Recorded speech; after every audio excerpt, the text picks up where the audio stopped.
This meeting will come to order. I would like to welcome everybody to the January 8th and 9th Colorado Parks and Wildlife Commission meeting. We're meeting today in beautiful Denver at the Hunter Education Building at 6060 Broadway, CPW headquarters. So I appreciate the fact that we're all here.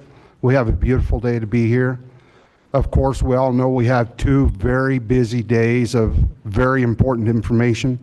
There isn't one item on our agenda that's more important than the others. We have several very important agenda items. We're going to do our best to facilitate and expedite this meeting. We have a massive amount of public comment.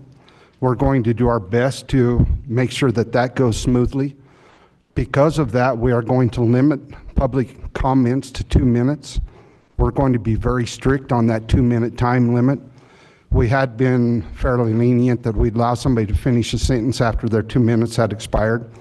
But today and tomorrow, when the 2 minutes is up, the mic will go off. So I ask all of you for the courtesy that as you see the timer winding down, please close your comments so that we don't have the uncomfortable situation of cutting you off in the middle of an important thought. But just keep in mind that we will be fair to everybody and 2 minutes is going to be the limit. That being said, we will begin the meeting with our roll call. I'll ask Molly Fornholt. I want to wish the best. We miss Diana and Presta Giacomo. She's on leave right now, and Molly is filling in admirably for her. So Molly, if you please conduct the roll. Thank you, Chairman.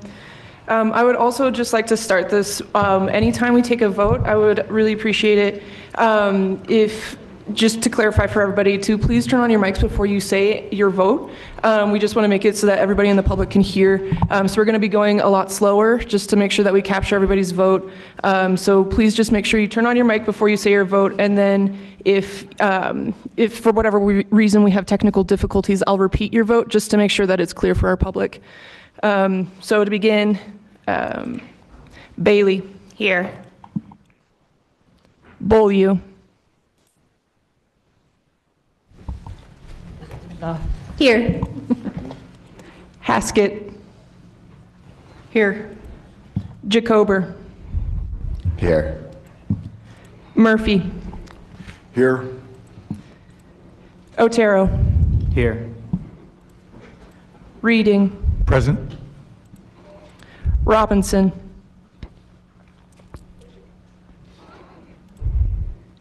Touchton. Here. Vardy. Present. Chairman.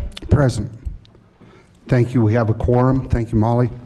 We have a tradition that we have tried to have of having our callers presented and our Pledge of Allegiance with the help of an honor guard or a youth group. But today, because of the configuration we had to do to help the room, we are not going to have honor guards. So if you will please stand, remove your hats, and join me in the Pledge of Allegiance. I pledge allegiance to the flag of the United States of America and to the republic for which it stands, one nation, under God, indivisible, with liberty and justice for all. Thank you. We'll move to agenda item number 2, which is the approval of our November 24 minutes. Does anybody have any corrections or additions to those minutes? Seeing none, can we entertain a motion to approve the minutes as presented? Commissioner Reading. So moved. Do I have a second? Commissioner Murphy, second. Been properly moved and seconded that we approve the minutes as presented. We can do this with a voice vote. All those in favor signify by saying aye. Aye. Opposed? Same sign. Motion passes. We'll go to agenda item number 3, corrections or removal of items from our consent agenda. Does any commissioner have anything they would like to remove from the consent agenda? Seeing none, we'll entertain a motion to approve the consent agenda as presented. Commissioner Touchton. I did have one comment on Okay. it before we approve it. Very good. On the item 3.1, I think I can talk, the Cold Springs State Wildlife Area, there's a phrase that is used, it's just an informational item, but I thought I would make this comment before it comes back to us, that motorized travel will be permitted on existing roads. That phrase, existing roads, has been very problematic for the Forest Service and the BLM because the first vehicle is violating the rule, the second vehicle is not violating the rule. And so I would prefer if the language we used was motorized travel is permitted on authorized or legally authorized roads, just to be clear that informally created roads are not part of the system. Very good, Commissioner. I would consider that a correction, and I don't think we need to remove it for that. Is there consensus that we'll accept that as a correction to the consent? Very good. That being said, any other corrections or changes? Seeing none, can we have a motion to approve the consent agenda? Commissioner Reading? So moved. Second. Commissioner Bailey? Second. Been properly moved and seconded to accept the consent agenda with the duly noted correction from Commissioner Touchton. All those in favor signify by saying aye. Aye. Opposed, same sign. Motion carries. The consent agenda is approved as corrected. We will now move into agenda item number 4, Commissioners' comments. So I'll open the floor to commissioners to kind of give us an update of what's been going on for you. And we may not have any. Commissioner Rating. Thank you, Chair May. So since the last meeting, I was lucky enough to be on the Colorado Natural Areas Program, the Natural Areas Council, and we had our meeting in December. It went well. I'm very impressed by the work that's been done by the Natural Areas Program, and just so this group knows that we are coming to the end of our 5-year plan for that program. So next year we'll be moving into our new planning process for the next planning process for that organization. So that's all I had. Thanks. Thank you, Commissioner Reading. Commissioner Touchton. Thank you, Chairman. I did have just a couple slides I wanted to show. I don't know if that's possible. There we go. So I just wanted to highlight a program that I really enjoy, which is the Director's Innovation Grant Program. I find it to be a really cool sort of bottom-up initiative where staff can come up with a cool idea, they submit it up the chain, and Director Davis and other consultations get to prove it. It's GOCO money. And I just wanted to show you what some of it does. Where I work, this is we have a black-footed ferret release site. Some of the biologists are concerned that predation could be impeding our ability to keep these little ferrets alive. So we started a badger trapping initiative to see if badgers could be a limiting factor on the ferrets. This is me setting a badger trap, which is what the Director's Innovation Grant paid for, was those badger traps. And if you go to the next slide, team. Oh, there you go. That's one of our young wildlife tuitions who has seriously bad judgment. That is a drugged badger, but yeah, I don't know how long those drugs last. But anyway, if you see on its back, there's a little backpack. And that was the other part of the grant, was to come up with a system where we could track the movement of the badgers to see, how much time they spent on the prairie dog colonies, if we excluded them with an electric fence, whether they came back to the colonies. So the results aren't in yet, but it's pretty cool, and it's actually also really fun to be able to pick up and pet a badger. So anyway, I just wanted to show where some of our money goes. Thank you, Commissioner Touchton. Commissioner Bailey.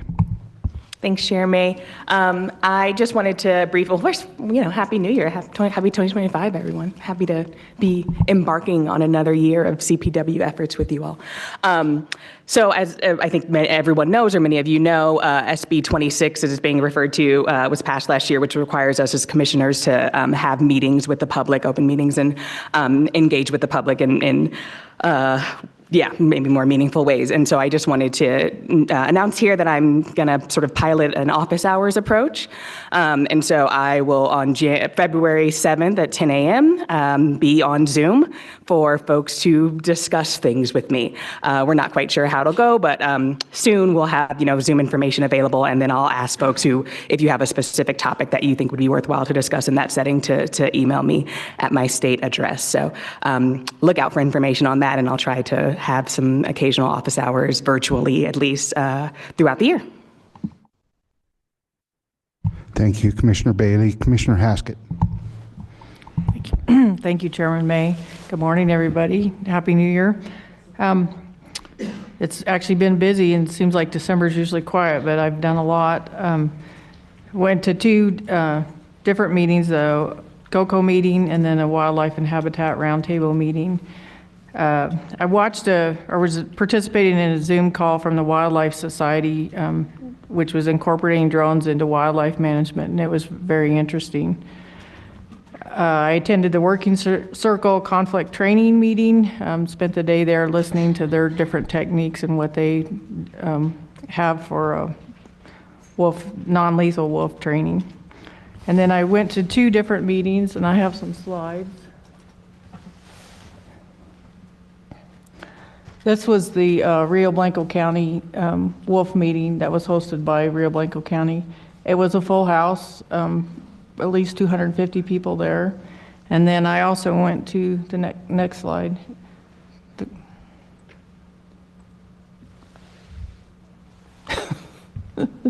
The Garfield County wolf meeting also, and it was a full house. And I don't know how many people were there, but it was standing room also, about 300 people. And it was very good to see the people that were there and how concerned they were, their comments.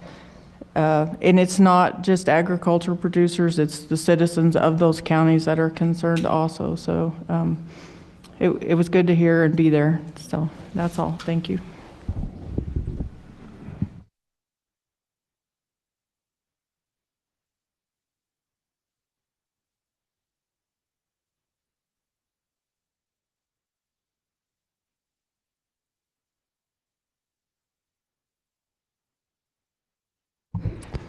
Commissioner Vardy.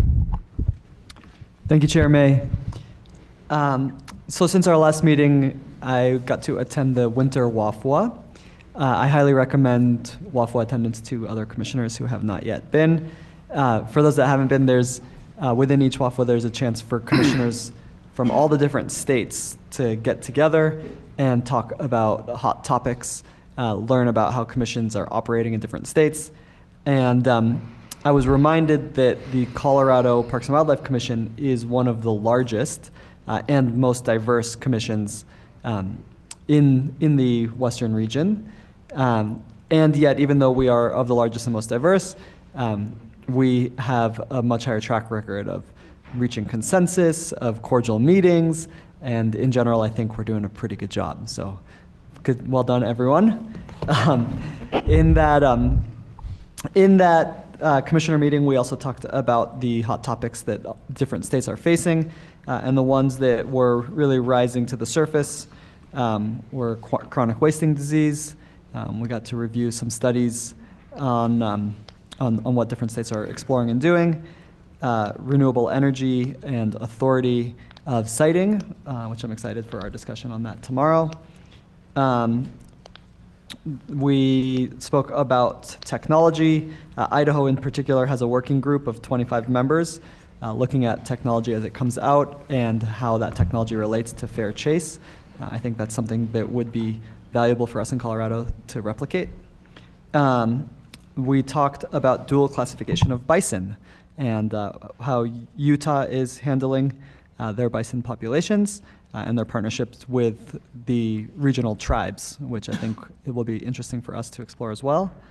Talked about depredation claims and how different states are managing that, wolf management in general, the impact of horse on both wildlife and livestock, and off-highway vehicles. So again, that was a very useful event for me, and I hope that other commissioners participate in the future. Thank you, Chairman. Thank you, Commissioner Vardy. Do any other commissioners have any comments they'd like to add?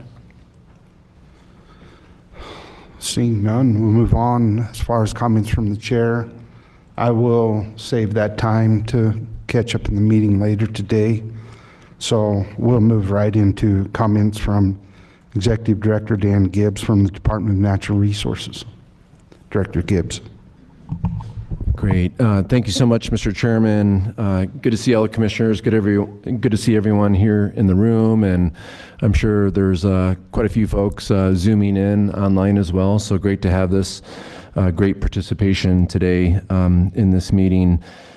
Today's a big day. It's the kickoff of the 75th General Assembly down at the Capitol. And this kicks off the legislative process for the session runs 120 days from January through May. And this really kicks off a very busy season for the Department of Natural Resources, as you can imagine, especially for our policy teams, our budget teams, and our leadership as we engage with the legislative process and we advocate for the department's priorities and really serve as a resource for legislators as well. Every legislator can introduce 5 bills. There are times when they receive waivers so they can introduce more, but the legislators have already introduced what's called their pre-file bills, and those are the first 3. And so as the session kicks off today, we'll learn more about what those bills look like. Across the House and Senate, there's a total of 23 new legislators this year. So that's a lot. And actually, I have one of my cheat sheets to kind of understand who these new faces are so I can get to know a little bit about them. But I'm really looking forward to working with those new legislators as they kind of navigate the Capitol and work on the bills that they're interested. This year, the Department of Natural Resources, we're advancing several legislative priorities that span across everything from dealing with energy, water, wildlife portfolios, and work to advance our department's strategic priorities to advance biodiversity, balance conservation, recreation, facilitate the energy transition, and enhance tribal engagement, and strengthen climate resilience. So those are our strategic priorities that we have in place right now. We'll be running bills to strengthen wildlife trafficking prevention, as well as provide free state park access to enrolled members of the Southern Ute and Ute Mountain Ute tribes.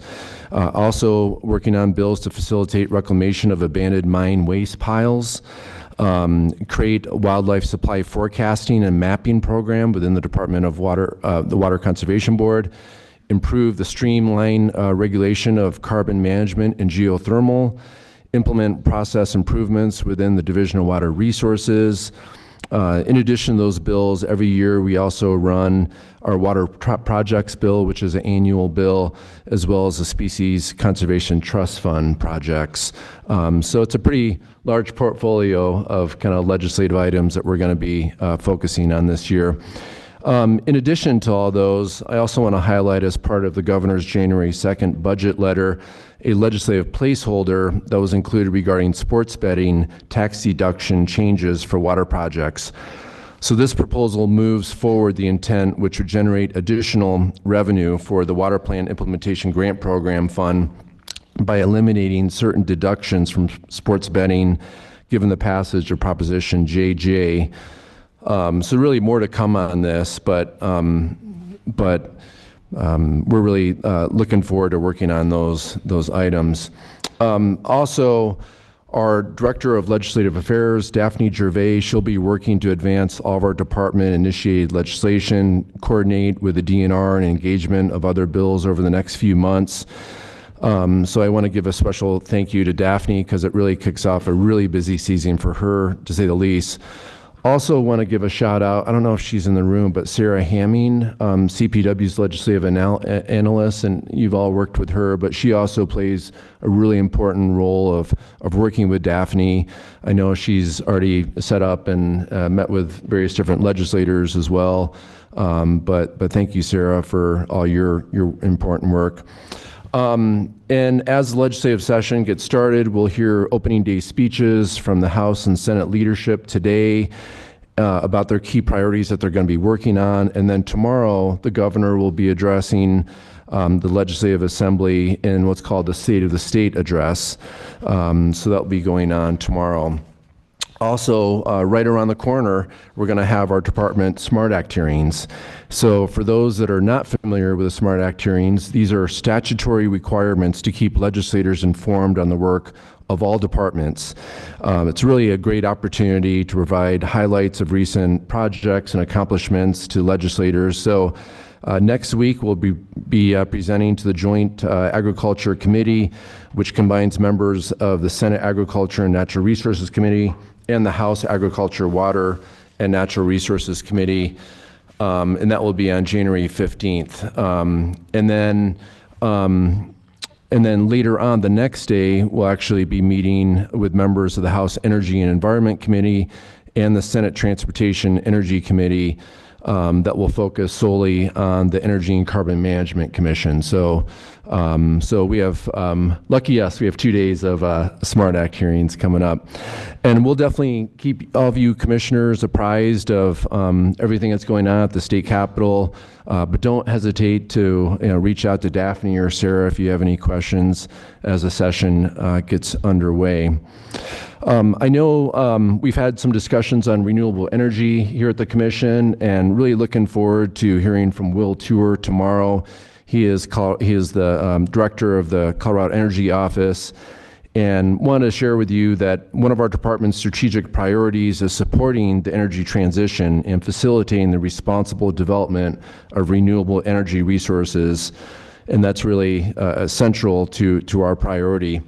In addition to the work of the Energy Office, the other state agencies within the DNR that have kind of a nexus to this obviously include CPW, the Energy and Carbon Management Commission, and State Land Board really all play a critical role in supporting renewable energy development and really trying to get it right. A few federal updates. As you've heard me use the kind of term, wildfires, don't know the difference between federal, state, private, or tribal lands. We at the Department of Natural Resources really look at working very closely with our federal partners and really follow closely what happens in Washington, D.C. can really impact us in the state of Colorado. So just thinking of some of the federal updates I want to share with you, thanks to ongoing restoration efforts by Parks and Wildlife, and many of the partners, in early December, the U.S. Fish and Wildlife Service announced its decision to not list the Rio Grande cutthroat trout under the Endangered Species Act. So that's a great success. And Director Davis, you and your team, I know you've worked really hard on that as well, so congratulations. Other federal planning processes that are ongoing, U.S. Fish and Wildlife Service's proposed listing of the Canada lynx, monarch butterfly, and sockeye cuckoo bumblebee. The BLM is close to finalizing the record decision for the Greater Sage Grouse Plan as they recently released the ROD for the Western Solar Problematic EIS. And then finally, a couple weeks ago, the BLM released their final supplementary rule for public lands on the Colorado River Valley, Grand Junction, and Kremlin field offices, and the Dominguez Escalante National Conservation Area. We've also closely tracked several pieces of federal legislation, bills that pass under the 118th Congress before the end of the year. They'll be going to the President's desk for signature, including the Explore Act, which incorporates several bills, namely the Forest Service Flexible Housing Partnership Act, the Biking on Long Distance Trails Act, known as BOLT Act, Improving Access to Outdoor Recreation Coordination Act, Stop the Spread of Invasive Mussels Act, and Simplifying Outdoor Access for Recreation Act, known as SOAR Act. Several water-related bills also passed the 118th Congress that have been signed by the President, including the Water Resources Development Act, the Colorado River Salinity Control Fix Act, the Good Samaritan Remediation and Abandoned Hard Rock Mines Act. And this creates a pilot project that will address water quality improvement on abandoned mine sites. Really big for the state of Colorado on this. We're really hoping to have one of the pilot sites be in Colorado, but we're very thankful and appreciative of Senator Hickenlooper's team who worked so diligently on passing the reauthorization of the Upper Colorado and San Juan River Basin's Endangered Fish Recovery Program Reauthorization Act of 2004. It was passed and received full funding on the amount that stakeholders requested, so that was really huge to have that reauthorized. A few updates for State Land Board. We're currently in the process of hiring for several key staff positions responsible for broadening the scope of the Land Board's biodiversity and regenerative agriculture work. Also want to share with you that State Land Board's Executive Director, Bill Ryan, is planning on stepping away. His last day is actually this Friday. I really want to recognize Bill's really important and great work for the state of Colorado. He has 14 years of experience for the state of Colorado and State Land Board, and during his tenure, the State Land Board oversaw exceptional progress, leading record funding for K-12 education, expanding stewardship efforts, hunting and fishing access to state lands, met the needs of our important agricultural lessees, and developed new lines of business in renewable energy leasing and affordable housing.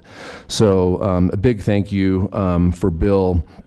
And then also, when Bill moves on, I've announced that Nick Massey, who is the current deputy director of the State Land Board, will serve as interim director. And so we'll have more news on the kind of the hiring process moving forward for that, here shortly. A few forestry updates. Our Colorado Strategic Wildfire Action Program was awarded 2 new workforce development projects to complete wildfire mitigation in 2025 on State Land Board land. This is the Twin Sisters project located in Larimer County, and then the Los Niños project in La Plata County. Each will receive 8 weeks of crew time, and total value of both projects is almost $250,000. And then our Colorado Strategic Wildfire Action Program 2024 Landscape Resilient Investment Program is partnering with Water Conservation Board's Wildfire Ready Watershed Program, really seeking cross-boundary forest health projects that directly impact the critical water infrastructure of high priority sub-watersheds in the state. So 5 entities have applied, and staff have awarded the beginning. They'll be awarding that sometime in the next few weeks. A few energy updates. In December, the Energy and Carbon Management Commission adopted rules to govern carbon sequestration wells. These rules will form the basis of the state's application for regulatory primacy for the U.S. EPA, and the application is likely to be submitted early this year. And then also on December 30th, the Commission noticed the annual high priority habitat rulemaking to adopt Parks and Wildlife updated high priority habitat maps. So that rulemaking is scheduled to start on February 27th. And the department really appreciates especially Parks and Wildlife work on everything that goes into updating those maps. And I know it's a lot of work. A couple quick updates on water. I think you're all aware a resolution adopted in 2016. Colorado is required to retire 25,000 acres of groundwater irrigation for the Republican River Basin by 2029. By the end of 2024, we were required to retire 10,000 of those acres. In December, the Republican River Compact Administration, which includes Colorado, Nebraska, and Kansas, voted to certify that Colorado has met the 10,000 acre threshold. So this is big news that we're complying to the compact and working to retire those acres. The result of this incredible amount of hard work by farmers in the region, the Republican River Conservation District, and the DNR team, which has contributed more than $30 million, again, $30 million to this effort. Also want to thank Commissioner Greenberg, you and your team, for helping with all this too. There's a lot of moving parts, and it's really important that we get this right. Let's see. And last but not least, I want to share with you all that Parks and Wildlife has continued to work very closely, and the DNR, with the Ute, Mountain Ute, and Southern Ute Indian tribes as it relates to wolf reintroduction efforts. And most recently, we have a state and tribal MOU that was signed with the Southern Ute tribe, and we are continuing to work with the Ute Mountain Ute tribe to have a similar agreement that really replicates that, but it really spells out how we work together, how we share information, how we collaborate together on wolf reintroduction efforts, which I think is very, very important, and it was really highlighted too as one of action step recommendations within the wolf management plan as well. So it's great to see us following through with that. So with that, happy to answer any questions. I know there's a lot going on, so sorry for being so wordy. Thank you, Executive Director Gibbs. Any questions or comments for Commissioner Otero? I just had a comment. I was very excited to see the Explore Act pass, and now that the ORLP, the Outdoor Recreation Legacy Partnership program is codified as part of that, just hope that there's more opportunities to bring some of those federal dollars to Colorado to create more parks for our communities. Thank you, Commissioner Otero. Anybody else? Okay, we'll move into our Commissioner of Agriculture, Kate Greenberg, and her update. Commissioner Greenberg. Great, thank you, Mr. Chair and members of the Commission. It's great being here with you today, members of the public and our state staff as well, both here and online. Happy New Year. It's great being with you all to kick off 2025. And as Director Gibbs mentioned, plenty going on starting today. And I always appreciate Director Gibbs, given the landscape of the legislature. As a former legislator himself, he is a great asset for us at the state level to know how to navigate what's going on downtown, and certainly rely on him and his team quite a bit at CDA. So thinking about our legislative horizon line over the next few months, CDA has a very light legislative package this year. Of course, a lot of the focus is on the budget. With our budget deficit, every agency, as you all well know, is tightening our belts where we can, while still really pushing forward on our priorities. So for our budget package this year, the areas where we're requesting funds are two. The first one is for state support for our animal disease traceability program. As you all know, our state veterinarian, Dr. Maggie Baldwin, is the lead on any foreign animal disease outbreak or potential outbreak here in Colorado, and traceability is a huge part of her job and her team's job. So we're asking for a half an FTE and about $137,000 to continue that work, especially as we've heard from USDA that states are going to need to rely more on themselves for traceability, as well as foreign animal disease response. Our second request is to get permanent funding from the state for our soil health program. So I've updated you all for the last 6 years on the growth of our soil health program.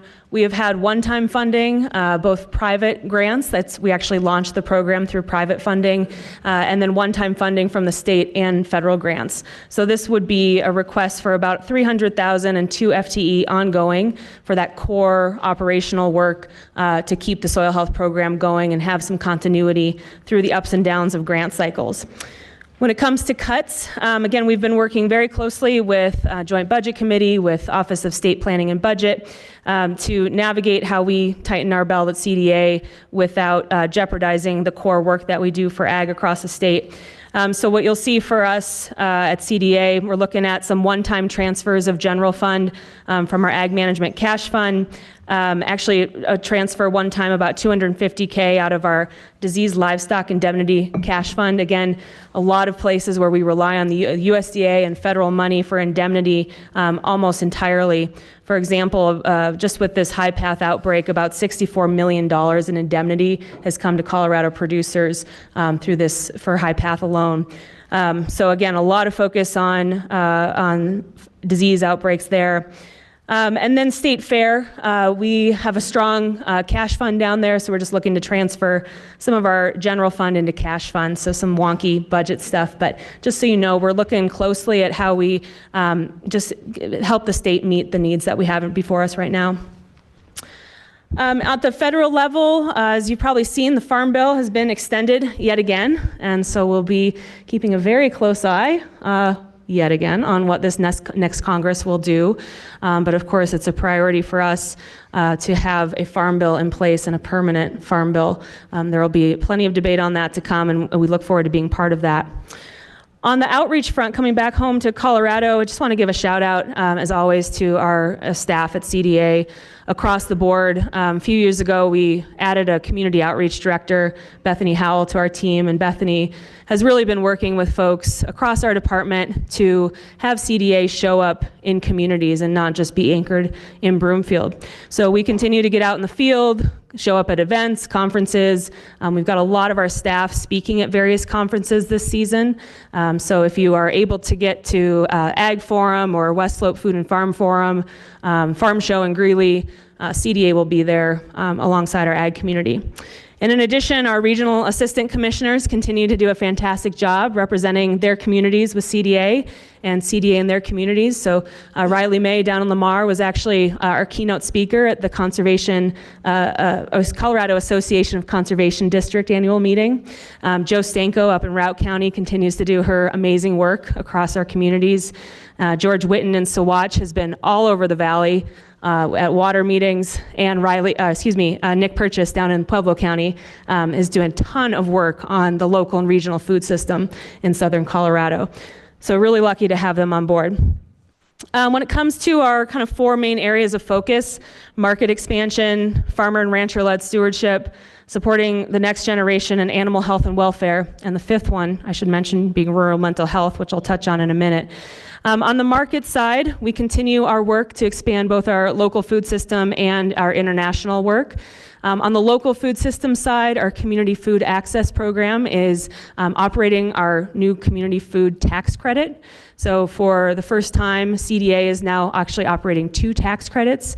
The CFA, Community Food Access, is the first one that's open. So if you are a small retail business or a small farmer, you may be eligible for a tax credit to cover eligible expenses, especially around equipment that will help expand food access in urban and rural communities across the state. That started as a grant program, has been highly successful, and has really allowed CDA to build partnerships in places we've never worked before, especially with corner markets, small retailers, small groceries who haven't had a reason to work with the department. So that's been really rewarding. On the international front, we're getting ready for our 2025 travel season. Our team is going to be all over the globe, between Mexico and Taiwan and Canada and other places in between.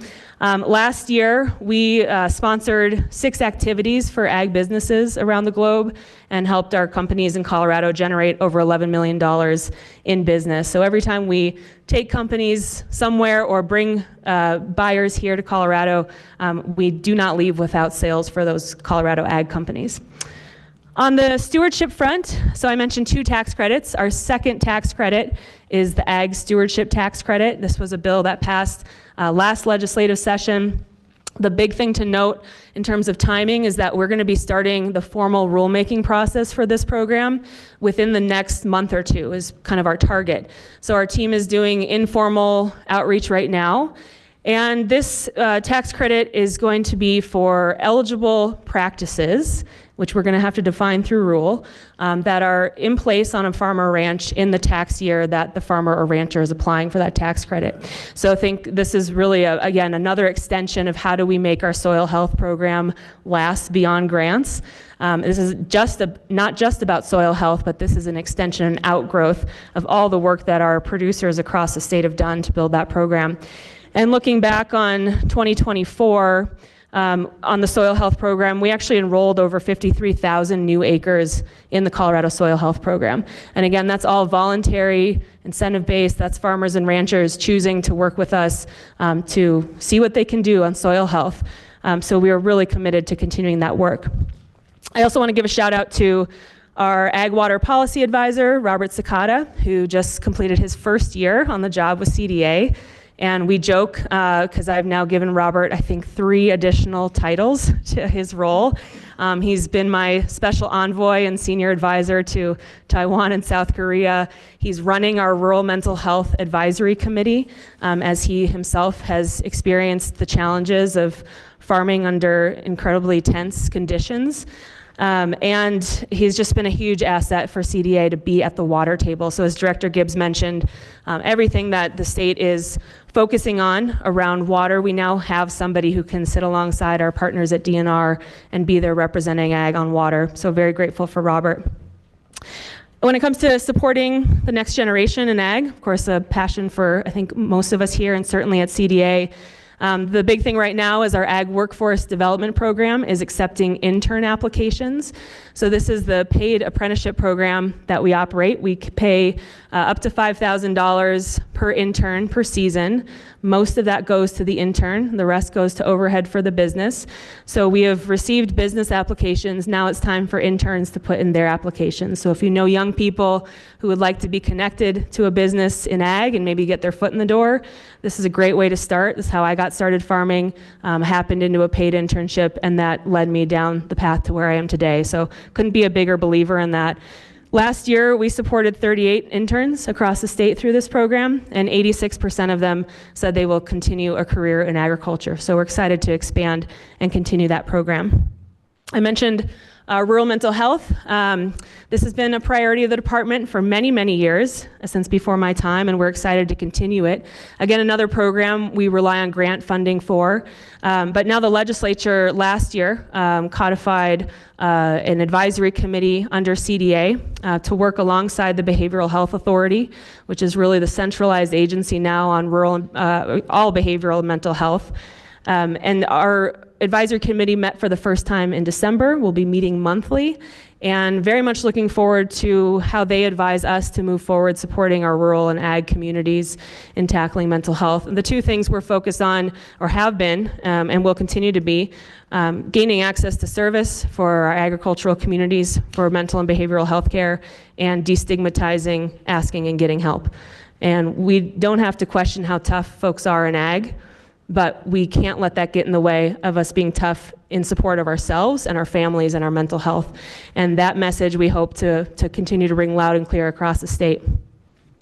And our last big area of focus, animal health and welfare. I mentioned foreign animal disease, knock on wood, this always happens, but I'll give an update saying Colorado's in a good spot right now, and then Dr. Baldwin will call me 30 minutes later. But as of right now, Colorado is in a good place. We had our peak outbreak in lactating dairy cattle in July and August, and what we've seen, as I think I mentioned in Lamar, is now this crossover of the high-path avian influenza virus between poultry and lactating dairy cows. So now dairies are highly impacted across the country, particularly right now in California. We remain all 64 of our dairies that were affected this summer are now out of quarantine, and they continue to be out of quarantine. We continue weekly testing. We're likely going to loosen that, just depending on how things go, but we'll continue testing. And we remain the only state in the nation that took the lead to do our own testing. USDA has a testing program, but we've seen now from what's happened in other states how critical early testing was, and working alongside our poultry and dairy industry. So again, just another point of partnership. It wasn't easy, but we did it together. And I think that's important, actually, theme for today. These were businesses who were seeing on the poultry side 95% of their flocks die within 48 hours, and the rest our teams had to go out to depopulate. And then when dairies were infected and we were realizing that the dairy strain was able to cross back over into poultry, now the dairy industry and the poultry industry are inherently intertwined and have to work together in a different way. And I think that having empathy for what those businesses on the other industry had to go through really brought folks to the table to say, hey, we've got to do something. If that means weekly testing on our dairies to prevent another outbreak in our poultry facilities, we're ready to do that. And that's what our dairy industry did here. So we continue to monitor, and again, just couldn't be prouder of our animal health team, led by Dr. Baldwin. Wayne East is on that team, and a lot of other folks who have worked tirelessly on managing our herds here in Colorado. Speaking of Wayne, he's also not only been working on High Path and wolves, but also facilitating the Wild Horse Working Group, which is under CDA. That stakeholder group has been meeting regularly and has been doing a fantastic job, again, with hard issues, developing recommendations to the legislature, to the executive branch of how to continue our work supporting wild horse management as best we can.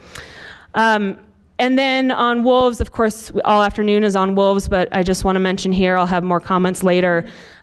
So much work has been going on this front. And I can say that personally because I'm on the phone every other day with CPW. Our teams are talking every day. But more than talk, we're seeing it applied out on the landscape. On our end, we're fully staffed and have been for months. And so fantastic team with Wayne, with Dustin Shiflett, with Jesse Lassiter down in Bayfield and Shelby Nieberger up in the Northwest, who are going to be out in the field quite a bit. Really excited for you all to hear about our range riding program. We've published our carcass management, best management practices. Our grant program will fill you in later, but really exciting projects that have come in for that 300K and maybe even a little bit more. Our team held 7 outreach meetings across the Western Slope. And a lot of those meetings, really, really good discussion, not easy again, but really good, and appreciate all the folks who've showed up. And of course, the site assessments, getting our teams trained up and working alongside our producers to get ready for that. So again, more to come, but just want to say thank you to all the folks I've mentioned and many others, and of course, all the CPW partners who have just been really working day in, day out. So lastly, Mr. Chair, just looking out ahead, this is conference season for ag, as I mentioned, so all of us are out and about, seeing each other before season gets started. Stock show kicks off tomorrow, right after the governor's done with his state of the state. And we'll be there. We're hosting actually an international reception we do every year. We bring in cattle buyers from Mexico and Canada and host a reception there. One thing I didn't mention was the New World screwworm, not to go back to a pest or disease category, but thinking about cattle from Mexico, actually there are currently no imports of cattle from Mexico because of this screwworm. It's essentially a very nasty pest that attacks live flesh, which of course is not good for our livestock or our pets. So that's something we're monitoring closely, but that doesn't mean that our relationships with the cattle industry to the north or to the south has changed at all. So this is a really special event. We get folks from all over the country of Mexico and Canada coming to see what Colorado livestock producers are able to do here, and then again, do business after they leave. We also get to recognize the Conservationist of the Year at the rodeo one night at Stock Show. And then from there, just going to be out across the state, getting out across the world this year with CDA and our teams, and just doing what we can to keep ag thriving and accessing markets, keeping young people in ag, and doing our best to invest in the stewardship of our soil and water across the state. And that's it for my report. Thank you, Commissioner Greenberg. Any commissioners having questions for the commissioner? Okay, I see none. We'll move into our report from our CPW Director, Jeff Davis. Thank you, Mr. Chair, and Happy New Year, everyone. This, I promise, will be a better year for all of us than perhaps the past. At least that's our focus and goal moving forward. I just want to start with a few key updates and try to be as concise as I can be, Mr. Chair, because I know we have a long day ahead of us. The first I want to say, as many know, like your agency, your department, your business is only as strong as your people. And so investing in CPW staff is really the highest priority of mine and our executive management team. And as part of that, you've heard me give updates about our employee engagement committee. That's a group of staff that have come together, invested a lot of time and energy to really talk about some of the opportunities we have to grow stronger internally, and advise the executive management team by providing recommendations on just some strategic actions that we can take and invest in to make sure that we're making progress moving forward to be a better agency. We have our application process open for new members, but I would be remiss if I didn't thank the folks that have been on the ECC, including Emma, kind of in her leadership in facilitating that group. And there's exciting things to come moving forward with that. And we'll continue to move forward and invest in that group and other efforts to strengthen the agency from the inside out.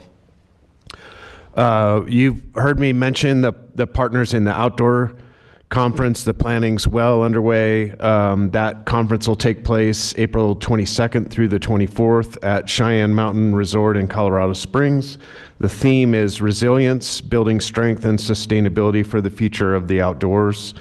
And we have our conference webpage that you can go to for any additional information. It's a pretty popular conference. I think we usually have a waiting list on that. So I know the team has really looked for facilities that can host more people there so that we can minimize the amount of folks that don't get to participate in the conference. Strategic plan. So I mentioned the year's going to get better, like always kind of dusting off the strategic plan. I think it was originally written in 2015, the one that we have today. As we all can recognize, things evolve.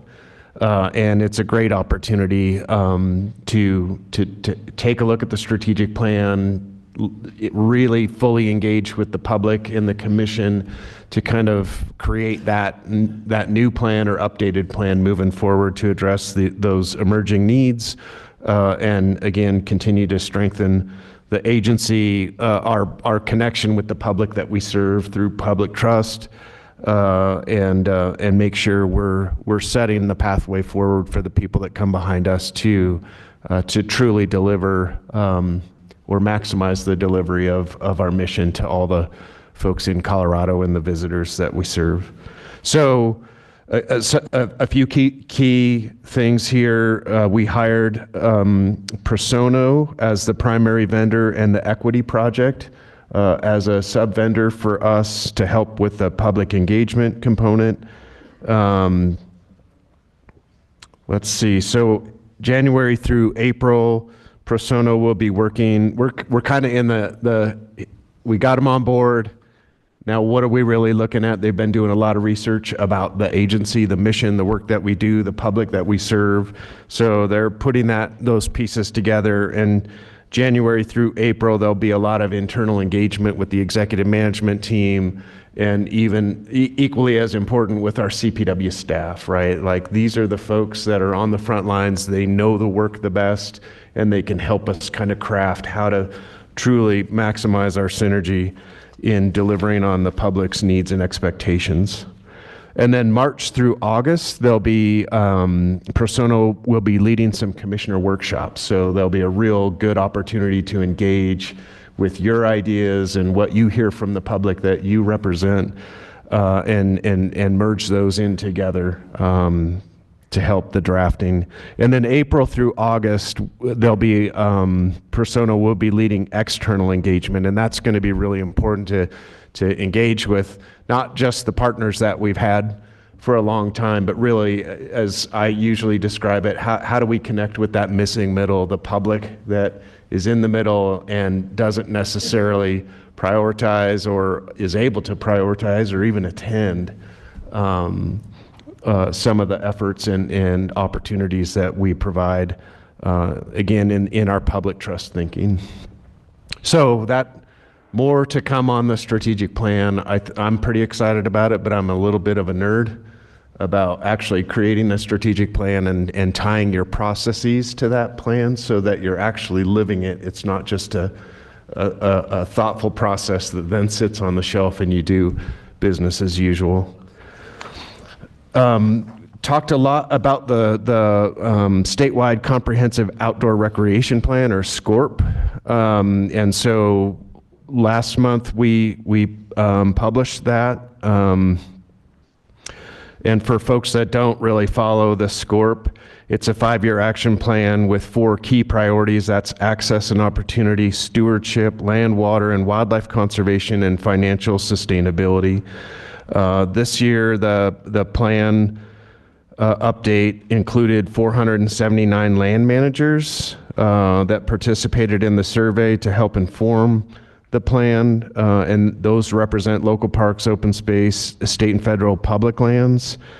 I think we could probably all acknowledge we have that other big part of a conversation of outdoor recreation and how do we do that sustainably as our human population grows and the need and demand grow, but also make sure that we're not overrunning our rural communities or having deleterious impacts on wildlife that then have impacts on private landowners as well. So still a lot more conversations to happen. I think that those will be really fruitful in the Colorado outdoor strategy that we'll continue to talk about moving forward. State parks, I know this is a pretty high priority for Governor Polis to add new state parks to our current portfolio.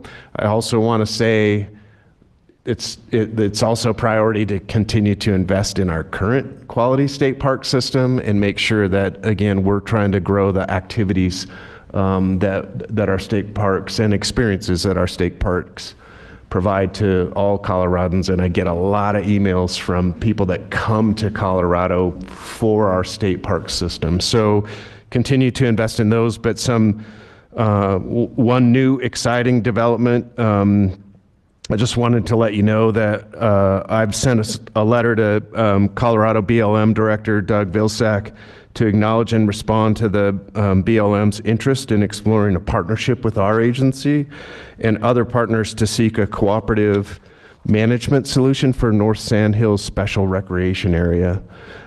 We appreciate the opportunity to collaborate on this initiative and are committed to supporting efforts that align with our shared goals for sustainable resource management and appropriate recreation management of this area. So I think we have folks in the outdoor sector. It's very diverse, as you might imagine, and the more of these diverse opportunities that these efforts can provide, I think the better we're going to be serving everyone in Colorado. On the wildlife management front, Matt Nickel and I may talk about this a lot, but I think we talk a lot about game species and some non-game terrestrial species, and we'd be remiss of not acknowledging the pretty amazing aquatic wildlife that we have here in Colorado, and a lot of effort goes into that from our aquatics branch and our partners. So I just want to say Colorado pike minnow, right? Not rainbow trout, not brown trout, but all these species are really important for the overall health of our aquatic ecosystems.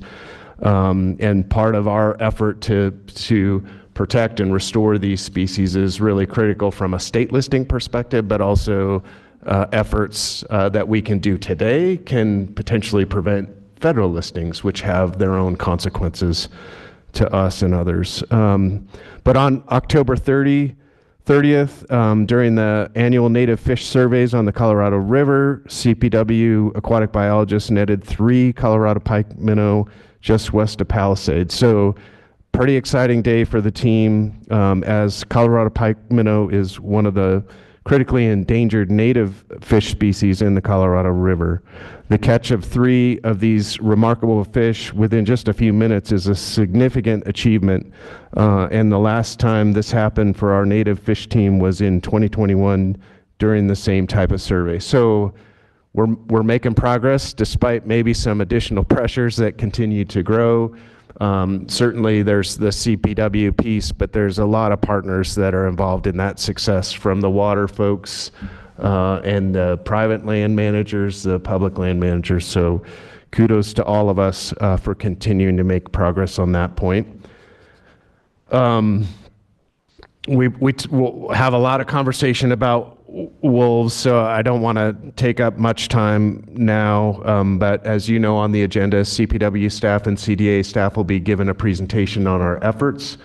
I think it's important to know that we continue, and when I say we, CDA and CPW together, continue to listen to understand the needs, expectations, and concerns of ranchers, of wolf advocates, and this might shock you, but the general public also cares about both of those and how we're doing in supporting the ranchers and the animals. And so we'll continue to listen to understand what those needs and concerns are, and look forward to the continued constructive participation and cooperation in navigating our way to be in the best state managing wolves and making sure that we're keeping ranchers ranching here in Colorado.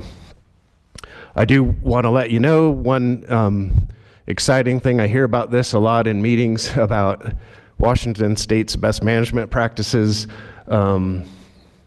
Maybe I'm biased now, but we may have outdone them by creating Colorado's wolf best management practices. And really that guide is intended for helping ranchers understand the whole landscape of what the programs are, some of the best management practices that we've been able to learn from and borrow from other states that have had wolves for a while, including like some of our regulations, right? I hear a lot of, I can't protect my livestock, and yet in our regulations, we have caught in the act. And that's been a confusing thing, I think, for a lot of ranchers. And what does that mean? And how do I not get myself in trouble in those particular cases? And so this guide is really to try to provide some additional clarity about the programs and who to talk to and what are the grants and what are the permits you can pursue, et cetera. So I'm excited that that'll be, I think, posted this morning, hopefully on our website.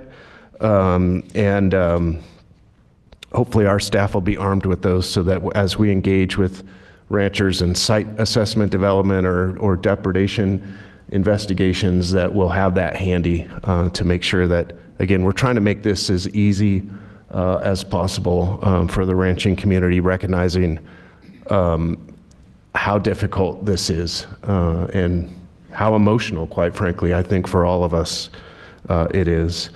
Lastly, I just want to mention International Sports Women and Men's Show is in Denver this week, and I'm looking forward to hopefully attending Friday for a brief period of time, but it's a great opportunity to get out and see the types of opportunities, the vendors.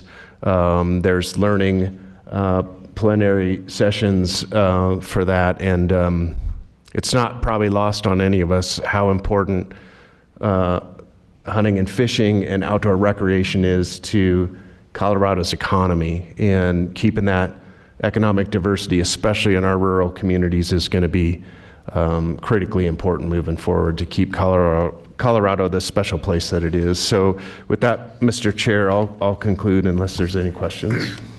Thank you, Director Davis. Any questions for the director? Commissioner Touchton. Well, it's more a comment and I guess a congratulations of sort. The Rio Grande cutthroat trout avoiding a federal listing is another win for you and Matt. I was actually on the other side of that issue in a prior life, representing the folks who thought that species should enjoy federal protection.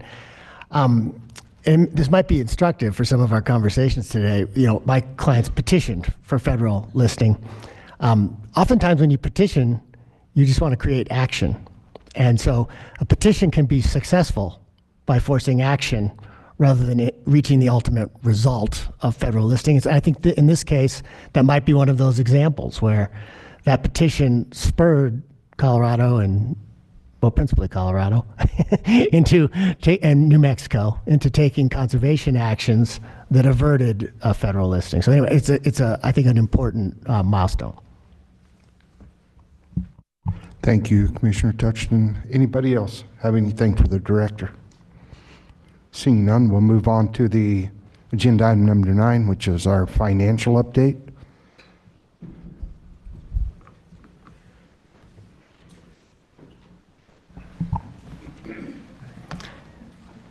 Thank you, Commissioner May.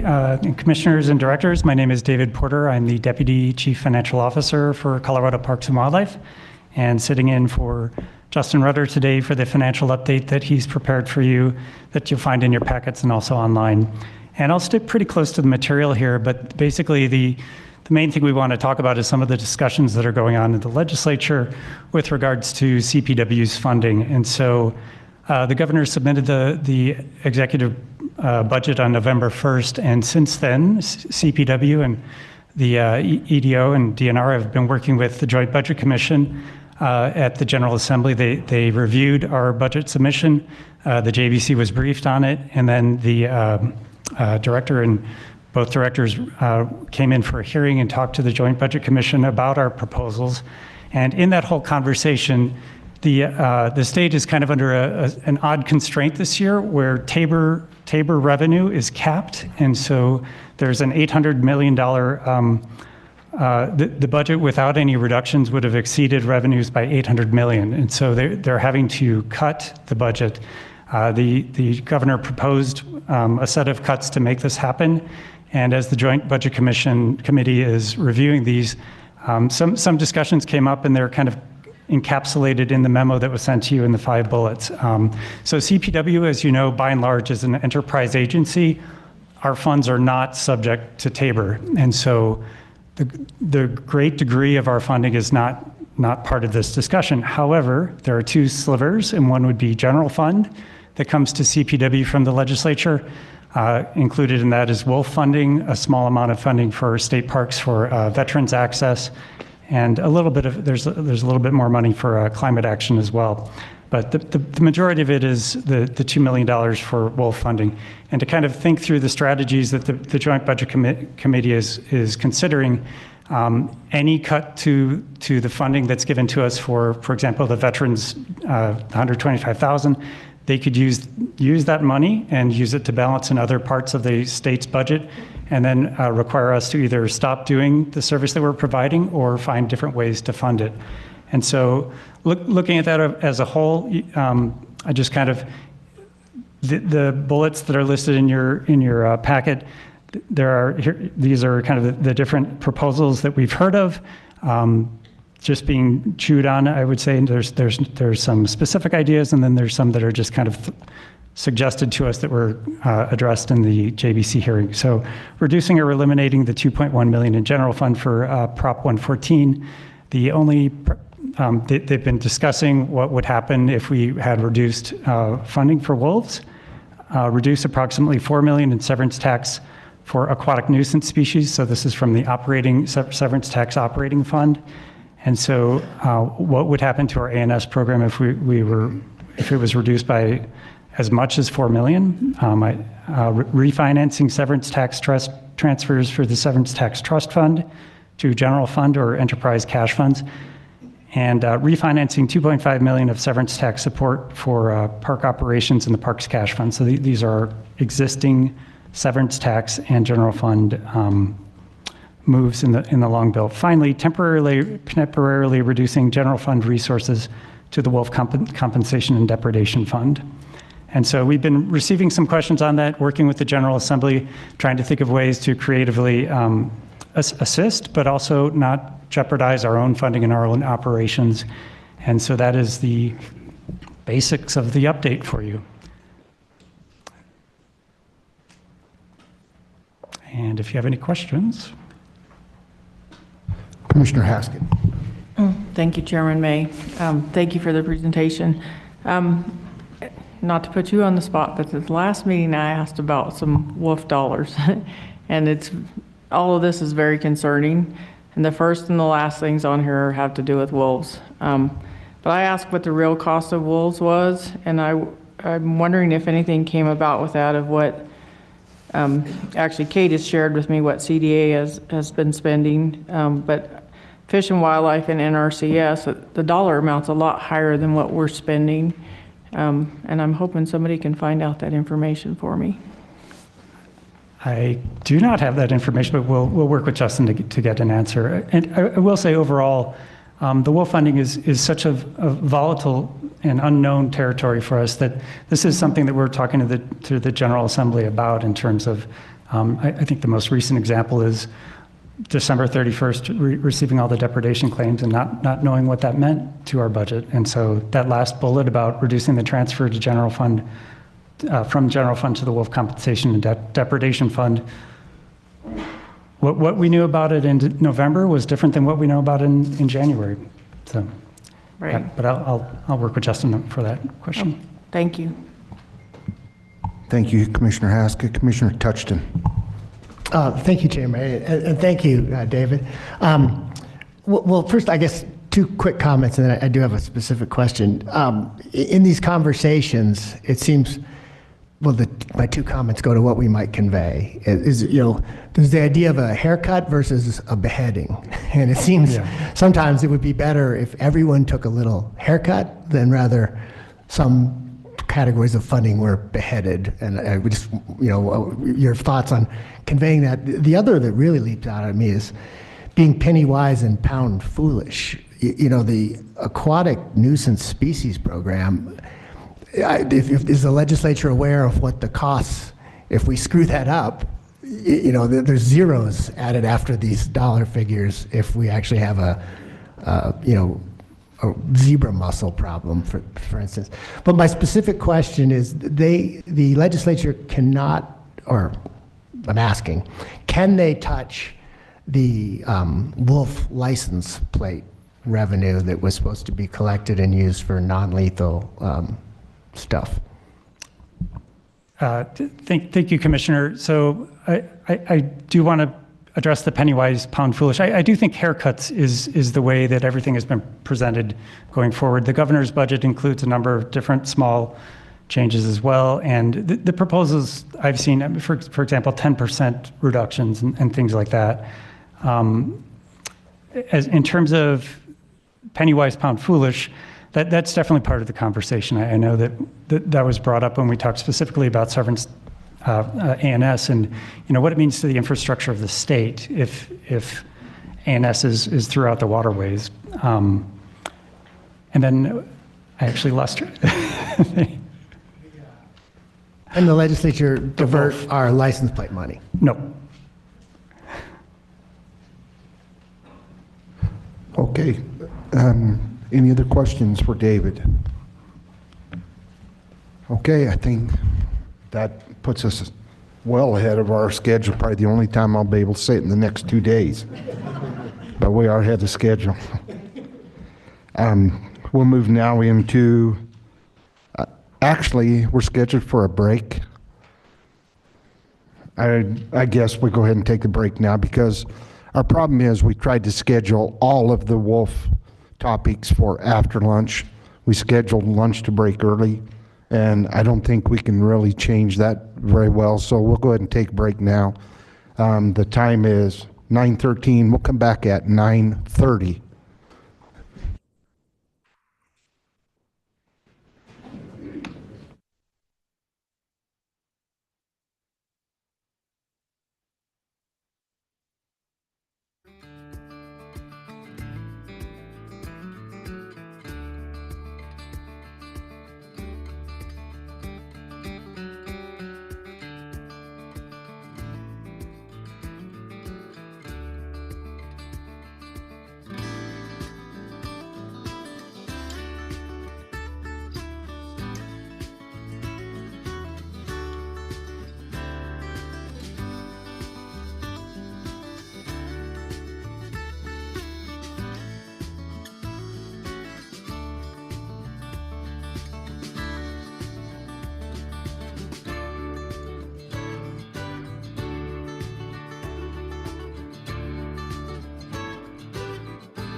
but wait, we're gonna have a look at this.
For a point of order, Commissioner Bull, you had a question that you wanted to ask Commissioner Greenberg. So when Commissioner Greenberg is back in the room on a break, we will make sure we get that question asked. But until then, we'll proceed with our agenda as it is given to us right now, and we'll turn it over now to Amanda Nims for the Colorado Wildlife Habitat Program RFP update for this year, for last year. Thank you, Amanda. All yours. Thank you, Chair May, Director Davis, Director Gibbs, Commissioners. My name is Amanda Nims. I'm CPW's Land Protection Specialist working out of the real estate section in Denver. I'm here today to present to you an update on the Colorado Wildlife Habitat Program's 2024 RFP. This is a primer for new commissioners, as well as a reminder for sitting commissioners. The Colorado Wildlife Habitat Program is a funding program that helps protect wildlife habitat and provide public access, specifically for landowners, private landowners, but also sometimes public landowners as well. And we do this through 3 specialized real estate transactions: conservation easements, public access easements, and fee title acquisitions, which is when CPW purchases the property outright. We do this via statute. And the program is funded through revenue generated by hunting and fishing licenses, as well as our habitat stamp, and through our partnership with GOCO. This year, the 2024 RFP's budget is up to $11 million. This here is a map of our success in the program since it was started in 2006 through the end of 2024. CPW has invested over $205 million to permanently protect wildlife habitat via conservation easement on over 300,000 acres, as well as provide public access on properties via public access easement on another 156,000 acres, and to protect habitat and provide public access together through fee title acquisition on over 35,000 acres. It also includes securing stream frontage for fishing on over 393 miles of stream. Our statute was created because Coloradans acknowledge that wildlife and habitat is important for Colorado's way of life, and that we have our own residents and visitors come to visit to enjoy the wildlife, and that it contributes to our economies. And there are funding priorities through this habitat stamp statute that specifically says the program should fund big game winter range and migration corridors, public access, protecting species of concern, and preserving the diversity of wildlife. We do this through guidance from our statute by soliciting bids, an RFP once a year. We do this in the fall, and we have an evaluation process through the winter and spring. And the statute also says that we should emphasize acquiring easements over fee title if we can. And when we do purchase properties through fee title, it is for the purpose of providing public access for wildlife-related recreation. The statute also created the Habitat Stamp Committee, who is a vital part of deciding which projects move forward. The committee is composed of 4 sports people representing each quadrant of our state, 2 representatives of nationally or regionally recognized conservation organizations that compose mostly of non-game users, 2 agricultural landowners, 1 citizen at large, and then we have 2 CPW staff members who serve as ex officio members. It's a 4-year term that can be exercised twice, and these are governor-appointed, Senate-approved positions. We have these two routes of evaluation. Both our staff and our Habitat Stamp Committee look at their proposals through 2 different lenses. CPW staff really gets into the details, the deep details of each project, and if they are going to provide meaningful public access, if the habitat is really there, if the projects are shovel-ready, and what kind of impact each project has. And the Habitat Stamp Committee looks at each project from a higher level through the lens of the statute and making sure that each legislative mandate is met. So checking off those boxes of big game winter range and migration corridors, public access, species of concern, and diversity. So this here is a map of the projects that we have in front of us, the general location of each. We have a number in the northwest, northeast, and southeast. And we have really exciting opportunities this year. In total, we've got over 94,000 acres of habitat that could be protected through the program, as well as almost 78,000 acres have been offered for public access. In total, the project value for all our projects is over $40 million, with $18.5 million being brought to the table by our partners and through our landowners' donative intent, which means that CPW has been requested $22 million this year, and the budget is $11 million, so it is competitive as always. We've got 3 fee title and 4 conservation easements in front of us this year. Right now, we're in the heart of the evaluation. This month in January, each of the regions gets together to review and prioritize their respective projects. At the end of the month, the Habitat Stamp Committee will get together in Buena Vista to review all of the projects. Next month, in February and March, the director and executive management team will come together to review each of the region's priorities, as well as the Habitat Stamp Committees. Real estate section, water section, and our AG's office will be involved to help inform the EMT of anything that they might need to know. And I will provide you guys in April a review and what the final funding priorities are for 2024. And then in May, we will visit at your meeting then and talk about the projects, and I will ask for your final vote on moving projects forward to project management due diligence. And that's it for now. Any questions? Commissioner Haskett. Thank you, Amanda. Good presentation as always. I have a question. There's nothing in here from the Southwest, and I was wondering, we've been seeing a decline in applications, if that was the case for this also this year. Can you give me any answers to why there's just not very many here, it seems like? Real estate section manager Kim Rogers would like to join me for this question.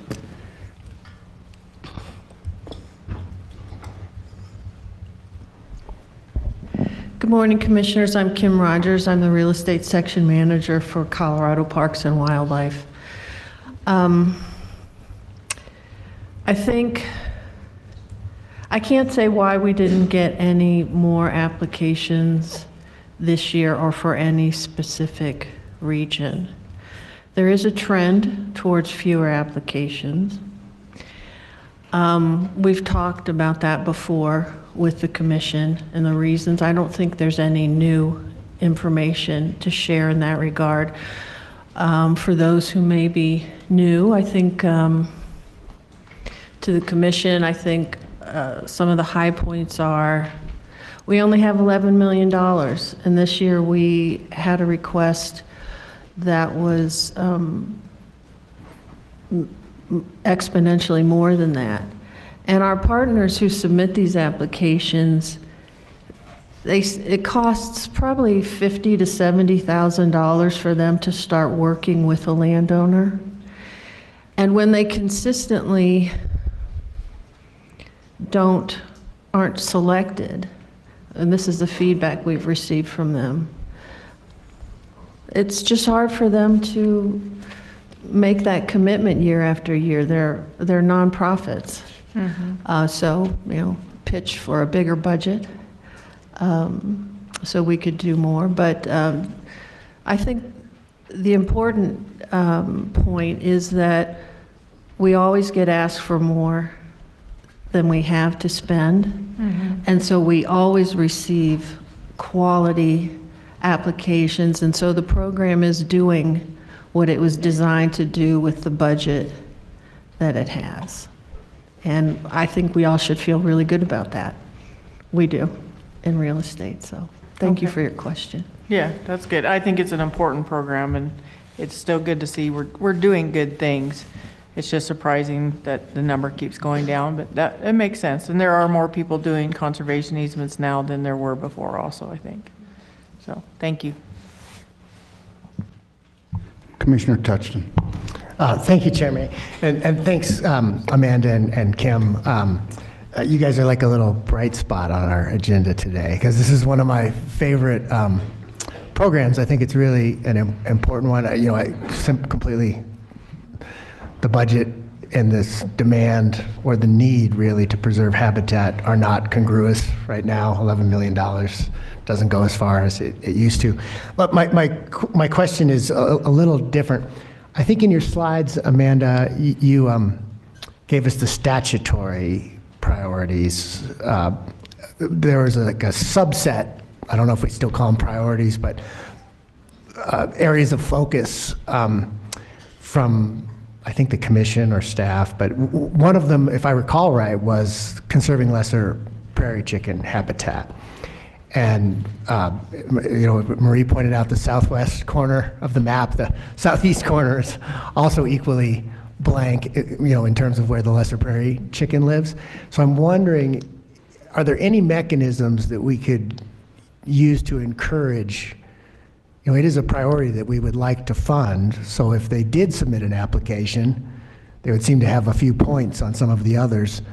How we can actually direct some of this money to the conservation of lesser prairie chicken habitat.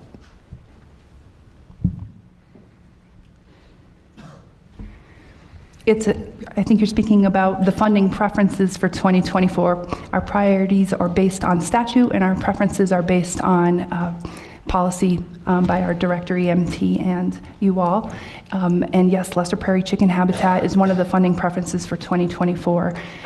It takes time to get these projects together, and I have talked to a number of applicants. I think we will, if it is the same preference next year, I expect that we will see at least a couple, hopefully. So we have some in the future, and I think Kim can talk about other ways to get that habitat protected that is not part of this program. But thank you. I do get calls from folks in the regions about this. I've talked about it with them, and they're trying to work with landowners to see how they can put deals together. So it does take a while to approach a landowner, have them become comfortable with the concept. So things are in the works. We didn't see much this year, but there are opportunities, and we are trying to, in real estate, trying to provide the assistance that they might need to help move these things forward. Well, thank you for that. One thing I'm hearing is when the commission and the staff establish a preference, that we might be thinking that we should continue that preference for multiple years to allow projects to come up through that system before someone changes the preference. I think that would be wise. It takes a while to disseminate that information, and land is often a family or an entity's most valuable asset, and so they are thoughtful before they make certain commitments. So it does take time. Yeah, thank you. Thank you, Commissioner Touchton. And my thoughts will feed off Commissioner Touchton's, that I knew that we hadn't made a priority on some of those lesser prairie chicken habitat places. One of the problems that I've had relate to me is where this program, one of the priorities is public access, and lesser prairie chicken habitat does not lend itself to public access. Maybe at certain times of the year or for some elect viewing, but it's got to be really controlled. It's really fragile. And that's one of the reasons that the chickens are in the shape they're in, because of that thing. So I wondered if there was a discussion going on to maybe modify some of those to where maybe every property didn't have to have constant public access, but maybe in a more controlled way. Another problem with these properties in the southeast is, as far as getting conservation easements put on them, is the age-old problem of no conservation value. If it's not a place that's close to development or has a chance of being developed into housing, or that, you're basically falling back on the value that you can place on conservation value to gain an easement, is the difference between, for example, a lesser prairie chicken habitat spot that is CRP or native grass. The only difference is the value of that compared to the value of farm ground. Those are the two chances. So you don't have that option, and we're battling that continuously. But I think something that is going to change, and it's not really beneficial, I think it's detrimental. But there is so much renewable energy pressure, solar transmission, that is impacting so many of these properties that I would hope at some point we could add those values in and get some conservation easements put in place because of that before the leases are signed. But it's really difficult to get it done before. And people who are maybe needing to move property, as you mentioned, there's some families that are reluctant to do some of this. They are painted into a corner that they cannot wait for a conservation easement. They can't wait for the time because, first of all, it's very difficult, and they do a lot of donation to the general public when they do that. So it's the age-old problem, but I would hope that we could continue the focus and keep those type properties at the top of our list for some priorities. Any other commissioners with thoughts? Well, I guess that will kind of conclude if we don't have any other questions or comments on it. We have some public comments, so Katie will come forward and we'll have public comment. Thank you, Chair May. If we could have Dan Gates come forward, please.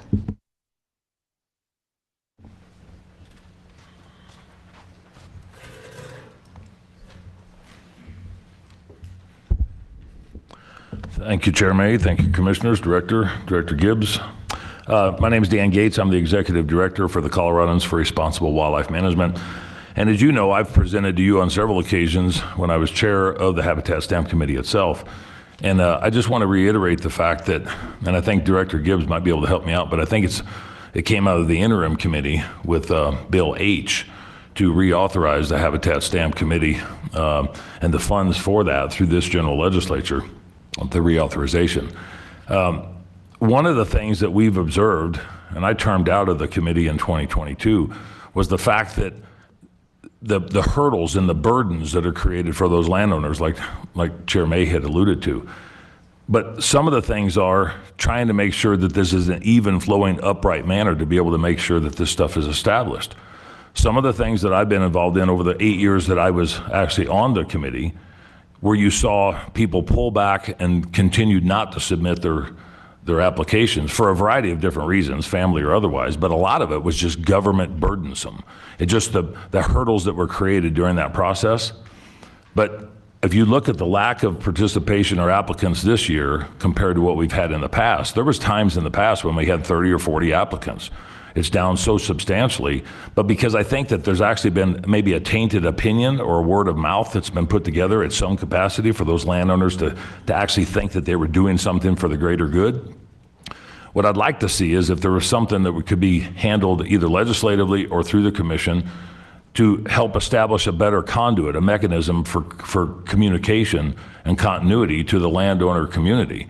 There's some specific applications that were put in last year that if those aren't done in some capacity, and I can tell you from firsthand experience, if they're not done in some capacity in the next 2 to 4 years, they're liable to turn around and just disappear and become subdivisions and developments. So there has to be a better way to communicate it to the landowners.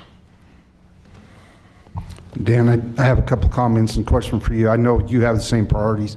I know that's the battle we face. And anybody in the part of the state we're talking, it's not just lesser prairie chickens that we're looking to protect, it's total biodiversity. Yes. The habitat that's good for lesser prairie chickens, they're an indicator species. If they are there, hundreds of other species can benefit from that. So we mentioned lesser prairie chickens, but it's actually a multitude of species that profits from that. But the fact that landowners now, if they have the ability to sign, for example, a solar lease, and the way that'll work is they sign an option. So they'll sign a 5-year option.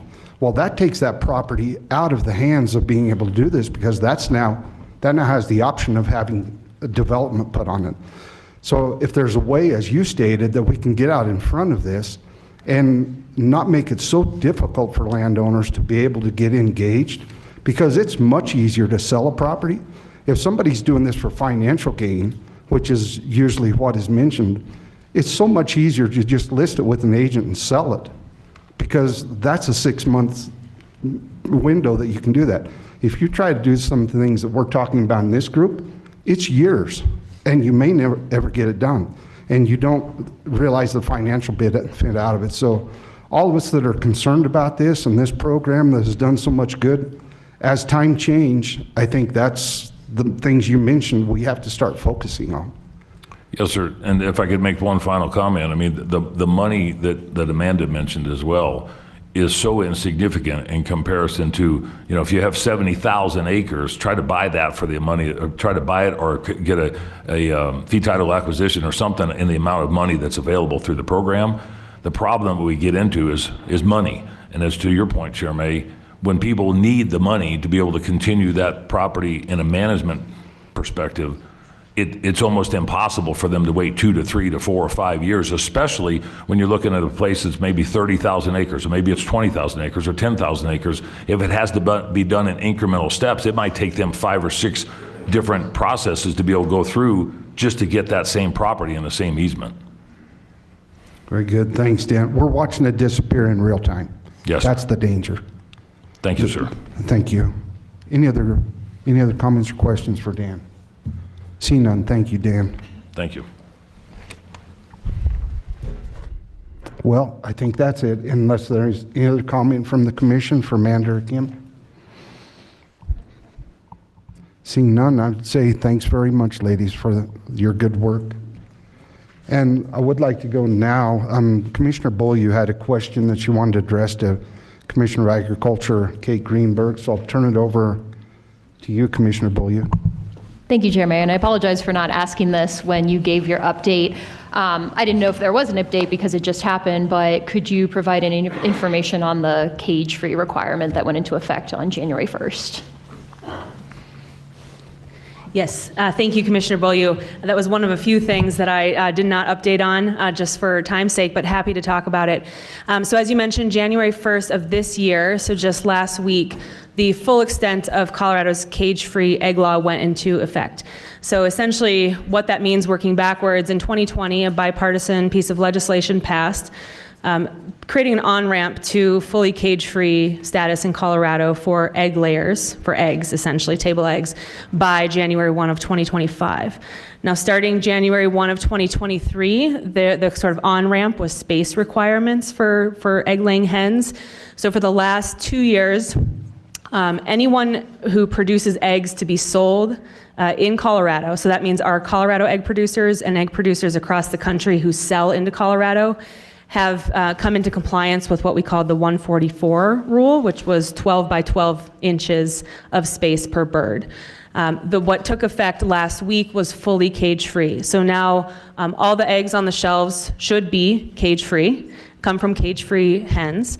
And essentially you can see that by seeing the cage-free term on the egg carton, seeing our sort of regulatory term, which is CO-COM, also indicates that they're in compliance. Now, we also, over the last 2 months, saw the deepest or the steepest decline in egg-laying hens because of high-path avian influenza. So some of you may have seen, egg shelves bare or purchase limits or prices very high right now with eggs. That is high-path avian influenza having an impact on the marketplace. It's not the cage-free egg law. Now, we might see changes over time, especially as more states come on board and start competing for more of the cage-free supply. But these just happen to coincide at the same time. Our producers have spent 4 years coming into compliance, and we have 1,000 producers around the country who are compliant with Colorado law and ready to do business here if they're not already. The challenge is many of them have been hit by high pass, so they're working hard to get back and fully operational. I hope that answered your question. Thank you. Thank you. Thank you, Commissioner Beaulieu. Commissioner Haskett. Since we're talking about it, I have a question. Has there been any thought to how to kind of work through this? So I'll give you an example. In Meeker right now, a dozen eggs is $13.49 a dozen. That's a lot of money, and for low-income people, you can't buy a dozen eggs anymore. Has there been any thought of how to smooth this out with HPAI and the cage-free for people that are actually working people? Yeah, this has been a huge point of conversation. We put out a press release just before January 1, so I think it was on the 31st, just indicating how we intend to work with folks who are struggling with supply right now. We know High Path has had a hit on both the cage-free and conventional supply across the country. And we're seeing price points for both conventional and cage-free skyrocket. So it's not just a cage-free issue. That said, this virus we haven't seen anything like it. And we know that this is hitting families hard who rely on eggs as a protein source. We've certainly been in conversation with Human Services and Department of Public Health that oversee our nutrition programs, WIC in particular, to track that. From a dollar standpoint, it's difficult. It's the marketplace. We can't, CDA, the state government, doesn't have a role to intervene in terms of price point. And I think that would be a steep slope, but that doesn't mean the pain points aren't there right now. So I think the struggle is this virus is unlike one we've ever seen, and so we don't know when it's going to end. In the past, it was seasonal. We could say, as migrations slow down with wild birds, High Path will slow down in domestic poultry. That hasn't been the case, and now with dairy cattle coming on board and being affected by the virus, it's a much more variable and unpredictable situation. So happy to keep anyone updated. Know we're tracking it closely, both with other states and the feds. And we know it's tough on consumers, but High Path is tough on all of us right now. Thank you. Thank you, Commissioner Haskett. And I will comment, this is just a microcosm. It's a small thing that I don't think society realizes the delicacy of our food supply, because it only takes one thing like this to take out eggs. It may take one thing such as the screwworm to take out a lot of our meat supply. Ag products, produce, vegetables. It's so fragile, people don't understand, I don't think, and don't appreciate being able to go to a grocery store and see shelves lined with fresh, cheap, affordable, safe produce. That's not like that everywhere in the world, but it's here. And I think we've gotten accustomed to it. The egg thing, everybody is so taken back when they walk into a grocery store and the egg shelves are empty. Well, imagine if you walked in that grocery store and most of the shelves are empty. What if there's nothing in the meat case? That, in 2022 was the first year the United States imported more food than they exported. Never before had that happened, and we're in this situation now. So we're only one natural disaster away from not only not being able to buy eggs, maybe not being able to buy broccoli. So I think it's just this, it's careful to point out the fact that as we put more and more pressure on our agricultural industry and producers, it may seem like we're doing something good in one way, but we're really hurting ourselves maybe for the long-term future. So I appreciate having the egg discussion because it's just one little example of what's going on in our ag industry. Does anybody have anything else? Commissioner Greenberg. And just one follow-up to that great point, Mr. Chair. It is also a wildlife issue. We've seen High Path historically crossover from wildlife to domestic. that's evolving. Like a lot of our disease and pest issues that we have in ag, it's something that we have to have CPW alongside our ag community working on because it is inherently wildlife and food production that these issues impact. So thank you for emphasizing that point. Thank you, Commissioner Greenberg. I guess we'll move now into agenda item 11, and Matt for the Species Conservation Trust. Matt Nickel, thank you. And after this, we will have, this is an action item, but before we take a vote, we will have public comment. Correct, Molly? Okay, we'll have public comment. We'll have Matt's presentation, we'll have a discussion, we'll have public comment, and then we'll have a vote on this action item. All yours, Matt. Thank you, Mr. Chair, directors, commissioners. I'm Matt Nickel. I'm the Assistant Director for Aquatic Wildlife Branch. And I'm here today to present the Species Conservation Trust Fund projects to you. And as Chair May said, this is an action item. You have this is in your packets, so you can sort of follow along, but the Native Species Conservation Trust Fund was created in 1998 pursuant to House Bill 98-1006. After its initial creation, the General Assembly expanded the SCTF to cover studies and programs within Colorado Parks and Wildlife dedicated to recovering species listed as threatened and endangered under state law, recovering and protecting federal candidate species, conducting scientific studies related to the listing or delisting of any species, and evaluating genetic, habitat, and declining species baseline data. The Act specifically requires that funding be distributed for the following purposes. First, cooperative agreements, recovery programs, and other programs that are designed to meet obligations arising under the Endangered Species Act of 1973 and that provide regulatory certainty. Secondly, studies and programs established or approved by CPW and the Executive Director of DNR regarding A, species placed on the state endangered or threatened list, B, candidate species, in order to assist in the recovery or protection of the species to avoid listing of the species. And finally, letter C, scientific research relating to listing or delisting any species. Before I go on to our recommendation, I might just point out something that's a little bit different this year. So in the background section, it talks about the traditional funding mechanism. The Species Conservation Trust Fund is traditionally supported by infusions of revenue under the Severance Tax Operational Fund. Under current law, the SCTF is authorized to receive infusions of revenue via an annual appropriation of up to $5 million, approved each year by the General Assembly through the long bill. The SCTF is also currently protected by the 200% statutory reserve requirement for the operational fund.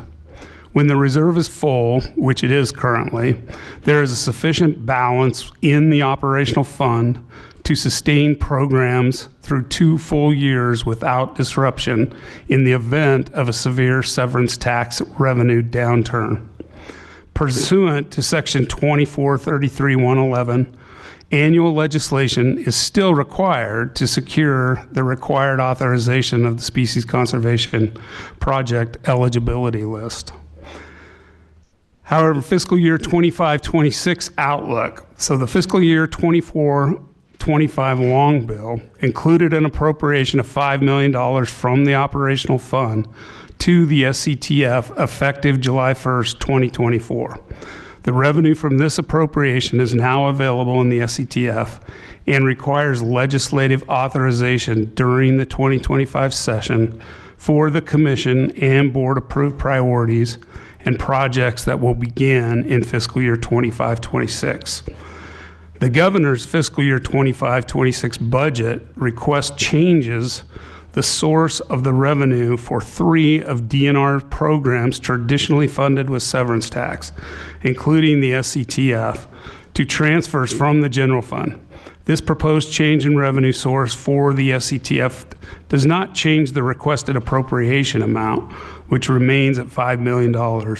It also does not affect funding for projects that have already been approved in prior SCTF legislation. I just wanted to point that out, especially given Mr. Porter's financial updates. So I'm here with our staff recommendation. So staff recommends that the commission first concur with the DNR executive director's proposed recommendations to the General Assembly to approve a total expenditure of up to $5 million from the Species Conservation Trust Fund for fiscal year 25-26, including up to $2.5 million for the CPW priorities outlined herein. And secondly, forward a statement of concurrence to the Colorado Water Conservation Board. And I'll go through those projects now real quickly. So the recommended Parks and Wildlife budget is for $2.5 million. First, in the terrestrial native wildlife conservation, those include understanding white-nosed syndrome pathogen dynamics in Colorado, drone-based bait distribution for equipment to support plague management in Colorado, identifying landscapes that facilitate Canada lynx reproduction, assessment of inbreeding in Canada lynx in Colorado 25 years post-reintroduction, estimates and determinants of white-tailed ptarmigan abundance, survival, breeding effort, and breeding success, assessing high-priority bird species interactions with utility-scale solar energy, Colorado black rail genomics, migratory connectivity, brown-capped rosy finch surveys. And then on the native aquatic wildlife conservation side, again, up to $1.25 million. Construction of a native cutthroat trout isolation facility at the Rifle Falls Hatchery. Modernization of the Mount Uray Hatchery water supply for native cutthroat trout. Evaluate the impacts of road salts on cutthroat trout and boreal toad populations. Utilize cutting-edge genomic techniques to inform conservation and management actions of northern leopard frogs in Colorado. Evaluate winter survival, condition, and diet of native Great Plains fishes. And finally, determine the genetic population structure of Colorado round-tailed chub populations. With that, I'll turn it back over to you, Chairman. Thank you, Matt. Commissioner Haskett. Thank you, Chairman May, and maybe I'm totally missing something here, but it says 5 million, but then we're only asking for 2.5 million. Where's the other 2.5 million? Thank you for the question, Commissioner Haskett. The other 2.5 million goes to Colorado Water Conservation Board, and they distribute those funds.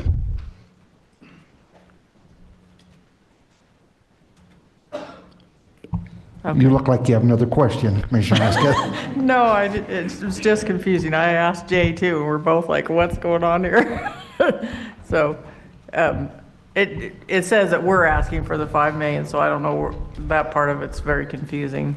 Yeah, this is typically how it always happens, is that whatever the total fund is that comes from the severance tax to the Species Conservation Trust Fund is split in half between CPW and the Colorado Water Conservation Board. And then we divide our 50% between aquatics and terrestrial. Okay, thank you. Commissioner Touchton. Yeah, thank you, Chairman. Yeah, well, thanks for that clarification. Commissioner Haskett and I were both perplexed. But that leads to a follow-up question, which presumably the Colorado Water Conservation Board spends their $2.5 million on things that live in the water. And so we split ours down the middle between aquatic and terrestrial. I'm wondering if we're over, between the two agencies, are we over preferring aquatic species so that CPW might not split it down the middle, but perhaps favor terrestrial species? That's a good question. And I'm not completely familiar with all of the ways that the Colorado Water Conservation Board distributes their portion. We do work with them on a lot of projects. Theirs are more obviously water oriented directly than species oriented. And so we work with them though in terms of recognizing the value to native species of those projects. But in terms of the benefit of those projects to terrestrial, I would say, again, any project that benefit, water is going to have some benefit to terrestrial species. They all seem like good projects. The other, and this just allows me to return to something that I've been harping on for a while, is some of the funding is premised on the species being on the state threatened or endangered species list, the state list. And our state list is not very accurate. And so, for instance, black rail, on which we're doing a project, are not on our state species list. Tricolored bat, which is a bat potentially affected by white nose syndrome. Again, we're doing a bat project, but it's not on our state list. Both of them should be. They're on the federal list. So it's kind of a two-part question. How do we fund these when they're not on our state endangered and threatened species list? And are we making any progress toward updating our state threatened and endangered species list so it reflects closer to the actual situations? Yeah, thank you for the question, Commissioner Tutchin. We're currently in the process of our state wildlife action plan update. And I'll let Dave Clute speak to that as well. But that 10-year update is due at the end of August. And that is what that project will do, is looking at every species and its classification. Thank you. Thank you for the question. Good morning, commissioners, directors, Chairman May. Yes, we are in the process of, excuse me, I should introduce myself. I'm Dave Clute. I am the Terrestrial Branch Deputy Assistant Director for our Species Conservation Programs. So I'm happy to respond to your question. As Matt said, we are in the process of updating our State Wildlife Action Plan. That's actually due at the end of September for delivery to U.S. Fish and Wildlife Service. We're in the process right now of evaluating our species of greatest conservation need. We have that draft list in place. It's been out for public comment. Both of the species you mentioned, tricolored bat and black rail, are identified in that revision, and those are species that we will be adding to our species of greatest conservation need. Our plan is to then, after we've gone through the process of identifying those species, to then dig a little deeper and look at which species should be listed as threatened and endangered species, which are statutory categories in Colorado state statute. And so we wanted to get through that process of updating the SWAP first to give us sort of the broader landscape, and then dig a little deeper and look at species of greatest conservation need. In terms of how they can be included here, those are both species that are listed or being evaluated for listing along with other species by U.S. Fish and Wildlife Service. All of those species are also included in our Section 6 Cooperative Agreement list of species with U.S. Fish and Wildlife Service, so we recognize that those are species that are or could be potentially listed in the future and thus are eligible for this funding. Thank you, Commissioner Tutchin. Commissioner Bailey. Thanks, Chair. Thanks so much for the updates. It's really great to see all the exciting work and necessary work that's being done, and I appreciate some of the integration of the use of technology, so drone-based distribution of plague management sounds really exciting. And then also really curious to see what the road salt study yields, in part because that's, I heard, right, and that's come up for a lot of species, amphibians in particular, right, as a threat. I did just want to make sure I'm sort of clear on what's happening financially. And so basically calendar year 25-26 is set, 26-27 is proposed to be set even if the General Assembly doesn't approve the proposed revenue source change. But is there concern in future years, if this proposed revenue source change is or is not approved, that the SCTF might be sort of less viable at the $5 million level? Hope that made sense. Yeah, I might let, excuse me, David Porter. Is he still there? Come answer that.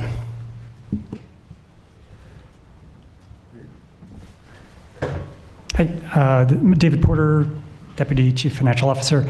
It's kind of difficult to predict. Certainly, the General Assembly could curtail what our spending is going forward. Plans now and our requests as they are structured now would not have that happen. So could happen, but can't really give a good estimate. Executive Director Gibbs. Yeah, thank you, Mr. Chairman. Yeah, I just want to jump in just to explain too some triggers that could really impact the Species Conservation Trust Fund are really the amount of money from severance tax. So this is all the operational fund. The DNR, we have about $34 million of obligated money that goes towards everything from funding more than 155 staff for the DNR. So that trickles to over $6 million for the Oil and Gas Conservation Commission, Avalanche Information Center, our Reclamation, Mining, and Safety Department, Water Conservation Board, CPW Wildlife side, CPW Park side, as well as specific programs like, I know we're talking about Species Conservation Trust Fund, but there's also CPW's Aquatic Nuisance Species Fund. There's CDA's Soil Conservation Fund that also gets $700,000 from that fund as well. And then you've heard me talk about, our Colorado Strategic Wildfire Action Program, COSWAP. There's a $5 million obligation for that as well. But it all depends on oil and gas activity. So sure, we have, $5 million part of this program, but the triggers are dependent on that activity around the state. So everything could be less depending on the severance tax that we see come in. So, Commissioner Haskett. So on both of these, it says up to $1,250,000. So what does it actually cost? Are we spending all that? Do we need all that? Thank you for the question, Commissioner Haskett. Yes, this does say up to $1.25 million, but those are fully allocated for the projects that are identified on the list that you've received. So all of those projects total up to total allocation of $1.25 million. And based on staff recommendations, we actually have need beyond that. So we did prioritize these projects, and there is additional need beyond what is recommended here. Commissioner Touchton. I don't mean to cut off discussion. I was going to make a motion to go ahead and approve this. Like I said, I think these are all some pretty fascinating and necessary projects. A motion's appropriate now. Okay. I was wrong. We do not have, I see Katie coming up. That's for the next item, right, Katie? We don't have public comment on this. So the floor is still open. Would you restate your motion, Commissioner? My motion is to approve the request for the Species Conservation Trust Fund funding as presented. As presented. Very good. So, Commissioner, does any other commissioner have discussion before the vote? Commissioner Reading, I presume you're second. Sorry, go ahead. I shouldn't presume that. Thanks, Chairman. I was going to second, but I also just wanted to make one small clarification for the record that you Matt left off inadvertently 2 projects on the aquatic side.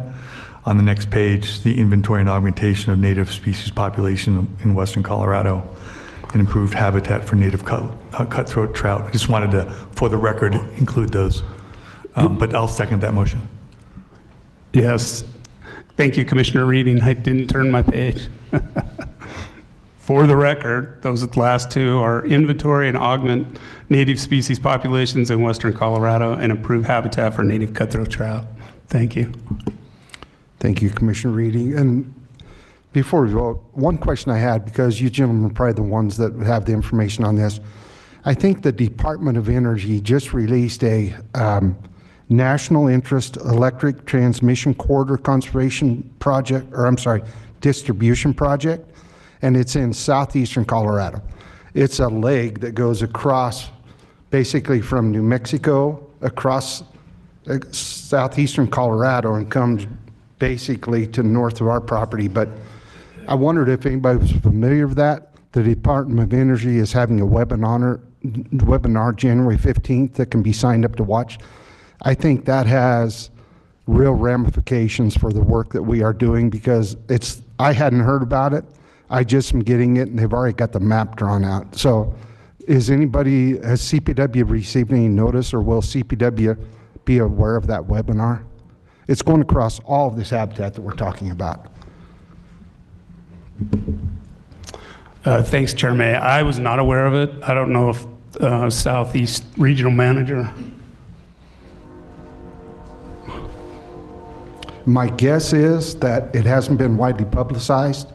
I just found out through backdoor channels about it, but it's a real deal that has a high impact on all of us.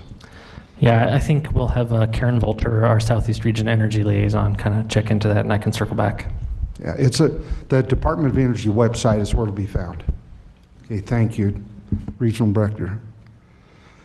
That being said, any more discussion?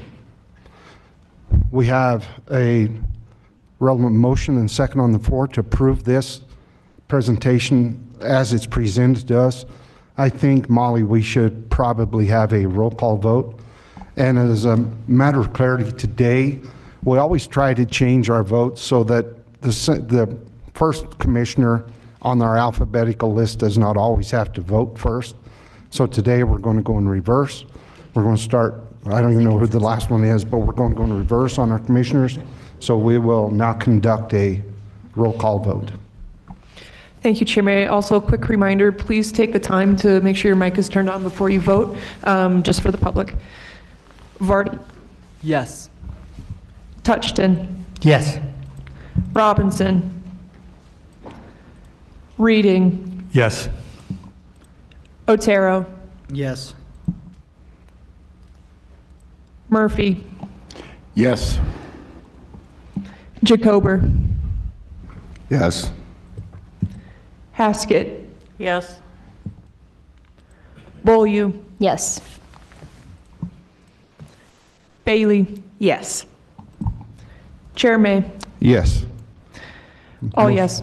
Motion passes. We now will move to our next agenda item of, pardon me, I guess we're into public comment, Katie? Before we start on the next 2 days worth of public comment, I would like to read some pertinent facts out of our public comment policy so that everybody is aware. This is by no means all of our policy, but I think it is the key points that will have an impact on what we do as we comment the next couple of days. So I'll just read from it in kind of pieces. Any person who attempts to influence any public servant by means of deceit or by threat of violence or economic reprisal with the intent thereby to alter or affect the public servant's decision, vote, opinion, or action commits a Class 4 felony.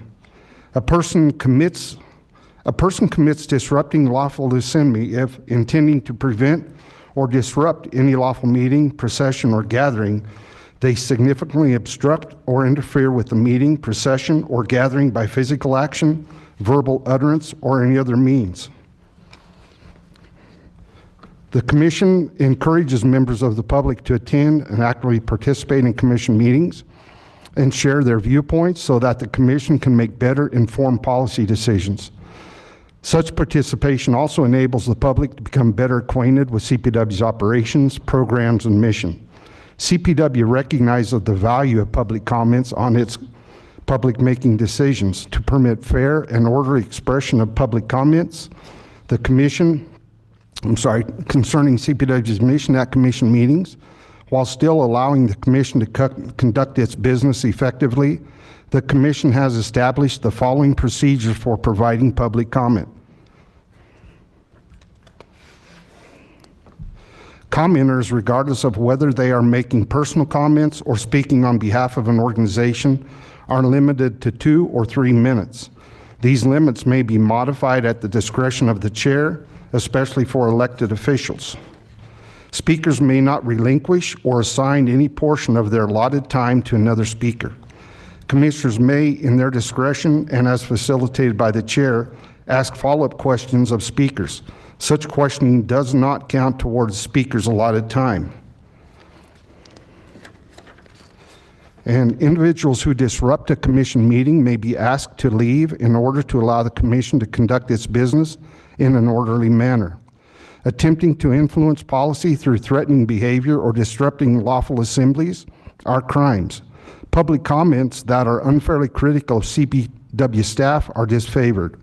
Grievances about specific staff members should be submitted in writing to the chair or the director or pursuant to CPW's Notice of Non-Discrimination Grievance Procedure.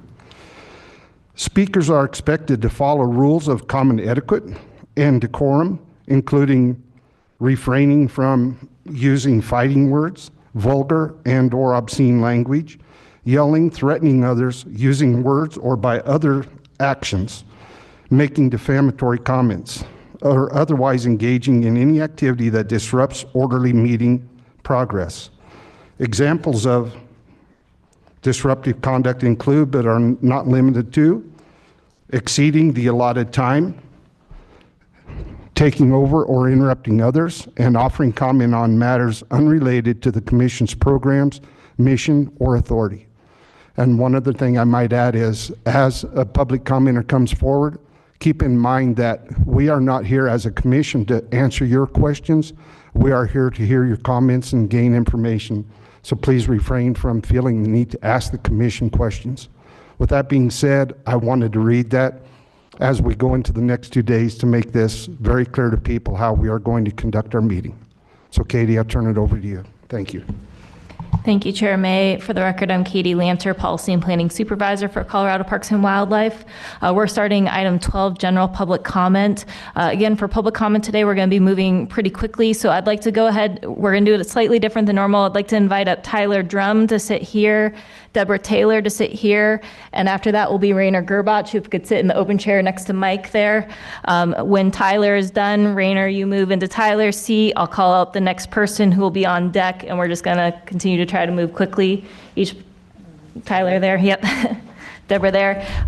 Each person will have 2 minutes, as you've seen. Our sound effects aren't working right now. We'll troubleshoot that during the break, but we're going to go ahead and I'll try to do it on my phone if we can, but you will see the time on the screen. It'll turn yellow at 30 seconds and red at time's up. And as the chair said earlier today, 2 minutes will be a hard stop today. Katie, if I might add. Please. You'll notice this is a new procedure that we're taking. We're taking it because even though we ask presenters to come forth and sit in the front of the room to be prepared, the speaker who is currently on the mic has to have the ability to vacate their chair, vacate the mic, and then it takes time for the next speaker to come up, get comfortable, get their notes out, prepare.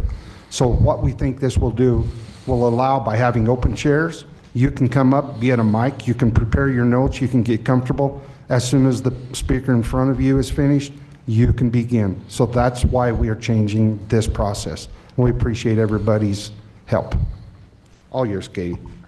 Go ahead, Tyler. Good morning, Commission. My name is Tyler Drum. I am a captain for the Democratic Party and an animal rights and conservation activist. I am here to express my opposition to any pause in the gray wolf reintroduction program. I also wanted to take a moment to express my support for Jessica Bilu and Jack Murphy, who have come under attack simply for exercising their right to voice personal opinions in support of wildlife conservation.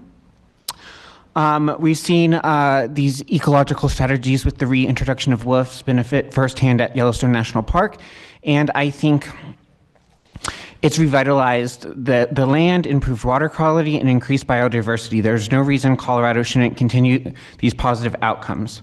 I wanted to emphasize the importance of protecting the rights of CPW commissioners to speak on behalf of wildlife. The lawsuit brought against Commissioners Bilu and Murphy by the Sportsman Alliance is an attack on open dialogue and transparency. Commissioners have the duty to advocate for policies that reflect the best available science. Both of these individuals have done just that. Their thoughtful and informed perspective should be welcomed, not silenced by legal activities. I also Colorado voters made their voice heard in 2020 when they directed the state to reintroduce wolves. To delay a pause in this process would not only undermine the democratic process, but also ignore the overwhelming ecological evidence supporting wolf restoration.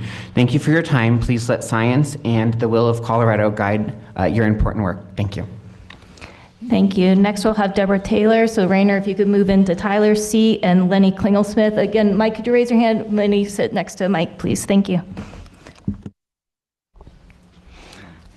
Hello, my name is Deborah Taylor. I'm a 42-year resident, not 42 years old, resident of Denver. I'm directing this to commissioners and staff. Recently, a group called the Sportsman Alliance brought a suit against 2 commissioners for voicing their opinion for signing an op-ed. The purpose of this was to intimidate our commissioners who are qualified in protecting wildlife, wildlands, and voicing their opinions. This is just this was not just outrageous and unprofessional, but it also falls in line with several ranchers and sports people who think everything should be their way. All the commissioners and volunteers qualified for your seat, or you're especially qualified for your seats in different ways. Commissioners are experts in your field. I don't agree with all the outfitters, and I don't agree with all the field officers, but I don't think that you should be sued for voicing your opinion, of your professional opinion. Commissioners, stand strong. I call on organizations who are in alliance with people who are of the alliance supported this, that many people in Colorado do not support it. Thank you, commissioners, for offering your expertise. Dealing with so many people in different beliefs, I believe CPW must continue to place biodiversity at the top of their decisions. Thank you. Thank you. Next, we'll have Rainer Gerbach, then Lenny Klingelsmith, and then Janice Single. Katie, 1 second. I might mention that we'll put on the record that Commissioner Robinson has entered the meeting. Thank you. Good morning, and thank you for the opportunity to speak. Extreme hunting trapping organizations were successful with a campaign designed to mislead voters in Colorado. Disinformation, fear, and a single focus on defending a profitable business model built on exploiting wildlife, the very same model that is systematically starving our ecosystems. In spite of all the more smoke and mirror, the public's call for reform is growing. Indeed, wildlife in Colorado does deserve better. Perhaps as a direct result of flagrant disinformation, more voters are looking for clarification and answers to their concern. Fair chase, Dr. Bailey already highlighted the ethical violations of a guaranteed kill, annual killing of nearly 50% female lions, including subadults, incessant and flagrant violation of CPW policies and tenet of NOM. The same groups are now targeting Commissioners Beaulieu and Murphy for raising awareness about the intelligence, social complexity, and inner lives of wildlife. These commissioners deserve our gratitude and full support for standing up to political pressure intent on silencing and intimidating not only their voices, but this very commission. Global agreements like COP16 demand bold steps, including restoring 4 billion acres of land to stop and ultimately reverse the biosphere's breakdown we are witnessing in real time. Rewilding these lands is critical and necessary to stop harming our environmental life support system. Rewilding moves beyond species-by-species models that demonize predators, emphasize hunting quotas, support unlimited trapping of fur bears, and trophy hunting. Rewilding is holistic, ethical wildlife management that balances ecosystems with coexistence as a cornerstone. Taxpayers across this nation fund the management of millions of acres of public land, yet 82% of them do not hunt, fish, or trap. Any state wildlife agency needs to hear, listen, and incorporate the values of the broader public. In particular, as the same public will be asked to fund the restoration of these damages inflicted. Thank you. Thank you. Next, we'll have Lenny Klingelsmith, followed by Janice Single. So Janice, if you could come around, and then we'll have Julie Marshall in the on-deck seat. Thanks. Hello, hello, commissioners. Thank you for your time. My name is Lenny Klingelsmith, former stakeholder advisory group member, ad hoc member, and I'm the chairman of the Wildlife Committee for Colorado Cattlemen's Association. I came here today just to point out something that's probably overlooked on tomorrow's agenda, where you are re-implementing some grouse hunting on sage grouse. sharp-tailed grouse. I think that's an important program, and it highlights how you've managed a species that can now have some sustainable harvest. I tried to pay attention to the comments earlier, Commissioner Tuckton talking about a haircut, and those are important. We need to continue to look at the expense side.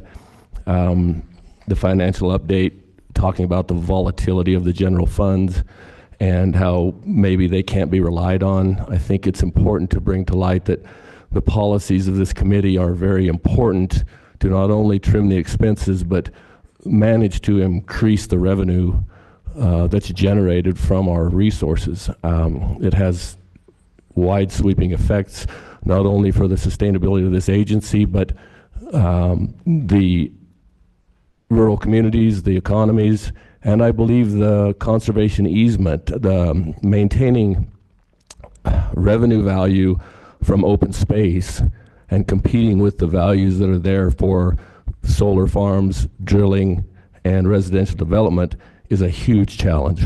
So I just encourage the agency to keep an eye on the expense side, which is generally the intrinsic values, which are very important, but without the actual monetary values being managed well, the sustainability of this enterprise agency is going to be difficult. So thank you for your time. If there's any questions, I'd be happy to answer them. Thank you. Next, we'll have Janice Zinkel, followed by Julie Marshall, and on deck, Pam Milmo, please. Katie, let me interrupt one more time. Commissioners, if anybody has a question for a commenter, we definitely want to honor that. I may not see it on my screen, but please get my attention and we will stop for commissioner questions. My name is Jan Zinkel. I've lived in Colorado since 1981.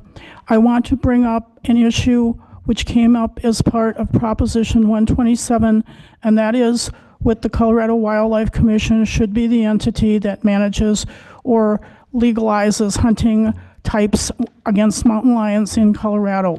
What I'd really like to talk about here is that I would like the commissioners to pursue the serious questions that were brought up by Commissioner Dr. Karen Bailey about violations of fair chase and illegal guaranteed kills in lion hunting.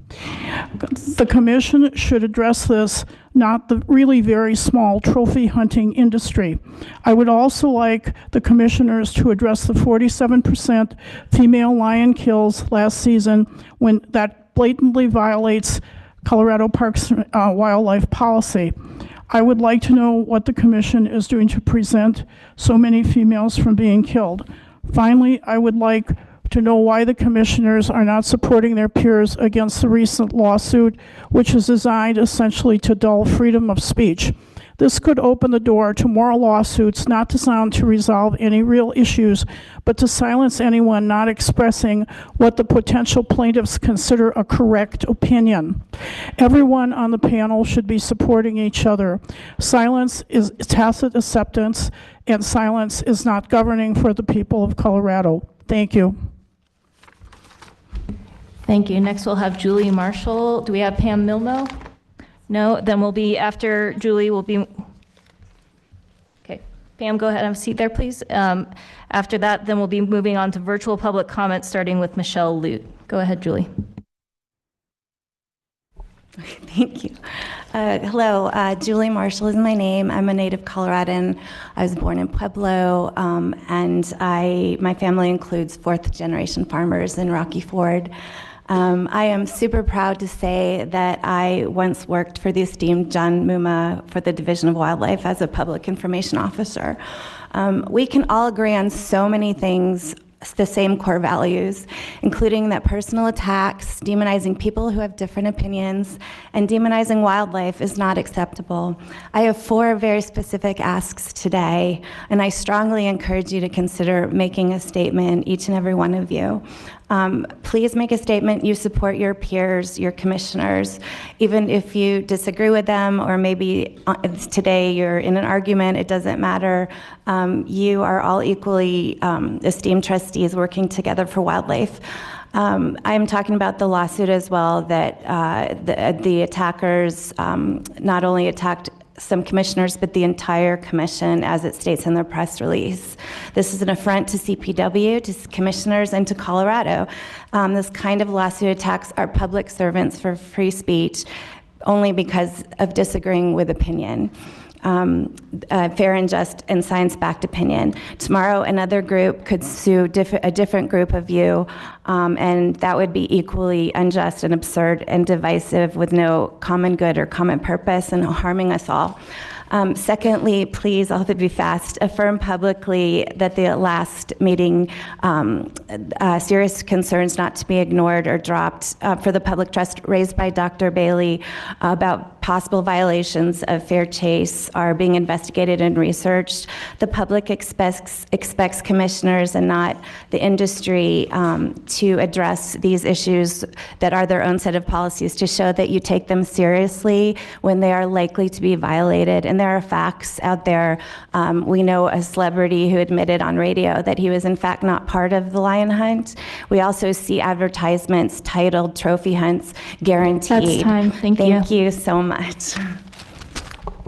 Next, we'll have Pam Milmo, and then we'll switch to virtual comments, starting with Michelle Lute. Hello, Commissioners. Thank you for the opportunity to speak with you today. My name is Pam Milmo, and I've been a resident of the state of Colorado for 30 years. I'm happy to draw your attention today to a very interesting study published by Colorado State University. In this study, published in August, researchers were able to demonstrate that 88% of Coloradans disapprove of hunting mountain lions. And I urge you to get a briefing on this study. I believe this research has great relevance for you and the East Slope Lion Management Plan, and also that it demonstrates that the November election was won by fear tactics covered recently by Forbes magazine and not by what people actually think and are concerned about. So I'm sure CSU would be happy to come and present their findings. I also wanted to mention also, and you've heard, that now these same fear tactics are being used against you yourselves as commissioners for speaking out, and that's just wrong. As Julie mentioned, female lions are being killed without regard to your regulations. Not even 47%, they're not even looking at your regulations. So how can you have confidence that the regulations that you put forth are being followed? And this also, again, fair chase principles are clearly and flagrantly not being followed. Mountain lions hold an intrinsic value to state wilderness and in fact play a vital role in maintaining the entire wildlife ecosystem of Colorado. And I thank you for really considering from a scientific perspective how you can manage those populations. Hunting is not management. Hunting is recreation.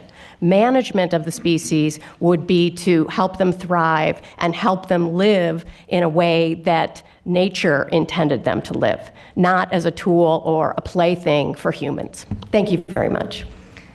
Thank you. Next, we'll be shifting to virtual public comment, starting with Michelle Lute, followed by Kenneth Ramsey.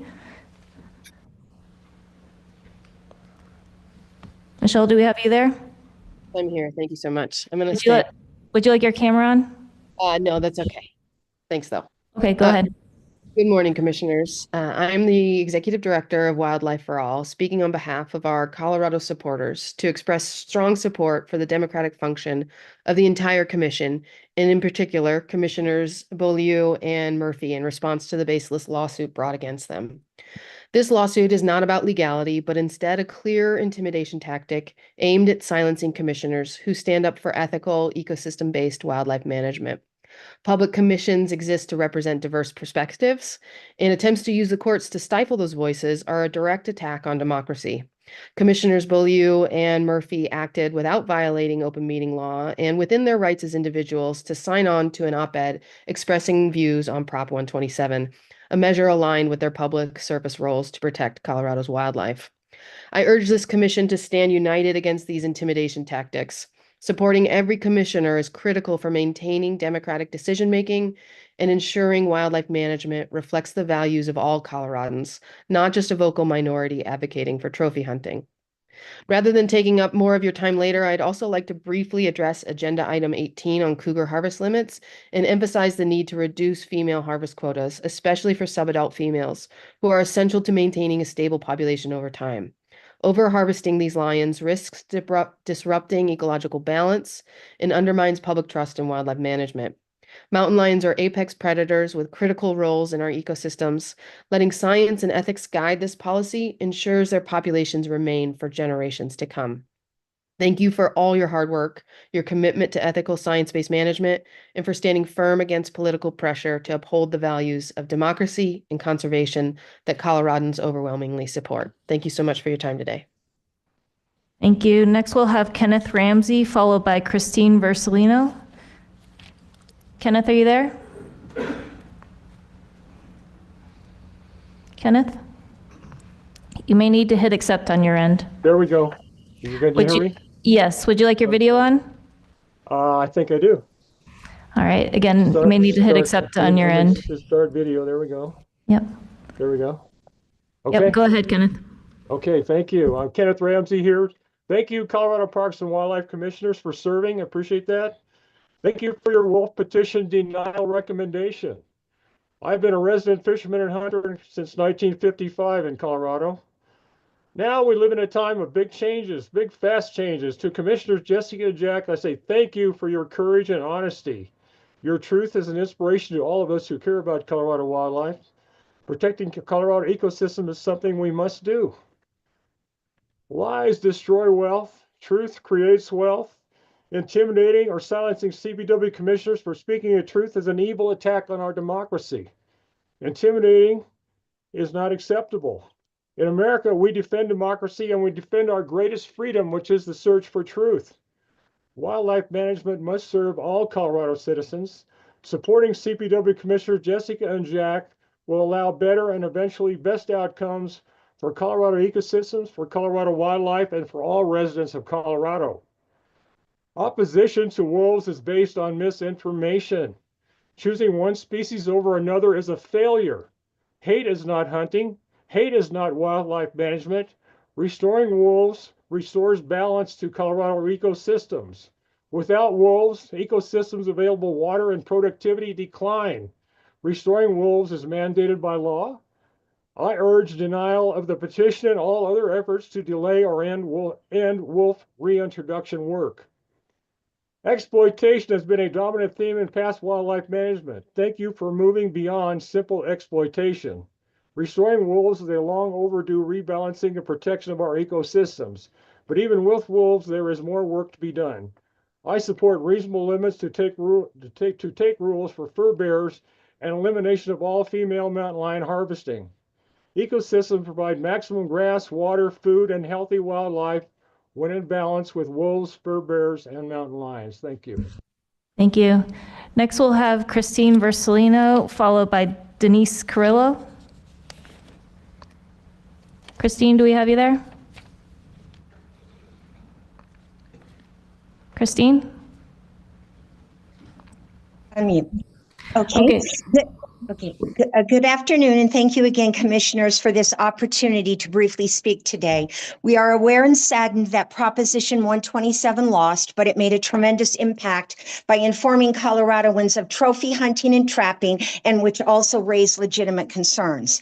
In my opinion, Proposition 127 was defeated via fear-mongering, whether in editorials, TV ads, and signs posted and seen around our city. CPW's name was used directly in these ads and signs despite their expressed neutral stance. Even a former CPW director was prominently featured in ads and was very vocal about his opposition. Along these lines, I am further saddened but not surprised that subsequent to this Proposition 127 vote, the commission and two specific commissioners are being sued. In my opinion, targeted actions of this nature are tactics of intimidation and intended to suppress free speech. I am hoping that all commissioners rally in support of each other at this time and not be silenced. Lastly, I would respectfully ask you to keep in mind the concerns that were brought up last month by so many engaged Coloradoans for our state's wildlife regarding, as others have said, fair chase, female mountain lion killings, leaving pups orphaned, and no limits to trapping. Colorado gets about 90 million visitors per year. Many come to see wildlife thriving, alive, living in peace. This is wildlife's home too. Truthfully, we all built our homes on theirs. Considering that diminishing habitats are causing additional stress to our predators, can't we find sensible measures to give wildlife a break and enact some protections, such as common sense laws that you respectfully know most citizens in our state care about? Thank you so very much for your time and your collective consideration.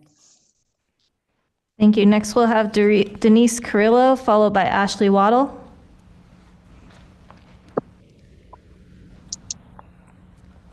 Denise, do we have you there? Denise, I see you, but it looks like you need to unmute. Go ahead, Denise. Yes. Denise? Hello, commissioners. Thank you. My name is Denise Carrillo, and I live in Greeley, Colorado. During 2024, I got to participate in Voices of the Land outdoors activities, which gave me, as a person of color, reconnecting to my ways. Voices of the Land gave me a sense of belonging, provided transportation to a place I can check off the budget list. You know, I understand that outdoor equity grant program may be capped at $3 million for 2025, but I am humbly and directly asking for an increase in the funding. For my experience was great. I can imagine how amazing other BIPOC immigrant residents in Colorado would feel if they could join too. Please increase funding so that the Voices of the Land and other organizations can keep breaking down those barriers for us. Thank you for your time and support. Thank you. Next, we'll have Ashley Waddle, followed by Christine Capaldo. Ashley, looks like we have you up. Go ahead. Thank you. I'm Ashley Waddell, and I'm a seventh generation Coloradan in unincorporated Larimer County. I'm speaking today to urge the Commission to investigate violations of its lion hunting regulations. Harvest limits and season dates are on tomorrow's agenda, but there's no indication the Commission remembered any of the serious questions raised at last month's meeting by Commissioner Dr. Karen Bailey and others after numerous reports of illegal guaranteed killing here in Colorado. You, commissioners, are the voice of Coloradans, and when our regulations are being violated, you must investigate and stop those who profit from what are essentially canned hunts of our shared wildlife resources. These hunts are advertised online, and outfitters' websites all but guarantee a successful kill, citing 98% success rates or near 100% success rates. Many websites advertise their services as a trophy mountain lion hunt, even though trophy hunting is supposedly illegal. One outfitter's website reads, "There's nothing better than walking into a big tom lion bayed on a cliff surrounded by the hardest working dogs a man could ask for." So how does that comply with the rule that when a lion is cornered, you must kill or release it? Not prevent it from escaping and wait for the paying client so that he can walk in and pull the trigger. I'm tired of being gaslighted by the hunting proponents who claim that their activity serves a conservation purpose and that fair chase plays any role in it, when we all know that is not the case. Commissioners, you need to dig deeper into this issue and enforce the regulations that you claim are adequate for protecting our wildlife, because I don't think they are. Thank you. Thank you. Next, we'll have Christine Capaldo, and I'm just double checking to see if any of our other virtual commenters join. Just a second. And then it'll be, after Christine, will be Sherry Gordon. Hello, my name is Dr. Christine Capaldo. I'm a veterinarian in San Miguel County.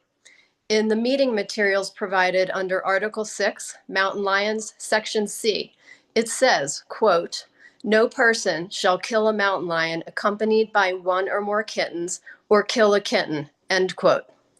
It is illegal to kill a female seen with kittens, but it is okay to kill a female who has kittens in a den or who are separated from her when she is chased by a pack of dogs. This is egregious. It is unethical and reckless, and leaves dependent young to starve and potentially get into conflicts with livestock.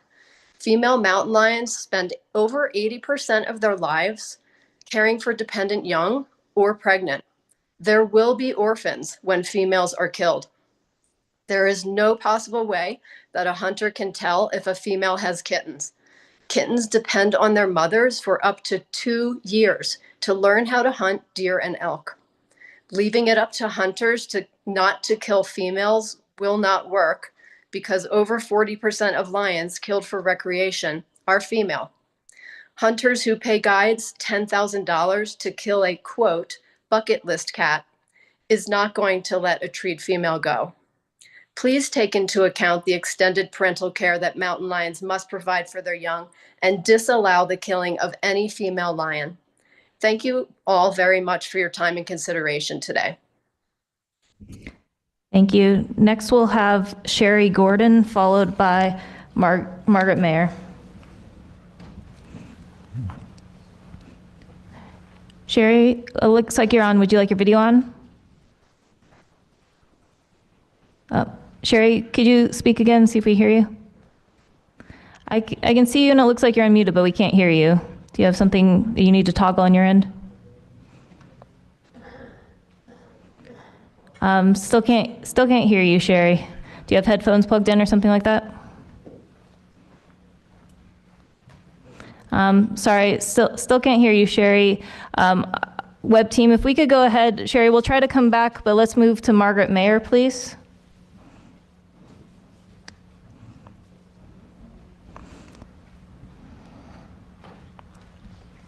Hi, can you hear me?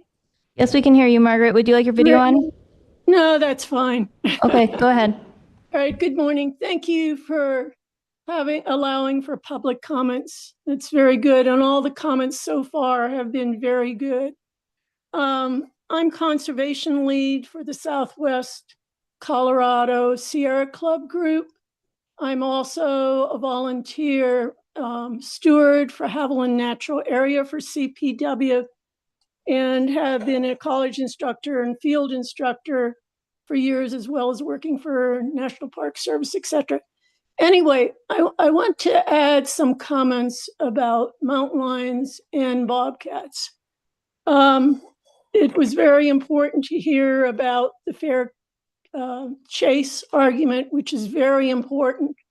And I hope in the future that mountain lion hunting and trapping of bobcats will be banned. One of the issues that I find is that with mountain lions increasing their numbers, or it will help with chronic wasting disease in the elk and deer population. And so it actually increases the health of those animals, wildlife that we have here, elk and deer, to be healthy populations for hunters. So that's very important. California has not had trophy hunting for 50 years, and they have half the percentage of conflict with ranchers and public that we do here in Colorado and other Rocky Mountain states. And so I would think it's important to know that mountain lions have an important role in the ecosystem. They also regulate their numbers. They're self-regulating. That's time. Thank you. Okay, thank you. We'll try Sherry one more time, please, web team. Sherry, do you want to try talking again? Sherry, it looks like you're unmuted, but we still can't hear you. Try one more time. Yeah, we can see you, but we can't hear you, Sherry, so I'm afraid that we're going to have to move on. Chair May, that was all the public comment that we had for this item. Thank you. Thank you, Katie. And Sherry, if you can get back on, we'll have more comment. I think tomorrow at the end of the day we have, so we still invite you to try to come back in be happy to listen to your comments. Okay, we complete that public comment item. We're a few minutes ahead. Our lunch isn't ready until 11:15. So I defer to the commission. We really don't have anything we can move up. This afternoon is all wolf discussion. Tomorrow, the same thing, but we could discuss tomorrow's future topics discussion if that is suitable with the commission, or if the commission isn't ready to do that, we can do something else. Commissioner Robinson. Hey, Chair May, thank you so much, and I want to apologize for my tardiness. I had a work obligation that I had to fill. But if you don't mind, Commissioner, I'd like to take a chair. The floor is take yours. a couple minutes. I just wanted to say thank you so much to all of the comments and emails and meetings that I've had from all of our constituency, whether you're hunters or anglers and or agriculture community. This last few months has been very engaging, to say the least. And I just want to say thank you because it really highlights for me as a commissioner, but also as a Coloradan, how blessed we are to have a diversity of people within our state. And I think the diversity of the people that make up our state is what makes it unique and what makes it powerful. I will say I spent a lot of time in the different parts of the state this last couple months. And we had a really well-attended Hunters Happy Hour in Durango. We had some hunters and anglers that we met in Claiborne, Colorado, and just really met a lot of different people and a lot of different places. And I will tell you, we have some really cool sportsmen in the state of Colorado that are very, very knowledgeable. I also spent quite a bit of time with the agriculture community and producers for obvious reasons, for all the things that we're seeing. And I came away with one thought that I wanted to share with you all. The thought is that we don't have conservation without our agriculture community.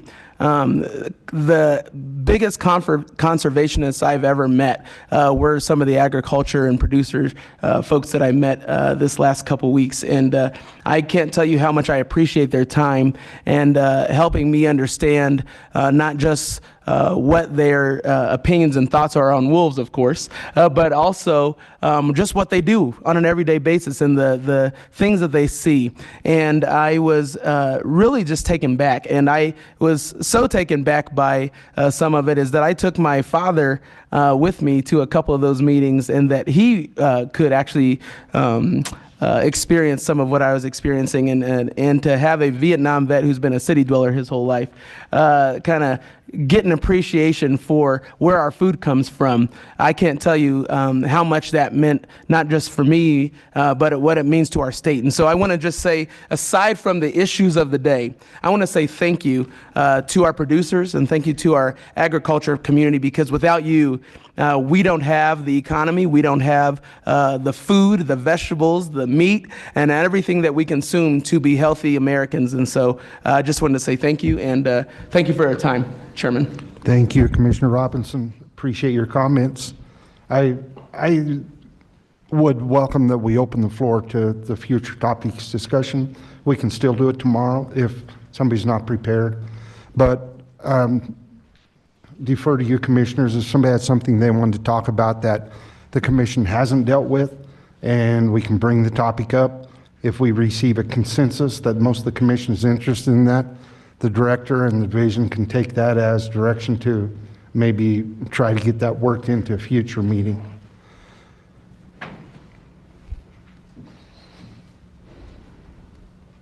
Commissioner Bailey. Thanks, Chair. I don't know that this is directly related to future topics, in part because it's something that shows up on our agenda, but it's in response to one of the public comments and just sort of processing, again, like who makes decisions, where it's decision-making power. There was a comment about the Outdoor Equity Grant Program and the need to increase funding for it, which is something that I fully agree with, but my understanding is that that power lies elsewhere. So if someone could clarify who makes those decisions and how we might work towards increased funding for that. Commissioner Touchton. I'm sorry, Director Davis. Director Davis, go ahead. Thank you, Mr. Chair. So that is absolutely something that CPW has proposed an increase to the Outdoor Equity Grant Program. I would argue that's probably an incremental increase, and we need to take a look at that bigger picture and really try to meet the demand for the quality projects that are coming into that grant program. We'll have tomorrow, I believe, Andrea will be here to give an overview of the program and the grants that we approved recently. And I know this is also really important to the administration too. So we're all kind of in the same canoe rowing towards the same destination. It just might take us a little bit to get there. Thank you, Director. Commissioner Touchton. Thanks, Chairman. I just had two thoughts on the future topics list. Is some have been on the list longer than others. So we might have kind of a FIFO system because the list is roughly chronological. But there's some at the top that we haven't got to. One that a bunch of commenters seem to be concerned about was the trapping small game license. That's on the list, and so that one might be something we should prioritize because it seems to be of public interest. The last comment I had was like. Some of the discussions, I know the list just indicates it's done, that we had the discussion.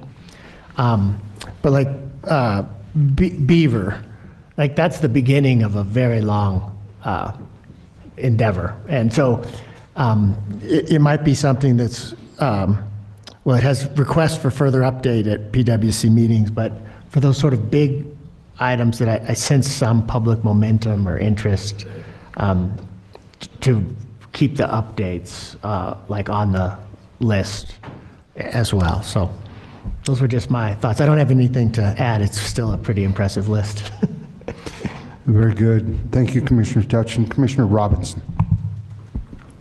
I think we have this on the list already, but just to expand and kind of bring it to the forefront is expanding the tribal engagement. I've had multiple meetings this last couple months with folks that represent and/or are involved with multiple Colorado tribes, and I believe, and I don't speak about the tribes as though they're a monolith. That's important to note. However, I think that our Native American population and tribal leadership have a deep desire to engage more heavily with us. And from my conversations, I promised that I would bring that up. So here we are, bringing it up, and I would love that to be a topic of discussion. Thank you, Commissioner Robinson. Commissioner Haskett. Thank you, Chairman May. I would like to add something to the list. Director Davis brought up state parks, and we I'm trying to remember when it was, 2 or 3 years ago, did Sweetwater Lake, and we have had no updates on that, and I'd really like to know where we stand on that. Thank you, Commissioner Haskett. And this is really informal, so I know we're just kind of speaking to the director and staff, so we'll kind of take that. Maybe tomorrow we hone in on some of these if there's something more important.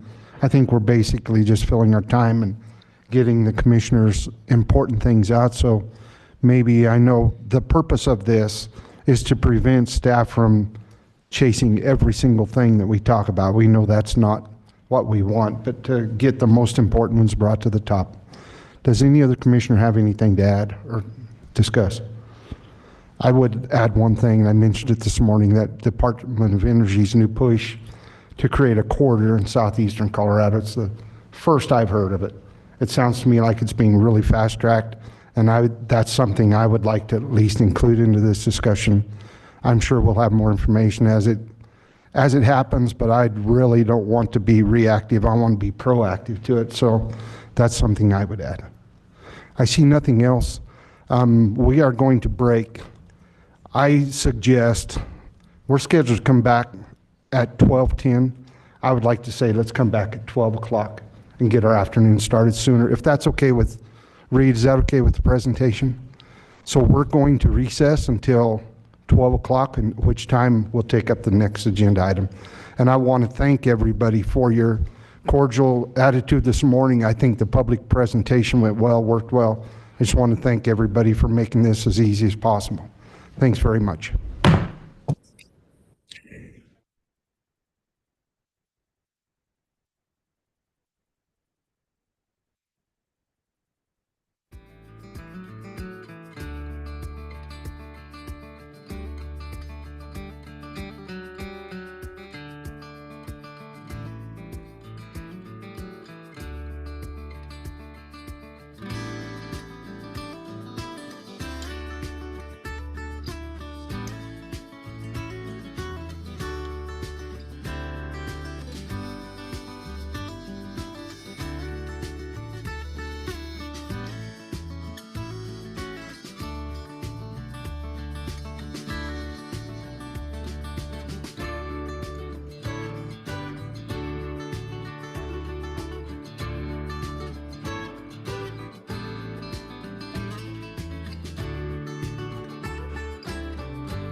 This one. No, somebody else's.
I don't know if we'll get it now because we're not in the.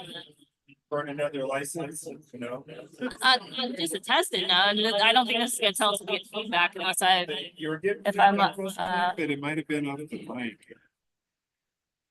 But you shouldn't. but I was right next to gates, so that's what's causing it.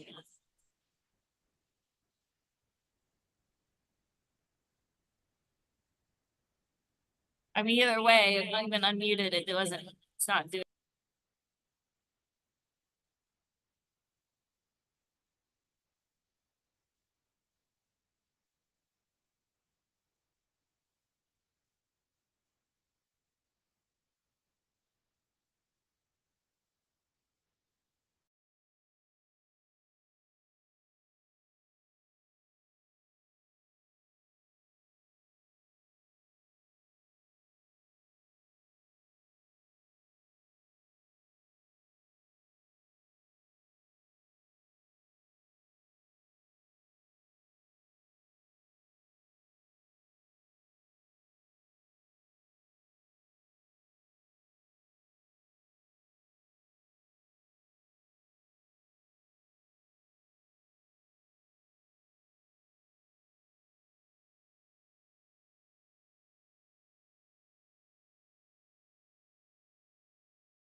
This meeting will come back to order. We will pause for a couple of minutes till we for certain have all of our commissioners back in. Appreciate everybody's help in making this meeting run smoothly. So it's much appreciated from the commissioners.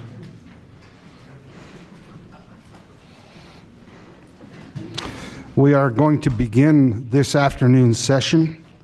Once again, we're in the Colorado Parks and Wildlife Commission meeting in Denver, Colorado.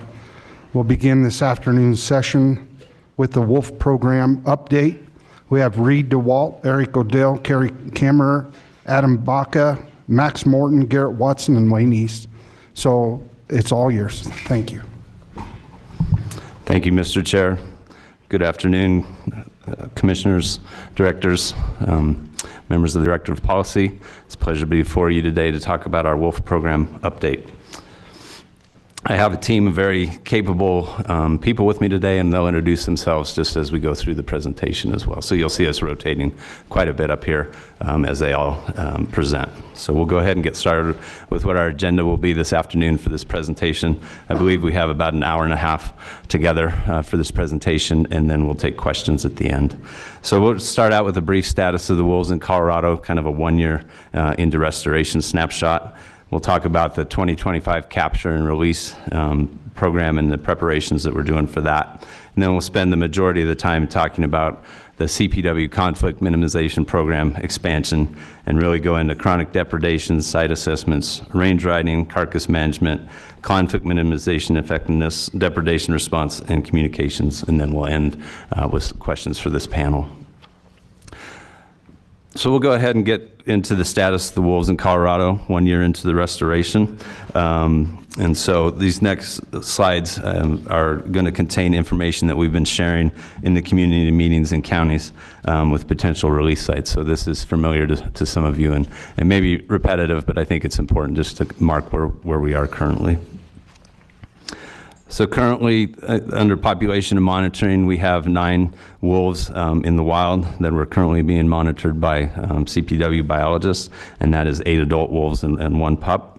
And then 5 wolves, known as the Copper Creek Pack, or members of the Copper Creek Pack, are currently being held at a non-disclosed location, and that's 1 adult and 4 pups. So we monitor the wolves through sightings, visual confirmations with both VHF and GPS collar capabilities.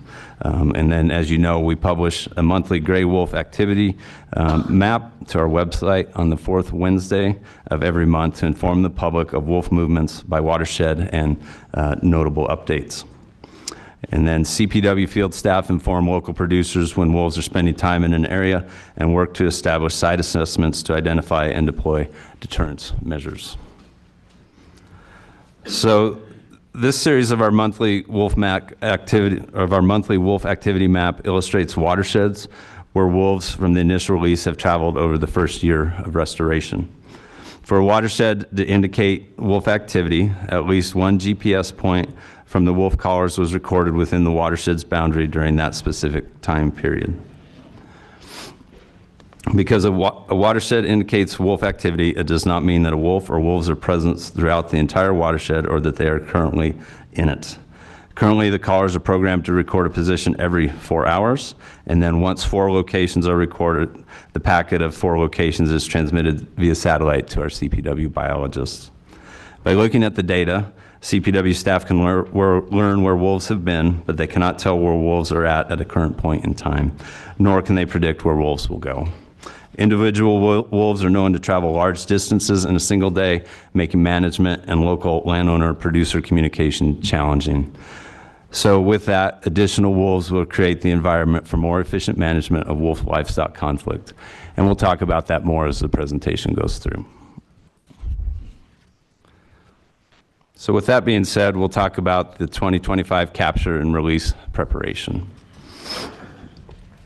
So for our 2025 release season, we're planning to release up to 15 wolves that will be translocated from British Columbia to Colorado in January of 2025. CPW will be responsible for all costs associated with capture and transport, and animals will be examined and provided treatments and prevention for possible diseases and infections at the source sites. Collars will be secured to inform CPW staff on the behaviors and survival of reintroduced animals, and animals will be transported in aluminum crates to Colorado by airplane. It's very similar to the procedures that we followed last year. So a couple other important points for the 2025 release season is that we will not translocate wolves from BC that are from packs currently involved in situations of repeated livestock depredations. Animals will be released at select sites as soon as possible once they arrive in the state. And additional wolves will create the environment for more efficient management of wolf livestock conflict, because and some of those factors are leading to pack formation, creating wolf territories, so wolves will will stop moving as much, establishing predictable travel patterns and behaviors, and then allowing CPWs and partners to more effectively minimize conflict through site assessments and deployment of appropriate deterrence measures. I would like to just point out as well the cooperation with British Columbia and how excellent partners they have been, and just the magnitude of that capture and transport operation and that undertaking in BC, and just the monumental effort that is as well. So also for the 2025 release season, that we have implemented a communications plan to inform stakeholders as we prepare for this year's release season. And as mentioned earlier in some of the commissioners' comments, community meetings have been held throughout November and December in counties where releases are possible. CPW and our partners have been working throughout the year to increase staff, funding, tools, and communication for minimizing wolf livestock conflict, which you'll hear a lot more about in this meeting. And then a greatly expanded conflict minimization program is the result of these efforts. And like I said, we'll go into those details in this meeting, and I'm going to start that part of the presentation now. So to start with, just some background, the CPW has been listening to the concerns and recommendations of all stakeholders throughout the first year of gray wolf restoration. The agency has incorporated this feedback into an expanded and improved conflict minimization program for Colorado livestock producers. Through partnerships with the Colorado Department of Agriculture, the Colorado Wolf Restoration Ad Hoc Working Group, USDA APHIS Wildlife Services, Colorado State University Extension, and the USDA Natural Resources Conservation Service, also known as NRCS, and our NGO partners, we are in the position to offer Colorado livestock producers an even more robust program that includes the tools, support, and resources needed to minimize wolf livestock conflict. So the first component of the program we'll cover today is the definition of chronic depredation, and then the lethal management considerations around that. The hope is that we don't get into a situation of chronic depredation through the use of all these tools and resources in place now that we'll cover today through the conflict minimization program. However, this topic has been front and center in the conversations around the wolf program throughout this first year, so we wanted to address it first. When the Colorado Wolf Restoration and Management Plan was developed in 2023, the technical working group and the stakeholder advisory group provided valuable input on many topics, one of which was whether or how to define chronic depredation. The stakeholder advisory group in particular spent considerable time examining other states' approaches to this issue and also understanding the uncertainty of what wolf management would be like in Colorado. There was general agreement that wolves that are involved in repeated depredations in a focused period of time should be managed, but the SAG was reluctant to provide a quantitative definition or numerical definition of what that threshold would be, instead saying that, at least initially, CPW managers should have the discretion to evaluate each situation on a case-by-case scenario. Recognize as well that this was done prior to the finalization of the 10J rule, so the full spectrum of opportunities was not clear at this point in time. Not long after reintroduction of wolves in December of 23 and some concentrated wolf livestock conflict in the spring of 24, CPW's leadership and the commission as well received social, legislative, and political pressure to remove some of that flexibility and instead to derive a quantitative definition of what is meant by chronic depredation. Among other things, this was a primary focus of the ad hoc work group that was established this summer and fall of 2024. Similar to the SAG, the ad hoc group was not convened to be a decision-making body, but instead to provide input to CPW staff as we work to develop this desired definition. This effort to define chronic depredation depredation is not a plan revision or amendment. It is a clarification using internal administrative directives to quantitatively define chronic depredation, an effort the plan allows for.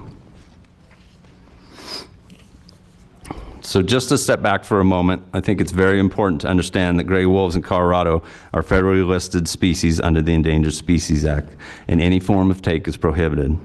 Take can be harm, harassing, chasing, and potentially lethal management. It is not just limited to lethal management, or it is not just lethal management. Understanding the challenges of managing wolves in a landscape where livestock are widely present, CPW worked with the United States Fish and Wildlife Service to develop a 10J rule that establishes the population in Colorado as non-essential, experimental, which relaxes the take prohibitions to allow certain forms of take under various circumstances. This NEPA effort to develop the 10J rule was costly. It is important to recognize that this expense is rolled into the overall cost of wolf management that has gotten recent attention. Without a 10J rule, all forms of take would be a violation of the Endangered Species Act. We just think it's really important to emphasize and recognize this investment that was made to provide this management flexibility. We feel that this was a very appropriate investment to assist owners of livestock in preventing and resolving conflicts between gray wolves and livestock. There are points within the 10J rule that must be adhered to to implement lethal management action, and I'll come back to those in just a moment.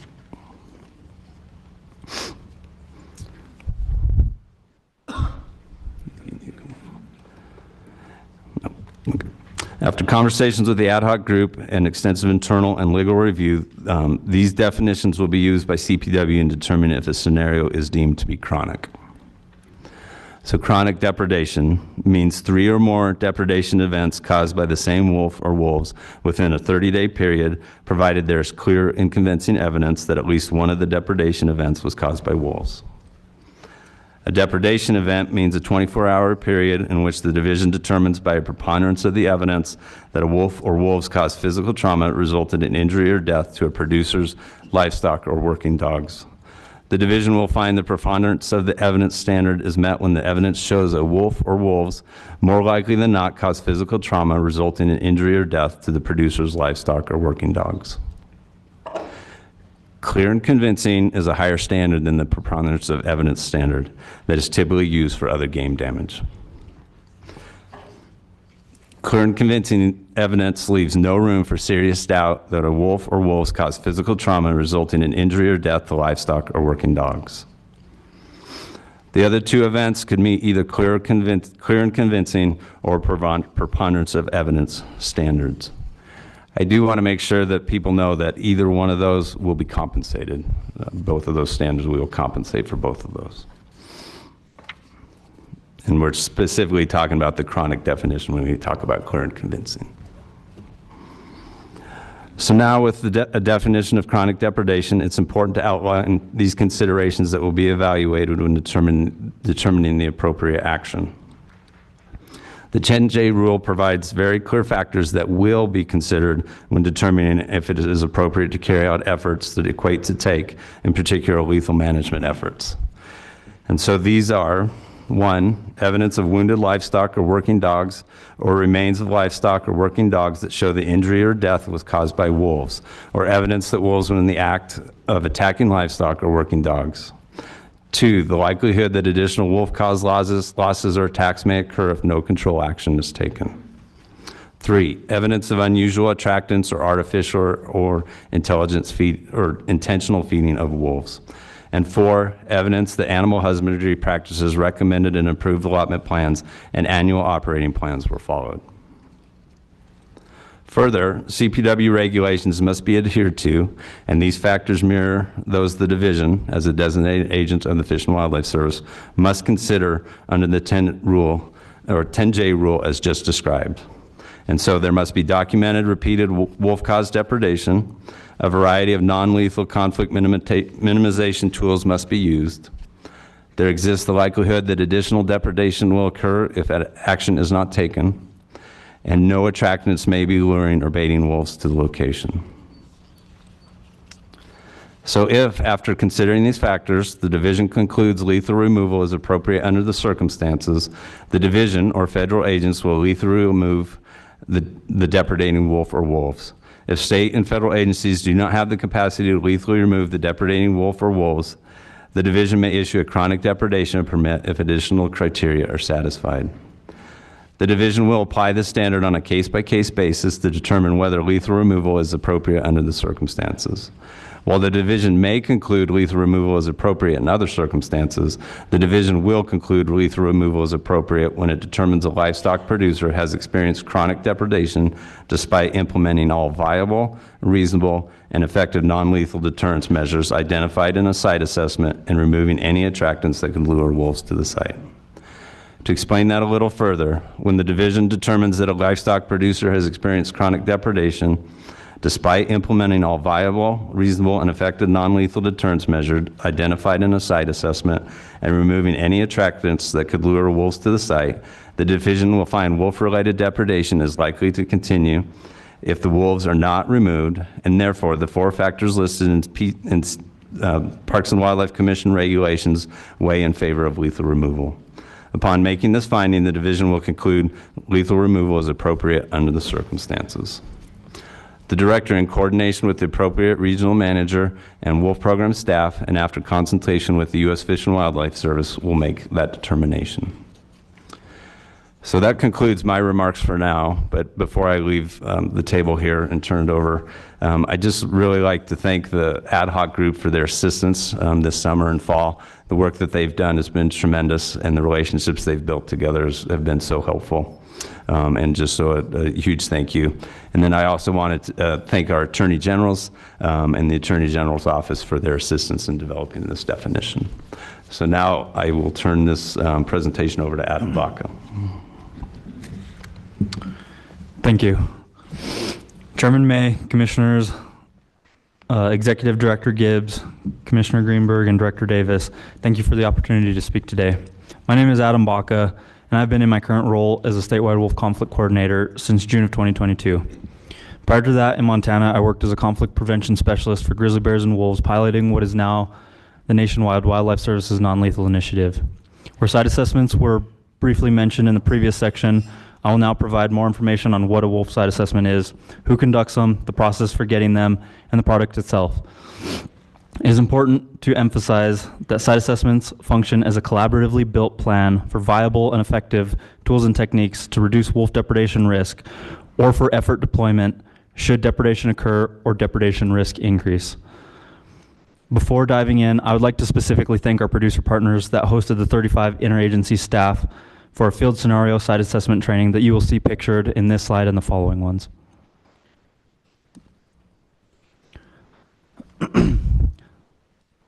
So a wolf site assessment is at its core a way for trained staff to assess the actual risk of wolf depredation, provide actionable options for reducing depredation risk, evaluate circumstances leading to depredation between locations, and document conflict prevention methods that are being implemented. CPW wolf site assessments have been available since May of 2023 when the wolf management plan was finalized. In the last few months, we've designed a more standardized protocol, included additional agencies, and conducted significant training. The result being a distillation of years of experience assessing agricultural locations for carnivore conflict risk and deploying numerous conflict prevention and minimization methods successfully across multiple states. This final product has undergone extensive external and internal review through a 13-phase review process conducted amongst 37 staff, including DWMs, AWMs, biologists, EMT members, and most significantly, with input from our producer community. It is worth noting that Colorado producers who have implemented practices outlined in wolf site assessments by technical experts in a timely fashion have seen zero wolf depredation altogether, a complete cessation of depredation, or significant reduction in depredation. Trained staff at 4 agencies, CPW, CDA, Wildlife Services Colorado, pending MOU finalization, and NRCS are offering these free and voluntary site assessments to livestock owners in evaluating their individual operations and or their grazing allotments for the reasonable use of viable conflict minimization tools and techniques. I again want to emphasize that these site assessments may be either proactive or reactive and may be requested at any time by livestock owners in Colorado. Again, the ultimate goal of these efforts are to enhance communications, relationships with agricultural partners, identify those conflict minimization options for individual operations, provide details on the use and maintenance of each recommendation, and ultimately reduce wolf livestock conflict. As was mentioned in an earlier portion of this presentation, should depredation reach chronic levels, implementation of all viable, reasonable, and effective practices as outlined in wolf site assessments will be reviewed as agency leadership makes wolf management decisions in those cases.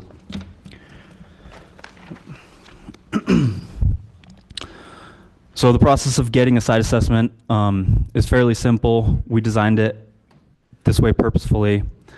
First, the livestock owner contacts trained staff or fills out a pre-site assessment form.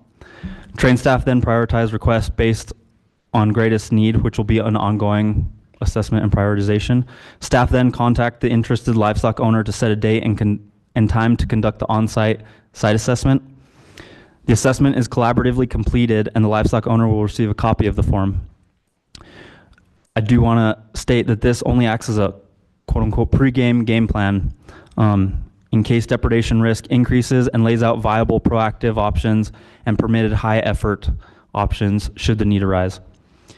This permits the agency to implement those high-effort options in appropriate scenarios, which will be gone into further detail as part of the depredation response portion of this presentation. And again, just driving home the point, as stated earlier, this process may be done proactively or reactively, but it is a voluntary process done in conjunction with the livestock owner. Our goal in developing this was to keep things as simple as possible, with our North Star being reducing wolf conflict and helping people. Once conducted, we will continue to monitor site assessment locations and assist with implementation of tools and actions as appropriate and agreed upon in the site assessment as part of our depredation response. Again, further detail will be given later in this presentation. And finally, throughout this process, we'll monitor tools and techniques for broad-scale evaluation of their effectiveness within the state.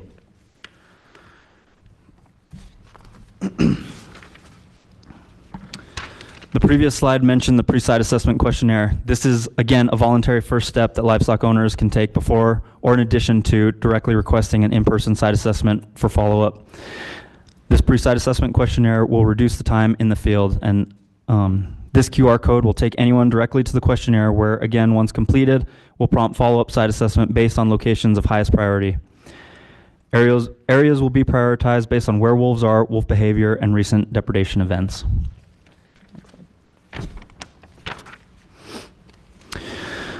So this is the actual site assessment form, which has been provided to the commission via the mailing. I'm not going to go into this in detail, but generally the first page lists the viable conflict minimization options that are collaboratively agreed upon and denotes the agency staff that works to complete it. On the second page are 14 core questions listed that will allow subject matter experts to accurately assess risk and prioritize tool and technique deployment. Again, these are meant to empower livestock owners with ideas, tools, and through a collaborative decision-making process, provide actionable items that are tailored to their unique operation. Implementation of options provided or other tools and techniques are captured as well and give CPW the ability to apply compensation ratio, and again, implementation of actions will be considered upon review of lethal management requests.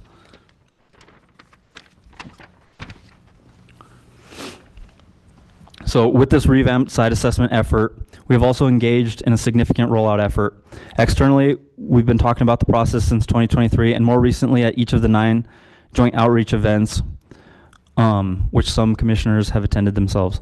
Internally, there's been significant interagency training with producer assistance, where 35 staff attended that in-person training for a day and a half on-site scenario.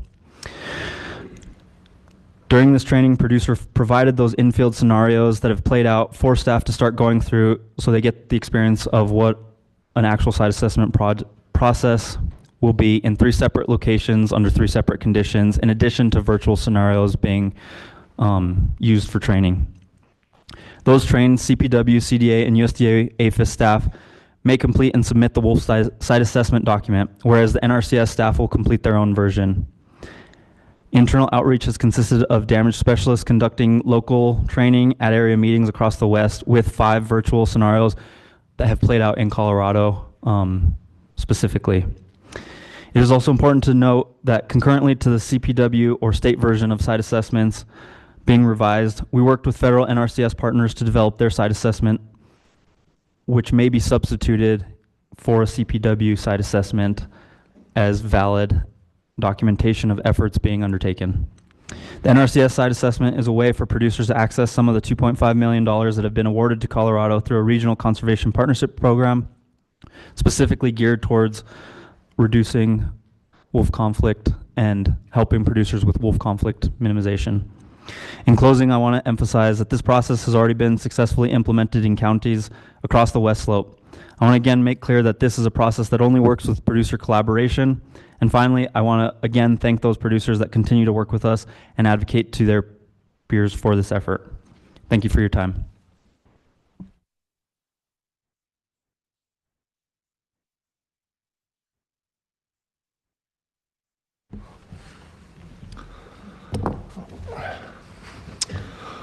Chairman May, Commissioners, Director Davis, and Executive Director Gibbs.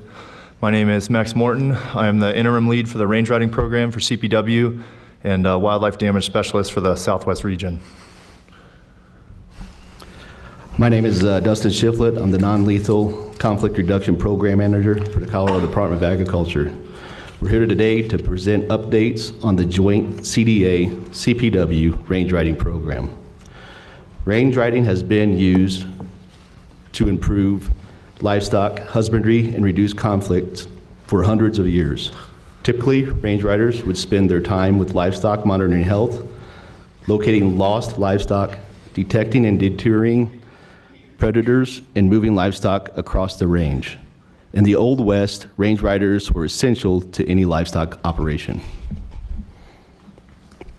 As predators return to western landscape, As predators return to western landscapes, range riding is again being used as an effective tool to monitor livestock health and reduce conflict with predators while on range. Currently, range riding is being utilized in nearly every western state with wolves. Washington State supports a contract-based range riding program, supplying many eastern Washington ranches with locally based riders. Arizona Game and Fish has recently hired 2 permanent range rider positions to work in conjunction with wolf biologists and non-lethal specialists. I have personally worked as a range rider in New Mexico under the direction of the U.S. Fish and Wildlife Service and Defenders of Wildlife. Elsewhere in Montana, Wyoming, Oregon, Idaho, and California, local organizations such as ranching co-ops, cattlemen groups, and NGOs work together to employ range riders across the landscape. Wildlife Services also pays for range riders in many other states using congressionally allocated non-lethal funds. Colorado is now one of 3 states with its own state-sponsored range riding program. Washington and Arizona are the other 2. Range riding works to not only reduce predator conflict and increase ranching productivity, but also to increase communication and collaboration between the ranching industry and wildlife agencies. Here in Colorado, we have a unique opportunity to return to our western roots and work directly with local communities to manage predator conflict through the new State of Colorado range riding program. Over the last few months, CPW and CDA have worked diligently together to develop a range riding program that seeks to address the concerns of the ranching community. In addition to reducing predator conflict with livestock, a primary goal of this program is to work together with the ranching community. Members of the ranching community are best suited to understand the needs of the livestock on range, and we as the Wildlife Agency hope to learn from and adapt our wildlife management strategies based off of what we learn from this collaboration. As it stands now, we plan to contract with up to 12 range riders to support livestock producers and reduce the potential for predator conflicts. For the 2025 on-range season, we are looking to contract with up to 2 riders per county into the following counties to address areas that have experienced wolf conflict in the past and may experience wolf conflict in the future.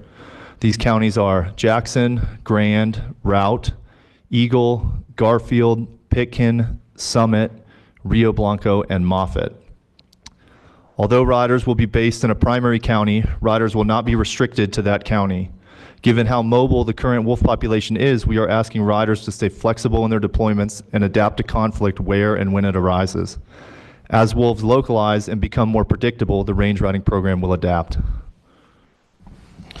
Range riders are most effective when deployed on range during the summer months. Therefore, we expect their season to last approximately 5 months. to coincide with livestock on the range.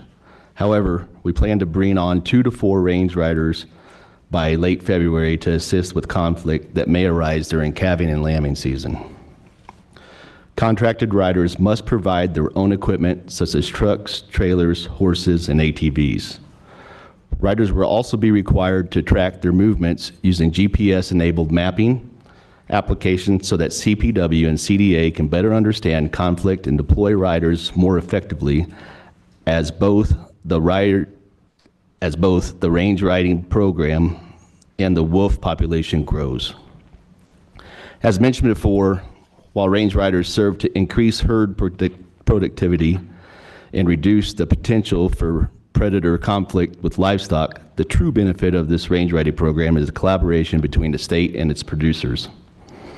We are looking to the producers for their expertise and input when filling these positions. While recommendations from producer groups are not required, they are highly encouraged. CDA and CPW want to make sure we fill these positions with people that understand livestock behavior and husbandry, since the majority of the work will be monitoring livestock. Next slide. CPW and CDA will host a one-day range riding training on January 30th to prepare for calving and lambing season, and a 4-day range riding training on April 28th to May 1st to prepare for on-range season. These 2 trainings will cover livestock husbandry practices, predator tracking and sign identification, data collection, and communication skills. Space is limited in the April class, but we hope to have room for anyone that might fill a range riding position within the state in an official capacity. This would include range riders deployed through CPW, CDA's grant program, NGOs, and the NRCS program, even private riders if there is room. At the completion of the range rider training, all range riders will be issued potentially injurious, non-lethal hazing permits. Once on the range, we expect riders to spend as much time with the herds as possible to provide human presence and to focus on livestock herd health. While hazing predators will be a duty of the position, any hazing will be done opportunistically since range riders will not have access to GPS or other data. We hope that riders will serve as the first line of defense and be able to detect when herds are stressed, indicating that predators may be testing the herd. In doing so, range riders will have the opportunity to work together with wildlife game damage specialists to adapt strategies to proactively manage conflict and reduce loss. When loss does occur, a rider's added human presence on the range shall allow the early detection of carcasses and better preservation of evidence, which should in turn help CPW make clear determinations when investigating the cause of death. Riders' detections of carcasses should also reduce the number of unconfirmed losses when livestock come off range. At the end of the season, we plan to meet with producers the range riding program has served to discuss the successes and challenges of the program so that we may better adapt our efforts in subsequent years. Interested parties are encouraged to fill out the Range Rider Interest Form, which can be found by Googling CPW Range Rider Interest Form or by scanning the QR code on the slide. To date, we already have over 90 interested parties that have filled out and submitted this form. CPW staff are sorting through applicants now and are expecting to reach out to qualified applicants this month. We understand that everyone has different needs specific to their operations and that no single program will work for everyone, but we have structured this program to address conflict quickly and help as many producers as possible for this upcoming season. If producers find they would like to hire their own range riders, there are additional resources available to them. The USDA NRCS program will contract with producers to implement range riding practices specific to the operations through one of their conservation programs. NGO groups are also actively funding range riders in the state with proven results and are working with CPW and directly with producers.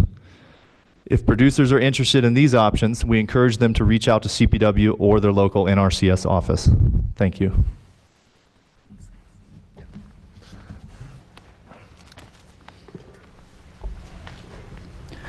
All right, good afternoon, Chair May, Commissioners, Directors. My name is Garrett Watson. I'm the Northwest Deputy Region Manager. And today I want to give the Commission a broad overview of CPW's Wolf Depredation Response Operation Guidelines. This will direct our staff that will be dealing with wolf livestock conflict moving forward. Next slide, please. First, I want to talk about our current capacity with staff. Right now, with current staff, in particular, our district wildlife managers and wolf damage specialists, or wildlife damage specialists, respond to all damage investigations, site assessments, and non-lethal tool deployment. Our statewide wolf conflict coordinator also responds and coordinates protocols and responses for all site assessments and non-lethal tool deployment within our agency and coordinates efforts with our other partner agencies and NGOs. Currently, some external staff support that we have is with our Colorado Department of Agriculture has 2 non-lethal specialists. We also have the U.S. Department of Agriculture Wildlife Services, who has a number of staff that will be committed to helping with non-lethal minimization tools, as well as possibly investigations into the future, and a number of non-governmental organizations that help supplement our efforts in this arena of non-lethal conflict minimization. Our future capacity is, our priority is hope to have 1 to 2 wildlife damage specialists based in areas and regions with ongoing wolf activity and potential for wolf future releases. We also are working on hiring a statewide wolf damage and range rider program coordinator. To further our efforts, we are currently working or in the process of working on MOUs with U.S. Department of Agriculture and as well as the Wildlife Services to help further and supplement our efforts with staff. I want to make a note that having our damage specialists locally is very helpful to help direct positive impacts with ongoing relationships and communities with area staff. This will build trust and credibility at the local level and be a resource for livestock producers. Having area-specific wildlife damage specialists will focus attention to specific geographical areas, which will foster intimate knowledge of livestock operations, wolf activity, habitat selection, and at-risk conflict areas. The wildlife damage specialists will be able to lead coordination of complex efforts to reduce wolf livestock conflict, which ultimately provides a streamlined and responsive operations more specific to that conflict. Next slide, please. Now I want to give a broad overview of the levels of response that we will have in these guidelines. We have 3 levels of response. So first off, the levels of response first provide a general outline for field staff to use when addressing wolf conflict and confirmed depredations, whether proactively or reactively. This outline can aid in determining how much staff time and resources could be used for a confirmed depredation or from known wolf activity and risk for possible future conflict. The level of response will be site-specific and based on staff's professional assessment, collaboration with the livestock producer, and evaluation of the site assessment. Many wolf depredations can be one-time events. However, more aggressive intervention may occur in situations with multiple depredations or when there is a nearby wolf den, rendezvous site, all while evaluating wolf pack territories and behaviors. Early and aggressive hazing efforts to change the behavior of depredating animals can be very effective in which to alter the undesirable behavior. A site assessment is a valuable tool for understanding and assessing that risk. It will be part of the equation in determining the level of conflict response by CPW and its partners. Now on to the level of responses. The level 1 response to conflict or confirmed depredation establishes a baseline understanding of wolf activity in a specific area and outlines potential mitigation efforts moving forward. A completion and evaluation of a site assessment, either proactively or reactively, will aid in understanding what tools and resources are needed and what will work with a producer's specific operation. Working in collaboration with the producer on the site assessment and identifying responsibilities is crucial in this step. Establishing communication preferences and maintaining communications throughout the conflict will be a priority of CPW staff. So some of the conditions of level 1 response is a priority of areas known with wolf activity or probable or even imminent threat of conflict. Next slide, please. Our level 2 response is the direct actions on the ground. So a level 2 response is focused on deploying some tools and strategies with ongoing assessment of effectiveness to limit and or stop continued conflict and depredation. The focus should remain on whether the tools and strategies are influencing individual wolf or wolf pack behaviors and adapting as necessary. Reassessing continued risk and vulnerabilities within the site assessment are going to be ongoing in this level of response. So some of the conditions for our level 2 response is 1 or more confirmed wolf depredations or is determined by on-ground field staff. This could be in scenarios where conflict is imminent and it is seen to move to a level 2 response. CPW and or partner agencies will maintain communication with producers and offer technical assistance in deploying of non-lethal deterrence measures based on risk of conflict and known wolf activity. It will be important for CPW to coordinate this effort, and this will be the role of the local district wildlife manager or the wildlife damage specialist moving forward. Next slide, please. For a level 3 response, this is our escalated action or a more complex situation of conflict. Level 3 response is escalated intervention to help mitigate wolf livestock conflict with increased on-site presence by CPW and its partner agencies and NGOs. This level can include area staff, wolf program staff, and wildlife damage specialists that can be brought in from nearby areas or even across the state, as well as collaborating with our partner agencies and our NGOs to help togetherly and collectively mitigate recurring conflict of damage. The level 3 response must be evaluated based on its sustainability of efforts and demands placed on staff and its resources. Some of the level 3 conditions are sustained wolf presence in high-risk areas and landscapes, documented wolf depredation or increasing wolf depredation, and the potential for a chronic depredation event. It'll be crucial in this situation to have a well-coordinated effort. Again, this will be part of our wildlife damage specialist duties to coordinate this effort. All conflict reduction tools or minimization techniques as determined by the site assessment to be viable, reasonable, and effective for the site-specific circumstance are to be deployed as soon as practicable in coordination with the producer.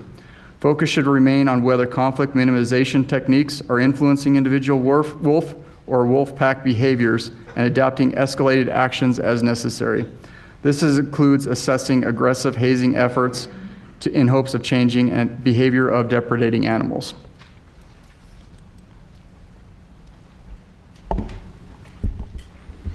Good afternoon, Commissioners, Chair May, Director Davis, Executive Director Gibbs, and Commissioner Greenberg and Council Matter. My name is Wayne East. I'm the Ag Wildlife Programs Manager for the Colorado Department of Agriculture, and I'm going to discuss carcass management here over the next few slides. CDA staff have been in contact with multiple other western states and have visited Montana to learn about the Blackfoot Challenge and Arizona to learn more about their voluntary incentive-based carcass management program. Using these lessons learned, staff have created a one-page BMP document outlining good, better, and best management practices, and the QR code on the screen will take you to that document.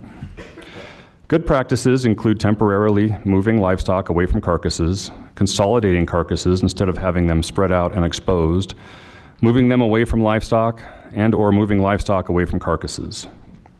Better practices include cleaning up old carcass pits and bone piles, hauling carcasses away, removing all carcasses year-round from calving and wintering grounds to prevent predator habituation, and or bury or fence carcasses away from livestock.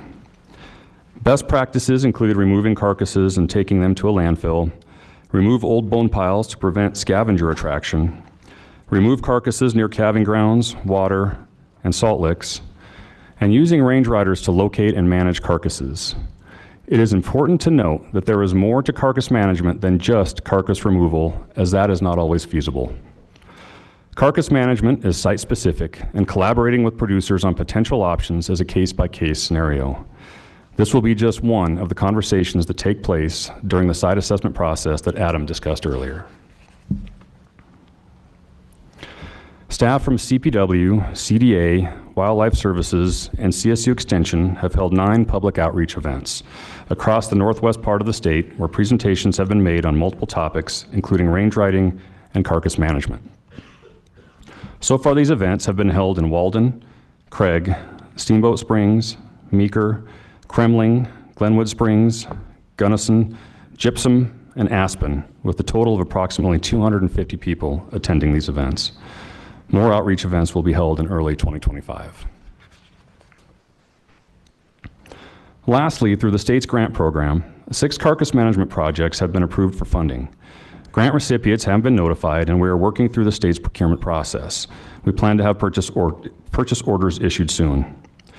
Projects include incentives to bury carcass pits, payments for producers to haul dead livestock to the local landfill, and hiring a contractor to collect and remove livestock carcasses. CDA will closely monitor these projects for effectiveness and producer satisfaction and may scale up one or more of these programs in the future.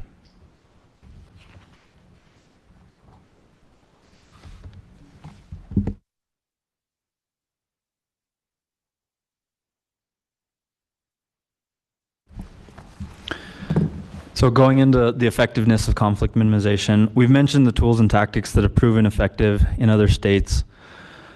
And I'd just like to take a minute to emphasize that we are seeing significant successes in Colorado as well.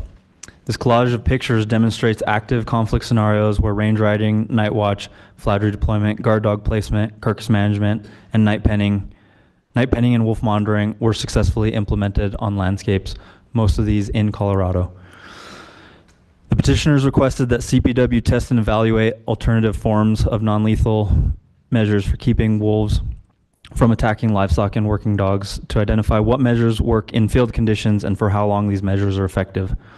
A significant amount of research over the last several decades has been conducted on the effectiveness of non-lethal measures to minimize carnivore livestock conflict. Tools and techniques have been investigated, data compiled and analyzed, and research published in peer-reviewed literature with tools and topics covered such as flattery, turboflattery, guard animals, scare devices, drones, and human presence in range riding. The following slides demonstrate a selection of peer-reviewed and published research that has been tested and documents the effectiveness of various non-lethal tools throughout the West. There's no reason to think these tools would not remain effective in Colorado. This foundational scientific research supports ongoing efforts. We'd like to thank Dr. Stuart Breck, Research Wildlife Biologist for USDA APHIS, Wildlife Services at the National Wildlife Research Center, for assembling this list of publications at our request. Dr. Breck is a respected scientist who also served on the technical working group for the formation of the Colorado Wolf Restoration and Management Plan. Here we see some research on turboflattery, which will be referred to as just flattery, which is simply electrified polywire with flags hanging down at set intervals. Next. Following that, we have research on guardian dogs, which have been implemented for hundreds of years as well, and places animals that act as protectors for livestock. Next. And scare devices are a broad spectrum of tools with research that relies on lights and sounds to take advantage specifically to wolves on their neophobia or fear of novel things. These are usually used in conjunction with other tools and techniques. Next. And drones and drone research are on the cutting edge of conflict minimization efforts and have shown high effectiveness in high conflict scenarios when deployed in Oregon in particular. We are looking at increasing our knowledge in implementing this tool for instances of significant wolf conflict in Colorado. Next. And last but not least, research has documented what may be a common sense fact, but appropriate human presence through hazing, range riding, and night watch is shown to be effective at minimizing conflict. Research will continue to help us refine this approach despite it having deep historical roots. Next. So again, these tools and techniques aren't ones that CPW is just inventing or testing. They have been studied and refined and field tested over multiple decades or are on the cutting edge of implementation. The prior selection of foundational research, along with boots on the ground efforts in Colorado, have demonstrated that these tools are effective. One might say, what is the boots on the ground effect? what have the boots on the ground efforts been? Well, to date, and this is an ongoing growing number, but 60 site assessments have been completed or in the process of being completed. Numerous scare devices have been deployed successfully. 9 successful deployments of turboflaggery, resulting in no loss across 2 counties. We've had 4 successful deployments of Range Rider efforts, 2 of which had 0 loss, were deployed proactively on different locations. We had one where after being deployed, there was a complete cessation of loss, and on the last one, there was significant reduction in loss that was experienced. We have had depredation responses where flaggery deployment is offered to producer within 6 hours of an initial depredation being reported. On another instance, we had 1 successful deployment of night watch efforts conducted for 5 days with people beginning efforts within 12 hours of a reported secondary depredation, during which that night watch there was no reported loss. For that same instance, a flaggery deployment with 8 staff and volunteers for immediate deployment and 18 volunteers signed up for subsequent maintenance offered to the producer within 3 days of that event. And again, you heard about those 9 outreach events that have been conducted jointly impacting over 200 people.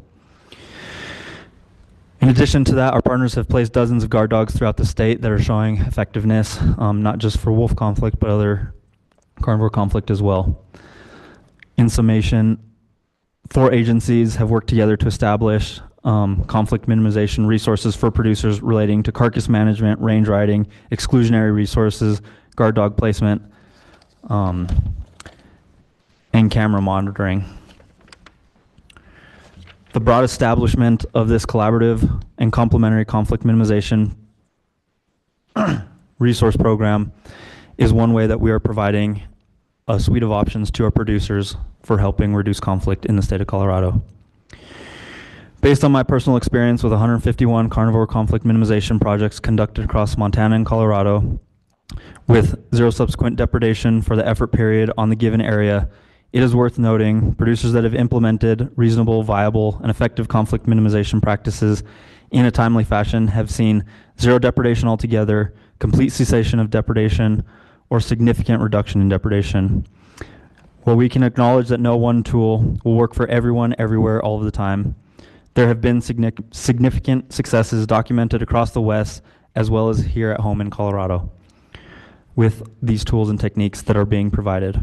I want to close with the following. Of all the conflict minimization projects I've worked on, I've not completed a single one alone.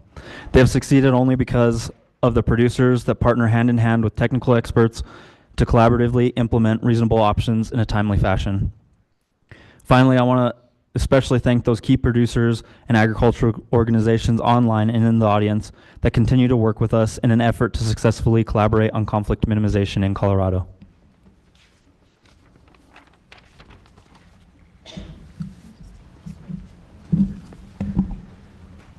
Thanks, Adam.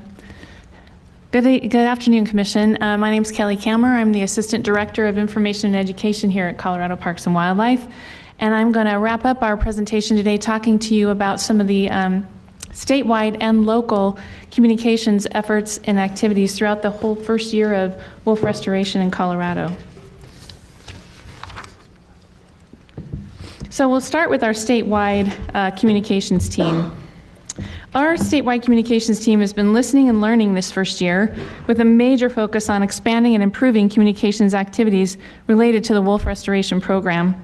A few examples of this work include a monthly wolf activity map that you saw that at the very beginning of this presentation. This activity map launched on our website in January, and we publish it at the 4th Wednesday of every month along with a gray wolf newsletter. A wolf depredation page. We published this in April. The team, this is a process that we put together when depredations are confirmed.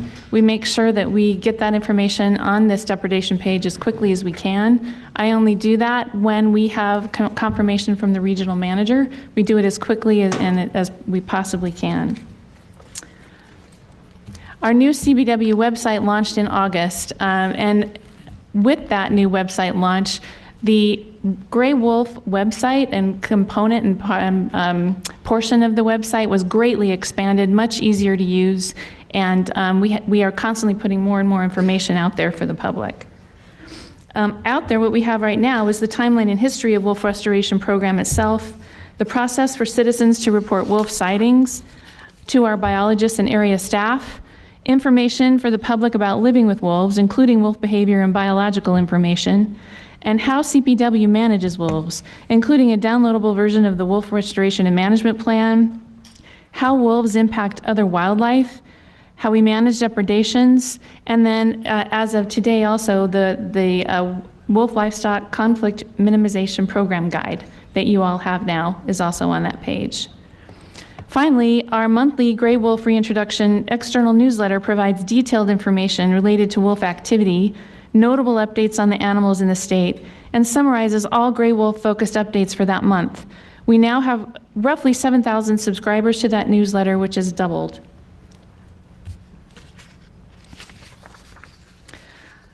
Our statewide and regional public information officers and social media teams have also learned a lot this year and have been working hard to provide a wide range of information related to the wolf program and status, including wolf biology. We will continue to expand and provide regular updates and predictable information through channels like the activity map, the depredation page, our newsletter, and our website, as this is a best practice for other state agencies with wolves on the landscape, to keep finding more and more predictable ways for the public to find out about the program. Our activities focus on external audiences, but also on our internal staff. We continue to build out an internal site dedicated to wolf information for our staff. We want them to be updated and prepared to answer questions, inform, and educate the public. I really want to emphasize today that our team members work very closely with our wolf program team, our biologists, our local area staff where wolves are present, to make sure the information we provide is timely and accurate. This sounds intuitive, but there's a balance to note here. As like I said, we are also learning about this species on a new landscape in this historic effort. We have managed a huge volume of media inquiries this year and have delivered a significant number of press releases, statements, interviews, events, and updates through various channels, including social media. Sometimes the information we need to communicate to the public can be complex and involves varying levels of biological and management information, so you can get the full picture. We will not release information until it is verified by our experts and field staff and other subject matter experts as needed, depending upon the topic or event. Our goal is to make sure we are balancing accuracy and timeliness with public, staff, and animal safety. You'll see many examples of this here with social media posts about the recent MOU we signed with the Southern Ute Indian Tribe, and a post about the 5th Copper Creek Pack Pup. You'll also see our wolf program lead, Eric Odell, speaking with a reporter at a community meeting last February, and a recent news release related to our conflict minimization program.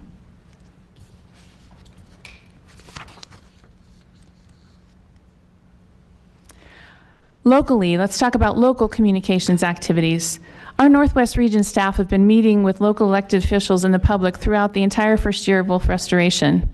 Most recently, the team has been meeting with county commissioners and the public and counties under consideration for releases, providing information on the following: the current status of wolves in Colorado. You saw some of that information earlier today. Capture and release information and logistics, what it takes to actually move these animals, and potential release sites and selection criteria. The meetings include question and answer periods and opportunities for public comment. Hundreds of community members have joined meetings in Rio Blanco, Garfield, Pitkin, and Eagle counties, and just last night again up in Aspen.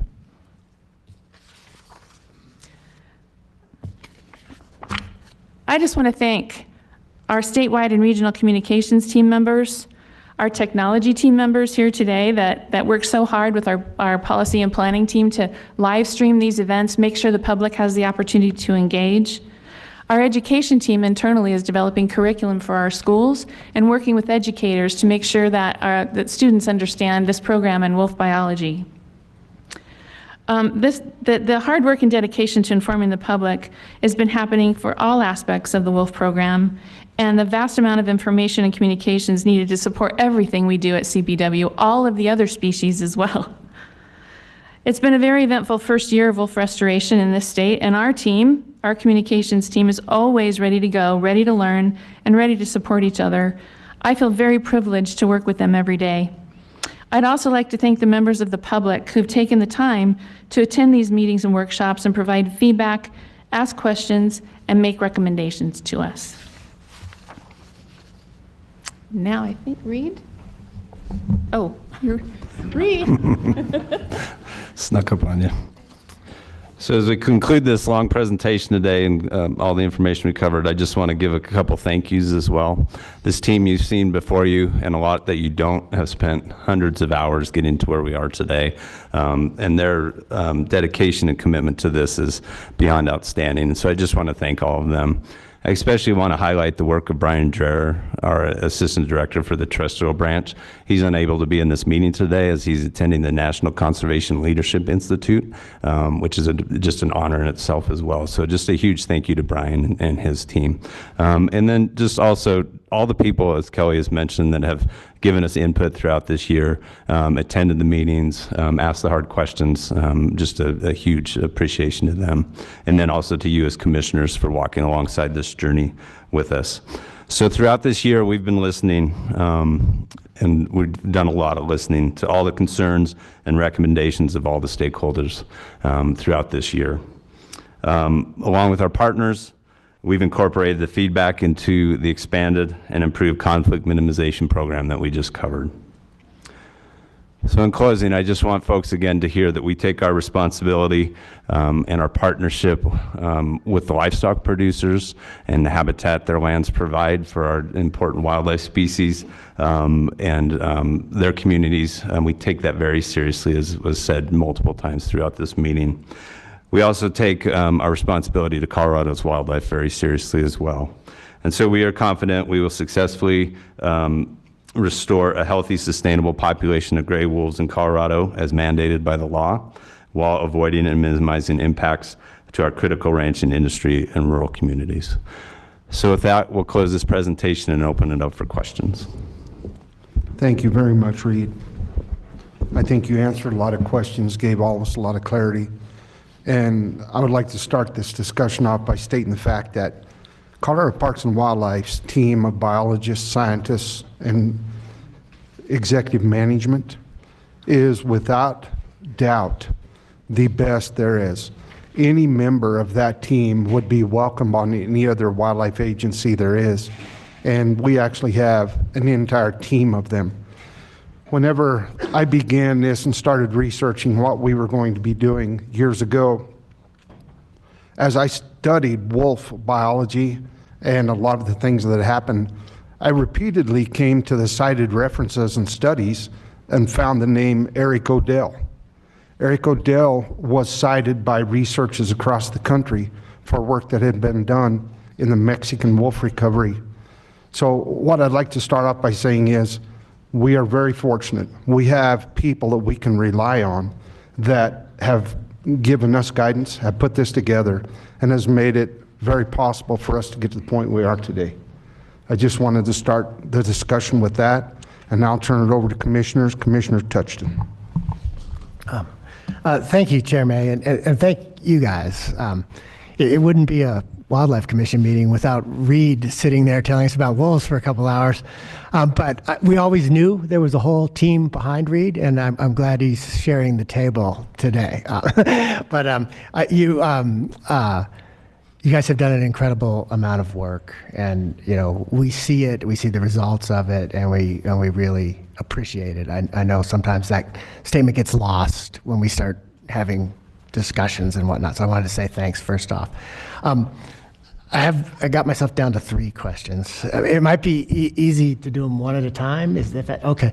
The first one, Reed, when you were giving us an update on the status of the population, it's been discussed in the media. Of the 10 wolves we let go, 1 was killed by mountain lion. One we recently, the male of the Copper Creek pack, we recently learned was shot and died subsequently of its wounds. And then the other wolf we had thought was wolf-on-wolf violence, but it turned out it had a bullet in it also. I know you can't give details or anything like that, but there's 2 wolves with a bullet in them that have died. And I wanted to know, are there 2 separate investigations? Are both instances being investigated, or is just the Copper Creek one being investigated? Thank you, Commissioner Touchton, and I'm trying not to take it personally that you did not call our presentation a bright spot in the agenda today. We won't take that personally. And some of this, I may have to defer to our Chief of Law Enforcement, Ty Petersburg, if Ty's available to answer that. He may not be in the room. Oh. Director Davis. Yeah, thanks. I think CPW might struggle to answer that question in particular because these are still ESA listed species and still the principal responsibility of the U.S. Fish and Wildlife Service to investigate. So we're very careful that the necropsies are done led by that entity with jurisdiction over it, and the investigations are as well. And we try to keep, rightfully so, some distance and allow them to do the investigation work. So we may struggle to answer that question with clarity. Okay. Well, I'll try my second one then. Reed, when you were mentioning the benefits of putting additional wolves on the landscape for the whole program, you mentioned pack formation and defending territories, the travel patterns becoming more predictable as pack formation and territories became clear, and then management flexibility as you had more animals to manage. The one I wanted to ask about, we got a letter in the commission from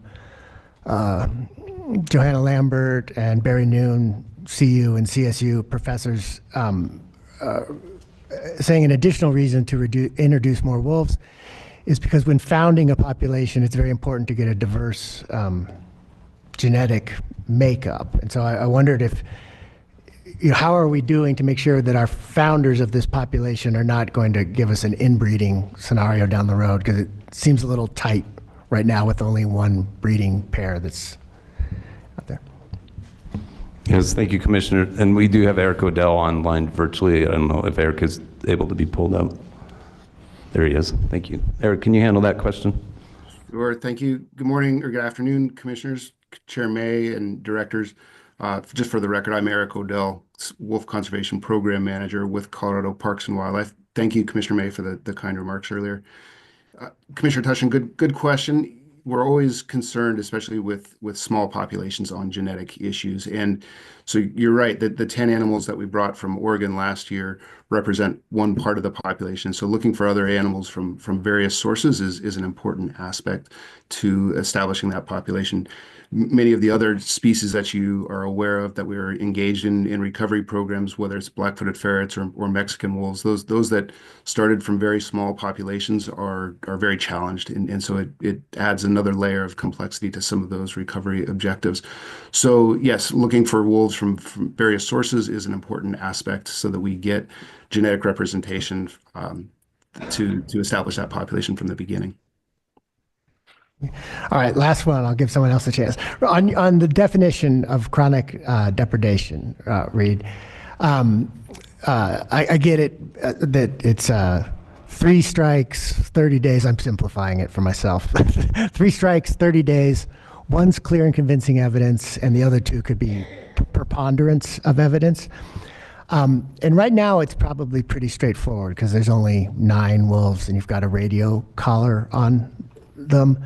But the other aspect of that 3 strikes is it's the same wolf or wolves.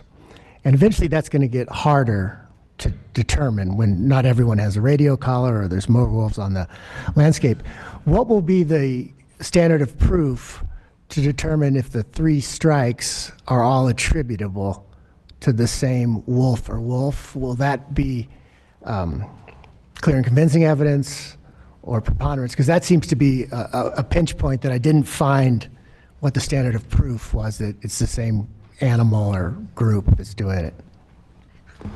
Sure, thank you. I think I'll ask Eric Odell that a question as well. Thank you. Sure. Thanks, Reed. Thanks, Commissioner Tushin. It comes back to the point that Reed was making earlier. When what we have now are a bunch of individual wolves traveling around the landscape individually. As wolves pair, establish those territories, those breeding pairs, and breed and form packs, establish and defend territories. If there's repeated depredation within a small geography, it's very likely that it's those same wolves. Whereas right now, what we have are these animals that are overlapping, interfacing in various ways, and it's not necessarily always going to be that way. So once we have that predictability of behavior, that these kind of wandering movements that we are currently seeing of wolves, the repeated depredation in a small geography over a dedicated period of time is very likely going to be those same animals, because they're defending those territories. That's just part of wolf biology.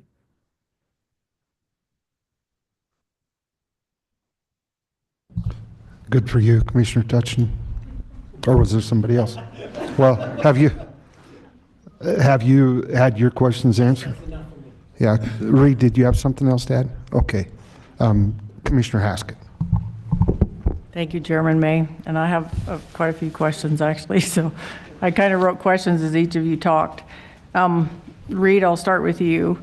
And by the way, great presentation, all of you. Thank you very much. Unintentional and intentional attractants. Can you explain that a little bit? I understand that baiting would be illegal, but the other part of it I'd like explained a little bit more. Yeah, you're going to give me a complex because I'm going to defer to Eric again as well. Thanks, Reed. And thanks, Commissioner Haskett, for the question.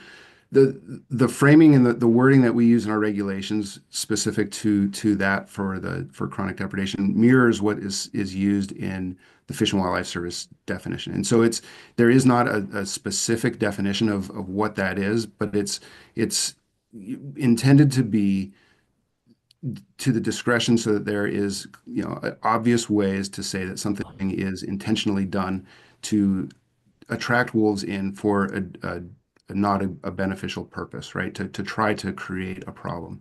And so it is not as though, placenta on the field is an unnatural attractant or baiting. It's not at all that's the type of situation. It's more, trying to lure wolves in to create a problem so that the situation is exacerbated to a point where management needs to be implemented. So the intent is not to to keep those kinds of behaviors from happening, and not to be overly restrictive in the sense that, anything can be determined to be, we've heard other things about feeding dogs on porches and having dog food on the porch. That's not an intentional luring of wolves into a setting. So it's very much a practical kind of consideration.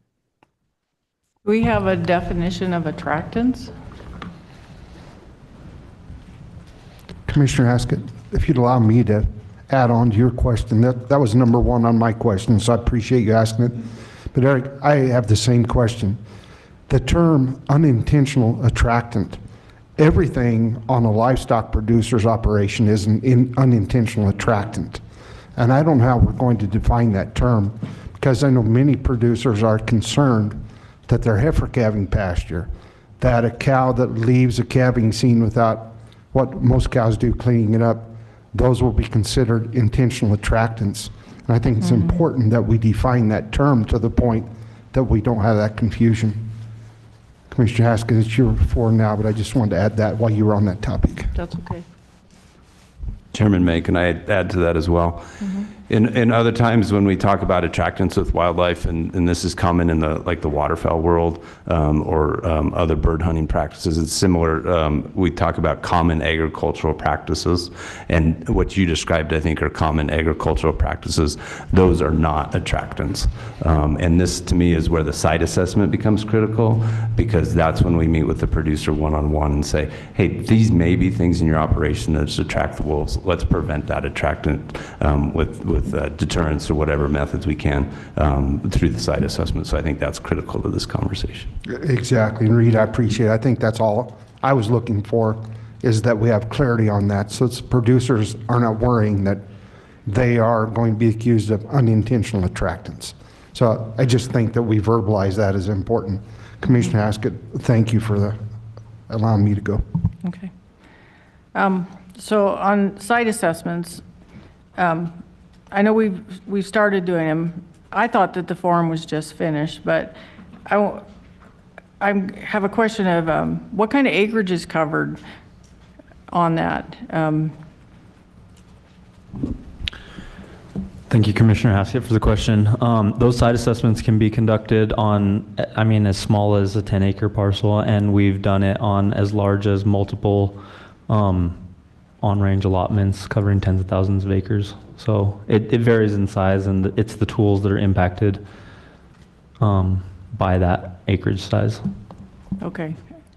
And then I'm concerned that we don't have an MOU in place with Wildlife Services yet. And are we going to have enough people out there to do these site assessments? What's your thoughts on that? So we as a state agency are one of the primary drivers behind this. And so with that being said, we're working to train and leverage our district wildlife manager staff to be able to conduct those. Our damage specialists, wildlife damage specialists will be able to conduct those, and then trained interagency staff will also be able to conduct those. Right now that includes the CDA staff that are working in this realm, and then pending MOU finalization, key trained wildlife services staff as well. And so we are continuing to increase our labor force that we have and train our labor force to meet that demand. And for any other questions on the MOU, I'd probably turn it over to Garrett. Well, first I want to expand kind of on our hiring right now. So something that to be aware of is we are currently in the process of hiring 5 more wildlife damage specialists. We're working on that process right now, 2 of which will be deployed to the Northwest region, an additional 1 to the Southwest region, 1 to the Northeast region, and 1 to the Southeast region. That will give us a total of 10 wildlife damage specialists that will be deployed, and a priority for them will be these site assessments along with our partner agencies. And to answer your question on the MOU, right now that is something we are working on with the State Director of Wildlife Services, Emily Blizzard, to get that moving forward, and it is a priority to have that MOU signed so we can have clear roles and responsibilities identified and move forward with wildlife services in the arena of non-lethal mitigation and potentially investigations moving forward. Yeah, I think we need them for 3 different things, actually. So my next one, I'll try to hurry through these, is on the range riding program. Is there 2 different range riding programs, or is it both in conjunction, CDA and CPW? And then my understanding is CDA is only non-lethal. Is CPW different? And you also mentioned contract riders, that there would be, you were going to try to contract for 12, but there was 2 for each county, and we had 9 counties, which would equal 18. So I was a little confused there. And there's a lot of country to cover in those counties, even by 2 people. So that has big concern for me there, but I'm not sure who can answer all those. Thank you, Commissioner Haskett. So this is a joint State of Colorado range riding program. CDA and CPW are both involved in this. Both will have similar roles, but different at times, where CDA is focusing on training, but will also be deployed in the field, and then CPW will have their contracted riders to address conflict as the primary duty of their job. There are not enough riders to cover all the counties listed, but that's why I stated earlier that it's important for riders to stay flexible, and we'll try and deploy them in counties where they can access counties where they're not specifically stationed to. So it is a lot of country, you are correct, but 12 is what we could do at this time. Did you have another part to your question? I can't remember. I do have one more question. So how did you figure out like $300 a day? So I spoke with a number of different range riding programs across the West, and that was a dollar figure suggested to me as one of the most important things to remember with a range riding program is the relationship building. So retention is integral to the program. Mm-hmm. So you kind of have to pay them enough for them to want to come back. Yeah, I mean, if you look at their equipment, the insurance, the vehicles, just diesel fuel, probably, which most will have with a truck and trailer and a horse, that's a lot of money right there just in a day. So Just a thought. And I do want to emphasize it's $30 an hour up to $300 a day. And then they can work 22 days a month unless otherwise approved for a maximum dollar amount of $6,600 a month. So we hope that will help cover some of those costs. Okay, all right. And then on future capacity, I heard some words that are concerning. Hope to have, we're working on. And then I also heard that the statewide wolf conflict coordinator would be doing all the site assessments, but I'm assuming that that's not really true. Thanks, Commissioner Askett. For the record, Garrett Watson, Northwest Deputy Region Manager. The statewide wolf conflict coordinator is in tandem with kind of coordinating all the efforts, but it is our wildlife damage specialists and local DWMs, district wildlife managers, that will be doing the site assessments. In addition to your question with Wildlife Services and my workings with Emily Blizzard, the state director, she has up to 12 staff, additional staff that can be used in the arena to help us with these site assessments as well. So that mixed with our local district wildlife managers and our 10 wildlife damage specialists, that will be the priority to complete proactive site assessments and handle reactive site assessments when necessary. Okay. And on carcass management, which is a huge issue for all of our producers, when are those grants going to be awarded? I think NRCS is, the deadline for applying for a grant isn't until February, and they won't be awarded until after this calving lambing season in May. There are other grants. When will they be awarded? So I can speak a little bit to the NRCS, and I'll turn it over to Wayne for the CDA component. But the NRCS program for landscape risk management through the RCPP has been in the works for 1.5 years now. The application period is open January 10th, and that deadline is correct, February 7th. I'm not sure on the specifics for the award time period for those funds, but I would also advise going and directing questions to Marissa over at NRCS for details. But this has been a long time in the works process and is something that the state has worked diligently towards. One of the first things our director did, I think within 4 months of coming on, is sign a letter of support to help generate those funds 1.5 years ago already now. And so with that carcass management, there's things that can be done external to that funding, where it's appropriate placement of the carcass disposal site covering carcasses. Those funds aren't required to implement carcass management out the gate. It is one of the proactive things that producers can do now, and there's support from NRCS as an addition to that, as well as CDA for those efforts. Yeah, and I can respond to the grant program. We're in the process of that right now, and there's been communications with each of the grantees. The awardees are knowledgeable that they've been awarded, and we're in the process of negotiating those scopes of work right now, and we're also working with our procurement staff. So I hope to have those done within the next few weeks. Okay, thank you. I have one last question, and Kelly, this is to you. On the communication side, so in preparation of this meeting, I actually looked at websites for CPW, CDA, NRCS, and everybody, trying to find out this information. Is the resource guide on our website yet? It wasn't the other day. It is. A new expanded version was put on there today. Okay. It's on the home page, on the depredation page, and on the Living with Wolves page. Okay. We've had a we had our first iteration of the resource guide out there on the depredation page all year, but we just increased it and really expanded it to reflect everything you've heard here today.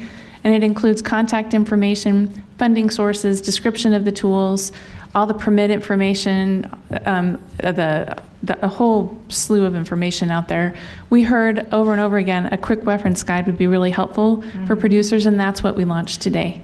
Yeah, because I had a hard time finding any information that I wanted, and I kind of know the different ones. I've been to all the clinics and knew about it, but I couldn't find any information on the internet. It was really frustrating because I'm sure it is for the producers too. Sure. I think, so the first step in pulling all of this information together is the guide that launched today. And what I've talked to the team about and what we'd like to do moving forward is to take that information and build kind of almost a microsite or a whole separate section that is an interactive, easy to use, complete section just for producers to minimize. That'd be a great idea. And not just a document, but an actual site for them. And have links. And have lots of links, yeah. Thank you. Thank you, Commissioner Haskett. Once again, I'd like to piggyback onto one of your comments. Wayne, we've had discussions in the past. Is it going to be possible for example, producer groups and individual producers to pool funds into a cooperative, maybe something like Blackfoot Challenge does, in order to have a team of people or a couple of people and equipment that would go to driveways or something and pick up carcasses? Is that allowed within the rules for several producers to get together to do that? Because the thought of individual producers having the equipment or taking the time to do that would be much better, in my opinion, much more efficient if they could pool those resources. Yeah, thank you, Chair. I'm not aware of anything that would disallow that. In fact, I think collaborations and partnerships would be encouraged on this. One of the concerns that we've discussed is biosecurity, a tractor maybe going on or a truck with their tires on one facility going to another one. So that's something that we'd have to look at. That's something that's big on High Path that was mentioned earlier today. But yeah, anybody else up here, I think that we would encourage those kinds of collaborations, absolutely. And I think on carcass management, another thing I want to mention is those do tend to be more localized. What might work in, say, North Park might not be something that's desired in Gunnison. So I would encourage partnerships like that. I would think a producer that didn't have the ability to go to a landfill, or hopefully as we get compost sites set up, I would hope that a producer, even though they couldn't do that, they might be able to bring those carcasses to a central location to where what you just said, a biohazard wouldn't exist by that truck going onto multiple producers' properties, because I wouldn't want that either. But I would appreciate, as a producer, the ability to take that carcass to a central spot that didn't imperil my operation. I do want to add on to that specifically. The grants provided by CDA are to organizations to help facilitate that, to serve multiple producers.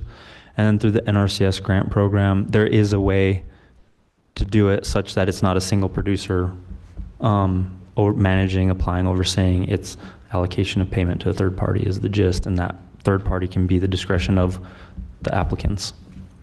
Very good. Thanks, Adam. Commissioner Reading. Thank you, Chair May. Thanks for that presentation.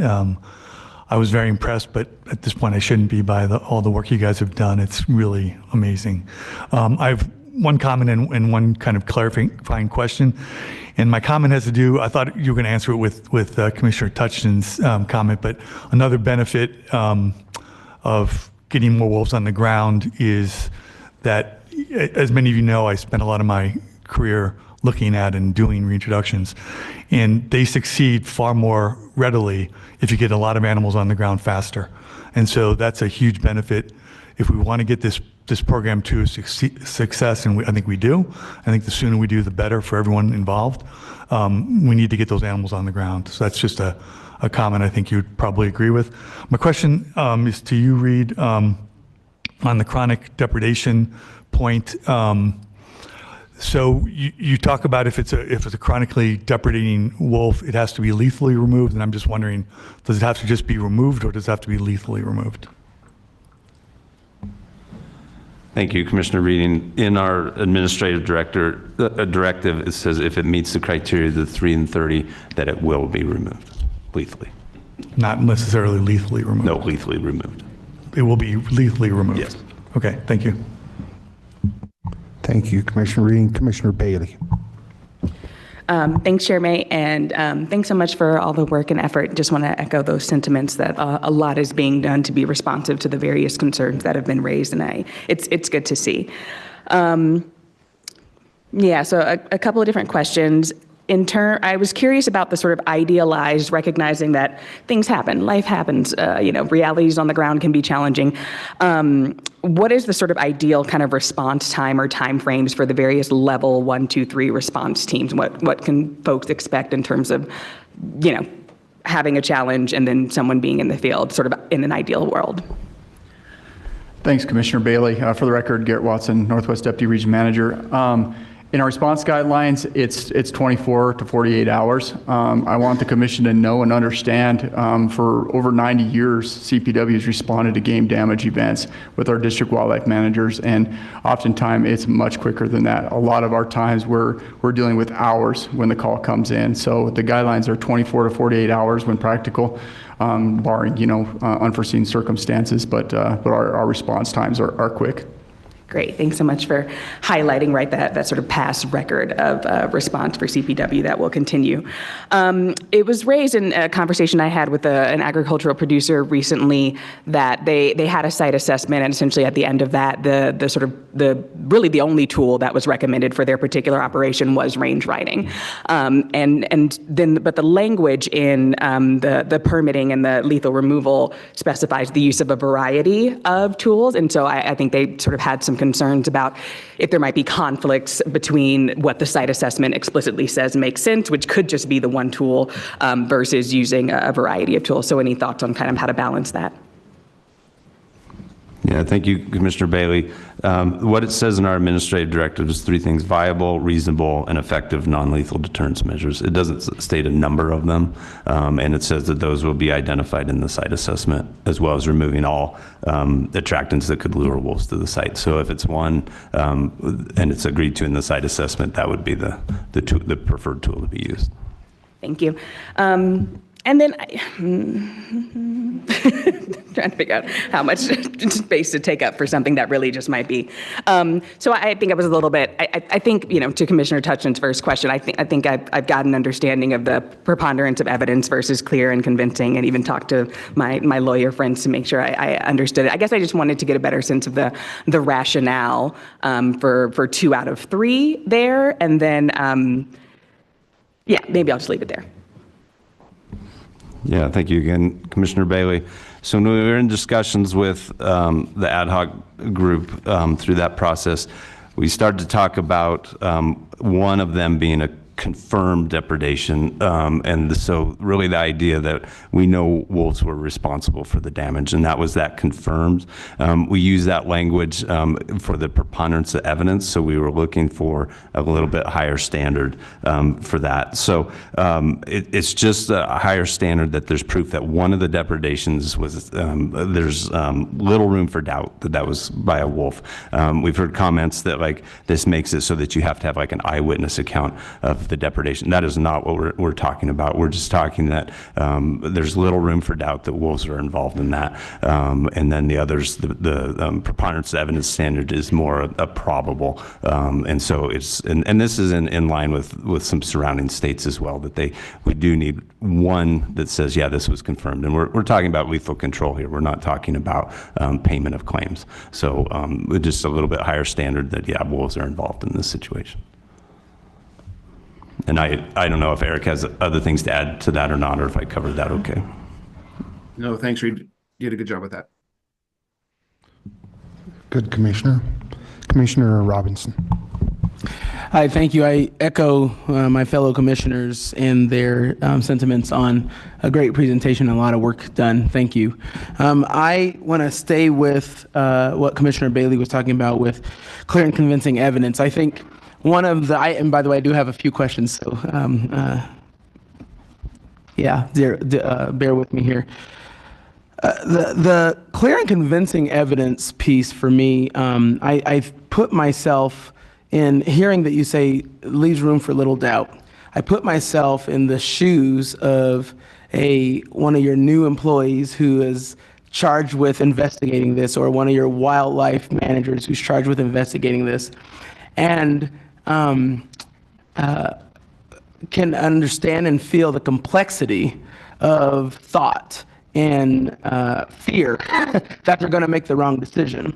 And so my biggest question to you is how do you train a officer to investigate for clear and convincing evidence that may leave little or no doubt with a investigation that is possibly 48 hours old at the best, and according to some of the agricultural community I've talked to, 2 weeks old. As we know, a body with, or a animal with rigor mortis and all the other things, everything changes as a body starts to decompose just 5 minutes into the death. I know this because I was a death investigator. So I guess my question for you is how do we train for clear and convincing evidence?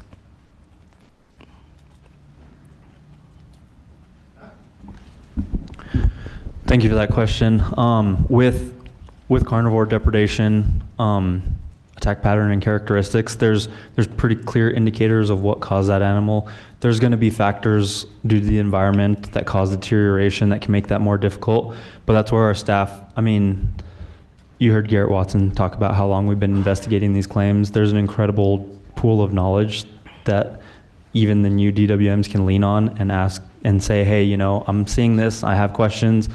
Talk to their peer who has 30 years in, or even within Colorado Parks and Wildlife, there's people with significant wolf experience, both from the biological conflict, mortality perspective, that can be referred to and looked to for guidance and input. Awesome, thank you. My second question is about the site assessments. I think it's honorable that we're doing them and we're going to continue to do them.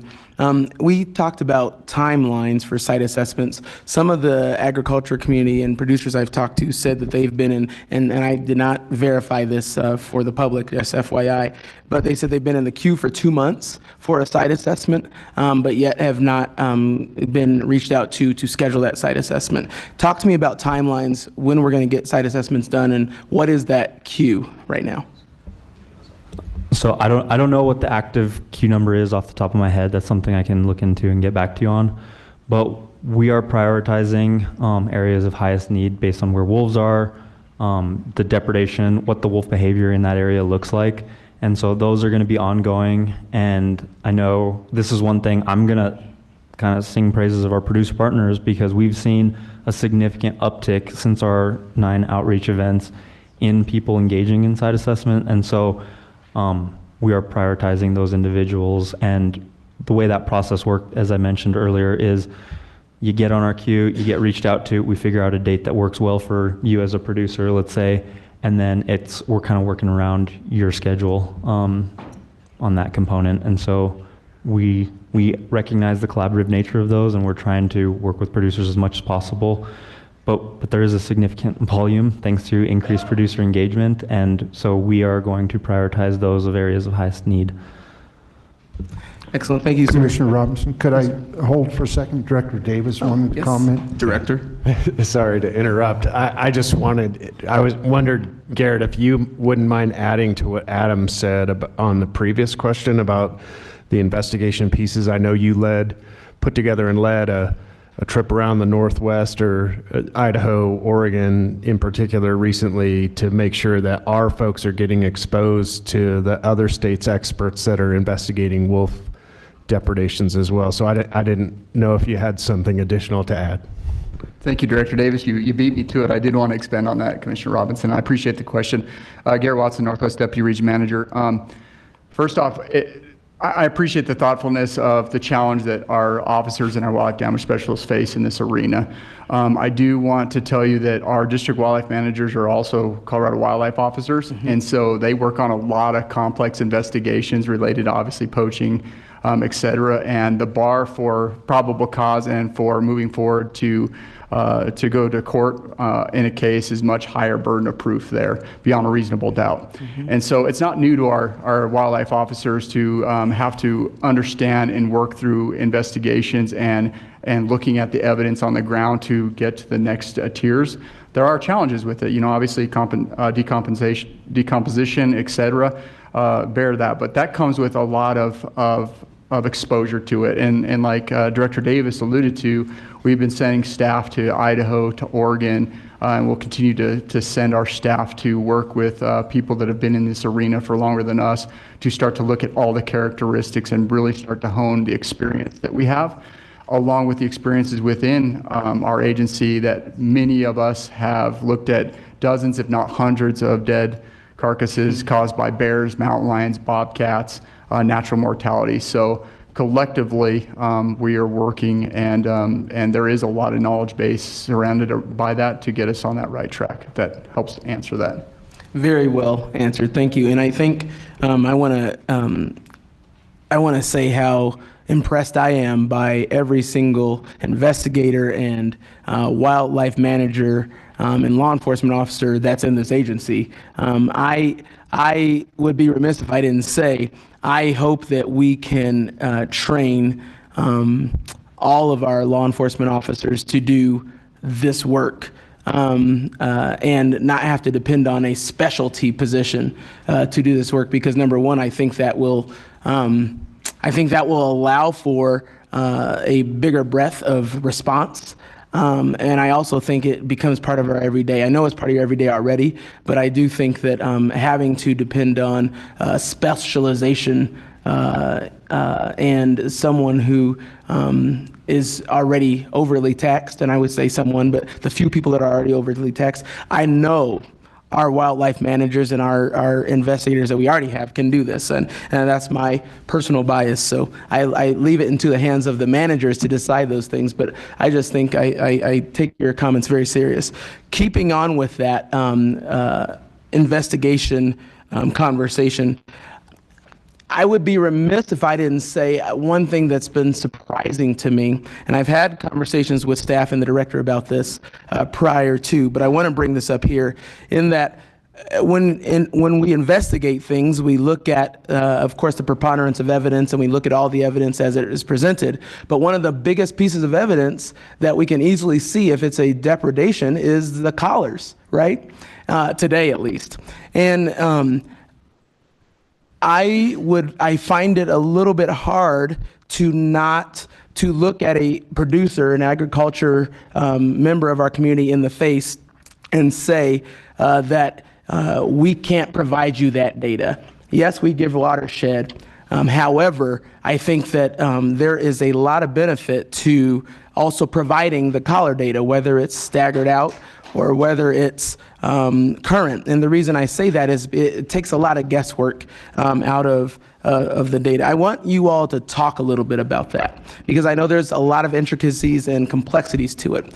But talk about how we use that data for investigation, and if there's an ability in the future and or now to either give current data where the wolves are traveling and or even a week's old data to where they have been, which would allow for producers to then help understand if it was a wolf, or, by the way, more likely if it was a bear or a bobcat or whatever else it might, or a dandelion, who knows, but talk to us about that data and why we are keeping that secret right now.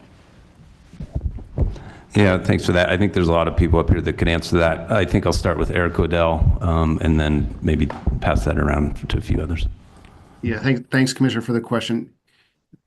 Data is very interesting and very informative of what is going on. And it's well known, I think, that the way our callers are working is that they collect a point every 4 hours, and then we get that uploaded after a handful of points in best conditions when we have good visibility to satellites and so on.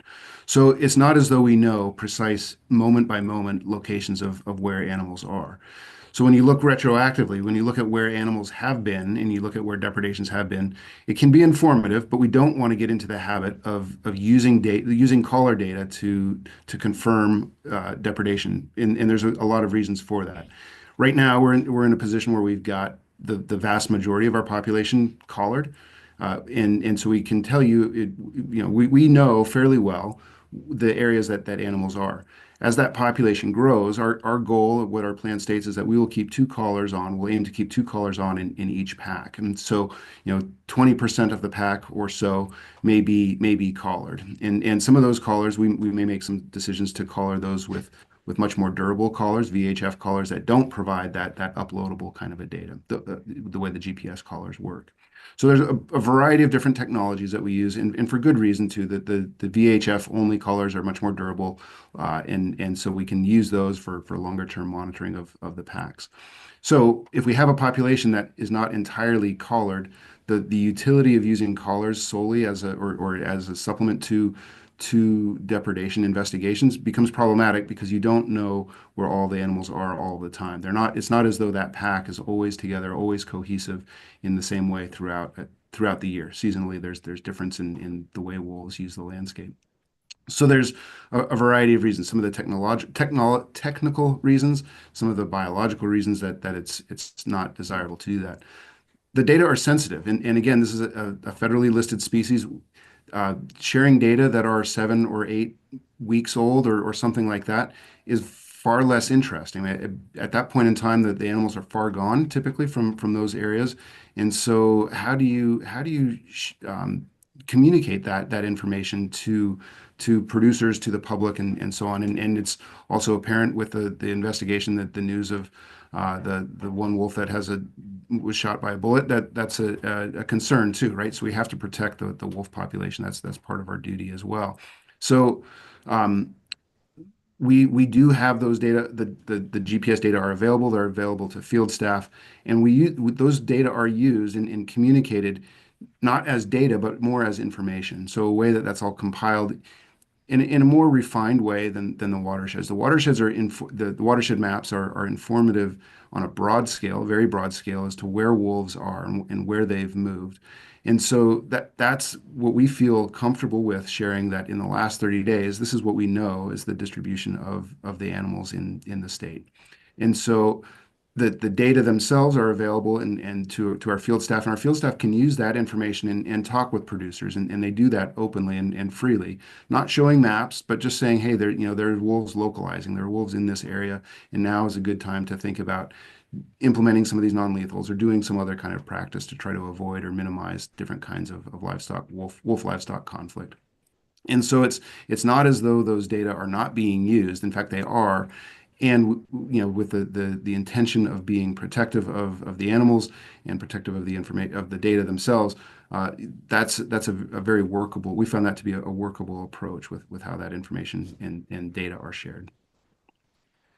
Thank you. Very good explanation. I think I would encourage us to consider a happy medium, and that could be an opt-in process. And I'm just making things up, right? I would encourage the research of this, but an opt-in process for just producers or people that are affected by this, so that they could see a certain set of data. And by the way, if there's any way that producer uses that data to harm a wolf, then congratulations, you're now a felon. I think that's important to note, that harming a wolf is a felony. Right. And so, but that doesn't mean that it's affecting our agriculture community any less. So I think there might be a happy medium, Eric. I am not the expert. And so I would just ask you all to consider that. And if at the end of the day you consider it and it's the same answer, I appreciate the consideration.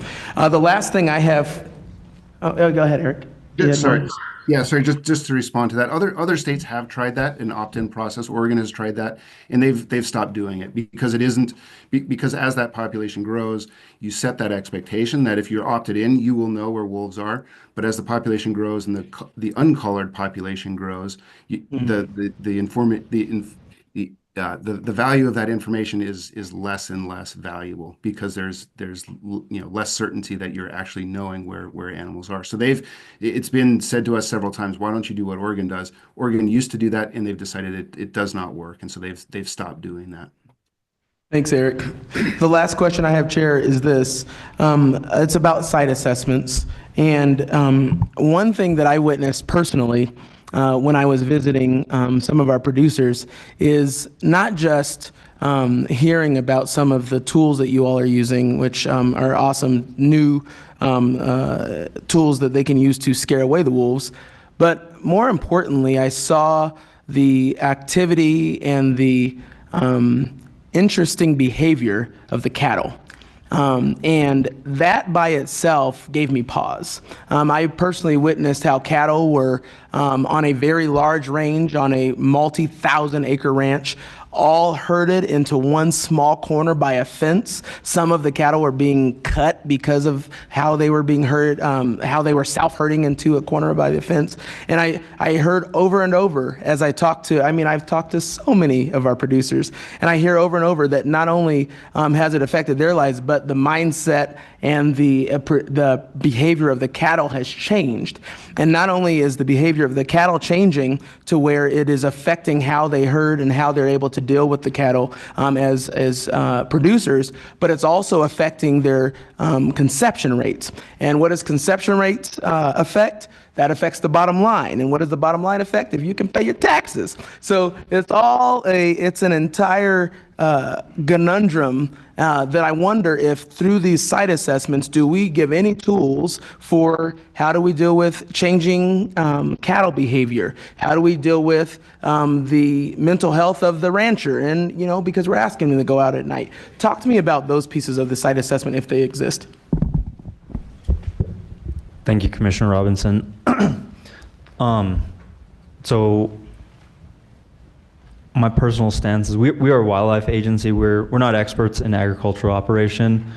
There does seem to be some evidence to indicate different practices that reduce the likelihood of or susceptibility of wolf-induced stress, I guess is the way to promote it. And we've worked with partners to try and get that information out there. The site assessment is really focusing on the risk of wolf-livestock interaction. Are the wolves moving through this country? Are they denning? Are they rendezvousing? Are we seeing an increase in severity and frequency of interaction? And that is going to, based on that location and what that behavior is, determine what our depredation response will be, whether it's the highest effort or we can implement those scare devices and move those individuals. Thank you. Great answer. I think as we move forward in thinking about the site assessment, I would ask us to consider partnering with our wonderful folks in the agriculture community and our agricultural representatives to have those resources available, because that's how it's affecting our producers. And I think the last piece of that is, you're going to hear me say this again probably later on, is that while our goal is to make sure that the wolf reintroduction is successful because the people voted on it, it is also important to keep ranchers ranching. They provide our food in the most simplistic way we talk. They provide our food. They are a huge piece of our business community. And so, I can't help but to think about our governor taking that saw and going through all the paper, getting rid of all the bureaucracy of the state. I don't know if you guys saw that. It was a quite fascinating thing. I think about that when I'm thinking about this, and I'm thinking we are just now putting a bunch more bureaucracy on people who are just trying to produce. And rightfully so, because it's a new program to all of us. And I wonder, as we go through this, how do we make sure we're not implementing more rules than needed on our agricultural community? Because frankly, I think most of the agriculture community has moved out to those areas and doing what they're doing to get away from the bureaucracy. And on that, sir, I'll yield my Thank you, floor. Commissioner Robinson. I would make a couple of comments on some of your questions. One of them would be the request for immediate location of collars. We had discussed that. Everybody needs to understand, we've had 4 years of meetings talking about all of these things. In November of 21, we were actually in Lamar talking about range riding, drones, compensation for indirect losses. And just because we have a petition in front of us right now, we didn't just start thinking about all this stuff. We've been doing it, most of us on the commission, for 4 years now. So as far as the immediate location of collars, yes, that might be a benefit to producers. But as a producer, I sit here and wonder, if there are some uncollared wolves that cause a depredation, is that information going to be used against me in confirming that? Because I have no evidence that those wolves were there or that any wolves were there. So I think we have to be very careful about unintended consequences, that we don't request some things that maybe you think in the short term might be helpful to you. In the long term, they may not be. I just think And I know staff, we've talked about that in the past, and as Eric and Reed and Brian have talked about it, that's something that has came up. One thing I would say, I would implore us to get site assessments in the critical areas, and I know, Gary, you talked about the fact that you have priority site assessments. I think that's important because a friend of mine reminded me on a trip we took to Montana through Wolf Country talking about all of this. They had an acronym that once a rancher had depredation, they went through what they called SARA: shock, anger, reflection, and then acceptance. So if we're going to do site assessments immediately after depredation, I don't think they are very effective because we've already experienced that with the losses we had this past year. Being able to work with the producers after the trouble started was much less effective than if we can get out in front of it. I'm sorry to get in the middle of everybody, but as it pertains to some of the questions, I think that's important. Commissioner Haskett. Thank you, Chairman May, and sorry, I have a lot of questions. A couple things. So the plan states that we do not have, you don't have to do non-lethal for compensation, and just because I think there's a lot of misunderstanding in everything we talk about, this chronic definition is not the same thing. They still are eligible for compensation without non-lethal tools. Is that correct? Yes, for the record, you're correct. Okay. And then why don't we count the wolf that's in Browns Park? It was one of the first packs that we found actually before the proposition was even passed. Yeah, I think Eric can answer that one. Yeah, thank you, Commissioner Haskett. We continue to get reports about that both from external publics and as well as internal staff. And we continue to look for it, and it, as we're developing our accounts, we will do that and search in other areas. So that's to our monitoring employees that are working on that aspect. So it's certainly something that the difference functionally, the difference between a minimum count of 9 versus 10 is not meaningful, but it is something that we have our eyes on and we're aware of. So we will continue to look for that animal. Okay. And then one last question. The governor at the CCI meeting talked about the ranchers' fault that this costs so much. Is my understanding that the wolves themselves don't cost us anything. Is that correct? Are you talking about the actual, like, do we purchase the animals? Mm-hmm. No, we don't purchase the animals. Okay, because I may be wrong, but I would not think that going to Oregon versus Montana would be that much difference in what the wolves that we received. Do you want a response to that, or is that just Sure. a comment? Yeah, would it be that much different? It would probably functionally be the same. There are some differences in helicopter contracts and capture contracts. So we don't functionally pay for individual wolves, but there are expenses to capture those wolves. And so, like, going to BC, there's extra costs to go to northern Canada. Right, but those costs have yet to be incurred, so. Right. Thank you. Thank you, Commissioner Haskett. Commissioner Beaulieu. Thank you, Chair May. Thank you all for the discussion and for the work you have done, are doing, will continue to do with the reintroduction. A lot of my questions have been answered because of this discussion, particularly with respect to the standard of proof with the chronic depredation definition. So this is really my own curiosity. You talk about human presence as one of the non-lethal conflict minimization tools. Have you considered using recordings of humans, like human voices or human sounds? Because I've seen a couple of studies in California and South Africa that recordings of humans, even if they're whispering, has been proven to keep wildlife away from areas, even predators. Even calm voices or just the sounds can move wildlife from one area to another. And so if humans can't physically be on the landscape, I was curious if recordings of humans was something that, y'all have explored or considered. Just something I saw and was interested in. And Commissioner Beaulieu, I appreciate the question.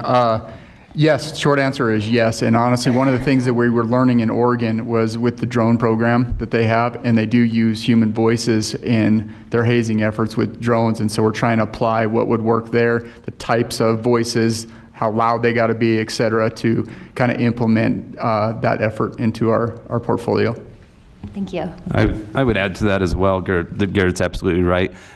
In one of our research projects as well is to find the frequencies and even the rhythms of beats and things that the wolves don't like. And I've met with a company out of Sweden that's actually using AI and responses that they see with wolves and artificial intelligence to learn which individual responses individual wolves will respond to based on tone and frequency and rhythm and all of that. So this is definitely an emerging field. Any other commissioners? Questions, comments? Commissioner Robinson. I do want to say, I said a lot, but I want to say this. I think that I want to reiterate, you all and the staff have been given an impossible task by the people of Colorado. And I am very proud of the work that you're putting in. While all of this conversation is so tough and there is really no right answer, and by the way, I keep saying this over and over, wolves are wolves. And wolves will be wolves. I really appreciate the work that you're putting in and the research that you've been doing and really using your expertise. And so I just want to say thank you to the staff for all the hard work and dedication that you provide on this every day. Commissioner Jacober. I once again, my questions have mostly been answered, but mostly I just want to thank your commendable effort on this hard task. And it's clear that you guys have done a lot and a lot of homework and been asked to do certain things and have addressed them. And so I really appreciate that. I think that the one thing that I have also brought up is the attractants, and we talked about that. I think that needs a very clear definition. You mentioned that normal agriculture practices, we have bone, piles around and stuff. And so I think the site assessments address that, and so I appreciate that. And then to address Commissioner Robinson, there has been courses by the CDA about helping with the cattle behavior and different ways of handling cattle that may help promote wolf depredation. So I think CDA was going to answer that, but didn't get a chance. But mostly just thanks a lot, and there's a big question in front of us, and it's difficult from my side as a producer because I have them coming in my neighborhood likely, and I'm going to be dealing with it. But you guys have done everything I think possible to help all of us as best you can, and will continue to do so, and I feel strongly about that. Thank you, Commissioner Jacober. Anybody else? A couple of comments I have, maybe questions, but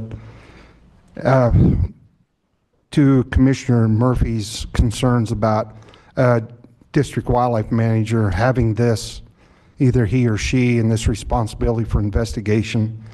I don't think we are in the same place we were a year ago, not even 6 months ago. I think we have much more help for our staff. With the addition of these conflict specialists, I don't think we're going to have to rely on, for example, when Jacob had that responsibility on the silver spur claim, I think we're going to be able to get help to people much sooner. I think we've understood the importance of getting to the scene. As we've all said, this, you have to treat it like a crime scene. So I think the importance has been made that we have this, and I know the term rapid response has been wore out, but I first used that term, I think, 3 years ago because of the importance of getting to this and treating it in that way. So I think that will get better. Question I have, has rubber buckshot ever been employed in Colorado yet for wolves? Has there ever been a case of it? As a potentially injurious, but a hazing method? Like, for example, the problems we were having last year, Garrett, was rubber buckshot ever used? Hey, Travis, are you available? I don't know on the specific one, but it is part of the tools that we have. I don't know if it was used in that particular case. Yeah, I understand that it's part of our, we can use, I just wonder if we had, because it seems to me like when we talk about cracker shells, after a while cracker shells are ineffective. But I would think rubber buckshot would be effective. Thank you, Mr. Chair. Travis Black, Northwest Regional Manager. So we've issued multiple intentional non-lethal hazing permits that authorize the use of rubber buckshot for that purpose. There is a reporting requirement on that if they deploy that tool, and to date, I have not been made aware of any use of rubber buckshot. That answers my question. Then one more question I had. Could you give us an update on the condition of the 6 wolves that are in the wild? I know you track them. I know you get those 4-hour points. But, and maybe a point of clarification, haven't we had 2 wolves, 2307 and 2309, that have had gunshot wounds? Yeah, I believe Eric would be most appropriate for that. You're right. Yeah, briefly to update, yes, succinctly, those 2 animals did have gunshot wounds. 2307 and 2309 did. The remainder of the animals, we're monitoring 9 animals in the wild. One is south of I-70. That was a big movement that we had, a female that's down there. The remainder of the animals remain north of I-70, following a total of, like I said, total of 9 animals, including the 1 pup from the Copper Creek pack that was never captured. And we at this point in time, it's early January. We don't have any pairing. That the breeding season for wolves would be in February. The mating season then denning into April, and so we don't have any evidence of any breeding or any pairing at this point in time. We will know more about that this spring. Thank you, Eric. The reason I bring it up is if 2 of the wolves that we have had our hands on, we have confirmation of them being shot. 1, we didn't realize it was shot until after the necropsy came in. So I think that's a question to ask. Do we know that the others on the landscape have not had the similar fate yet? I would contend the one that was shot, that was found dead, death by another wolf. But my experience raising cattle, raising any animal, if there's an injury or something wrong with one, they are very vulnerable to something else happening. So I just wonder if that's the case, if there's a chance any of those others have received similar fate, maybe we might be hearing some of the similar effect that is what's happened to the 2 that we know about. Just was something I wondered if there was much follow-up on. What I can say to that is we don't know of any other animals. There's no reason to believe any other animals at this point have been shot. We don't have any evidence that that's the case. Very good. Thank you, Eric. Commissioner Robinson. Thank you, Chair. In regards to the buckshot conversation, isn't it true that the CDA rules don't allow range riders to carry firearms? And if so, would that need to be changed? No, we don't have anything in our rules that disallows carrying firearms. In fact, you need to have a shotgun to deploy a couple of these tools, including cracker shells and rubber buckshot. We just have to be clear that our program is strictly non-lethal. So even if a gun is carried, no CDA employee, no CDA paid contractor will be allowed to lethally remove a wolf. Thank you. Anybody else? Of course, we'll have time for more discussion on this, but I would presume we have no more comments or questions from commissioners. Katie, are we ready to go to, where am I at? I'm off my agenda now. Oh yeah, I'm sorry. Director Davis, you're up next. So then we'll have public comment after. Thank you, sir. Are you sure you don't want to keep talking to the panel? Thank you, Mr. Chair. I jotted some notes down because I think all of us are experiencing that wolves in particular just elicit a lot of emotion, a lot of anger, fear. You might think that that's just how ranchers might feel, but in talking with wolf advocates, they feel angry at times and some fear at times. And you got our sports men and women in the state that are concerned about and want to know more about what we're doing to make sure that as this wolf restoration plays out, that we're also doing our due diligence to understand the effects on native ungulate populations here in Colorado, so that we can all kind of coexist across the landscape. And it's with those emotions. You've heard me talk about how being a public servant might be outside of military service, maybe one of the most noble jobs you can have. When I say noble, it can also be really difficult, right? Because we manage it through public trust thinking, and that means we got to maximize the number of benefits for the maximum number of beneficiaries. And as we know, especially here, our mission says those beneficiaries are the ones that are here today and the ones that aren't here yet, right? And so CPW has a monumental task to listen, to understand everybody that we serve, at least those voices that come forward and that we try to access through our public engagement. And that oftentimes every day I get the I'm right, they're wrong, or they're jerks, no, they're jerks. And we got to set all that aside. I think there's a lot, wolves in particular sometimes can really dehumanize us against one another moving forward. And so that's makes the job kind of hard because we really care about everyone that we serve.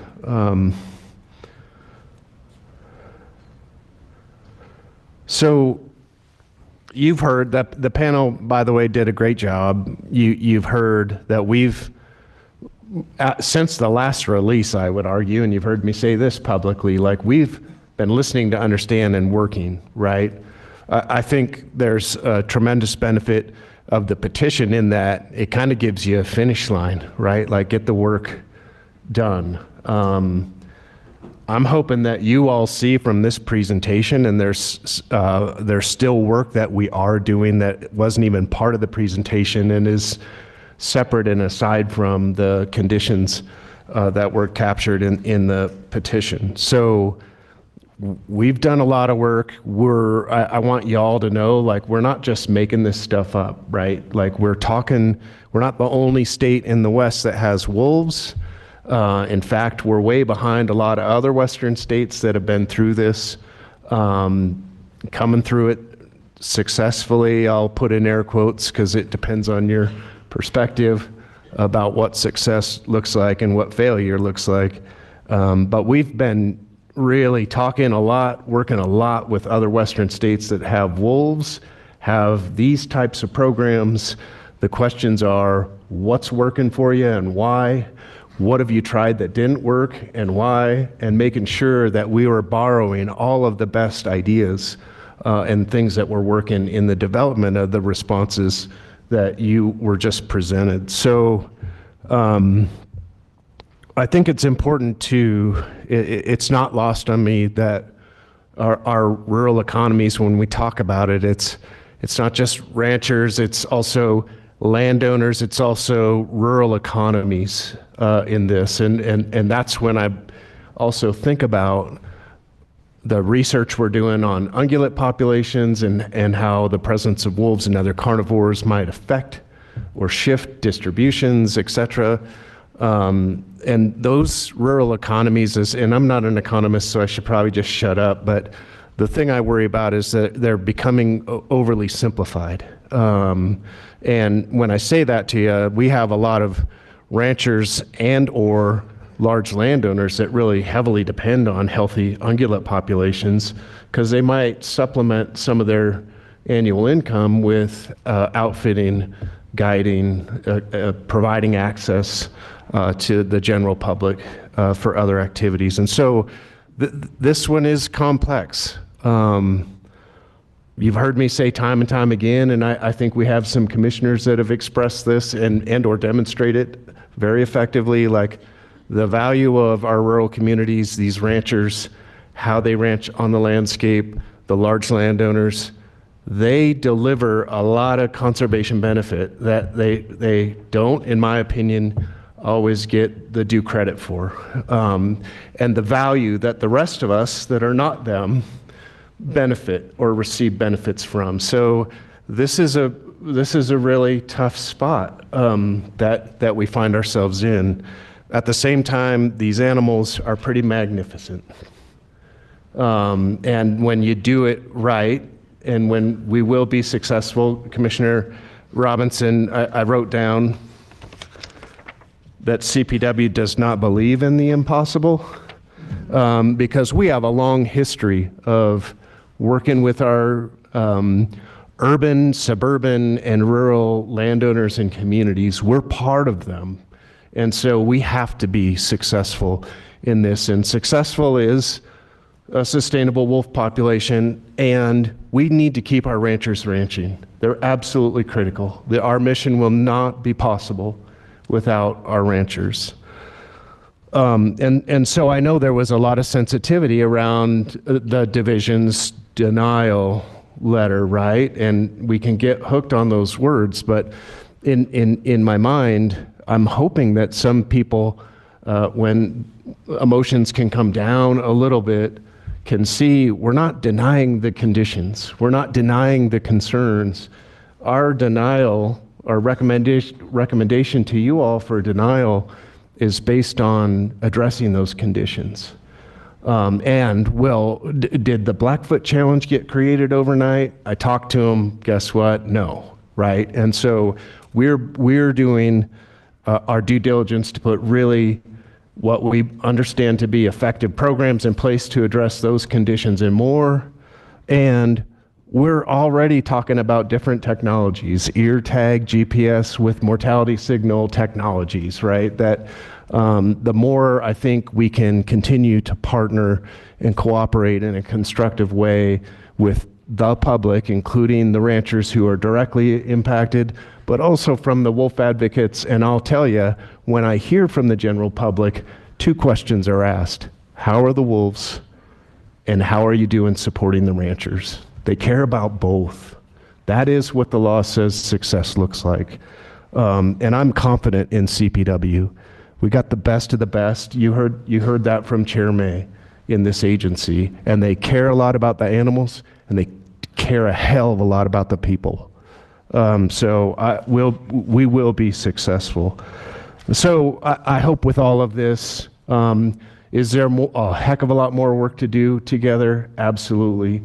I'm hoping that you'll see that we've done a really pretty commendable job to put these programs in place, strengthen some of the efforts that we've had, strengthen some partnerships. Sure, there's stuff floating around out there with different agendas, but right now we're implementing this law and we're going to be successful. And I hope that we've given you confidence that in our recommendation that we've addressed the conditions, we'll continue to do more.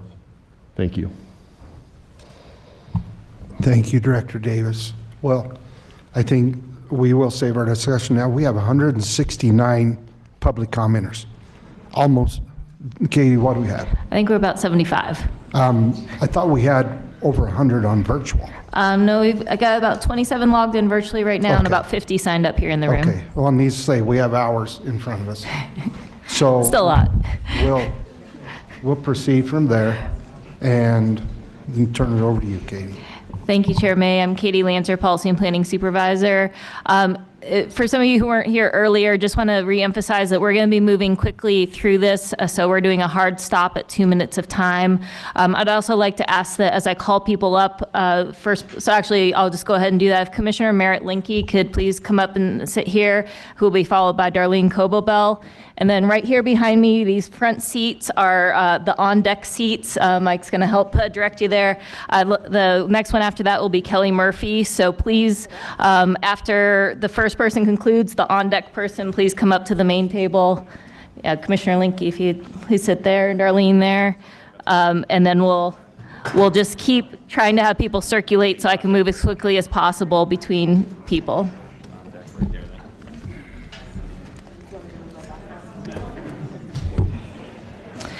Commissioner Linke, as elected official, will have 5 minutes of time. After that, it'll be 2 minutes per person. Unfortunately, the sound effect on our timer is not working today, but you will see on the screen here shortly the clock with the countdown. And again, I will verbally chime in when time is elapsed.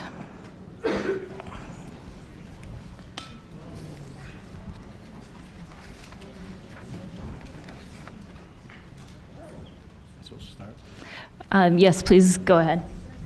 Thank you, and I did check my chair to make sure it wasn't hot wired since the timer's not working. So as mentioned, I am Merritt Linke. I'm a Grand County Commissioner, and as you know, Grand County had some issues with wolves. And I'm also a fourth-generation ranch family. My grandfather homesteaded there in 1883, so I'm still on some of that same part of the ranch. So thank you all. Thank you, Chairman May and Director Gibbs, Director Davis, and all the commissioners for taking part in this conversation, allowing us to have some time to speak today. So I prepared about 4 different versions of what I'm going to talk about today, and I've probably thrown them all out the window on the way down because I didn't know for sure how much time I was going to have, and I didn't know for sure how I was going to react to some of the comments that I've heard earlier. So if my buzzer goes off and I get shocked, you'll understand, because I don't know for sure how long some of this stuff is going to take. But first of all, I want to ask you all a question, and that is, why are we here today? And why are we here? What are we doing here today? And the reason for that question is that I just saw this headline that came out in the Jackson County Star, and it says, "Commission denies petition." Now, I didn't think that's how the process worked. I thought the process worked is that you were to objectively hear testimony today from both sides. I get it. But then you're supposed to be making up a decision based on that testimony and based on the representation for the groups that you represent as you are appointed to this board. So hopefully that's not a foregone conclusion, and hopefully we don't already have this process in place to bring wolves in from Canada already. Hopefully that Commissioner Linke, process I would ask to correct that. That may be a headline in a paper, but it's not correct. The commission has not dealt with the petition yet, so I just want to correct the record. I appreciate that correction. I just saw that headline and it shocked me too. I just want to make sure that we're clear that we're going to make a decision today based on this petition, based on this testimony, based on your objectivity for what you're going to hear today. I just want that to be clear. So, as you all have heard, ranchers have been blamed for a lot of things. We've been blamed for baiting. We've been blamed for the high cost, as you heard earlier. We've been blamed for everything from global warming to climate change to ranchers that have been ruining the Western Slope for 150 years. And hopefully that's not what you all believe as you're sitting here today, because as you've heard from some of the other commissioners and some of the other testimony, ranchers are a viable part of our economy, and there has to be a collaborative, cooperative relationship in order for both sides to be successful here. And that all being said, I want to go one more thing, and I want this also to be clear, because ranchers have been branded as wolf haters, and then the only good wolf is a dead wolf, and that is not true. That is not me. I have great respect for the wolf. I have great respect for the family structure and the intelligence of that animal. So if you want to brand everybody that way, that's fine, but I'm saying that that's not the case for me. So that being said, I just have a few other things, and I'll also say to Director Davis, I didn't bring my stick today, and because I whacked him the last time with my stick when we were at a meeting in Walden, and I've gotten over the need for that walking stick as I've recovered from that injury. However, Director Davis loves my analogy, so I'm going to do another one today. And this one is regarding to a runaway train. And this is what it feels like to the ranchers, that this is a runaway train, and it's picking up speed, and the engineer of that train knows full well that there's a bridge out ahead. But yet we're not putting on the brakes, and the brakes still work on this train. The passengers on this train are 2 different kinds. One of the passengers is the wolves, the other passenger is the ranchers. And that's the two entities, the 2 groups of beings that are going to suffer the most if this goes without that bridge being fixed. And the pillars and the structural components of that bridge are what's in that petition. And that's the 7 components of that petition that you're going to hear about today from some of the other testimony from the ranchers that needs to be fixed, and clearly fixed, not just addressed. When I address you, Chair May, that doesn't mean I've solved all your life problems. I addressed you as Chair May. And I think there's a lot more to it as we go forward today and you hear about some of these components of what needs to be fixed before this train runs into that runaway train runs off that bridge. And that's my simple analogy, and I know Director Davis loves those, so that's why I did that just for him. One example that I'd like to talk about, and hopefully you'll ask me a question about some of the other ones if we have time and if I don't get buzzed, is the carcass management. I'm going to say that to me is a very incomplete program. It's not completely fleshed out. It's not a solution. Is there scientific evidence that the smell of a dead animal, that every rancher in the world takes his dead animals away from the living ones because he doesn't want the smell. He doesn't want to attract coyotes. But does the smell of a dead animal attract the wolf to a live animal? That's my question for you. Please use science and objectivity to make your decision today. I'll be happy to take any questions. I see no questions. Thank you. Thank you.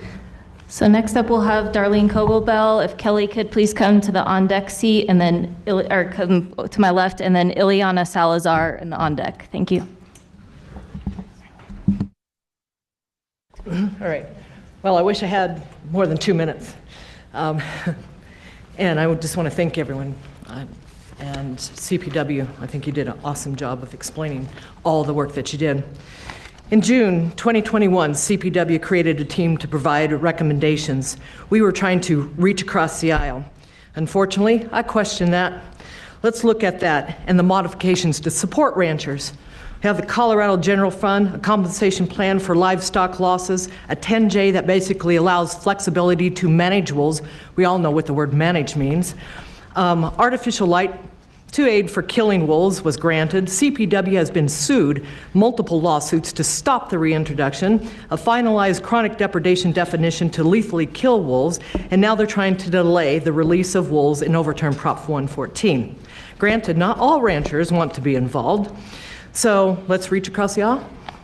Thus far, CPW and pro-wolf advocates have provided a full variety of non-lethal tools, grant programs, conflict reduction staff, workshops, site assessments, quicker depredation response time, 4 resource agencies, Born to Be Wild license plate, range rider program, and more. So, without eradicating the wolves, what more do they want?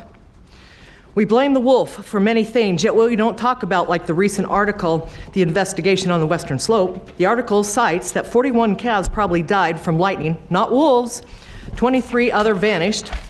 In 2022, 598 head were reported, and the list goes on. They suspect cattle rustling, yet wolves are in the headlines. So, where is the fairness? I ask that the commissioners not be intimidated by the ag industry because they have the money and the political power, just like the petition to stop the release of the wolves from British Columbia. So they may have that, but the citizens of Colorado and the people that visit our great state have voices too. And in only 8 days, I have a petition with 1,050 signatures that support the release. I ask the commission to deny their petition. Thank you. And I can pass this around to you of all the signatures in 8 days. We have a lot more. Thank you. Next, we'll have Kelly Murphy here. Ileana, if you could come to the seat here, and Gary Skiba on deck. Hi there. Good afternoon. My name is Kelly Murphy, and thank you so much for allowing the public to speak today. As we all heard, 2 endangered wolves were illegally shot, one of which resulted in the death of an incredibly valuable animal, both genetically and intrinsically. This tragedy shines a light on what is hindering this wolf recovery effort from being as successful as it can be. While CPW continues to provide the resources and tools to prevent conflict proactively, there's still loud resistance to collaborating or using the very solutions that were asked for, because for some, the solutions don't include killing wolves without consequences.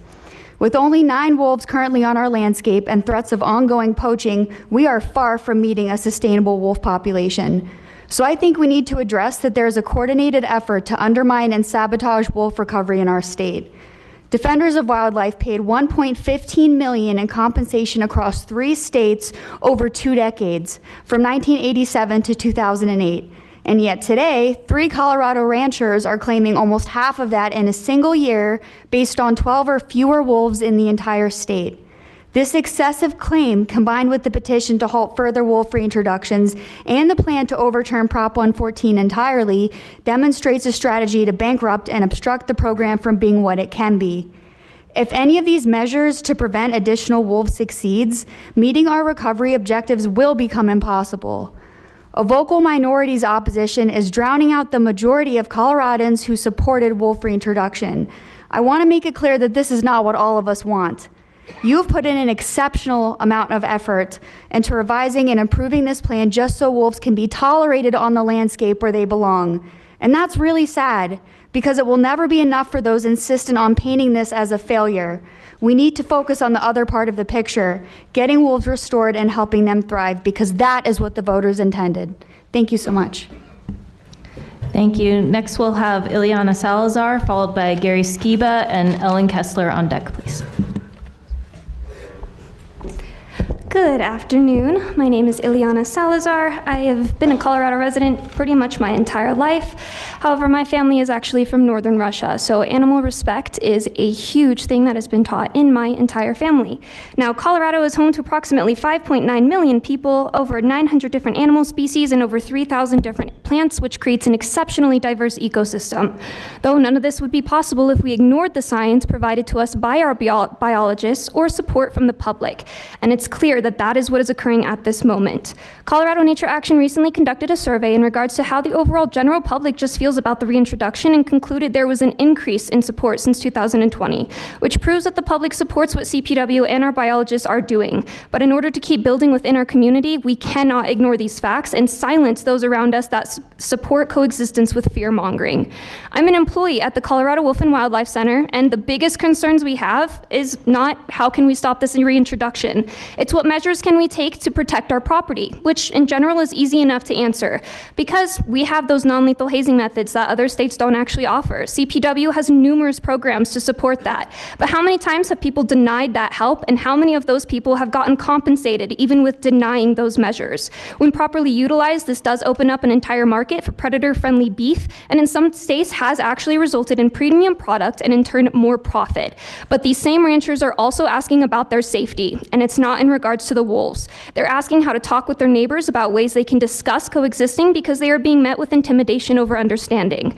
They are asking how to protect their vehicles from being keyed just for having the license plate or showing any support at all. So how are we supposed to work together if we allow the few outliers to be highlighted and to intimidate those that want this to work? How are we supposed to have a balanced ecosystem if we are letting those outliers fear-monger? It's not plausible for everybody to admire the ecosystem the same way a biologist does, but it is plausible to coexist. So instead of listening to people for an hour and a half talk about this program and asking questions that have already thoroughly been answered, I highly encourage we actually listen. Thank you so much. Thank you. Next, we'll have Gary Skiba, followed by...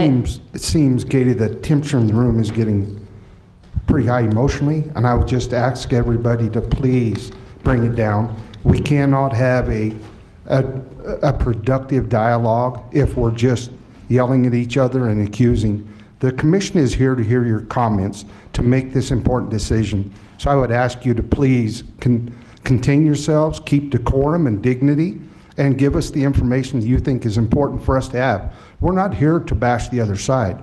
We're here to give the commission the information they need to make an informed decision. So with that being said, Gary, it's your mic. And just quickly, so thank you, Chair May. I do appreciate that. So we'll have Gary, Ellen, and then Rhonda Dern on deck, please. Great. Thank you, Chair May, commissioners and directors. And I will try to be unemotional because I'm really not that emotional about it right now. My name is Gary Skiba. I'm the Wildlife Program Manager for the San Juan Citizens Alliance based in Durango. I had the great good fortune to work for this agency for over 24 years. And during one management training session, we identified our core values. And my core values are honesty, integrity, and fairness. Integrity means doing the right thing. And I believe that all CPW commissioners strive to do the right thing. In that context, I'd like to read a part of the statutes that created this commission. And they say, it reads, quote, regardless of the particular interests or qualifications possessed by each member appointed to the commission, each commissioner represents diverse parks, wildlife, and outdoor recreation interests, unquote. So just to repeat, each commissioner represents first, parks, second, wildlife, and thirdly, outdoor recreation throughout Colorado. One of the most famous quotes of Aldo Leopold's writings is from his essay titled The Land Ethic, which was published first in the Sand County Almanac. And what it says is, he said, quote, "A thing is right when it tends to preserve the integrity, stability, and beauty of the biotic community. It is wrong when it tends otherwise," unquote. Logic leads to the conclusion that since science clearly demonstrates that wolves are important to ecological wholeness, and therefore restoring wolves is the right thing to do, that each of you as commissioners represents all parks, wildlife, and recreation interests, and that commissioners are inclined to vote with integrity and do the right thing, you'll vote to deny the petition to delay wolf restoration. And lastly, what I'd like to say is, it's been repeated multiple times, I would like to just praise the staff of this agency and the commission for their leadership on the issue. Thank you. Thank you. Next, we'll have Ellen Kessler, followed by Rhonda here, and Delia Malone on deck. Hi, thank you very much. Chair May, I am going to be emotional. But I applaud you, Director Davis, staff, and commissioners on the work you've been doing for the Wolf Program. You're carrying out the voters' directive by using science and experience. So I'm sickened about the filing of a ballot initiative to overturn your hard work. Besides, isn't that ballot box biology? Yes, it is. There's more I want to address. One, the submission of $500,000 in depredation claims at the 11th hour. You can't walk into CPW and say, I can't find 100 of my livestock, so you've got to pay me for all of them. I hope some of the claims are rejected. Two, CPW has been hounded by the Safari Club and Sportsman Alliance with their baseless lawsuit against two of our finest commissioners. An attack on one is an attack on all. Support them. We do. Three, 2 wolves were shot. This was yet another attempt to undermine the reintroduction program. One dead wolf was part of Colorado's first wolf pack. He sired at least 4 pups, making history and allowing us to celebrate the program's success, until someone decided these wolves needed to be slaughtered. And 2, not 1, were shot, both in Colorado. Perhaps the poacher is sitting behind me. I'd gamble that at least one person in this room knows who did it. Is a $100,000 reward juicy enough to blow the whistle? I voted in favor of the reintroduction, and oh my God, I live on the Front Range, and heavens, I grew up in New York City. So please vote no on this outlandish petition, for starters. Thank you. Thank you. Next, we'll have Rhonda Dern and Delia and Patricia McLaughlin on deck, please. I'm speaking in support of denying the livestock industry initiative. Ballot props are direct democracy, but the process is under attack. The livestock initiative is one of those groups attacking the will of the majority of Coloradans. The law passed calls for restoration of wolves to Colorado, including the actions necessary in maintaining a self-sustaining population. I was one of the over 1.5 million voters that voted for Prop 114. Wolves won 51% of the votes. The fact that the numbers are close gives no one legal permission to dismiss the vote of the people. With the dwindling number of wolves alive in Colorado to being poached, we're nowhere near the numbers we need for success.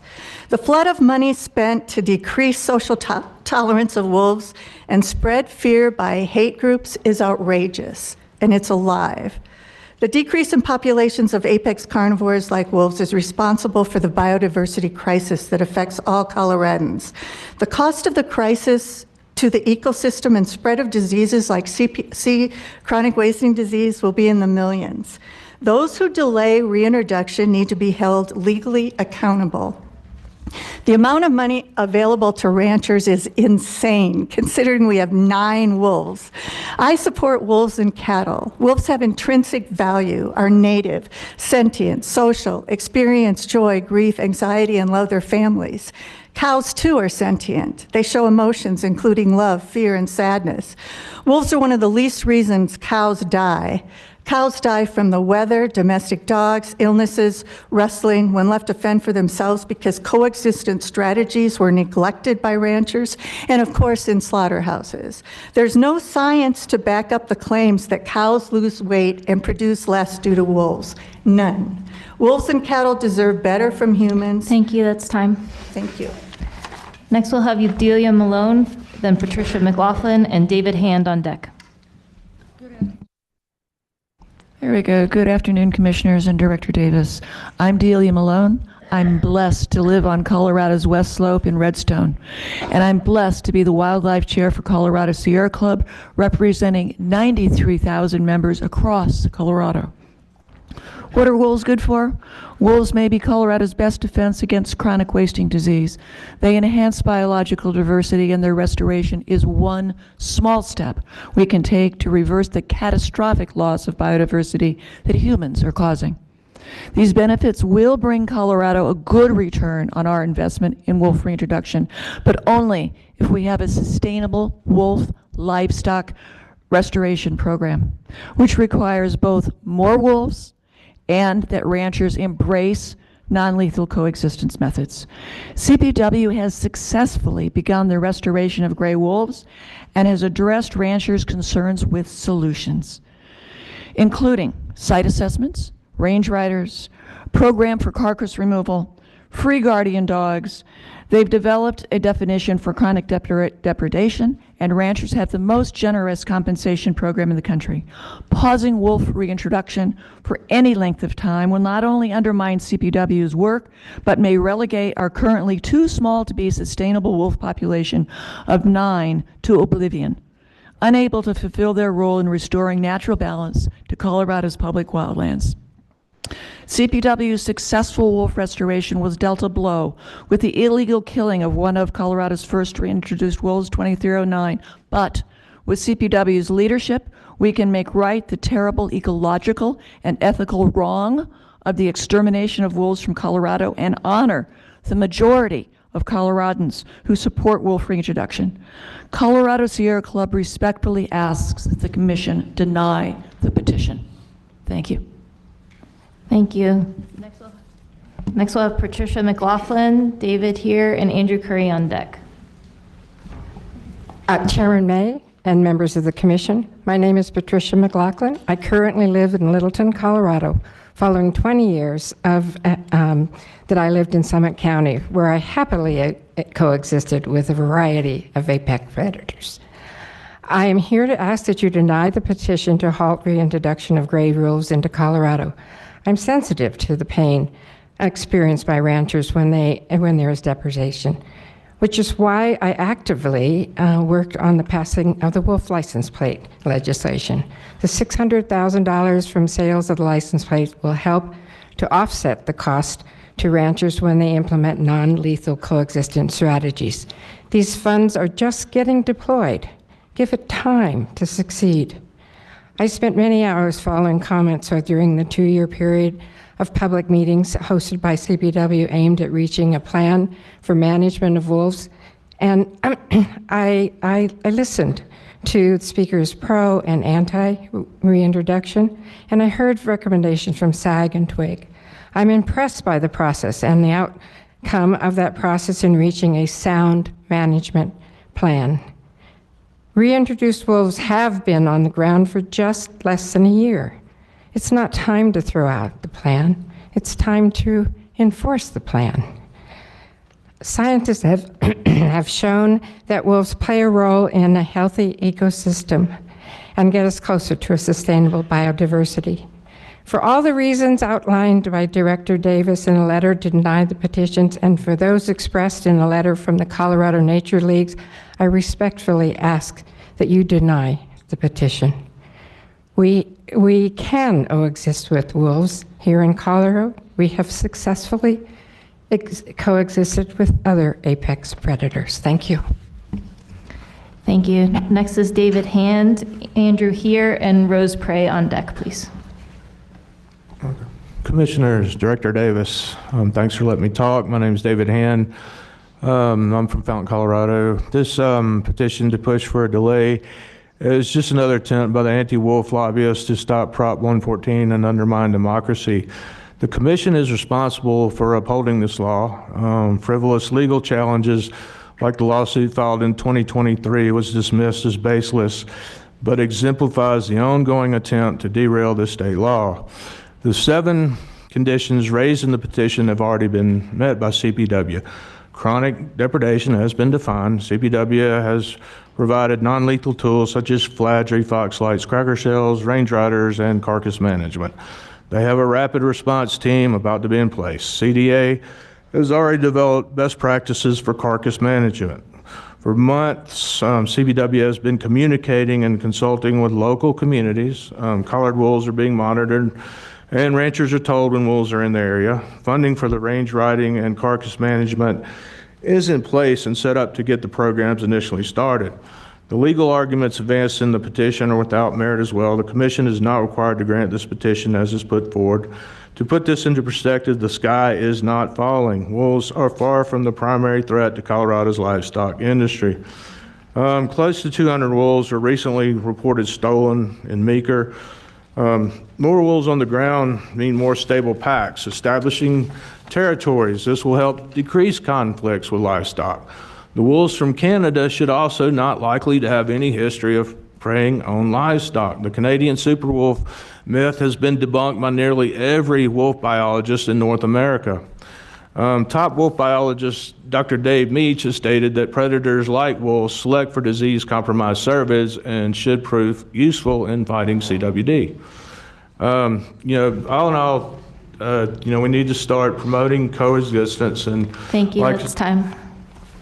Next, we'll have Andrew Curry, then Rose here, and Delaney Rudy on deck. I'll be brief. My grandfather said, keep your mouth shut and your ears open, maybe you'll learn something. I already knew what I wanted to say today, but I'm doubling down on it. With respect to our livestock producers, I respectfully ask the commission to vote to deny the petition today. And I'll end with just saying thank you for the commission for doing this amazing work, and especially to the CPW staff, which I think is doing a fantastic job in a very difficult situation. Thank you. Thank you. Next, we'll have Rose Prey, Delaney here, and Amira Rita on deck. My name is Rose I'm sorry, Prey. ma'am. We'll give you that. Katie, am I right in saying we have 104 commenters, or am I off on that number? What is our number? So I have about 50 in person, I think about 27 online, so Okay, around 75. so the online has changed. We had 52 online, but that's changed. I think, web team, correct me if I'm wrong, I think we're at about 27. Because we had some people who didn't log Very on. good. That's okay. I was just trying to budget where we're going to be on breaks and things, so pardon me, ma'am, please proceed. Well, and actually, if I have the opportunity real quick, I think a lot of people signed up for virtual comments and then came in person. And just to clarify, if anyone's confused, you don't have to, you do have to pre-register for virtual comments, but you don't in person. So just want to make that clear to everybody. That's what I was going by. My virtual list had 52, and we have 52 in person, so sorry to interrupt. Please proceed, ma'am. Again, my name is Rose Prey. I live in Summit County on the western slope of Colorado. I'm here with 7 other residents of the western slope and 2 who will be participating online. We represent interests in wilderness preservation, wetland habitats, and wildlife viability. I was personally involved for 5 years in bringing the question of wolf restoration to Colorado voters and have followed CPW's efforts to develop a wolf management plan. I want to say that we fully support CPW's recommendation to deny the petition that would pause further wolf restoration. For one, the 7 conditions raised in the petition are being addressed. Funding for mitigation of potential livestock losses is in process. And as mentioned, over $600,000 have been raised since January 24 by a Born to be Wild license plate developed by Rocky Mountain Wolf Project to help CPW roll out additional non-lethal coexistence measures. The purchase of the plate indicates the continued support by the Colorado residents of the wolf restoration process. So with all of the measures taken by CPW to provide protection, compensation, and coexistence strategies, the ranching industry should be well insulated from damage to livestock and livelihood. The restoration of a few more wolves to Colorado in 2025 is still a far cry from fulfilling the Colorado voters' mandate to establish a sustainable wolf population, but it is a beginning, and I applaud all the work and all the planning and everything to support this effort. So please deny the petition and let CPW carry on its work. Thank you. Next, we'll have Delaney Rudy, Amira, and then Tom Harrington on deck, please. Thanks. Hi, my name is Delaney Rudy. I was born and raised in Colorado, and I live rurally on the western slope. Thanks to Director Davis, Eric Odell, and all of the staff earlier for that incredible presentation. I am just so encouraged to see and really blown away by the amount of work that you've completed. So thank you very much. I urged the Commission to follow the CPW staff recommendation to deny the petition to delay the next round of reintroductions. I appreciated the Director's comments about public trust, and I think that just really thinking about kind of the differences between the trust of the entire population versus the most vocal minority is important. And I think the recent bipartisan poll that was mentioned earlier continues to support the importance of maintaining that public trust. We, with a coalition of conservation organizations, submitted a letter to all of the commissioners in December that outlined the legal and biological framework for the petition. And I'm not a lawyer. I come from a biological science background, so I hope that you are able to read, especially the exhibit that it was attached to that, that went through a summary of the best available science on minimum population viability requirements. Basically, there's just a wealth of literature emphasizing the importance of establishing large, genetically diverse founding populations, and that there is a timeliness that is urged for both the investment of the wolves that we have on the ground and for the public trust moving forward for future generations. I assume that you've all read the staff recommendation. I don't need to reiterate sort of the way that those requests have been checked off the list. And I just really appreciate you all hearing public comment today from all of us. Thank you. Thank you. Next, we'll have Amira Rita, Tom here, and then Lori Ann Klingelsmith on deck, please. My name is Amira Rita, and I'm a resident of Colorado. I would like to thank the Commission members, each one of you, for all of your hard work and all the time you volunteer in this role, and I really appreciate your service. Please vote to deny the petition to halt the reintroduction of wolves, and please continue the reintroduction of wolves and do not delay. I hope you will honor the democratic process that is reflected that Colorado voters are in favor of wolf reintroduction. Wolves have just as much right to live in Colorado as humans do. Personally, I think it makes intuitive sense to me to bring wolves to Colorado in packs, because wolves hunt large animals like deer and elk most successfully as a pack, and therefore you give future wolves the best chance of success, and they may be less likely to kill cattle. Please continue to be transparent about the wolves that have been killed. I understand that there are 2 that have been shot. Please update the public on the investigation of wolf poaching.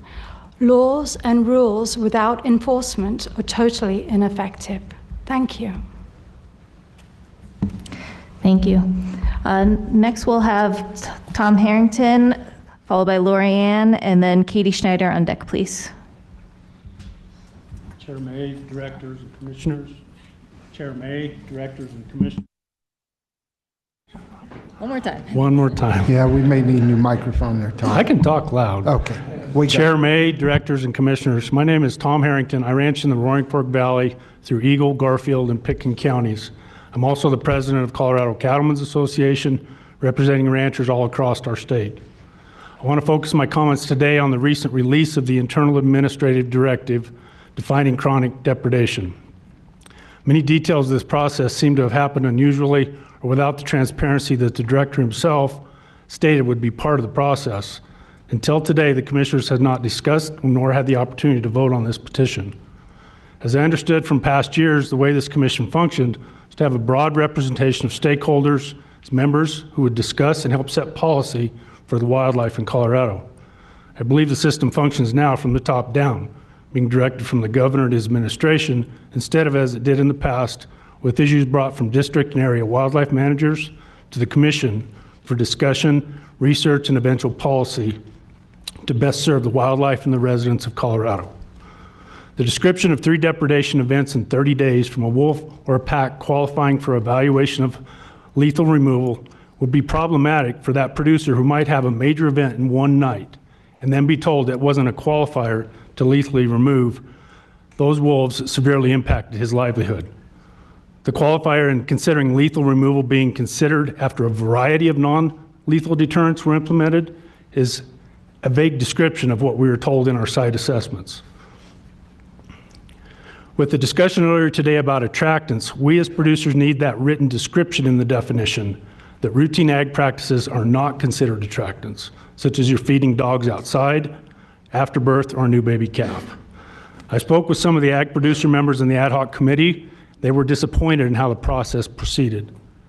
They said that some items weren't even up for discussion. I would ask that you have read the petition by now and approve the petition to pause and let us be prepared. Thank you. Sorry, I see that there's sometimes some glitchiness with the timer. I'm going to stop. I'm going to try to just run the timer on my laptop and not do other things, so hopefully that will help.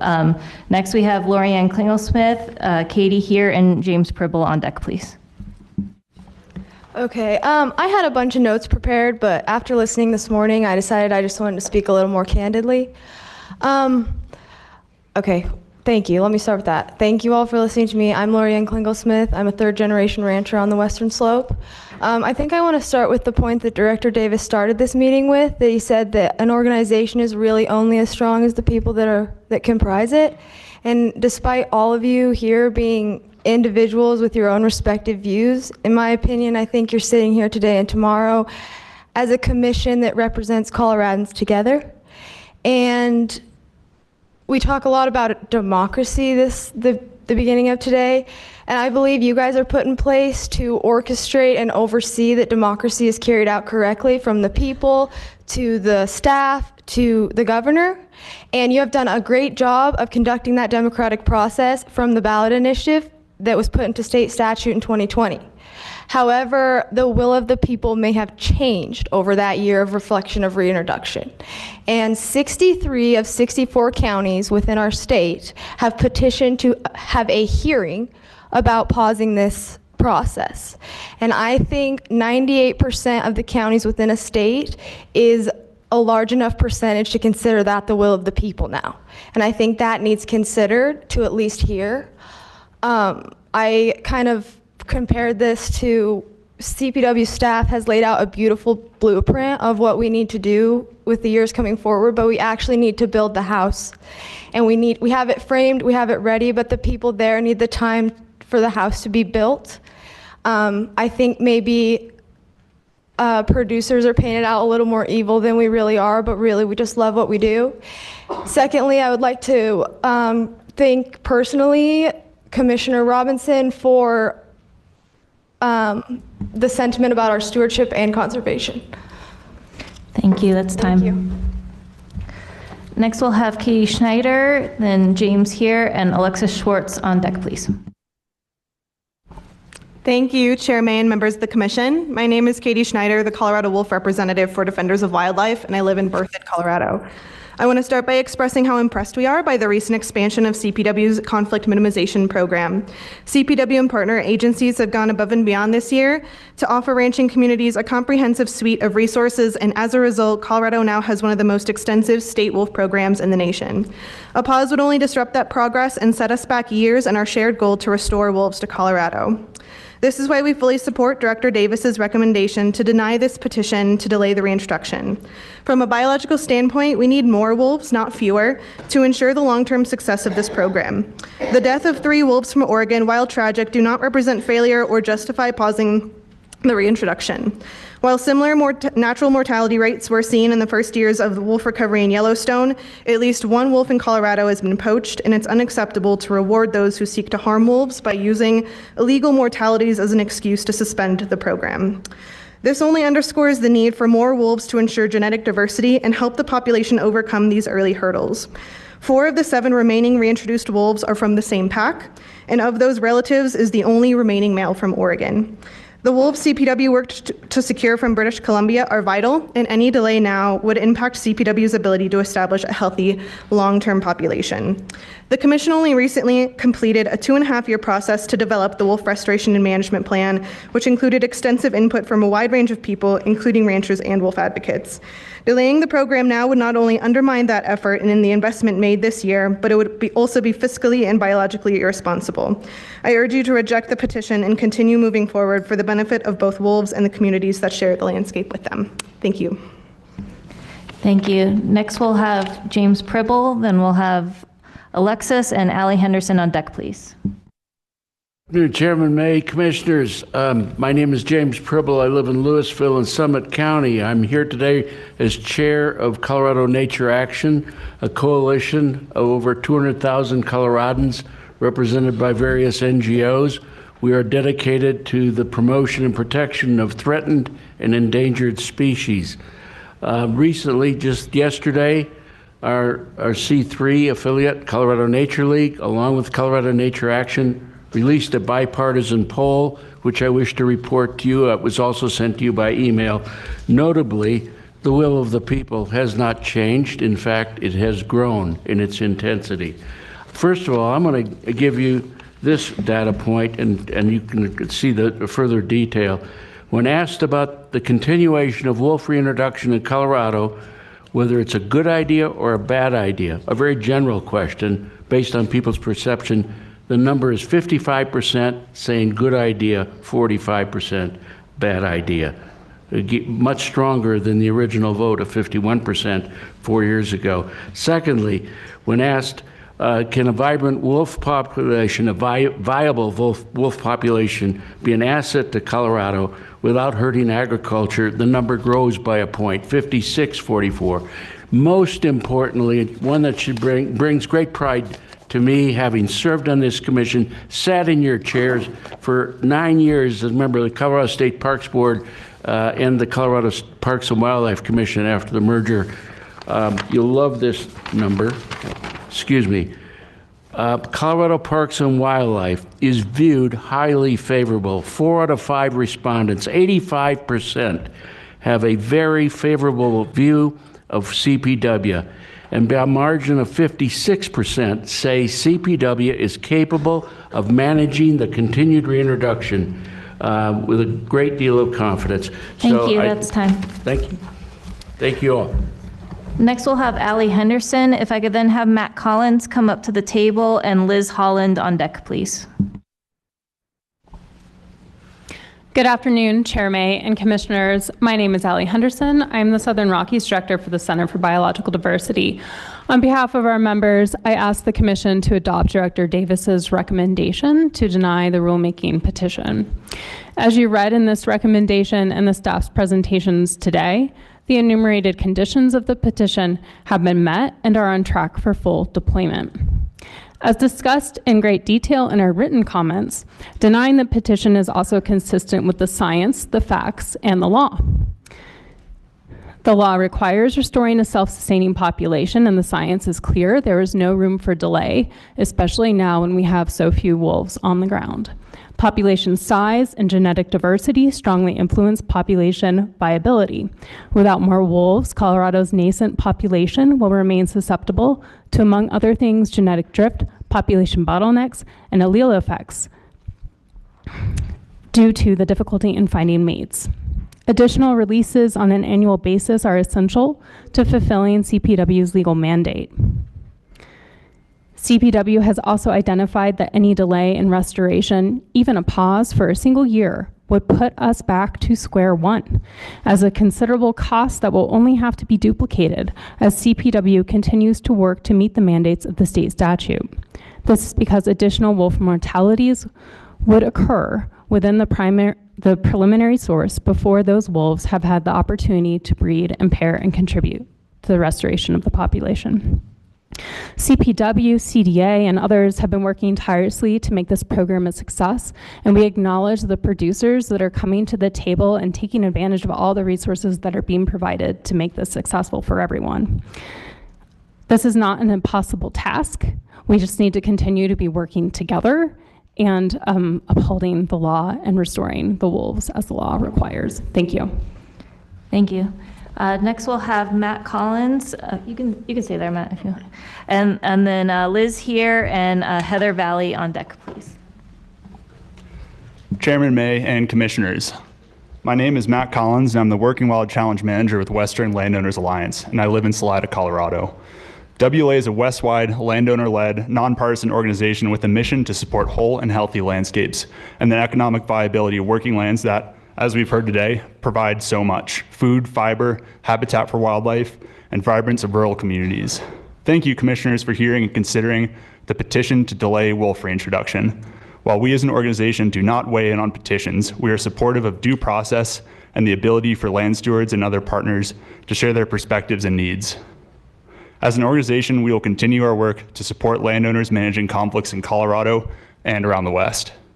What we have heard time and time again is that access to the 4 Cs, compensation, conflict prevention, selective lethal control, and collaboration provide the solutions to maintain economic viability of working lands with reduced conflicts. To mitigate the 3 S's, focus on streamlining the 4 Cs. I would like to commend the ad hoc working group for their work to define chronic depredation and develop a guide to conflict response. One comment: what we have seen from states like Oregon and Washington is that overly prescriptive applications of conflict prevention tools can lead to reductions in buy-in and effectiveness. As such, the vague inclusion of several gives me some pause, though what Reed shared earlier provides some clarity. Producers have the best knowledge of the ins and outs of their operation and what tools may or may not fit into their stewardship practices. And conflict prevention is most effective when it is producer-led with support from agencies or other entities. Voluntary site assessments incorporating and acting on this producer knowledge are a good foot forward here. This is why the Colorado Natural Resource Conservation Service, in close partnership with WLA, are announcing $2.5 million in funding for conflict for voluntary and voluntary is essential, producer-led and implemented conflict prevention practices. This sign-up is starting Friday the 10th and runs until February 7th. And thank you for all the partners, CPW and CDA, that made this possible to begin with. Thank you. Thank you. Next, we have Liz Holland, then Heather here, and Lindsay Laris on deck, please. Good afternoon, Commissioners, and thank you for the opportunity to comment. My name is Liz Holland, and I'm here on behalf of Friends of Animals and our Colorado members. The reintroduction of gray wolves is vital for restoring ecological balance and fulfilling the mandate established by Colorado voters with the passage of Prop 114 in 2020. And the law requires that the Commission develop a plan to restore gray wolves as a non-game species in Colorado and mandates that the reintroduction and management be done in a manner that fosters the species' capacity to sustain itself successfully. The Colorado Wolf Restoration Management Plan fulfills this mandate and demonstrates our commitment to implementing proactive, non-lethal reintroduction strategies. And over the past 4 years, we have seen it. You've presented it today. You have implemented great strategies and collaboration with CDA. And I applaud you for that, as well as our members, but there is more work that needs to be done.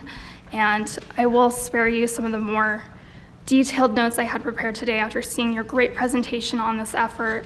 And it, again, has been presented so well. So I hope that you continuously point to the biological evidence that shows growing wolf populations stabilize territories, reduce conflicts, and promote natural family behaviors. These are key to their survival and coexistence. And with just 9 wolves currently on the ground, any further interruption in reintroduction, including the planned release of the Copper Creek wolf family and the British Columbia wolves, would set back decades of conservation science and ethical responsibility. Additionally, the shooting of the 2 wolves including the father of the Wolf Creek wolf family earlier this year, really magnifies there's a greater need for even more education to support the reintroduction and all efforts restoring biodiversity. Friends of Animals urges you to deny the petition to halt the reintroduction. Thank you. Thank you. Next, we'll have Heather Valley, then Lindsay here, and Rainer Gerbach on deck, please. Thank you. Hi, my name is Heather Valley. I grew up here in the Colorado Front Range, and I've been a resident for over 35 years, and I volunteer with a variety of conservation groups.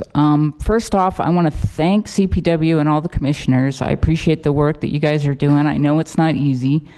And I would like to say that I agree with Jeff Davis's recommendation to deny the petition to halt wolf reintroduction. CPW has worked really hard on making this reintroduction happen, and we've seen a great example of that with this presentation that we saw earlier today. And sure, mistakes have happened, but it really looks like they're working hard to address the conditions outlined in the petition.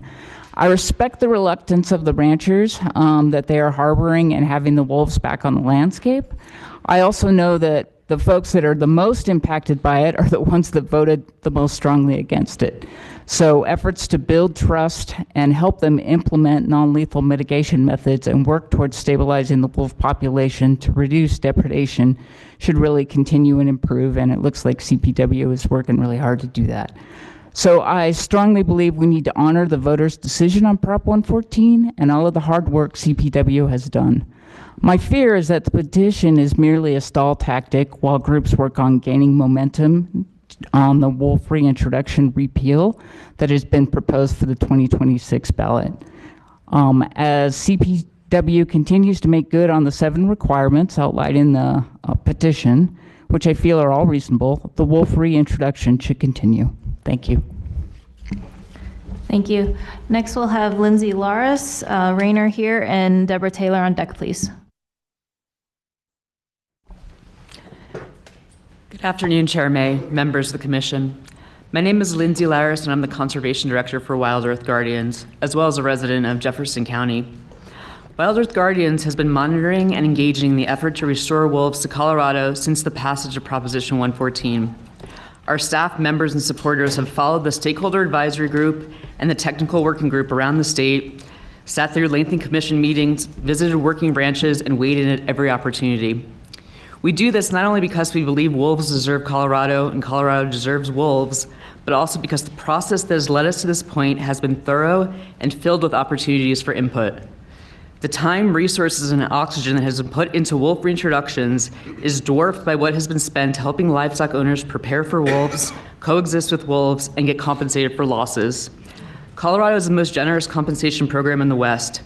CPW employees, NGO partners, and volunteers have spent countless hours working on education and on-the-ground coexistence, and we've heard a lot about that today. And to be clear, there's a number of ranchers that have been cooperative and willing to coexist. The petition which you are weighing comes from a subset of those who have so far proven unwilling to coexist or unwilling to even engage. That slice of the livestock industry should not be allowed to stall a voter-mandated wolf restoration program. CPW has now defined chronic depredation. It has developed a free and voluntary site assessment program. The Colorado Range Rider program will begin soon. There are grants and guidelines available for carcass disposal, and on and on. The conditions of the petition have been met. And as the state of Colorado continues to invest in livestock owners' coexistence and compensation, these same fringe voices are retaining high-powered law firms, lobbying the Canadian government, and flirting with ballot measures to undo wolf restoration. They're doing their utmost to undermine the work that CPW has put into this process. I urge you to deny this petition. Thank you. Next, we'll go with Alexis Schwartz, who was called earlier. Rainer, if you could come here, you'll be after Alexis, and then if on deck, we could have Deborah Taylor. Hello, Commissioners. Thank you for the opportunity to speak today. My name is Alexis Schwartz. I'm the Senior Field Organizer of the Colorado Sierra Club. Speaking on my own behalf today is someone who is passionate about biodiversity. I had a chance to visit Mission Wolf in Westcliff. It's a solar-powered, nonprofit nature sanctuary for wolves born in captivity that were surrendered. I found it significant that the sanctuary, which provides for the wolves' well-being, takes comprehensive measures to make their facility sustainable. Sustainability is intertwined with the survival of all life forms. Gray wolves, native to Colorado, play a vital role in supporting essential ecological systems. Without adequate populations of them, ecological systems suffer. Colorado's eradication of gray wolves was accompanied by the rise of chronic wasting disease due to reduced natural predation. This has posed challenges for wildlife management, increased risks of disease transmission to livestock, and impacted both hunting opportunities and local economies. This all underscores the need for comprehensive wildlife management strategies. CPW must honor voters' mandate, which will allow wolves to fulfill their ecological role in keeping Colorado wild. Please reject the petition to pause reintroductions and continue this critical effort. Thank you. Thank you. Next, we'll have Rainer Gerbach and Deborah here and Andy Spann on deck, please. Commissioners, thank you for the opportunity to speak. Biodiversity, the foundation of life on Earth, is in crisis. The biggest carbon sink is nature, but today critical ecosystems are rapidly degrading into carbon sources. We're consciously harming our environmental life support system. Temperatures in Colorado have increased by 2.3 degrees since 1980, which temperatures expected to rise. These changes strain ecosystems and exacerbate climate-related impacts. Livestock production plays a significant role in this evolving drama, but producers at large resist adapting to these realities. Science and ecological evidence affirm the critical role of wolves in fostering resilient ecosystems, promoting biodiversity, and enhancing carbon sequestration. Yet unfounded opposition to wolf introduction persists. Members of this commission, Colorado has 8 wolves, 1 pup, and producers act like Ragnarok is upon us. Milk product producers even scapegoat wolves for reproductive losses. The real culprit, heat stress and unsustainable practices tied to livestock production. This commission has achieved much over the last 10 years. An increasing majority of Coloradans support wolf introduction and trust CPW to do the job. I urge you to build on past successes excuse me, and fully support Director Davis's recommendation to deny the petition to pause wolf introduction. Colorado needs an ecological effective wolf population. Wolves are guardians of nature for hundreds of thousands of years. Starting a couple of hundred years ago, livestock demanded the extermination of wolves and other animals. Today, millions of acres of grazing land do not meet basic health standards. As a hiker, I witnessed the degradation caused by cutting switchbacks, on the order of 10,000 years of evolution. The degradation related to livestock production is on the order of hundreds of thousands of years of evolution. We need to rally towards a common, conscious decision. Let's stop cutting switchbacks, the only way to preserve intelligent life on the planet we all share. Thank you. Thank you. Next, we'll have Deborah Taylor. Andy's here, and Aubin Royal on deck, please. Hello, Commissioners and Director Davis.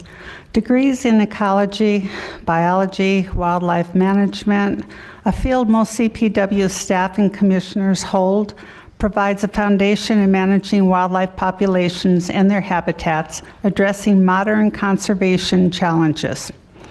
For the health of our grasslands and the forests, due to our increasing number of diseased deer and elk, I ask that you do not delay the new wolf introduction and you update your website for all readers as to the scientific reason to continue with their release. There are over 300,000 elk in the state consuming more than their share of food, thus reducing deer, pronghorn, and food for other animals. Director Davis and staff studied for years to know about wolf behavior. Fewer wildlife predators means faster spreading CWD. More CWD means more exposure to livestock for possible transference. When you release those wolves, tell them there are over 40% of mule deer and elk hunting allotments to choose from. Please do the right thing for our ecosystem. That is what the wolves were brought here for. Note, Stakeholder Advisory Committee meeting I attended May 25th, 2022. Rancher preparation was to include boneyards, carcass pits, furthest from your livestock. That was May 2022. And for the record, the Grand Junction Sentinel, October 2021, Colorado Branding Division, had 2017 612 head of cattle gone. 2018, 430 head, and 2019, 420 head missing. Thank you. Thank you. Next, we'll have Andy Spann, Aubin here, and Aaron Carney-Spar on deck, please. Thank you, Chairman May and Commissioners. My name is Andy Spann. I'm the president of the Gunnison County Stock Growers Association. I brought hard copies of our written comments for you as well today. Gunnison County Stock Growers is concerned that the definition of chronic depredation is insufficient to meet the needs of ranchers in Colorado and imposes an unreasonably strict burden of proof that substantially deviates from the norm. Also, the directive directly impacts the rights of properties and livestock operators and others such that it is in fact a rule subject to the State Administrative Procedures Act. The process that the agency is apparently relying upon to adopt this rule was not public or transparent and violates the law. The directive here is a legislative rule because it articulates a substantive standard that binds the agency to a particular result with respect to lethal removal on depredating wolves and is generally applicable in all instances of chronic wolf depredation. This internal policy is a legislative rule because it requires a particular action and thus achieves a particular solution. Specifically, in addition to defining the term chronic depredation, the new directive provides a standard for when the agency must determine that lethal removal is appropriate. I quote, "The division will conclude lethal removal is appropriate when it determines the livestock producer has experienced chronic depredation despite implementing all non-lethal deterrence measures identified in a site assessment and has removed any attractants that could lure wolves to the site." This directive goes far beyond their permissible functions of an interpretive rule advising the agency as to the meaning of the word, but it binds the agency to a particular result. Also requiring the heightened clear and convincing proof standard in this one instance is not warranted as it substantially deviates from the burden for other wildlife-related incidents. With that being said, how is this designed to resolve conflict with persons engaged in ranching and farming in the state? Thank you. Resolved. Thank you. Thanks. Next, we'll have my Aubin Royal, Aaron here, and Julie Marshall on deck, please.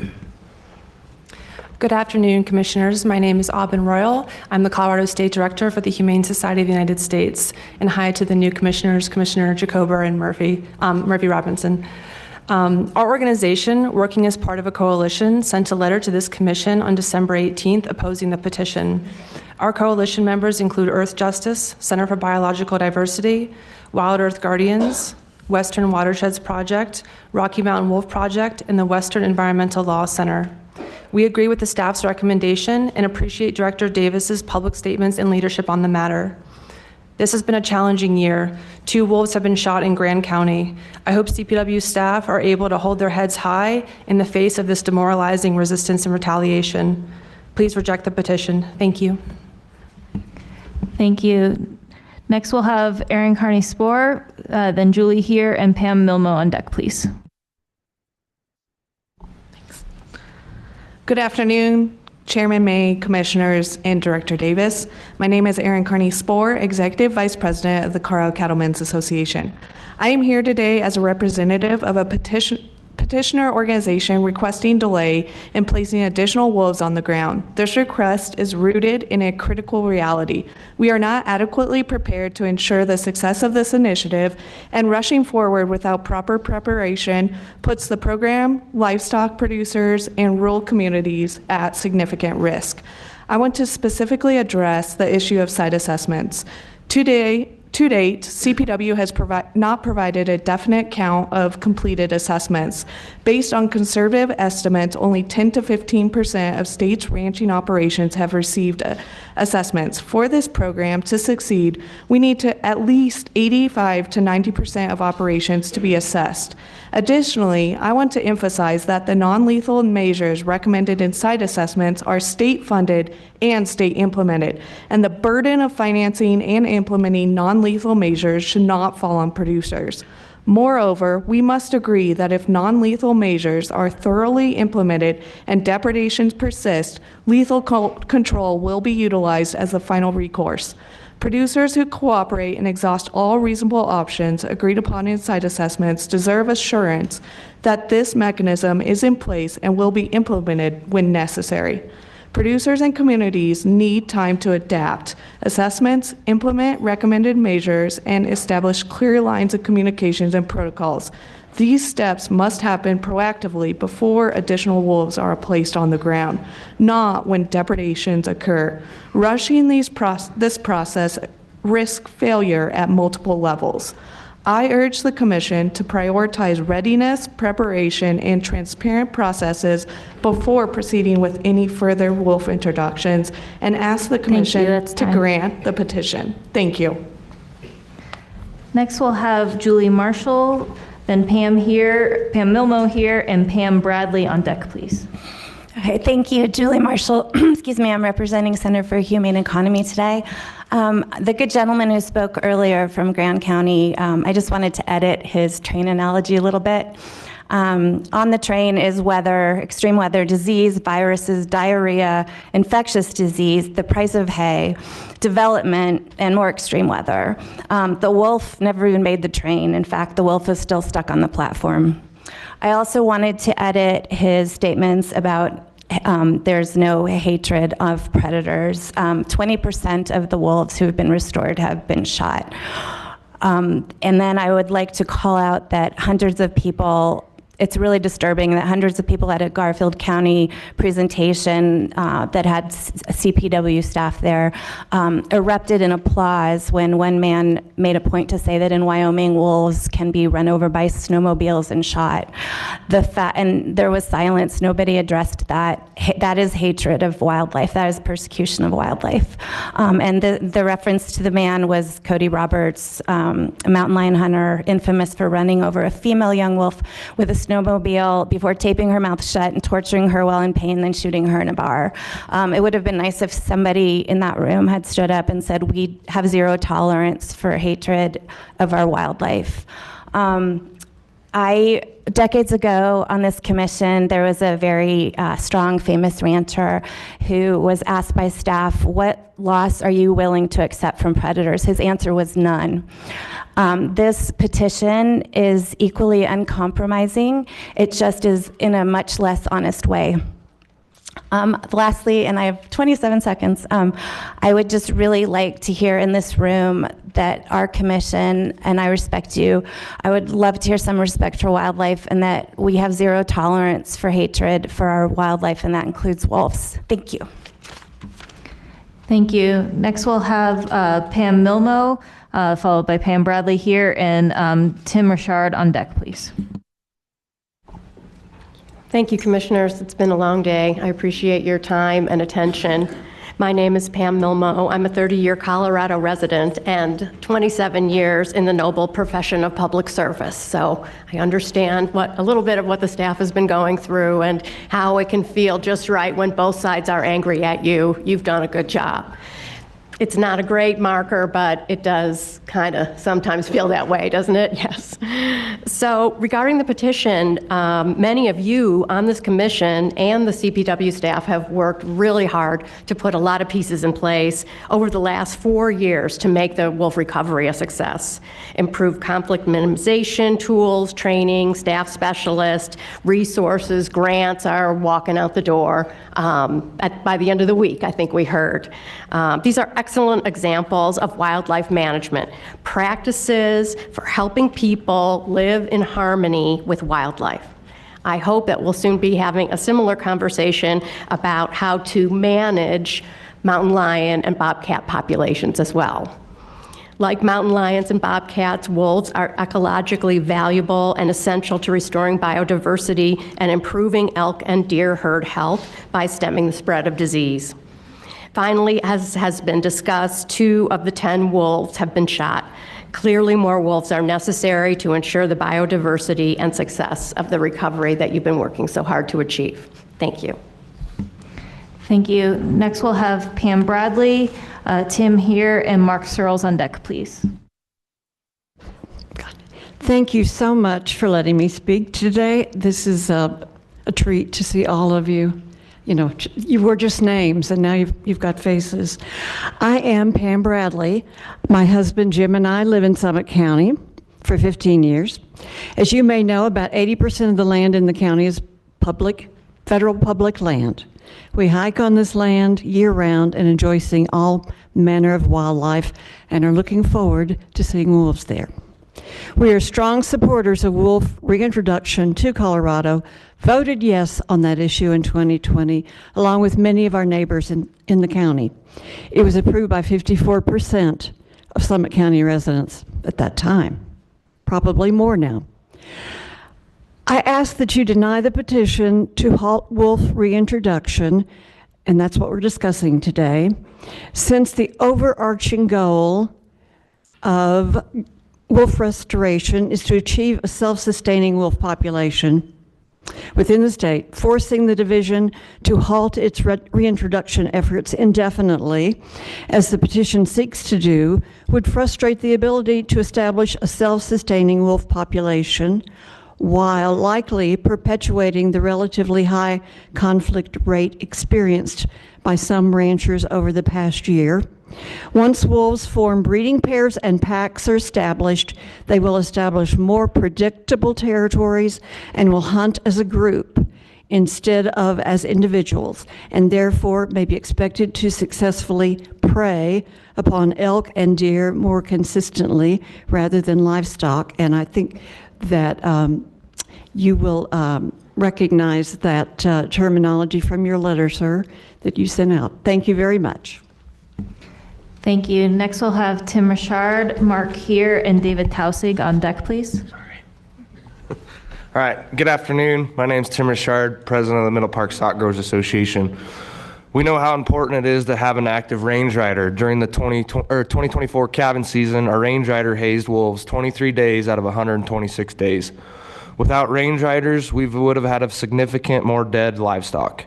When we go back and look at the start of the wolf introduction, and knowing what we know now, we would have contacted a range rider as early as February. We started having depredations weeks after the wolves were released. This is why we asked the commission to delay the next release until a comprehensive range riding program are in place. Having range riders trained and in place well before calving and lambing season start is crucial to reducing depredations. Calving varies across the state, with producers in the Roaring Fork Valley starting calving in February and producers in Middle Park starting in late March to early April. Those range riders need to be trained and ready to be deployed before these seasons begin in just a few weeks. Range riders need to be out there looking at the livestock, seeing where the livestock are, noticing if the livestock are acting funny. The animals will tell you what's going on. Seeing livestock bunched up, making lots of noise, running away is a dead giveaway something's going on. Having trouble to find range rider is another issue. We in the ag industry already struggle to find workers who are hardworking and trustworthy. How is the state going to find range riders that are understanding livestock and how the ag industry works in just a few short weeks, when we here in agriculture already struggle to reach those folks? Commissioners, I want to leave you with two simple questions. As we sit here today, how many range riders have been hired? If range riding training will not be complete until late April, how will range riders be ready before calving and lambing season starts in February or March? We ask that you grant our petition and initiate a rulemaking on the petition so we can address these concerns in more detail. Thank you. Thank you. Next, we have Mark Searles, followed by David here and Michelle Delaria on deck, please. Good afternoon, Chairman May and CPW Commissioners. I'm Mark Searles, State Coordinator for Project Coyote. Thank you for your unwavering dedication to Colorado's wildlife. None of you should have to face frivolous lawsuits, and I stand with you in your efforts to defend against these special interests. I urge you to reject this petition to halt the wolf reintroduction. Having started my professional career in finance, I can say without hesitation that from a financial perspective, stopping the project now makes no sense. The costs incurred over the past 2 years along with programs already in place like range riding, make it clear that halting the project would not be in CPW's best interest. The exaggerated and strategically timed claims from a handful of ranchers should not be the deciding factor in this decision. If this is truly about protecting ranchers' livelihoods, then let's focus on the bigger wildlife challenge they face. Commissioner Jacober was quoted saying, elk eat $75,000 worth of hay each winter on his ranch. He welcomed the wolves, hoping they would help disperse elk from his property. Rancher Anthony Leggett from Eastern Oregon also spoke about the critical role hay plays in his business. Your hay is your paycheck, he said. So I ask, is the commission prepared to allow ranchers to kill every elk that feeds on their hay or damages their fencing? I certainly hope not, and I don't believe any of us want that outcome. I raise this point because this petition represents just another example of carnivores being held to a different standard than other wildlife, perpetuating the unfair persecution they face. Thank you. Thank you. Next, we'll have David Tausig with Michelle here and Doug Boucher on deck, please. Good afternoon, Chair May and Commissioners. My name is David Tausig. I'm a fourth-generation native of Colorado. Have a small ranch in Grand County that I lease for grazing. I'm also a 30-year practicing water attorney, so I know something about administrative law. So that's what I'm going to comment on is the difference between what is rulemaking and what the director put out as a paper. So you can confirm with your legal counsel, but rules are enacted by the commission, that's you guys, after notice and public comment, and then codified in the Colorado Code of Regulations. When duly adopted, rules have the force and effect of law, and they're binding and they're enforceable. That's what the citizen petition asked for. It was asked for rulemaking. That's for you guys. That's for you guys to do, to define chronic depredation so that all the parties that are in this room and elsewhere could provide input on the rule and that it could be enforceable. What happened instead was an ad hoc group was formed. They worked behind closed doors, not in the public. There were 8 members, either with CPW or pro-wolf ties, and only 4 ag representatives. They came up with a 3-page document called Chronic Depredation Reference Document posted on your website. It's called a, quote, administrative directive. It's not a rule. It's not enforceable. Rather, it's an administrative directive, which is a guideline or instructions issued by a governmental agency providing specific operational procedures that are not legally binding, but the agency may be expected to follow them. That is a big legal problem. It's not a rule. It's not enforceable. Nobody has to follow it. Nobody believes it will be followed. So there's no consequences if it's not followed. So that's why they asked for rulemaking. I'd want to make 2 points. Please don't release that female and the pups back again because they're going to go back into the Williamsburg Valley and depredate cattle. Thank you. Thank you. Next, we'll have Michelle Delaria and then Doug here and Penny Boucher on deck, please. Hi, Michelle Delaria, Arvada, Colorado. First, I'd like to thank commissioners for volunteering your time to serve on this commission, and thank you to staff for the excellent presentation. My family and I support and have participated in hunting and fishing in Colorado. I've also read the wildlife statute that wildlife is a public trust and is to be managed for all Coloradans and visitors. Please deny the petition to halt wolf reintroduction and continue reintroducing wolves to Colorado. Wolf reintroduction is a science-based correction of a past wrong. Colorado has millions of non-native domestic livestock successfully grazing on public lands. The research repeatedly shows that disease, domestic dogs, and theft account for orders of magnitude more livestock loss than wolves do and ever will. Please continue to provide the non-lethal coexistence strategies to Colorado producers that shepherds around the world have successfully used for thousands of years. I support ranchers receiving assistance such as range riders, fladry, livestock guardian dogs, and covering up open carcass pits. Wolves are needed in Colorado to help restore ecological balance and also to reduce the spread of chronic wasting disease. I'll note that while chronic wasting disease testing is free and appreciated, the test is not 100% accurate.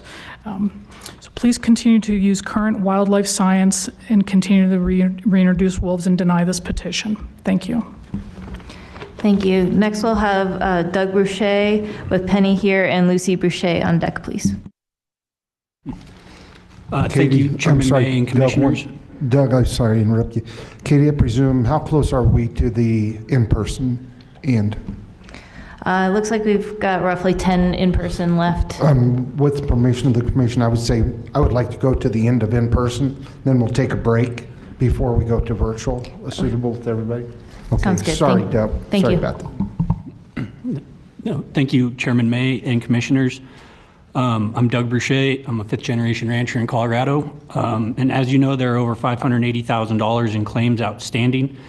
And they have a lot of kinks that need to get worked out of the claim process as well.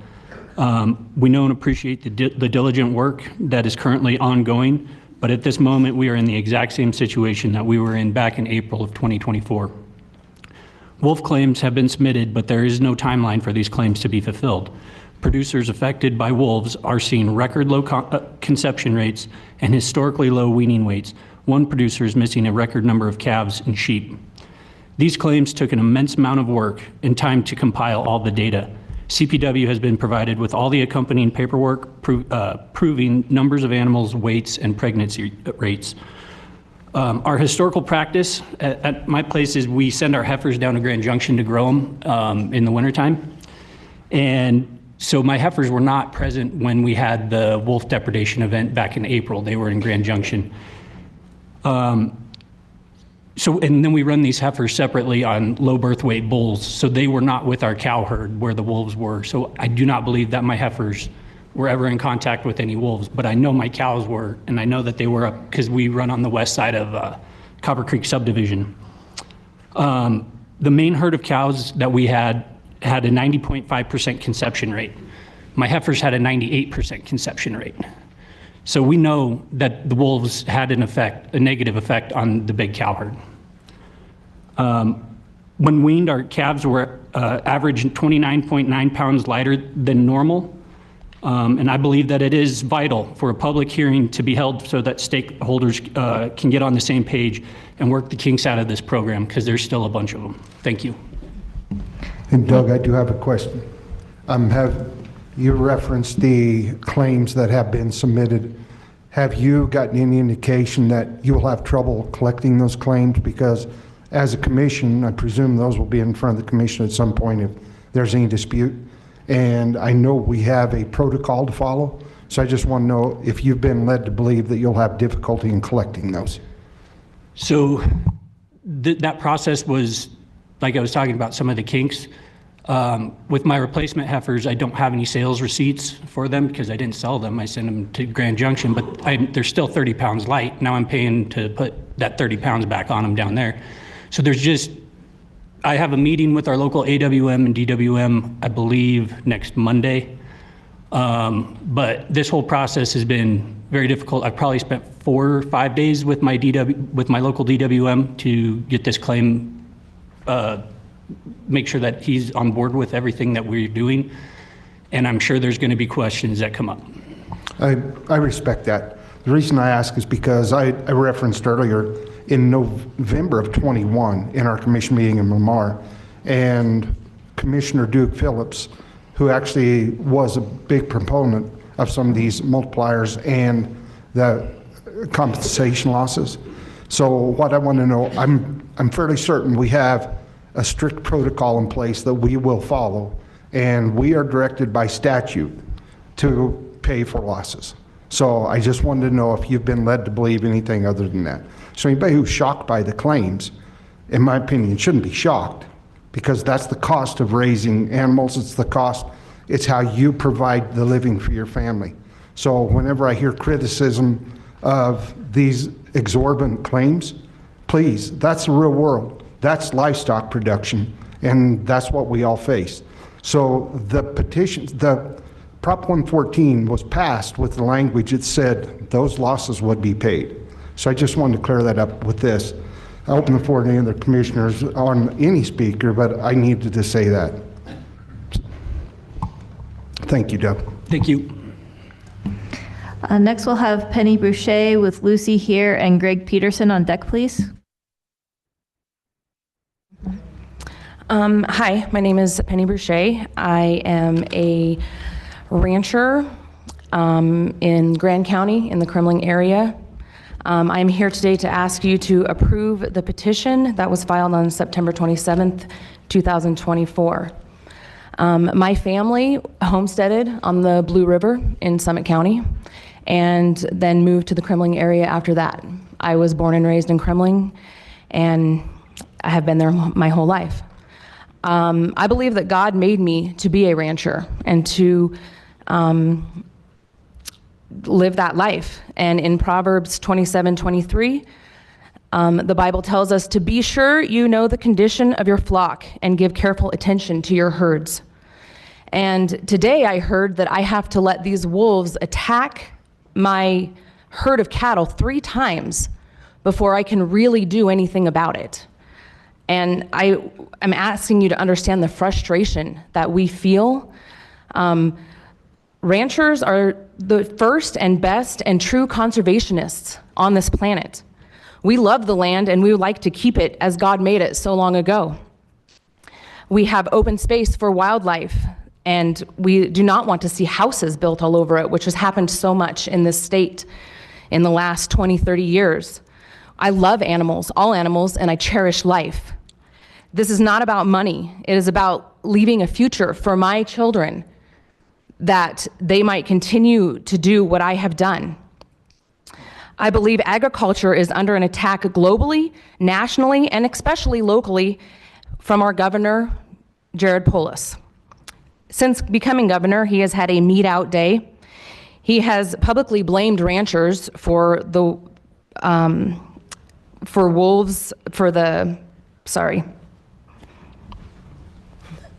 forgot what I was saying.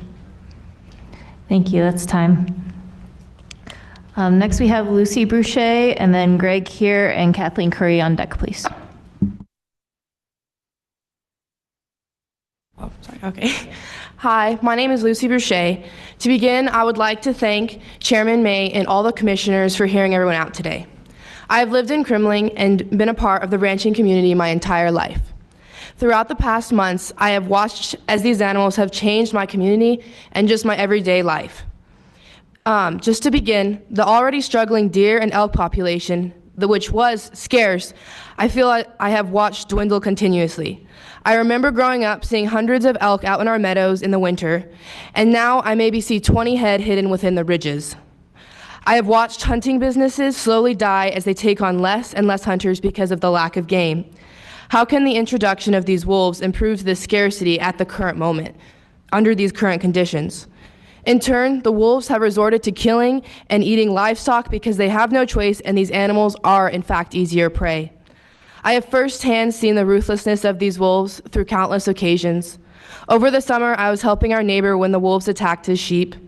They killed multiple of the ewes, and instead of eating them, they left them there. These wolves did not kill for food, but rather for fun and sport. There were a few lambs who the wolves did not kill, but their hindquarters had been turned into absolute carnage. An image I will never be able to get out of my head. These babies would have eventually died excruciating deaths without action taken by the rancher. There were no saving them. Half the sheep were also missing, and we had to spend all day riding through the mountains to find them. Additionally, the state's transfer of wolves have caused extra and unnecessary labor and stress not only the ranchers in my community, but also the cattle and other livestock as well. Mental health is greatly stressed in today's society, and the ranchers' health should also be taken into account. I have never seen cattle act the way these ones did when they were stalked by the wolves. The amount of stress that both the mama cow and calf went through was visibly shown through their poor body demographics in the fall. I urge you to vote yes today on the citizens' petition for a hearing so that all that has happened can come to light and any kinks can be worked out. Thank you. Next we'll have Greg Peterson with Kathleen here and Lee Boucher on deck. Thank you all. My name is Greg Peterson, and I'm commenting on behalf of Gunnison County stock growers and our own ranch in Gunnison. We ask for your support of the petition filed by the Middle Park stock growers. Overall, while CPW has begun to try and be better prepared for the 2025 release, they don't have the substantive programs in place that will actually make a difference compared to the releases last year. Both stock growers and our ranch submitted detailed written comments covering Director Davis's letter, entire denial letter, and chronic depredation definition. Due to time constraints, I want to address some of the points in Director Davis' letter outside of the 7 points from the petitioners. First, we respectfully disagree with Director Davis' assertion in Roman numeral 1 of his letter that introducing additional wolves may reduce the rate of wolf livestock conflict. There's no science cited by Director Davis supporting this argument, and the paragraph outlining his position is filled with qualifying phrases. He then describes how the petitioner's representatives stated that Montana only had 32 livestock deaths despite a wolf population 70 times more than Colorado. The point of this comment, overlooked by Director Davis, is that Montana has a more established management program in place, which is exactly what petitioners are asking for in Colorado. Management in Montana also includes lethal take of chronically depredating wolves, which was not an option in Colorado this past year. But if it had been, less livestock depredations would have occurred. We also respectfully disagree with Director Davis stating that CPW staff doesn't have enough time to initiate a rulemaking in response to the petition. This is exactly the type of work staff should be doing to put management tools in place to resolve conflict as directed by statute. A lack of staff or other resources should not be an excuse. Thank you. Thank you. Next, we'll have Kathleen Curry, Lee here, and Tegan Boucher on deck, please. Thank you. Good afternoon, members of the Commission, Director Davis. My name is Kathleen Curry, and I'm here today to speak in favor of the petition. I'm representing the Gunnison County Stock Growers Association, as well as our family cattle operation in Gunnison County. I submitted written comments to each of you last Friday, but just in case you didn't get a chance to review them, I thought I would highlight a couple of points. First, regarding the development of criteria defining chronic depredation, I believe that the process that was outlined by Director Davis during the June 12th Commission meeting should have been followed. In reference to the efforts of the ad hoc working group to define chronic depredation, the director stated that the process should be as transparent as possible, that the outcome of the working group's discussions would be brought to the Commission, and that public input would be sought prior to finalizing a policy. Unfortunately, this type of process has not transpired. It is also our understanding that the ag members of the ad hoc working group provided you all with a letter supporting the petition because the policy does need more work. I had another paragraph about funding, but Chairman May beat me to it, so I'll just save on the time. I wanted to note that the voters directed that conflicts be resolved, not just reduced, and that they also approved language directing the state to fund all obligations and programs developed to implement this new section. Those are just two of the issues that I raised in our comments. And I know I don't have enough time to cover the other ones, so I just wanted to thank you for your consideration and respectfully request that you vote yes on this petition. Thanks. Thank you. We're going to do Tegan Boucher next, then Lee here, and Kathleen Pritchard on deck, please. Hi, my name is Tegan Boucher. I am 16 and I attend West Grand High School. For as long as I have known, the beautiful mountains of Colorado have been known to have many wildlife roaming them. For my eyes now, that is no longer true. In fact, actually, the wildlife has been slowly decreasing. Your ecodiversity plan is lacking knowledge and evidence to support the claim that wolves belong in my home. Due to scarcity of wildlife, the wolves have been hunting on the livestock of my family and friends' livestock businesses. Watching the family business struggle to fight and overcome this difficult challenge is heartbreaking to watch. I have been fortunate and blessed to fix the same fence that generations before me have fixed, including my great-grandmother. We fixed the fence in the early June when wildlife would give birth to their newborns. I would get to see the wildlife in their habitat. In the last 5 years, we have seen no wildlife on this land, and that is no exaggeration. I am no wildlife biologist, but I have been studying the effects of the CPW transfer of wolves for my 2025 Science Fair project that I'm currently working on. I would love to discuss my findings with anyone whom is interested. Being a 7th-generation rancher, as of right now, I fear that I won't be able to continue to follow in the footsteps of my family. Growing up on a ranch in the past 16 years has helped shape who I am today. And as a strong independent thinker, I strive to know the truth. As strongly as I feel about what I just said, it is also very important that the Commission votes yes to having a hearing on the citizen petition. Thank you, Chairman and Commissioners. Thank you. Next, we'll have Lee Boucher. Then we've got Kathleen here and Alexis. I'm sorry. We have a question. Who was it? Commissioner Robinson, please. For the previous speaker, Commissioner. I'm sorry about that. That's my fault. No worries, and it's just a very quick comment. I just wanted to highlight and say thank you for your engagement. I think for you and any other young folk that are here today, I think it's really important to call out when young people are involved in democracy and bringing in your comments. I just really appreciate that. I think your engagement is really powerful. So please send the commission your report that you do from school. Thank you. Thank you, Commissioner Robinson. All yours, Katie. Yeah, so we'll have Lee, Kathleen, and then Alexis McLean on deck, please.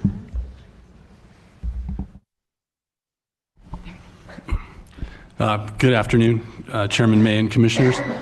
My name is Lee Boucher, and thank you for the opportunity to speak today. And I also like to thank you for humoring the inundation of Bouchers that you have just seen. I think there's one more coming up. I'm going to panic everyone and skip a little of what I'd written down. Both of my daughters just spoke, and to see the poise and the character and the independence that you just saw from two girls in high school, I couldn't be more proud. That is the lifestyle that agriculture fosters. That is why this is important.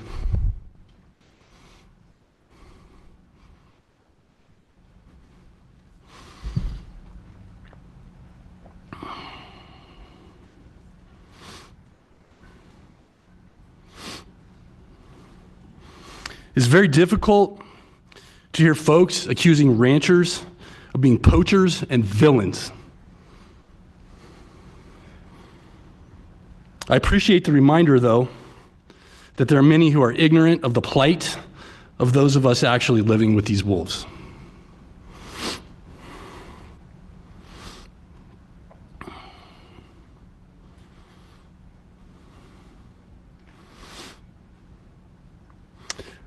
I hope you please vote yes today, because we keep hearing from both sides of this issue about the importance of transparency.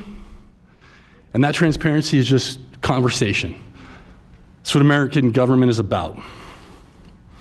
We'll demonstrate your commitment to this commission through discussion and debate. Thank you very much. I apologize for getting a little emotional. I don't do that very often.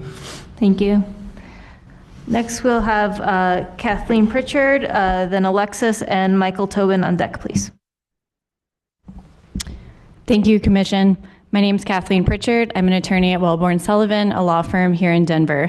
I'm helping livestock producers understand the changing landscape of the federal and state laws governing gray wolves. I've been listening today, and there are a few things that I wanted to point out. I want to reorient the Commission to what the petition actually requests. It doesn't seek an indefinite stay. It doesn't seek to throw out the plan or unwind the clock. It requests a temporary stay, one long enough to implement the conflict minimization programs requested in the petition. Producers are asking for these programs for the same reason that the division wants these programs in place, not as a stall tactic, but to reduce repeated depredations and wolf conflicts, so there isn't a repeat of last year's resource drain. I wanted to highlight 2 of the 7 programs discussed in the petition that are still in the works or being stood up, as we heard today. The first one is the range riding program. This is perhaps the most effective conflict minimization tool at the producer's disposal. The 4-day training that the division spoke about today will not occur until late April or early May. That's 2 to 3 months after the wolves are going to be introduced. But at that point of last year, in 24, CPW had already confirmed 9 depredations. You heard CPW today say that it is critical to intervene early once a wolf begins depredating, because you have to change their behavior. If you follow that logic through, producers in the program itself are being hamstrung by not having that program up and running as we sit here today. You also heard the division describe the carcass management guidelines it issued a few weeks ago. These guidelines provide some examples of good, better, and best management practices. But if you're putting yourself in a producer's shoes, it's not clear what it means. Good management practice now means removing a carcass to a dead pit. Good management, that would not have been a good management practice a few months ago when the division said that that was a basis, or it served as a detractant and a basis to deny a permit. I leave you with a few points. Please grant the petition. Thank you. Thank you.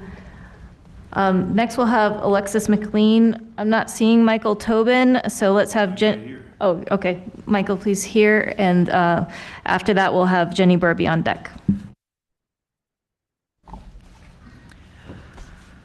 CPW commissioners, thank you for your time and diligent efforts. That presentation earlier was amazing too. My name is Alexis McLean. Many did vote against wolf introduction because they didn't trust people to let go of late 19th, early 20th century wolf fear, regardless of the benefits, yet here we are. Thank you, CPW, for standing up for what is right, to keep wolves in our state. Jeff Davis for acknowledging that CPW has given ranchers all they asked for. Today, I do want to commend responsible ranchers in Colorado who are working to coexist with wolves by using non-lethal deterrents. Wolf presence has been proven to lead directly to healthier grasslands for you, our ranchers, all around the world. As a native Coloradan raised on a small farm and connected to the ranching community, I am deeply saddened by what's been brought forth today. There are now too few wolves to support thriving pack communities. This causes wolf depredation, more contact with humans, and we as a state and community must figure out how to thrive together. Ranchers, I do see your challenging work, but is this outdated thinking working? Killing wolves, fighting state momentum, and I'll leave that out for now. Biologist Colleen St. Clair, University of Alberta, states the wolf pack is a family. When one is killed, the destabilizing effect ripples through the pack, and naive juvenile attacks on livestock go up. End quote. I think that's what we're dealing with right now, and I do feel for you ranchers. So anyways, ranchers, moving forward, let's work together to find the middle ground for Colorado and wild lands. Let's work together to improve biodiversity. Let's improve the public land, our public land you utilize. Denying resources CPW and Colorado citizens have offered is not sustainable. Thank you. That's time. Thank you, CPW, and responsible Colorado ranchers. Next, we'll have Michael Tobin. Then we've got Jenny and Jody Radke on deck, please. Good afternoon. Boy, I feel like I'm under a train going full speed. I'm Dr. Michael Jobin. I'm an emergency physician and also a rancher in the Gunnison Valley. I am blessed to have a high altitude ranch of 330 acres at 10,000 feet where I'm raising Tibetan yaks. I'm asking you to put yaks on the list of animals that will be eligible for reimbursement should there be depredation, which is a euphemism for killing. And so I asked that, number one. I think that should be on your list of animals. Luckily, I raise yaks that live sustainable at 10,000 feet, eating snow for water. I have hay fields. I bring up a lot of hay from the valley, and I keep my animals healthy and well. I don't like the idea of the methods that have been proposed to keep wolves off my property. I've had to put 6-foot field fences around my herd to keep them in because I've faced fines from illegal grazing on BLM land when my yaks jumped my 4-strand barbed wire. So now I have 6 of them. I don't want to put things all over the wires. I've dealt with mountain lions and bears for the entire time. I've had this ranch for 25 years. I'm luckily the second owner ever of this piece of property that was homesteaded in 1921 by Ray Van Tile, and I bought it from his estate when he died at 97. My wife and I live on this place mostly.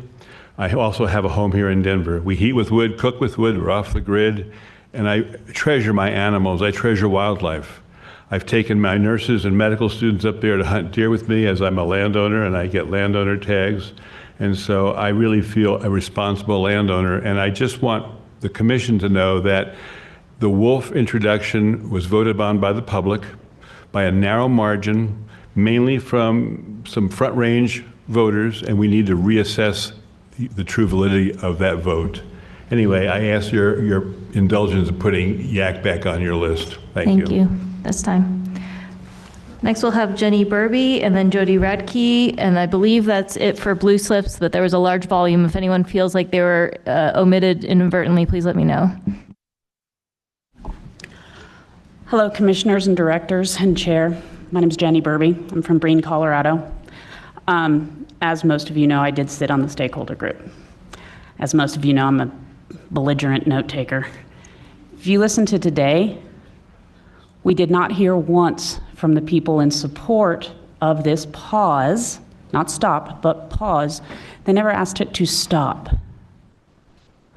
What this body said and promised during the planning process is that this would be something that we would all do together, not that was done unto others.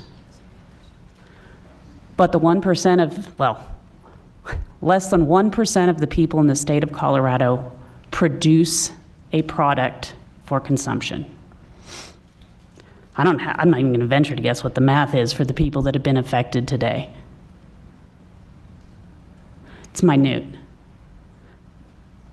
But you have an opportunity today to support a pause, allow staff who have been burdened and working their tails off to get a job done, but it's not done yet. The tools are in planning, they're not available, they're not in working order.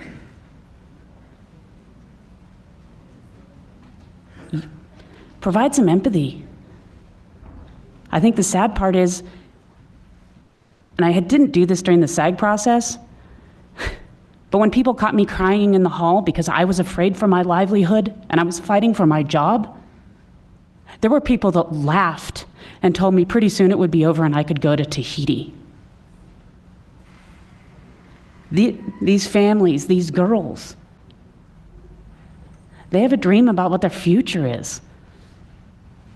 Allow some time to get the tools to be finalized and be available so that they might be able to achieve those dreams. Thank you. It's time. So next we have Jody Radke, and then Chair, I know you want to have us take a break, and then we'll move on to the virtual public comments after that break. Thank you, Katie. Hi, everyone. Good afternoon. My name is Jody Radke. I'm a Larimer County resident. I'm an avid outdoors person. And I think most proudly, I'm a volunteer ranger with the United States Forest Service. I care deeply about protecting our natural resources, the promotion and education of leave no trace, and coexistence. I spend much of my not-so-free time outside of my full-time work and position volunteering to care for our national forest and the wildlife who call it home. I work on post-fire trail rebuilding, clearing trees, clearing noxious weeds in our national forest land, and educating, importantly, the public and those who visit our forests and how they can enjoy the outdoors safely and respectfully. I strongly support Colorado Parks and Wildlife Wolf Reintroduction Program and excited to see wolves restored and thrive in our state. Any delay now would only undercut CPW's planning, outreach, and progress and could significantly set back the progress toward the state's goal of restoring a viable, self-sustaining wolf population.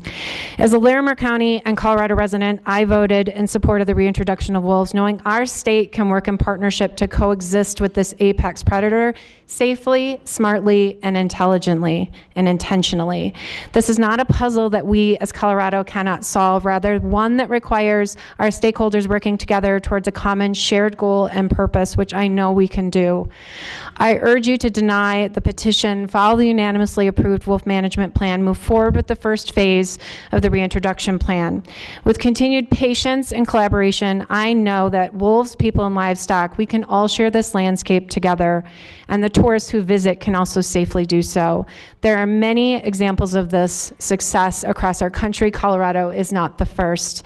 Thank you for your commitment to Colorado's wildlife. Thank you. So that's our in-person public comment, and we'll do the virtual public comment after the break. Very good. It's 4:08. I guess we'll come back at 4:23 and resume. So we'll stand in recess till then.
We'll come back to order if everybody can find a seat.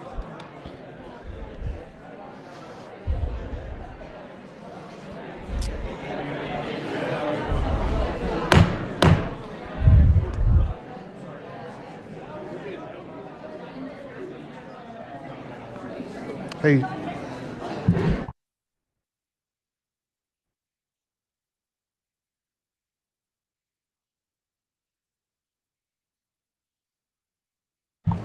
Okay, for those online, we're preparing to start into our virtual comment.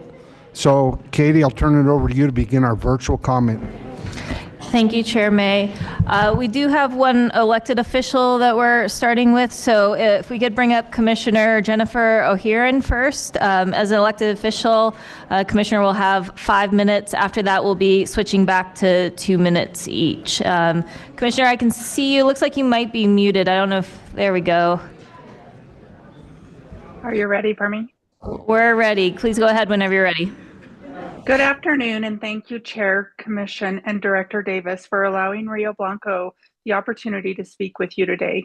I'm Jennifer O'Hearn, Rio Blanco County Commissioner. The Board of County Commissioners. Jennifer, Yes? my apologies. Can we stop you?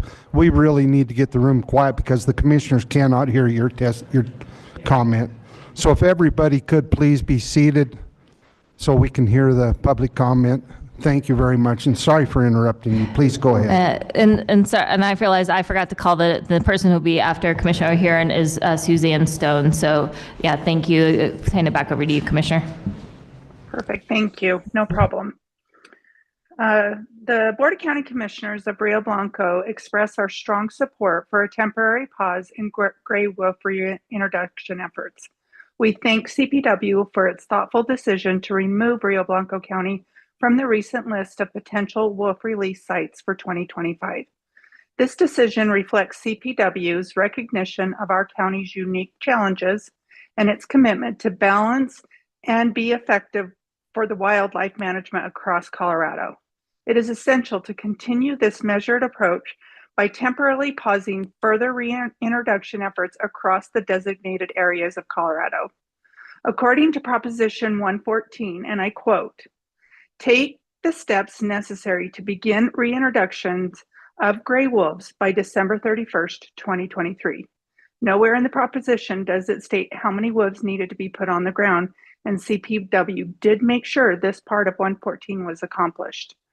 The initial reintroduction of 10 wolves in December 2023, coupled with natural reproduction in 2024, demonstrates the program's progress. With a plan to introduce 30 to 50 wolves over 4 to 5 years, the current population of 12 to 15 wolves positions Colorado to achieve these goals without hastening the process.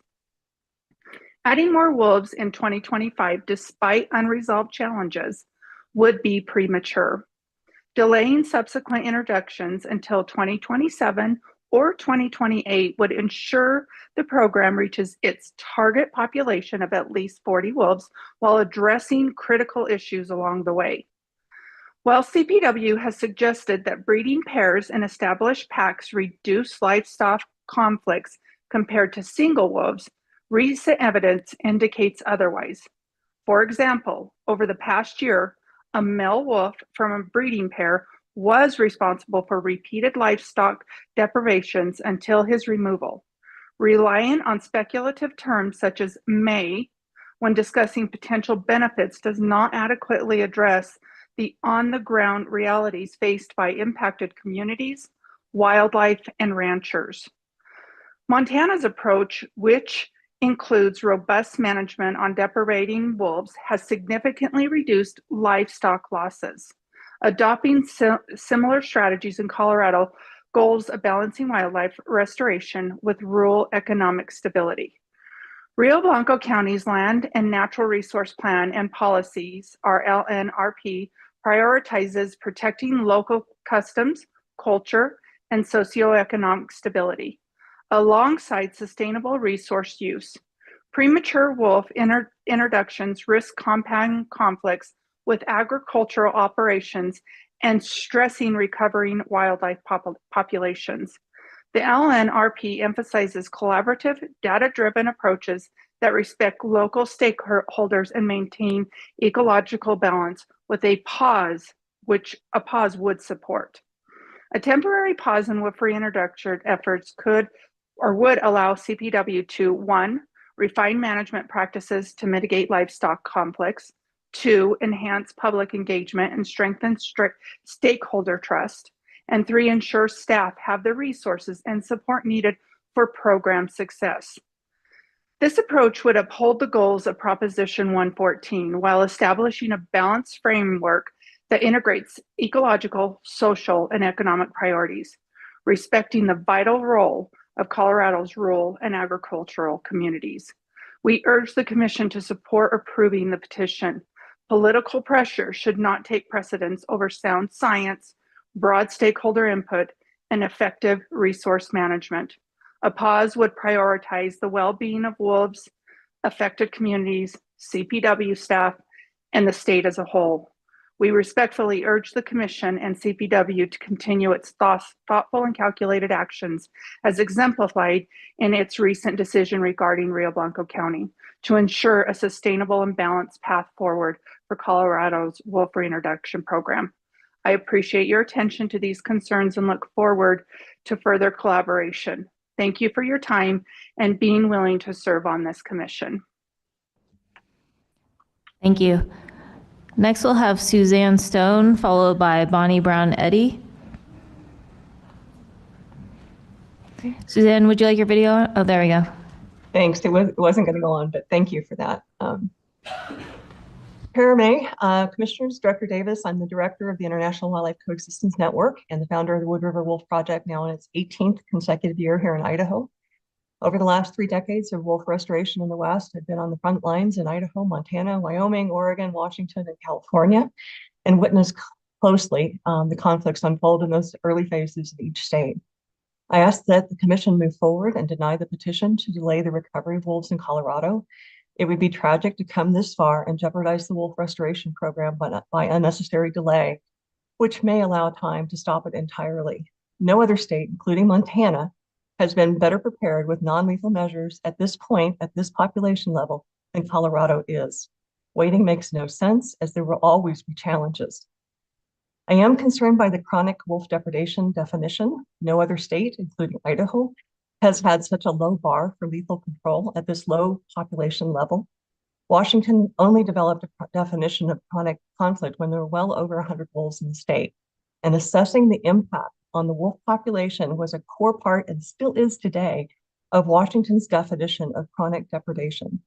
Having already had 2 wolves illegally killed underscores how vulnerable the wolf population and the recovery effort is.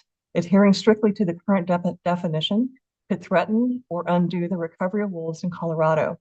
Also, very few people working today in Idaho, Montana, Wyoming were working with wolves when there were fewer than 30 wolves in the state. Only a handful of us. Management was far more restricted when population levels were so low. We couldn't just go out and kill wolves at that point. Tactics used to control wolves in Northern Rockies and Pacific Northwest states today were not used early on and are not sustainable or reasonable in Colorado with such low wolf numbers. I urge CPW staff to keep this in mind, please. The compensation program should be fully and quickly paid for legitimate claims, but also Thank you, that's time. Next, we'll have Bonnie Brown Eddy, followed by Renee Deal.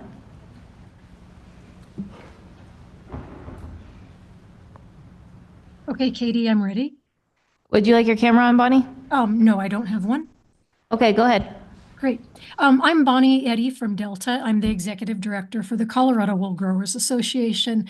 We deeply appreciate the hard work of CPW and CDA staff and the Wildlife Commission. In an effort to provide you with some new and specific information that you haven't heard today, I'm just tossing out all my pre-written testimony. So I'm just going to shoot from the hip here, see how we go. So unfortunately, there's some big holes in your non-lethal program, and that's why we're asking for a pause. The cursory and sunny overview of the non-lethal deterrence doesn't accurately convey the existing problems.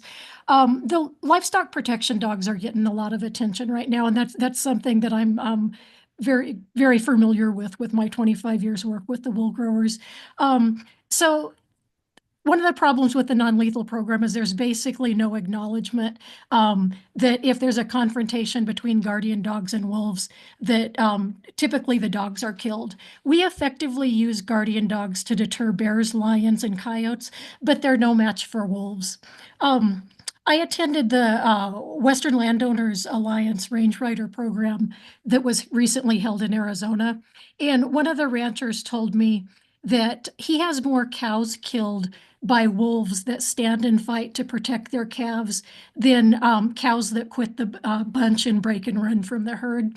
This is in this directly conflicts what we were, the information we were provided in Walden at the Working Stockmanship Program. The Arizona and New Mexico ranchers also told me that after removing carcasses, they were still having wolves coming in and killing livestock. So there's a great deal of concern about the non-lethal program. Unfortunately, I don't have time to go into the chronic depredation issue, but clear and convincing is a new standard that wasn't addressed in the plan and should be dropped. Thank you. Thank you. Next, we'll have Renee Deal, followed by Dave Ruane. Renee, are you there? Yeah, I'm here. Yep, go ahead. Hello, Director Davis, Chair May, Commissioners and staff. Renee Deal, sheep producer from Western Colorado.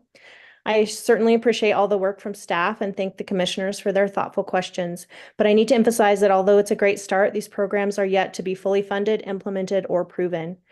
A temporary pause in wolf reintroductions gives you the time necessary to get all the programs concretely in place and will allow us to do the best we can do to ensure effective conflict minimization for the overall success of the program. I've been to trainings, community meetings, and I've completed a site assessment. I would like to address some of the conditions in the petition. Range riding. I commend CDA for doing their best to fast track a range riding program, but it is not in place, and we still have no idea how many qualified and effective riders will actually be available and to whom. I've already heard from one highly qualified individual that the insurance requirement makes this job totally inaccessible to him. Rapid response teams. Staffing is insufficient, and I'm struggling to understand how it can be rapid.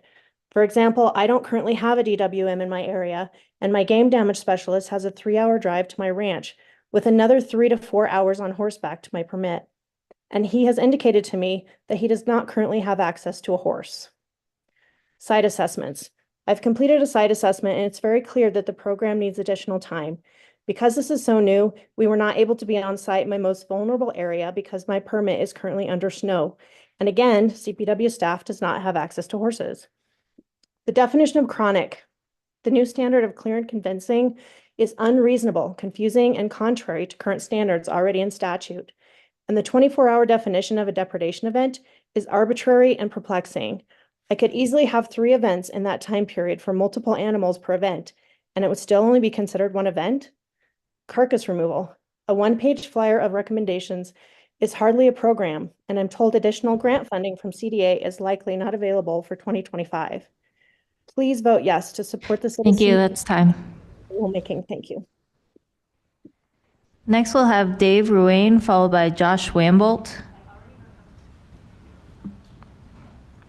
Dave, go ahead. Yeah, Chair May, Commissioners, Director, thank you for the opportunity to comment. I'll keep it short since so many have shared my sentiments.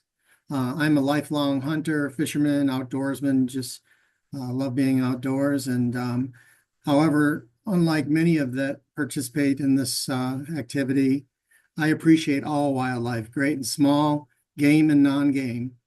I know that hunters like me might be the minority and less squeaky, but we do exist and we are concerned at many issues facing wildlife resources in Colorado. I'm delighted to see the progress made on wolf restoration in Colorado, and CPW deserves a applaud on their well thought and implemented efforts. The balance is the biological needs of the species with appropriate caution or cautious dissemination of information to the public. In fact, I could see the need for more caution and less detail being provided since the response by some has been incredibly negative and ill-willed. To have a pack formed in this first year with the birth of 5 pups is a testament to the success. However, like many, I'm tired of seeing the livestock grower industry's playbook being rolled out, including political shenanigans that directly impact the cost of translocation of wolves, clearly frivolous claims of depredation, a lack of interest in operational accountability, and an onslaught of vitriolic and misinformation. Similar tactics occurred in the greater Yellowstone ecosystem wolf restoration 30 years ago, but seem to be at a fever pitch right now. I look forward to this commission denying this and future anti-wolf offensive political petitions that look nothing more like attempts to make the restoration of the Thank you, that's time. successful. Next, we'll have Josh Wambolt, followed by John Michael Williams. Josh, go ahead. Thank you, commissioners. So I'm just here to ask you guys to vote in favor of pausing the petition for wolf introduction for the time being. I believe if we waited till December, it would give the commission and the Parks Wildlife another amount of time to get everything figured out. It seems like we're shooting everything from the hip right now, and it's becoming an issue as we've seen. One of my biggest things is we're going to double the area of the wolf introduction area by adding these wolves to Pick and Garfield and Eagle County, where we are already short-staffed, not only with wolf-related folks, but as well as the officers that are already trying to deal with other wildlife issues. To me, it seems like wildlife's taken a back seat, native wildlife, such as elk and deer populations. I know that the E15 elk herd in the Avalanche Creek area, they are projected 44 to 45 calves per 100 cows. We're sitting at 34 calves right now. It was stated by Matt Yamashita in 2023, our herds aren't as healthy as they once were. If we were to have a disease or incident, if we were to have some sort of catastrophic winter like the Craig area, it would be more difficult for us to recover from that. Bringing wolves into this area, it's putting them right into that herd, which is going to make it difficult for outfitters as well as ranchers in the area if we bring the wolves there. Seems to me like it's going from being the Colorado Parks and Wildlife to the Colorado Parks and Wolves Association by putting the wolves as the top priority for everything. Would also like to say that chronic wasting disease is not spread through livestock, and it has also been said that it is a potential for wolves to help chronic wasting disease, although it is not officially recovered, and even northern states have a rise of chronic wasting disease with a higher wolf population. Then lastly, stealing wolves from other packs is the same as stated before. If you take one wolf out of a pack. Thank you, that's time. Thank you. Next, we'll have John Michael Williams, followed by Jenny Harrington. Go ahead, John. Director Davis, Chairman May, and Commissioners, my name is Dr. John Michael Williams, Sr. I'm a Colorado native. I've been a licensed physician here for over 40 years. My specialties include preventive medicine and public health, and I'm the founder of the social media group Colorado Wolf Tracker with over 8,000 members. I speak today in support of the petition to delay the introduction of additional wolves into Colorado until a formal health impact assessment is done and the CPW recommended countermeasures and mitigation strategies, including range riders and carcass management, are fully funded and implemented. As a doctor and a parent, I was very concerned about reports of Grand County children being stalked by a wolf on their own property, a sleep-deprived rancher with several dead cattle and new onset high blood pressure, a rancher recently hospitalized with heart failure felt to be due to stress, and even a CPW employee who had to take mental health leave from their job because of stress. Cases of PTSD and depression in Western Slope residents dealing with wolves have also been conveyed to me. The Fish and Wildlife Service failed to do a health impact assessment, which is used to promote healthy communities. At a previous commissioners meeting, I recommended that Fish and Wildlife Service and the Colorado Department of Public Health and Environment carry out a joint health impact assessment, and I reached out to both of these agencies but received no response. My recommendation still stands. The concerns of livestock producers and their families, rural residents, outfitters and guides, subsistence hunters, and tribal members all need to be heard.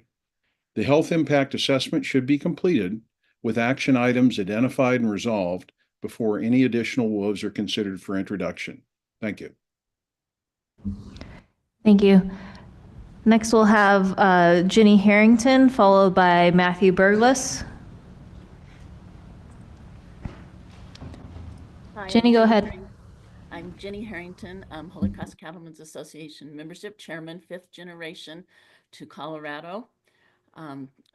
Have cattle of our own, and my husband manages the ranch we live on. We've already conducted site assessments. I've been to multiple meetings. I've been to the meeting in Walden. I've been to the meetings here in Glenwood.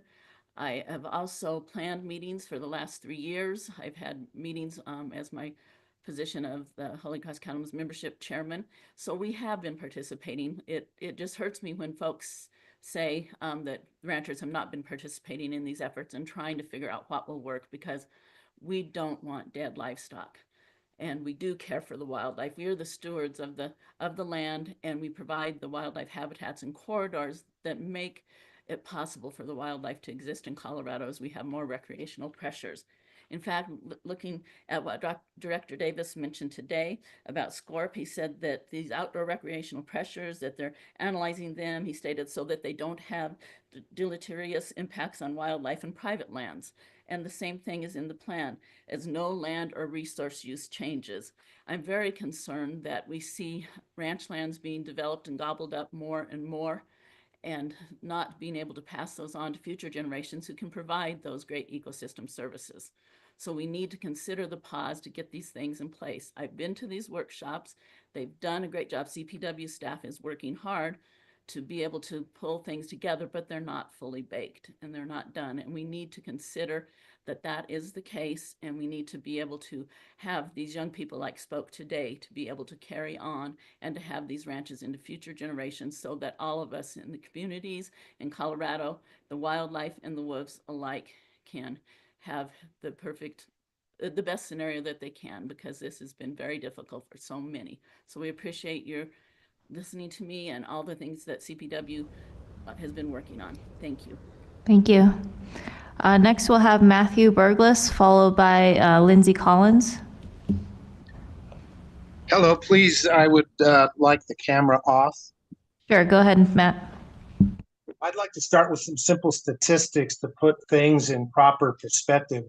A cursory online survey shows that there are about 6 million people in Colorado, about 5.1 million vehicles, approximately 2.6 million head of cattle, and all of 9 wolves roaming in the entire state, with 5 currently in waiting.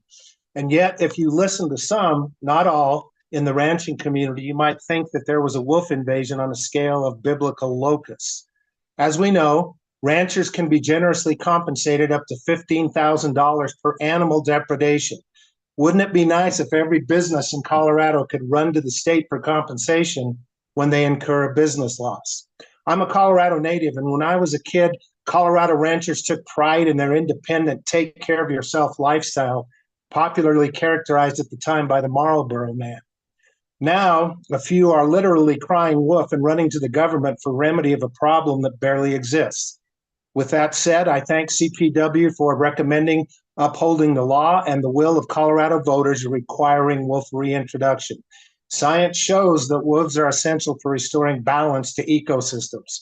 Let's remember that opposition to wolves is based on misinformation and not science. And perhaps most importantly, let's remember that wolves were roaming these lands for hundreds of thousands, if not millions of years, before non-native white Europeans brought their genetically modified cattle and started eradicating wolves. So I urge the commission to follow CPW's recommendation and deny this petition. Reintroducing wolves is not only legal, but also an opportunity to restore ecological balance that's been missing. In the unlikely event that you don't, I'd like to ask if we can revisit the mountain lion election results as well. And finally, I thank you, commissioners, and all of the staff at CPW for all of your hard work and concerning the frivolous Thank you, law. that's time. Sir, I have a comment for you or question. Your interpretation of livestock producers that will gain a bonus from lost animals, I think is totally false narrative that you're perpetuating. and livestock producers will not even recover the losses that they incur. So I wanted to correct that and put it on the record. But the false narrative, I'm sorry, sir. The false narrative that because there's $15,000 total compensation provided, it still has to be proven to be fair market value. A rancher is not going to get a penny more than that animal would have brought had they been able to take them to market. And that does not take into account the loss of the animal and the extra work it would take. So I wanted to correct the record. If you have a short comment, allow you to make it, otherwise that your time is over. So go ahead and give me your comment. I yield my time. Thank you. Thank you. Next, we'll have Lindsay Collins, followed by Alexis Kissinger. Hello. Thank you to the commissioners for your service. I actually voted no on the wolf reintroduction because I was worried that Colorado just wasn't ready for them. However, now that they're here through no choice of their own, we need to make this right. These wolves won't be healthy and flourish unless they have other healthy wolves to breed with. We know the benefits of wolves within the ecosystem, so I just want to touch upon the economic benefits that, if done correctly, will help Colorado in the long run. The 2022 Fish and Wildlife Survey showed that 57% of Americans engage in wildlife viewing, compared to 15% who engage in fishing and about 5% in hunting. My family includes hunters and fishermen, so I have respect for all of us who spend time in the outdoors because we all play an important role in this. Out of all of us, I'm most concerned for ranchers, and I know their concerns are starting to be addressed, but I know there's a long way to go. Regarding those of us who are among the 57% who participate in wildlife viewing, an impact study by the University of Montana 10 years after wolves were brought back estimated more than $35.5 million were generated via wolf-centered ecotourism in Yellowstone's surrounding communities. There were plenty of people in those surrounding communities who had concerns about wolf reintroduction, and validly so. Many of them fought it and fought it hard. But a more recent study estimates that the tourism benefits to those surrounding communities is now about $82 million a year, all because of wolves. I'm looking forward to finding places in Colorado to travel to eat at, to stay in campgrounds in search of wildlife, especially wolves. I hope our communities that are impacted by wolves start to make money the way communities near the wolves in Yellowstone have. I know we're in the beginning stages. I know it'll take a lot of work, but if Colorado does this right, maybe we can come together and show everyone how great this state can be when it comes to protecting our ways of life like ranching, along with protecting our wildlife. It'll benefit all Coloradoans in the long run. Thank you. Thank you. Next, we'll have Alexis Kissinger, followed by Gina Giordano. All right. Can you hear me? Yes, go ahead, Alexis. Awesome. Okay. Hiya. My name is Alexis Kissinger, and I am in full support of the continuing of the wolf reintroduction. As it was kind of talked on already a little bit earlier, but I'd like to, again, make a reference to the comment made at the Garfield County Commissioner meeting on December 17th that I will paraphrase. I can tell you what's going to happen in Colorado if wolves proliferate. Same thing that happens in Wyoming. They can shoot them, trap them, and run them over with snowmobiles. And there was a round of applause. How disgraceful. Does this sound like collaboration or reaching across the aisle? This mindset is the reason that we are still experiencing a war on wolves. The opposition will never accept or respect wildlife if it doesn't fit their needs. We need to stop accommodating the same individuals who celebrate violently killing endangered species. This is not just an attack on our wildlife, it's threatening the success of this massive conservation effort that CPW has worked so hard to put together, doing such a wonderful job, blood, sweat, and tears that they're doing. So I appreciate CPW for what they've done, the commission. Thank you so much again for giving us time to comment and share. I do again ask to deny that petition that was being set up. Thank you. Thank you. Next, we'll do Gina Giordano. Sorry, Gina, I can never get that. Followed by Kent Abernathy. Gina, it looks like you're muted. You hit unmute on your end? Yep, sorry. Okay, Hi, my go ahead. name is Gina DiGianardo. I'm here today to be a voice for wildlife in our state. I thank you, commissioners, and specifically want to say I'm very glad to see a commission that is diverse and represents all of us. Colorado, yes, we are at a junction in terms of our wildlife. We are split in terms of wanting to protect predators, biodiversity, and ecosystem health versus those who would like to continue a more consumptive use and want livestock prioritized over native species. If you are like me, you are tired of the name calling and fighting about wildlife. Colorado is a state where people love the outdoors, farmers markets, and overall quality of living. In the Colorado I know and love, we can come together and work toward a solution that reaches a middle ground. Commissioners, I urge you to allow everyone a seat at this table. You represent all of us. I urge you to take on the difficult task of encouraging us to work together for that middle ground. I specifically urge you to deny the petition. It would go against the will of the voters. Yes, it's going to be challenging, but tough situations are also opportunities for growth. Yes, it was voted on, and yes, we all contribute to making this state a great place to live. CPW, that presentation was amazing. Thank you so much, and I'm so glad I got to listen to it. I'm glad to hear the things you are doing to help ranchers, but I'm also glad to hear that you are accounting for those of us that want to see wolves in the state. As a photographer and traveler, I want outdoor areas that do include predators. In all of my travels to various countries, I can tell you the animals people most want to see are the predators: wolves, bears, lions, and leopards. Having wolves in our state will add to our outdoor areas and recreation opportunities. We can only look at Yellowstone to see the impacts they had on the state: tourism, recreation, and overall ecosystem health. As a granddaughter of a rancher in southern Colorado, I am proud to say that I did vote for wolves to come back. I'm asking you for the consistent commitment to wolf reintroduction. Thank you. That's time. Next, we'll have Kent Abernathy, followed by Deanna Meyer. Go ahead, Kent. Yeah, I just lost my notes. There they are. My name is Kent Abernathy. I live in Routt County, Colorado. I chair the Sierra Club Headwaters Group, consists of Summit, Eagle, and Grand counties. I've lived in Colorado all my life. I love our public lands, our open spaces, and all the life it holds. I consider myself a wolf and ranching advocate. I spend much of my free time on a ranch. I applaud the CPW's efforts, successes, and diligence with the wolf work. That work made my wish come true this last summer, which was to hear a wolf howl. While on a group hike off of Rabbit Ears Pass, I heard my first wolf howl in the Colorado wild, miles to the east of the pass. The howl was long and mournful and went on for a full minute.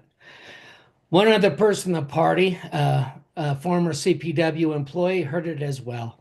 The group's conversation changed from an archaeological perspective, which was the purpose of the hike, to wolves. We were all very energized. What a moment to hear a wolf howl in Colorado's wild. It renewed my spirit to keep working to advance our wolf restoration effort. The wolf was likely the young pup that managed to evade capture, now alone without his pack. I hope he survives. I hope the wolf restoration survives. Because of the program, if the program is allowed to proceed, I do believe the wolf's tenacity will ensure success. I think the livestock producers and wolf advocates and the CPW recognize one thing: that wolf restoration requires collaboration. It really needs folks willing to work together. I enjoy helping ranchers on the Thank you. back That's time. horse, and I'm currently a range rider applicant. Thank you. Please reject the. Yeah, thank you. Next, we'll have Deanna Meyer, followed by Felicia DuPont.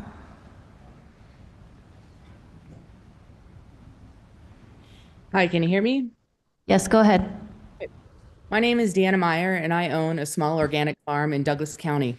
I would like to thank the commissioners who understand and support the beneficial effects of wolves on ecosystems.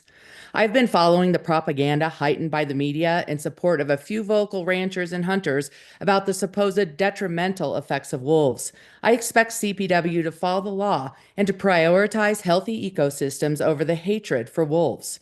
So far, CPW has failed the people and the wolves by capitulating to the bullying demands of those who want them dead. There are almost 3 million cattle in this state and 7 reintroduced wolves existing in the wild. I have witnessed so much hate for wolves on various Colorado hunting sites, encouraging their buddies to shoot, shovel, and shut up. I heard the reports of crowds of wolf haters, including the commissioners in Garfield County, applauding the recommendation to run over wolves with snow machines. I have seen multiple wildlife haters congratulate whomever shot 2 of our 10 released wolves. The egregious claim for close to $500,000 from 3 ranchers for supposed cattle losses to wolves is unacceptable. Far more cattle are killed from rancher neglect. Colorado has the tools for non-lethal management of wolves, but the ranchers must agree to use them. I am tired of seeing the intimidation tactics of Colorado's small percentage of entitled ranchers and hunters against anyone who dares to stand up and support the health of our ecosystems and wildlife over their perceived right to kill. This is apparent in the petition and the latest attempt to sue the commissioners who wrote about the need for apex predators to be managed for healthy environments, not recreational killing. I strongly support all of the commissioners in denying this petition and sending a strong message that threats and bullying demands from privileged wolf haters and their unsubstantiated claims will not be tolerated. Thank you. Thank you. Next, we'll have Felicia DuPont, followed by Ryan Sedgley. Hi, my name is Felicia DuPont. I'm a 5th-generation Coloradan speaking to you on behalf of the concerned outdoorsmen and women residing on the western slope regarding the future releases of wolves in our counties. During the appropriate season, my family spends the majority of their hard-earned free time seeking out upland bird species with our nationally recognized award-winning field trial hunting dog. The time, financial investment, and education that goes into training a dog of this caliber is comparable to establish a well-rounded working dog. Correlations across the board give credence to the argument that hunting dogs are working dogs. I have diligently read the rules and regulations associated with the reintroduction. It is apparent that hunting dogs have been thrown to the wolves and given zero protection under the law. I would recognize that this may be the best place to ask the commission to provide some sort of safeguarding by classifying hunting dogs as a form of working dog under the correct circumstance. In the field, hunting dogs are unleashed and have a tendency to range 200 plus yards when in search of game. A well-trained bird dog has a strong recall ability, but at 200 plus yards, there is a large margin for an issue to occur with an apex predator. Wolves have a well-documented history of pursuing and killing hunting dogs. Not to mention, many of our dogs are not only tireless workers in the field, they are family members that live in our homes. Additionally, we are asking CPW to amend the definition of working dog to include hunting dogs and employ a digital warning system that alerts outdoor enthusiasts and livestock producers about the presence of wolves in the area. We need something more advanced than the current watershed maps being released to the public. It is abundantly clear you are concerned with the best interests of the wolves, so give people the tools to avoid them. Lastly, it would be devastating emotionally and financially if I had to stand idly by and watch my decorated canine partner get mauled to death by a pack of wolves.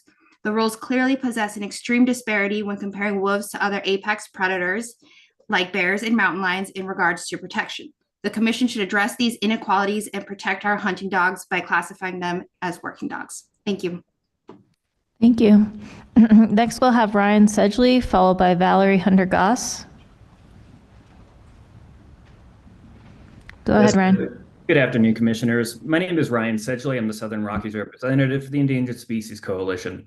I was born and raised in Colorado. I live in Montrose, Colorado, and fairly uniquely to this room, I have actually lived with wolves for many, many years. Wolves are animals that take time to learn to live with. The time frame varies from person to person, depending on your relationship with the land and the non-human natural world. For me, it took about 5 or 6 years to get really comfortable living with them, but I did. And so did other folks in that area, including people who raise cattle and sheep. What I learned in that process is that the biggest part of learning to live with wolves is gaining experience with them, using our ability to understand facts and to look beyond fears, superstitions, and myths. See wolves for what they actually are, not the mythologized creatures that some wealthy special interests in the livestock, hunting, and outfitting industries have made them out to be. Sadly, the small group of folks have weaponized myths, stories, and superstitions about wolves, preying on the fears of people trying to make a living to advance a narrow set of their goals, which is absolute control over our wildlife and lands. It is our opinion that the petitioners are acting in bad faith. The goal of this petition is not to help the process in any way. Rather, the purpose of this petition is to stop the voter-mandated reintroduction of wolves entirely. It is anti-democratic, it's misleading, and it is insulting to all the hard work this agency and its staff has done. It is insulting to all the work that the people across the state have done in good faith to make this project a success, including the ranchers that participated for years developing Colorado's wolf reintroduction plan. The voters and taxpayers of our state have invested their votes and money in this process. They have bent over backwards to provide compensation and assistance to ranchers to help them live with wolves. Individuals have bought enough Born to be Wild license plates to provide nearly $650,000 to help as well. Enough with the drama and the crocodile tears. The sky is not falling. Please deny this bad faith petition and carry on with the good and hard work you are all doing. Thank you. Thank you. Next, we'll have Valerie Hunter-Goss, followed by Daniela Cole.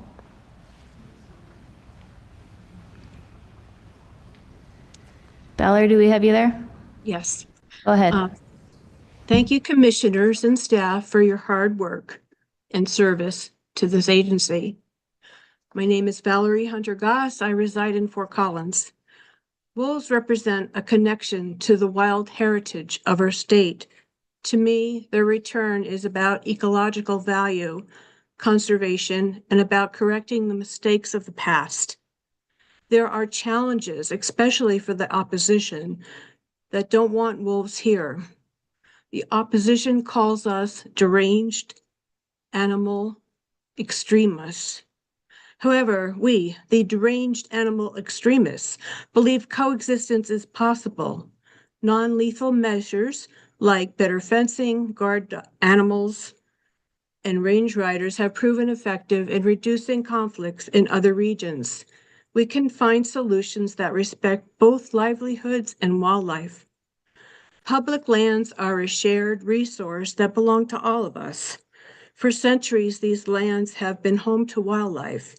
Public lands offer opportunities for ranching, recreation, and other human uses. When ranchers graze livestock on public lands, they must accept that occasional conflicts with wildlife are inevitable. Carnivores are a natural part of our ecosystem. These lands are not exclusively to producers. Ranching is an important part of Colorado's heritage, but so is wildlife. Coexistence requires compromise, and it starts with the understanding that public lands belong to everyone. By working together, we can protect livelihoods, wildlife, and the health of our ecosystems. My ask is for the commissioners to deny the petition to delay the wolf restoration indefinitely. Let's create a future where humans and wildlife can thrive together. That's time. Next, we'll have Daniela Cole, followed by Barbara Flores. Daniela, I can see you, but it looks like you might be on mute. Hi. Go ahead. Good day, commissioners. I'm Daniela Cole, founder of the Roaring Fork Valley Bear Coalition. I want to thank CPW staff for their unwavering dedication to managing wildlife during these challenging times, even amidst criticism. Your efforts are much appreciated. I'm here to address serious concerns about the anxiety, stress, and uncertainty caused by ongoing wolf introductions for my community in the Roaring Fork Valley and Grand Valley. Some are ranchers, landowners, outfitters, and hunters.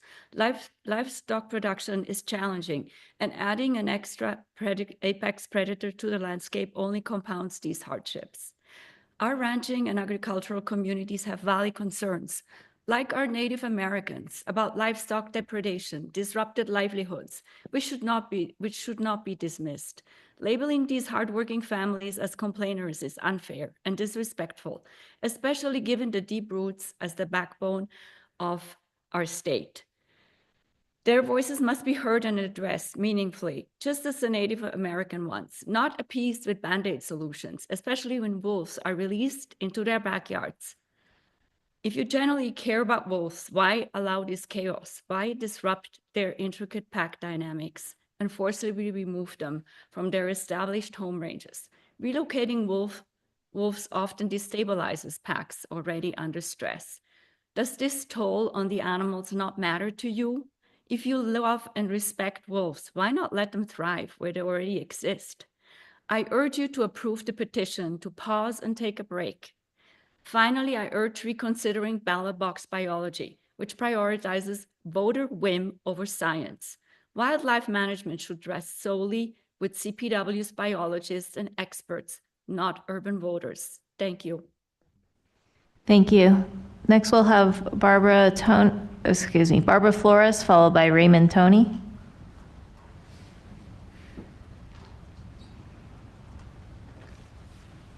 Barbara, do we have you there?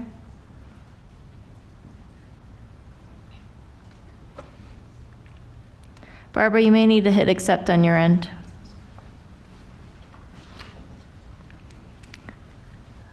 All right, looks like we're having some issues with Barbara, so I'm going to go ahead and move on to Raymond Toney and then Joanna Lambert.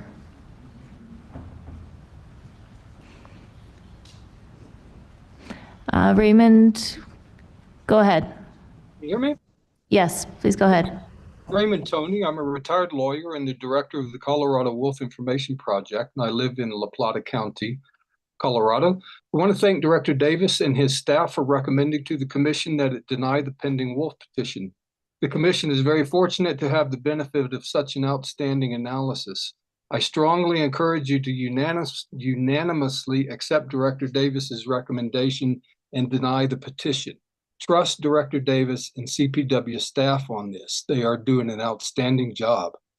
Sadly, wolf poaching in the U.S. seems to be on the rise, and today there are well over $200,000 in reward money on the table in Colorado, Washington, and Oregon. 20% of the wolves reintroduced to Colorado were illegally shot, and the shooting of the Copper Creek Pack breeding male easily could have resulted in the deaths of all pups due to the inability of the breeding female to feed and protect them.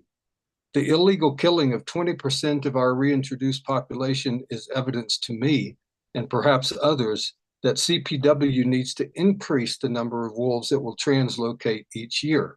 There are very good biological reasons for doing so, as we have heard here today. Thanks to the efforts of CPW, CDA, and other non-governmental partners, Colorado is in a much better position. Colorado is much better prepared for wolves than it was previously. And I therefore believe that CPW should be attempting translocations of at least 20 to 30 wolves per year.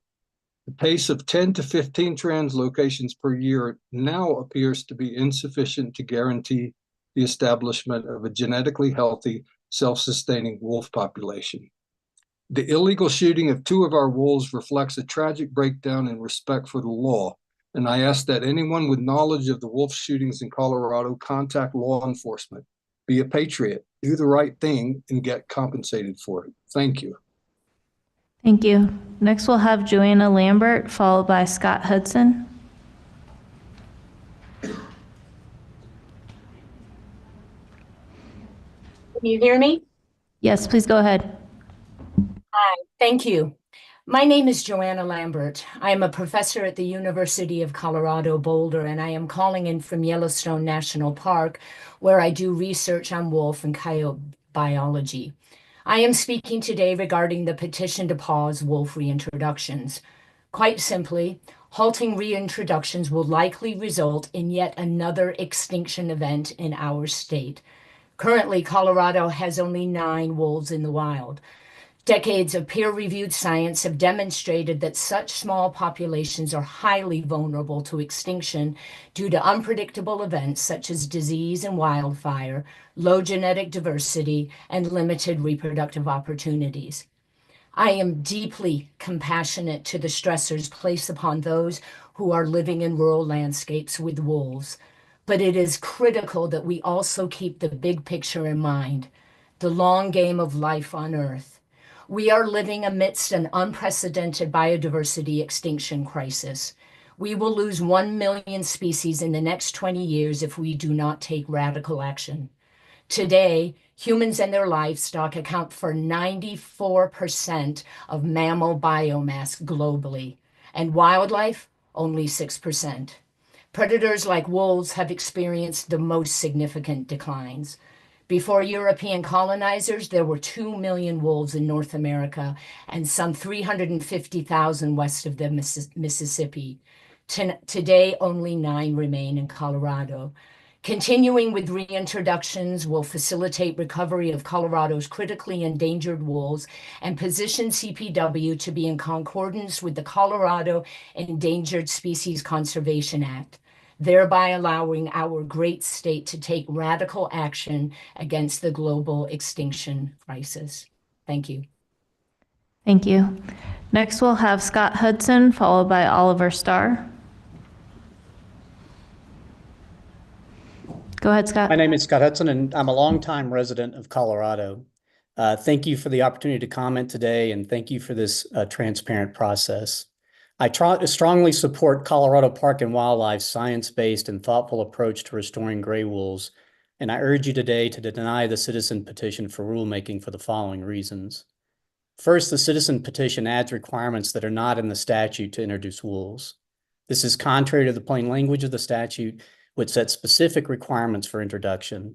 By doing so, it undermines both the intent of Colorado legislature and the will of Colorado voters. Secondly, the citizen petition's primary legal claim does not appear to be supported by the facts. The citizen petition states that CPW has failed to comply with its statutory mandate to not impose any land, water, or resource use restrictions on private landowners. However, the petition does not state specifically what restrictions CPW imposed. Instead, the petition lists management suggestions made by CPW to decrease depredations and discussions regarding non-lethal response requirements.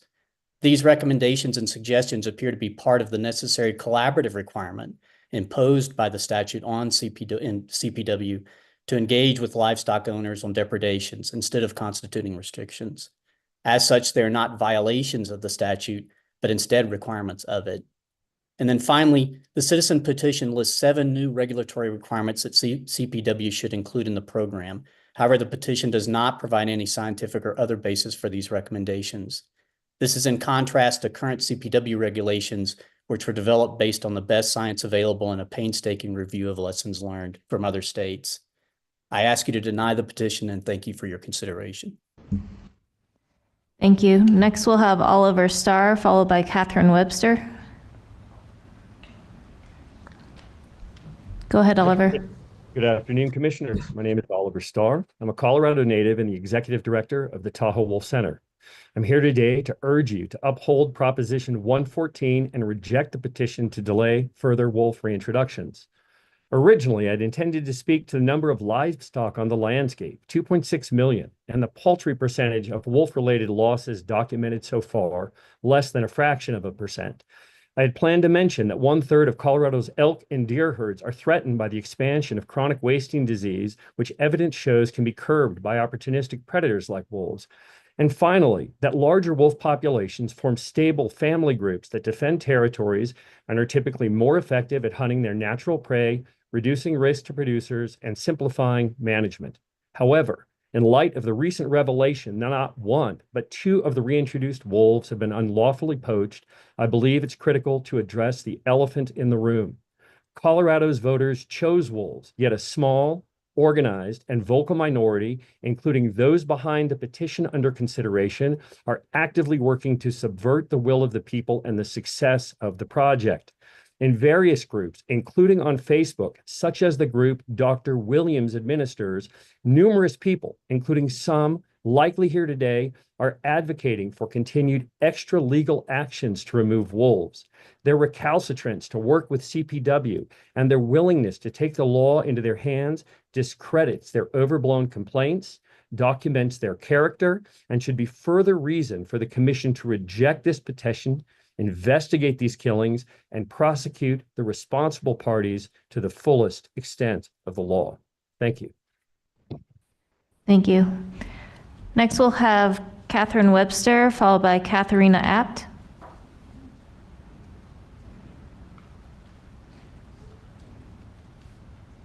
Catherine, okay, go ahead. Yes.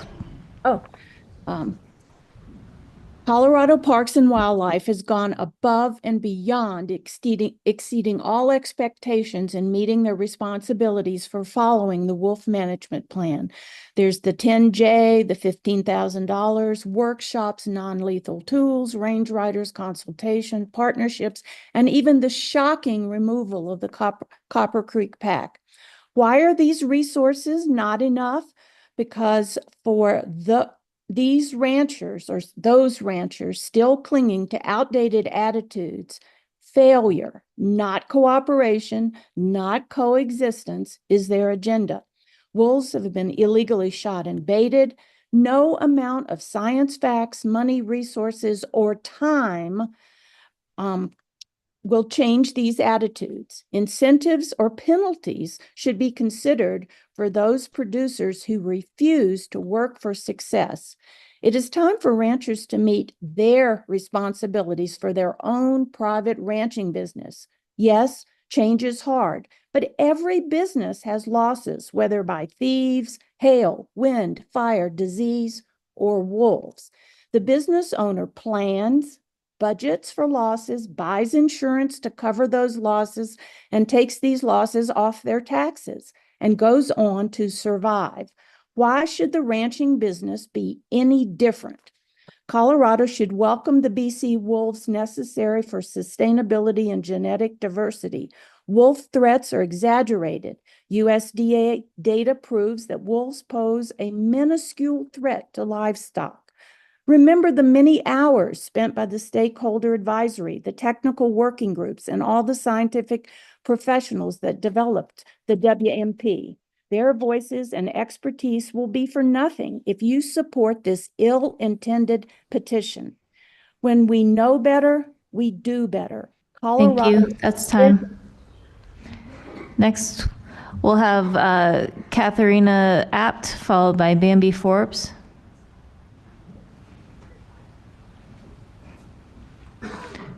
Katharina, go ahead. Hi there. Hi, everyone. My name is Katarina, and I am fiercely proud to be a born and raised Colorado native. I fully support the reintroduction of gray wolves back into our beautiful state. I strongly implore Colorado Parks and Wildlife to not let politics and misguided hatred dictate the natural needs of our state, and to not let these factors influence how policy is created when it pertains to wolves and all of Colorado's wildlife. I do believe that CPW has thoroughly listened to all stakeholders since the first 10 wolves were released, and I strongly feel CPW has worked diligently and tirelessly to make improvements that both sides can agree upon. Overall, wildlife management should always be governed by empirically derived evidence, and it should never be based on extreme human emotions or political agendas. There is a plethora of data that already exists to support the necessity of wolf restoration back into their native ecosystems across North America. Reading these reports simply requires access to a library, or even better, the internet. There is absolutely no valid excuse for anyone to continue being so ill-informed on wolf ecology. Colorado voters passed Proposition 114 in 2020, and it would be a violation of our deepest American values to ignore the will of the 1,590,299 individual Coloradans who wanted wolves to return to a state where they are needed and where they inherently belong. I have always felt the howl of the majestic wolf is a song that represents America, poetic, powerful, and free. Their music should remind us that to be surrounded by your pack, by your family, is the most treasured gift anyone can possess in life. Thank you for your time, Commission, and please continue to keep Colorado wild by denying this petition. Thank you. Next, we have, where are we at? Bambi Forbes, followed by Ginger Fidak. Hi, I am Go ahead. Bambi. Oh, go ahead. Hi. Hello, I am Bambi Forbes. As a small ranch owner in Eagle County for 45 years, I appreciate all that CPW does for wildlife, recreation, and landowners. Jeff Davis, let's see, CPW, CPW commissioners, I see your difficult tasks and you must be exhausted. Jeff Davis, your response to the petition gives me hope for the health of the wilds of Colorado. Thank you, and I support the commissioner's denial of the petition. I do not eat meat, but I recognize the importance of ranchers and have nothing but praise for your hard-working lives. And yet, I am disheartened by this. MPSA President Tim Richard, who spoke earlier today, was quoted as saying that a rancher he knows commented, "Now that I have a wolf kill, I'm going to be jumping for joy because guess what? For the next 3 years, I can start claiming all this stuff. I don't want a wolf kill, but I have one. And all of a sudden, I can start claiming open conception rates, missing animals, stuff like that," unquote. CPW, thank you for thoroughly investigating claimed wolf kills. Our gray wolves need your expertise, commissioners, so they can form healthy packs and live freely in Colorado's vast wilderness where they will improve the health of all wildlife populations. Your continued scientific implementation of reintroduction supports biodiversity for our state from grasslands to high alpine. In 2018, among Colorado lodgepole at 10,000 feet, my dogs and I encountered a huge gray wolf 12 yards away. Her golden eyes held mine for an instant and an eternity. I stepped back and 2 more wolves emerged. I checked my dogs, looked up, and the 3 wolves were gone. Thank you. That's time. Thank you for your time. Next, we'll have Ginger Fedek, followed by Dallas Gudgel. Yes, hello. My name is Ginger Fedek in Berthoud, Colorado. I have my BS in range animal science and have had my own horse ranch in Colorado. I strongly urge CPW to deny the petition to halt the wolf reintroduction for reasons enumerated in Commissioner Davis's recommendations, plus other reasons. There are many more stakeholders, including the Colorado electorate, involved in the wolf reintroduction than those groups represented filing the petition. Predator animals have been killed by the thousands for decades at the requests from ranchers. This upsets the natural balance of our Western ecosystems. Reintroduction of wolves can help restore this natural balance, as shown in Yellowstone National Park. Eric Mulvar, a highly respected wildlife biologist of the nonprofit Western Watersheds Project, describes it this way. In 1993, NPS began reintroducing wolves in Yellowstone National Park to restore the depleted natural balance. The fiercest opposition came from local ranchers.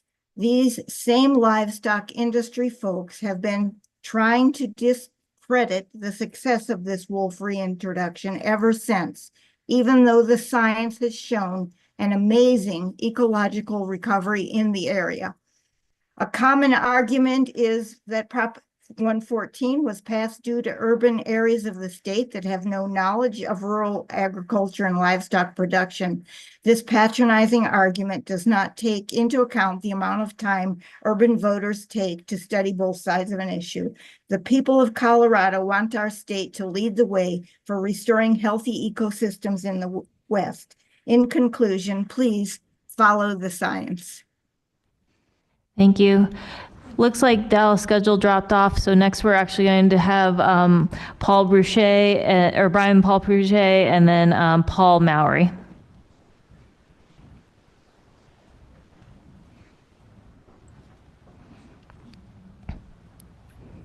Thank you. Good evening, Chairman May, commissioners, and directors. I appreciate your time. I'm sorry I'm not there in person.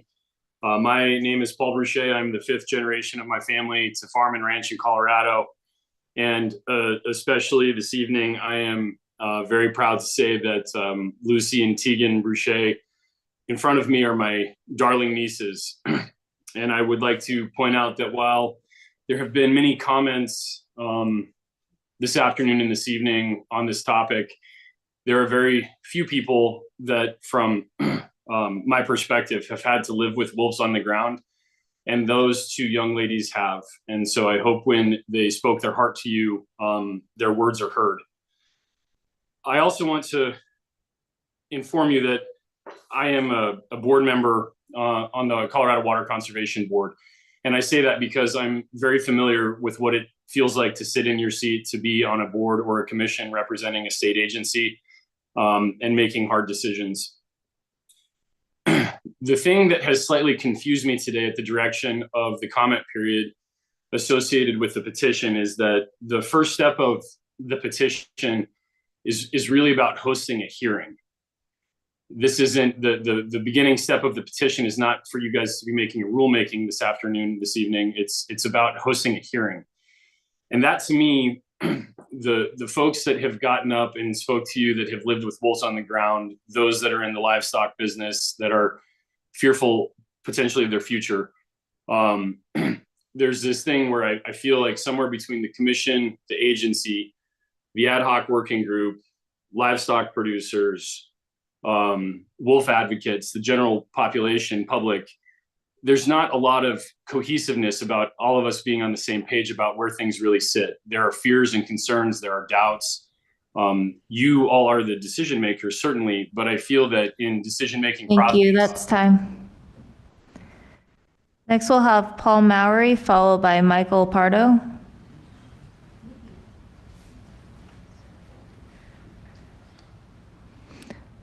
Paul, I can see you, but it looks like you might be muted. There you go. Okay, there we go. Hi, I'm Paul Mowry, a Gunnison County stock growers member and ranch manager in Gunnison County. Thank you, Commission and CPW. I'm speaking out today against denying the petition to have a hearing for pause in wolf reintroduction in Colorado. I feel that resolving conflict between wolves and livestock producers is as an important part of Proposition 114 as the actual success of the reintroduction itself. The introduction of wolves into Colorado has been defined by U.S. Fish and Wildlife Service as a non-essential experimental population with the 10J in place. Therefore, I believe that this says that we do have time to pause reintroduction while CPW, commissioners, and stock growers iron out the costs and plans of resolving conflicts in order to avoid having to use lethal take as little as possible. An example, carcass management on CDOT property concerning deer and elk carcasses cleanup needs to be worked on. For example, they don't seem to be in agreement on whether they are CPW carcasses or if they're CDOT carcasses responsibility. Who pays for removal, etc. They are an obvious attractant on these carcasses are an obvious attractant through ranches. There's 4 state highways within the county of Gunnison, and no one seems to know who's going to be responsible for the multiple carcasses there in the wintertime. Thank you. That's time. Thank you. Next, we'll have Michael Pardo, followed by Craig Allen. Team, I ran out of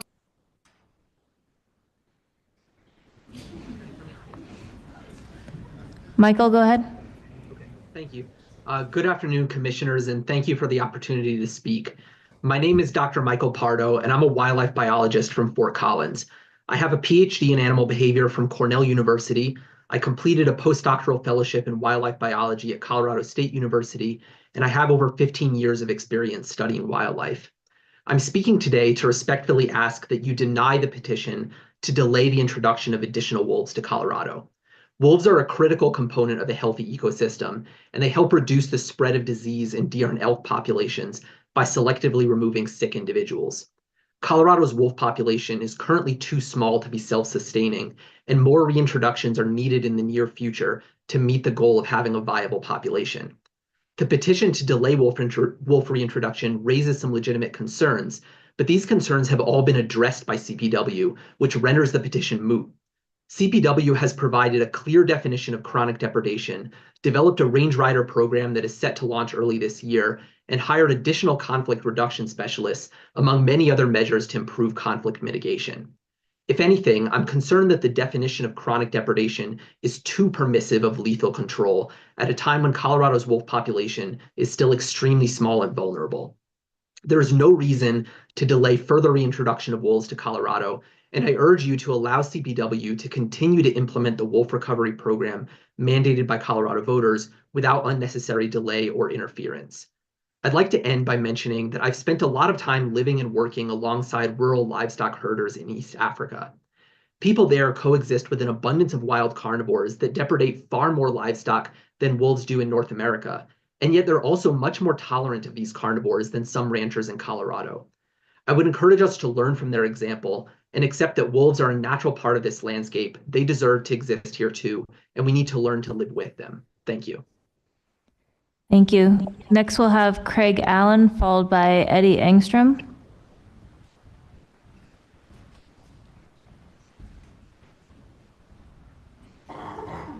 Good evening, commissioners. My name is Craig Allen. I am the fifth generation of the Allen Ranch as it enters its 138th year in the Gunnison Valley. I am here to explain the problematic issue of range riding among Colorado's experimental wolf reintroduction. I can speak to this topic candidly because I have decades of real-world experience in the field. The challenges of performing this duty are vast and complex. The Gunnison and Crested Butte mountain ranges, which contain our 5,000 acres of privately owned land alongside our 50,000 acres of federally leased land, is exceptionally difficult to monitor and access.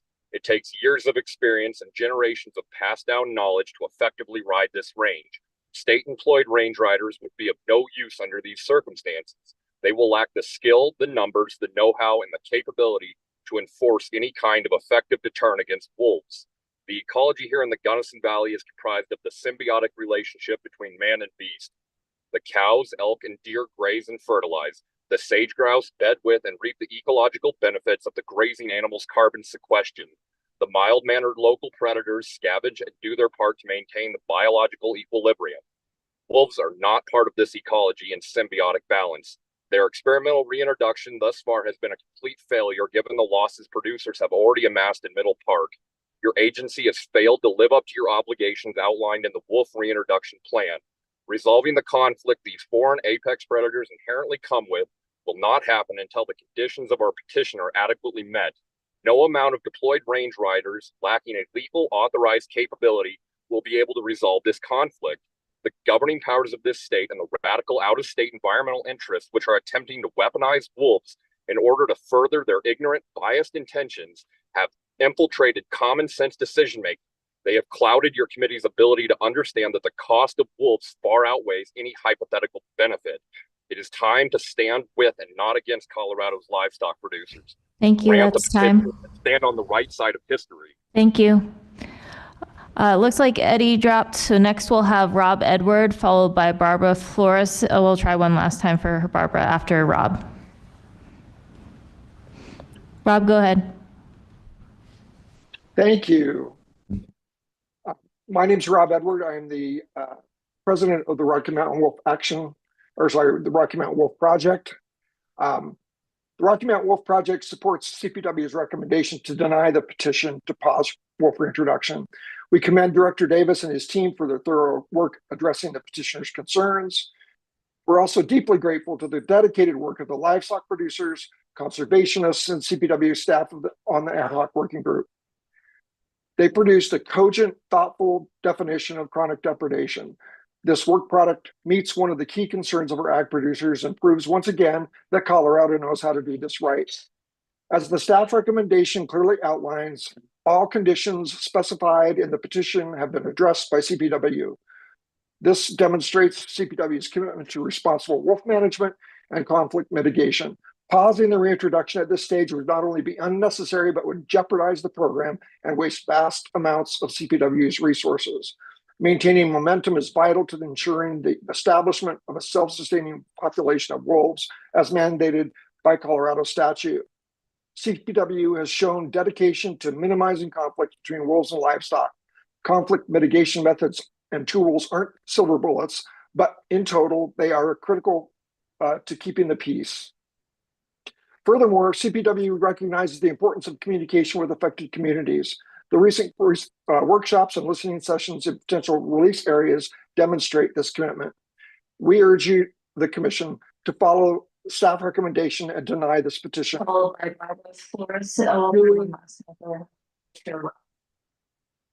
Doing so will allow. Go ahead. Carefully. Thank you. I'm sorry, I'm getting some other feedback. The president of the Recommend Friction. I'm not sure what's happening if we have. Yeah, sorry, it's other audio problems. Yeah, go ahead and just finish quickly, please, Rob. Yep, absolutely. We urge the Commission to follow staff recommendation to deny this petition. Doing so will allow the carefully planned, scientifically guided reintroduction process to continue fulfilling our state's legal mandate and the will of Colorado voters. Thanks for your consideration. Thank you. And we'll try Barbara Flores one more time.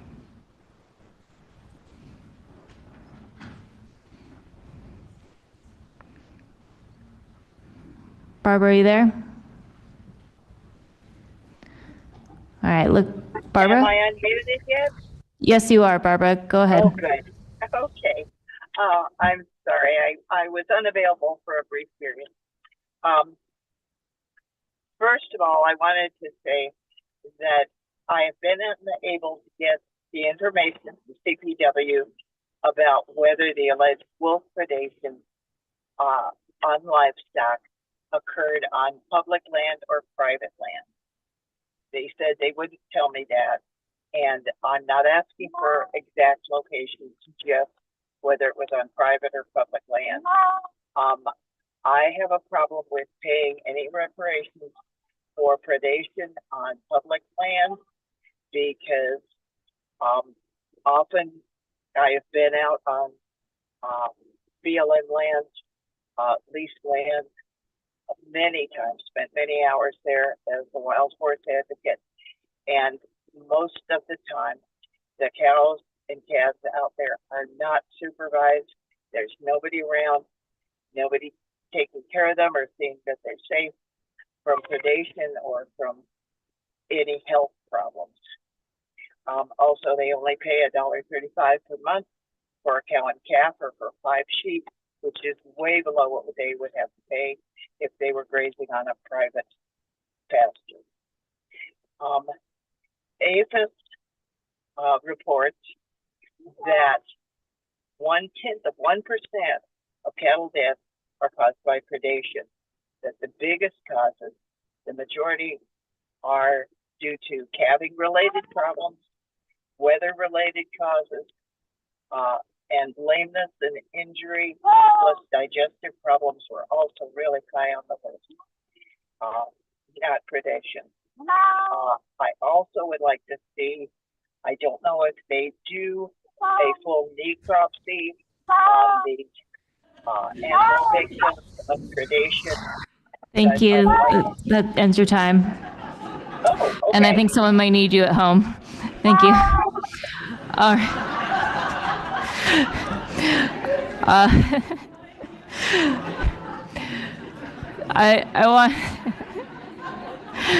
I want to sincerely thank everyone who prepared comments today.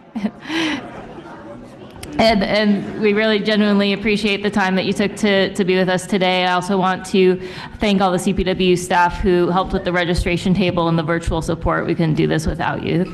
Chair May, I think that concludes our comment on this item. Katie, thanks. Great job getting this all done today. It took us all day, but we found something that everybody could laugh about.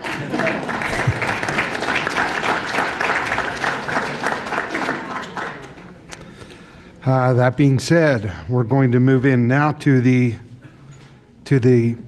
vote, discussion and vote. I would like to ask the team to come back up to the table so that commissioners have the privilege of clarifying any questions they had. But more importantly, I would like to ask the team to give us any insights as to something you might have heard that the commissioners may be unclear on, just to give us direction before we get into this very important vote.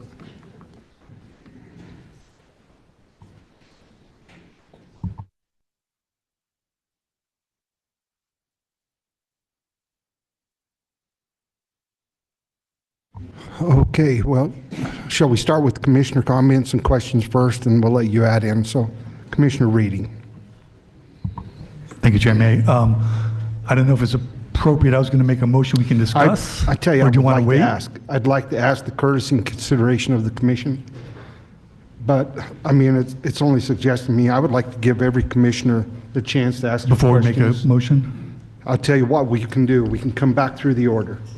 Okay. And if we have agreement on that, I believe it's only fair to let commissioners ask their questions. Counselor, you have an opinion? I do not. I was just going to offer, if there are any questions of me, let me know. Yeah. Well, we can do it either way. That's my suggestion, but I'd like to give everybody a chance first. Okay. But I mean, that's fine. Okay. I think if you we're can in come back agreement to on me, that. that'd be great. Let's come back. We'll come back. We'll make a circuit through the commission. And please, let's don't offer a motion until everybody's got a chance to speak. I just wanted to tell this group yet again that I appreciate all the hard work and why I sympathize with people who are concerned and want to delay. I think you guys are working hard on addressing all the concerns, and I'm very supportive of the hard work. And yeah, that's basically my comment. Thank you, Commissioner Reading. Commissioner Haskett. Thank you, Chairman May, and I have a lot of comments and questions. I have two questions. One would be, we always hear the comment about CWD helping, and I've asked this question every time it comes up.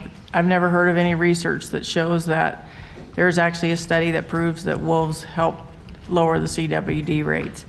And the second question would be, for the range riding program as contract labor, are we in violation of the laws of contract labor?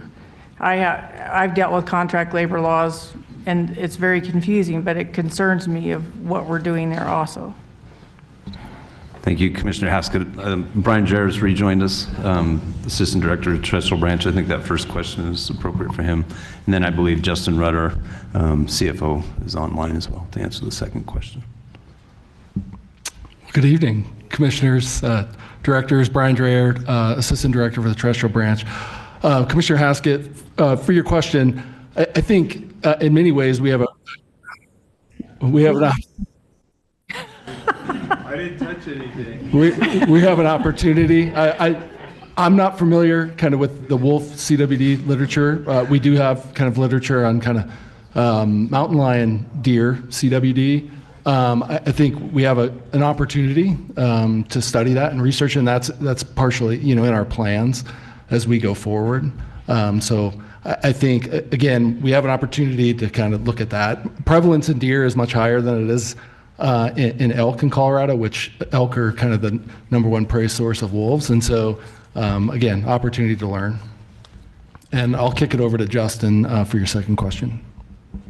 Yeah, good evening, everybody. Sorry I couldn't join you today. I was had another assignment this morning, and so I wasn't only listening in for part of the day. My name is Justin Rudder. I'm the Assistant Director for Financial and Capital Services.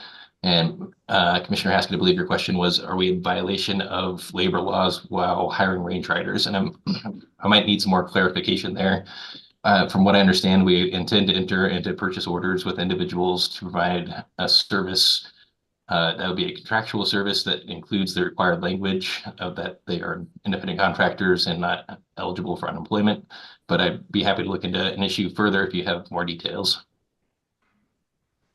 Yeah, it's a contract labor part of it. Are we providing them direction? Are we providing them training? Those type of things disqualify you as being a contract employee. So I just want to make sure that we're not doing something that's going to get us in trouble down the road. I've had to deal with it a lot over my years, and they work for if they're working on the force or the BLM, there's also the contract requirements there also. So it's a can of worms that I think we need to be careful of.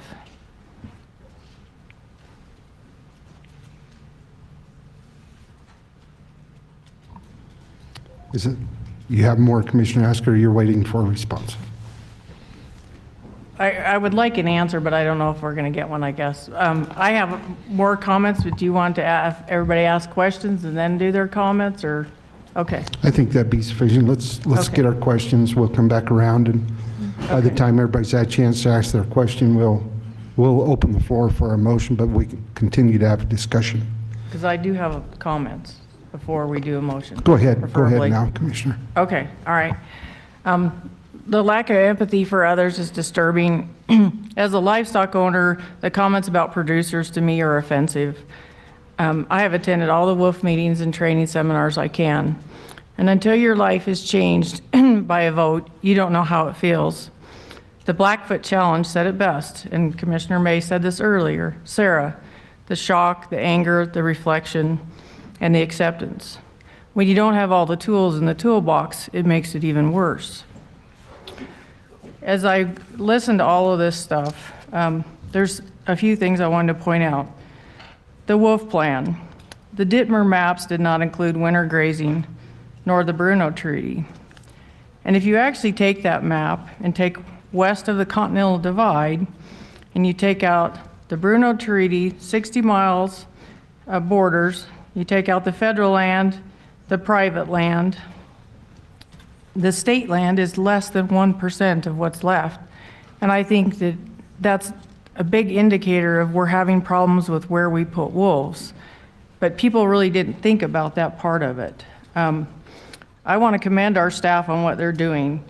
If you look at Wyoming, it took them 8 years for the introduction, and CPW did it in 3 years. I think that it's rushed, and there are things that we are missing, and we need to look for that.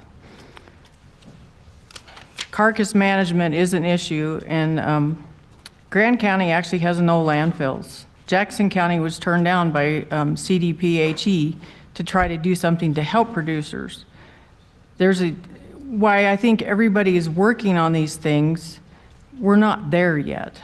I went through the denial, and I want to go through each one, but the first one, when you state that forming packs, why I believe that's important, it's actually the exact opposite of what has happened on the ground.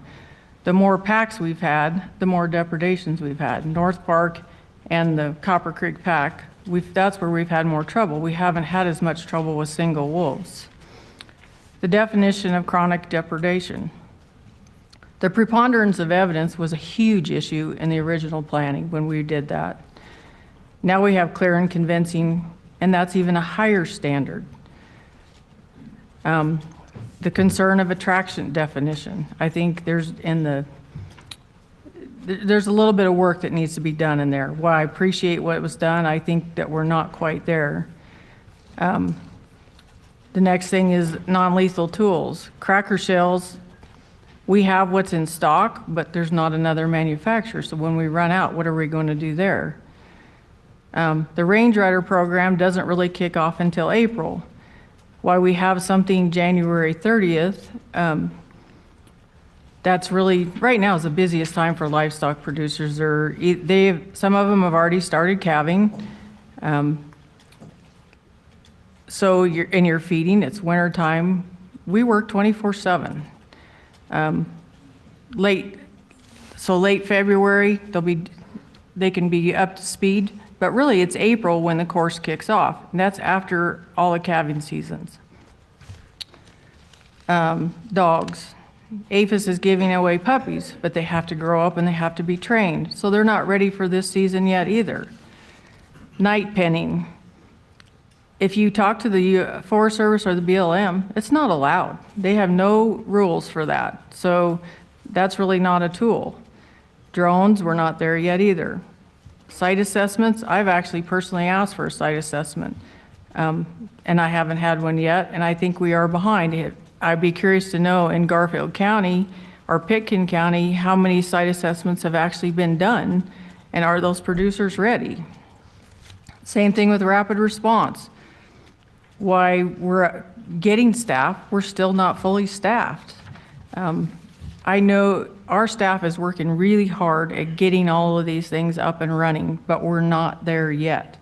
And I think what the producers are asking for, and what's very misunderstood in this crowd, is we're not asking to stop wolf introduction. We're trying to pause it to let everybody catch up.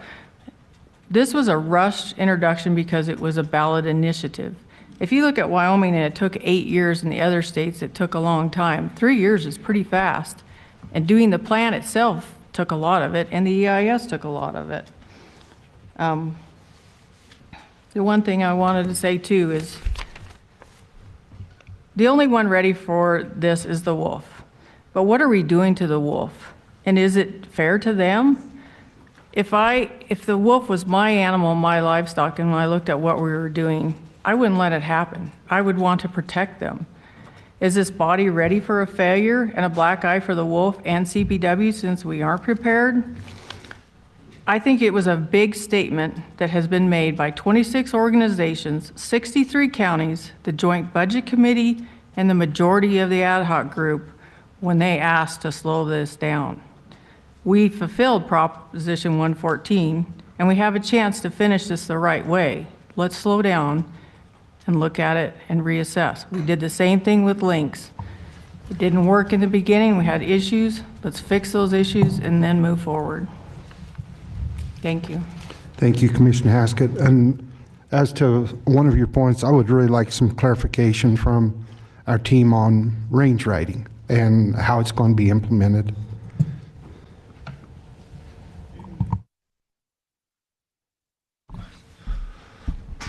So originally our plan was to try and bring everybody on by the April training, but are since operating on an expedited schedule. We still plan to have 2 to 4 range riders in place by the January 30th training, and we are trying to get all 12 hired by the end of January. In addition to, can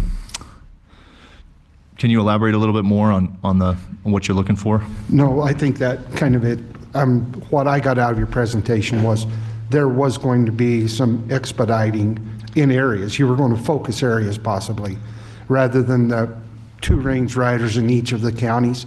Whenever it may be apparent that you don't need to in a certain county at a certain time, that consolidation may happen where it was needed. Is that correct assumption? Yes, sir. So we're going to focus on areas with historic wolf conflict and areas for potential upcoming conflict. We'll try and deploy riders as effectively and efficiently as possible. And I'd like to also point out we also have NGO riders funded through Defenders of Wildlife and current CDA employed rider. I'm not sure if they're riding currently, but they'll work in conjunction with the CPW riders through the spring and summer. Very good. Thank you. Commissioner Bailey. Thanks, Chair. Thanks again to the public for all the discussion and participating in this important process. I want to echo some of the sentiments that were raised by Commissioner Haskett. I do think it's harmful and potentially counterproductive to minimize or discount the challenges that ranchers are facing financially in terms of labor, access, realities. And so I do just want to acknowledge the importance of centering those perspectives as the most impacted group, aside from the wolves, in this effort.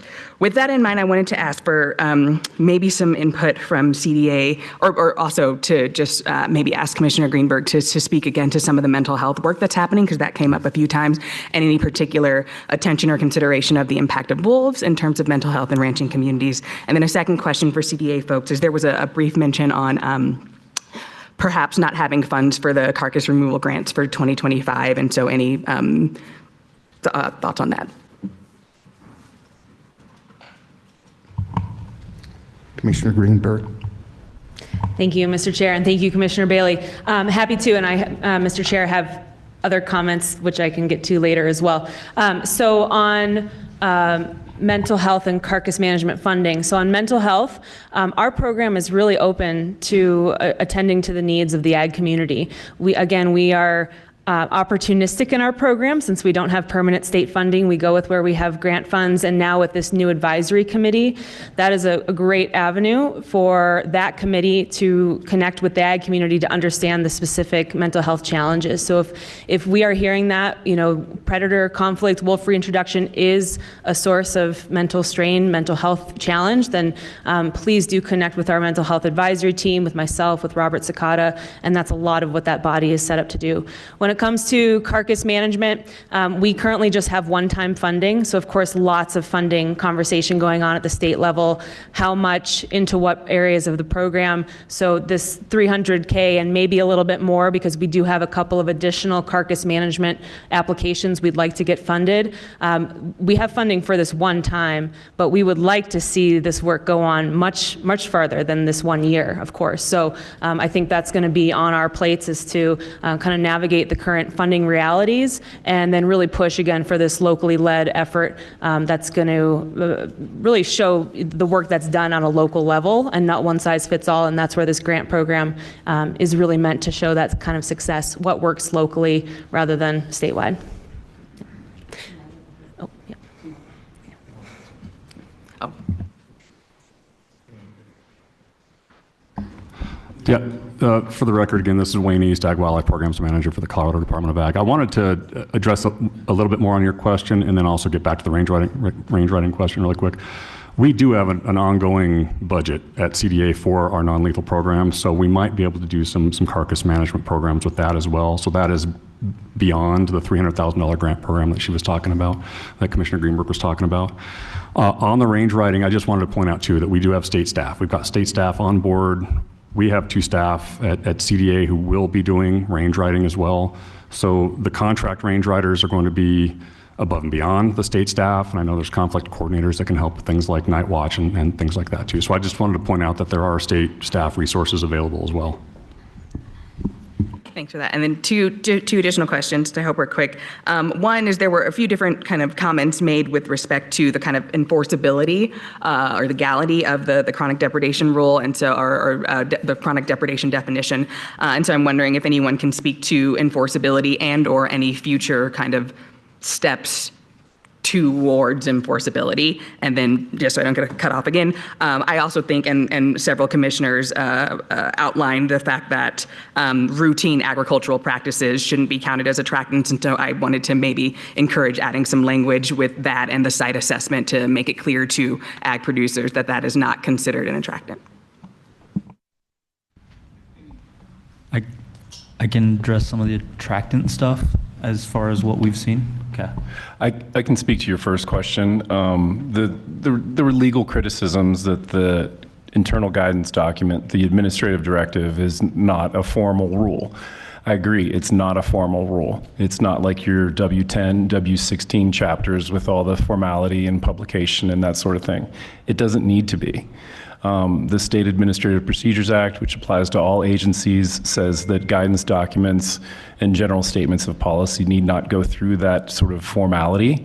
Every agency in the state of Colorado has guidance documents. You have numerous other administrative directives, and it's in that same boat. All right. Somebody through Adam. And then on attractants, thank you for that question.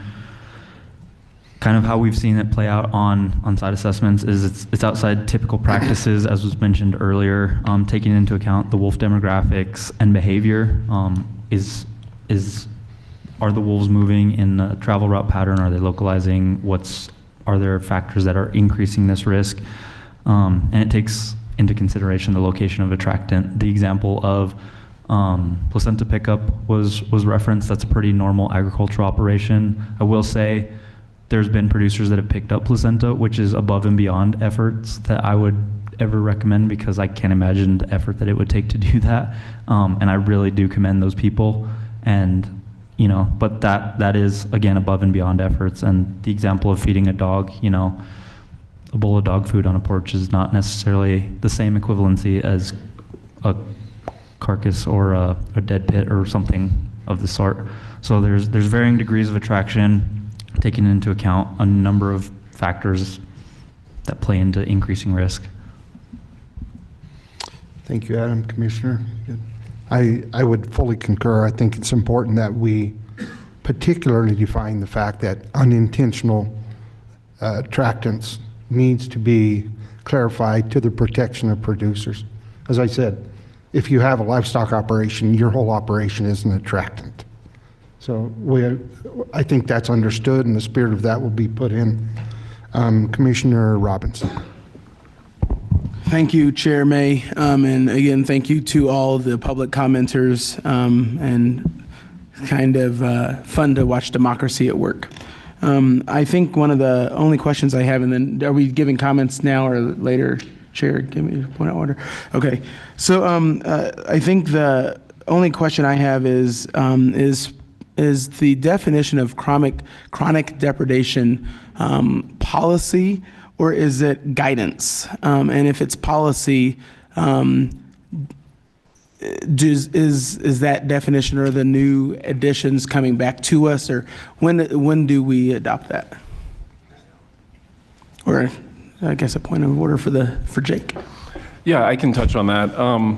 As we developed the plan, it was frequently said that the plan is the commission's work and it will be implemented by the division.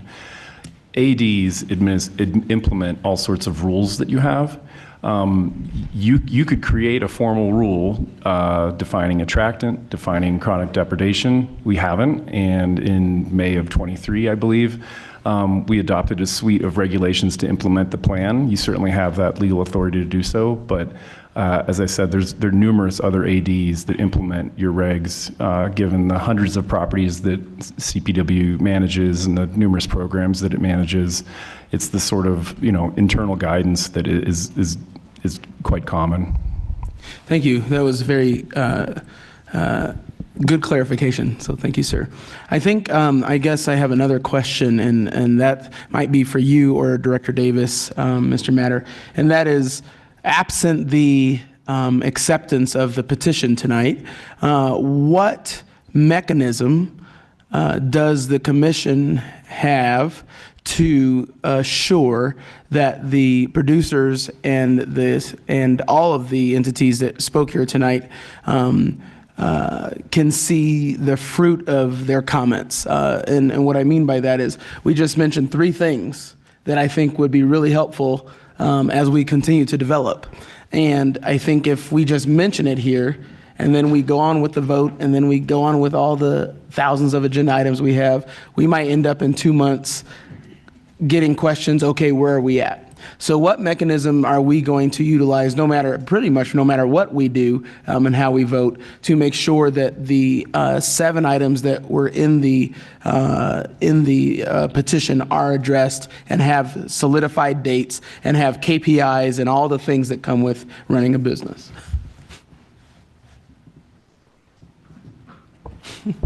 I don't think that's a question to me, but I'll wait for somebody. Director Davis. Yeah, thank you, Mr. Chair. I think a big part of that answer is we keep coming back to you every meeting with a wolf update, right? So, and we have a public that's very interested and engaged in this. I forgot to reference earlier in my comments, state legislators are actively listening to constituents and engaging with CPW and the administration on all this. So I don't fear accountability, but I have a little bit of a bias, right? Like, all you have is your integrity. The words that were spoken in our group and that are showing up on paper, are they going to be perfect? Are we, like, none of us could ever, and I would argue our plan falls into this category at some point too, we can never foreshadow every potential scenario that might play out, right? So we are constantly in an adaptive management space. When it comes to chronic, the definition of chronic, what we've talked about is keeping the ad hoc group together. Maybe that has to grow. I'm getting some feedback on that. And we'll take another look. Like, we got to go through a grazing season to see, like, does that definition that we came up with initially actually result in cooperation And then if there's cooperation, is it resulting in us not removing problem wolves, for example, right? So we give it a grazing season, we come back together, we figure out, like, here's some information that we collected over that period of time, and do we need to make some adjustments? The other thing I'll say, and we've been really clear about this with this body, that the administrative directive pathway was because the plan says CPW will figure it out, right? CPW will determine when lethal management needs to happen, and people all over creation were screaming for a definition of chronic, right? So we come up with one, and then just like any good public servant, you hear like, not even close. And I gotta be honest, I've heard people say one depredation is chronic. You got folks that we heard from today that said 3 and 30 with the numbers that we have is irresponsible, right? And again, when I mentioned in my opening comments about public trust thinking, like we're hearing everyone that we can hear from and trying to thread a needle, a little tiny needle with 50-pound test, right?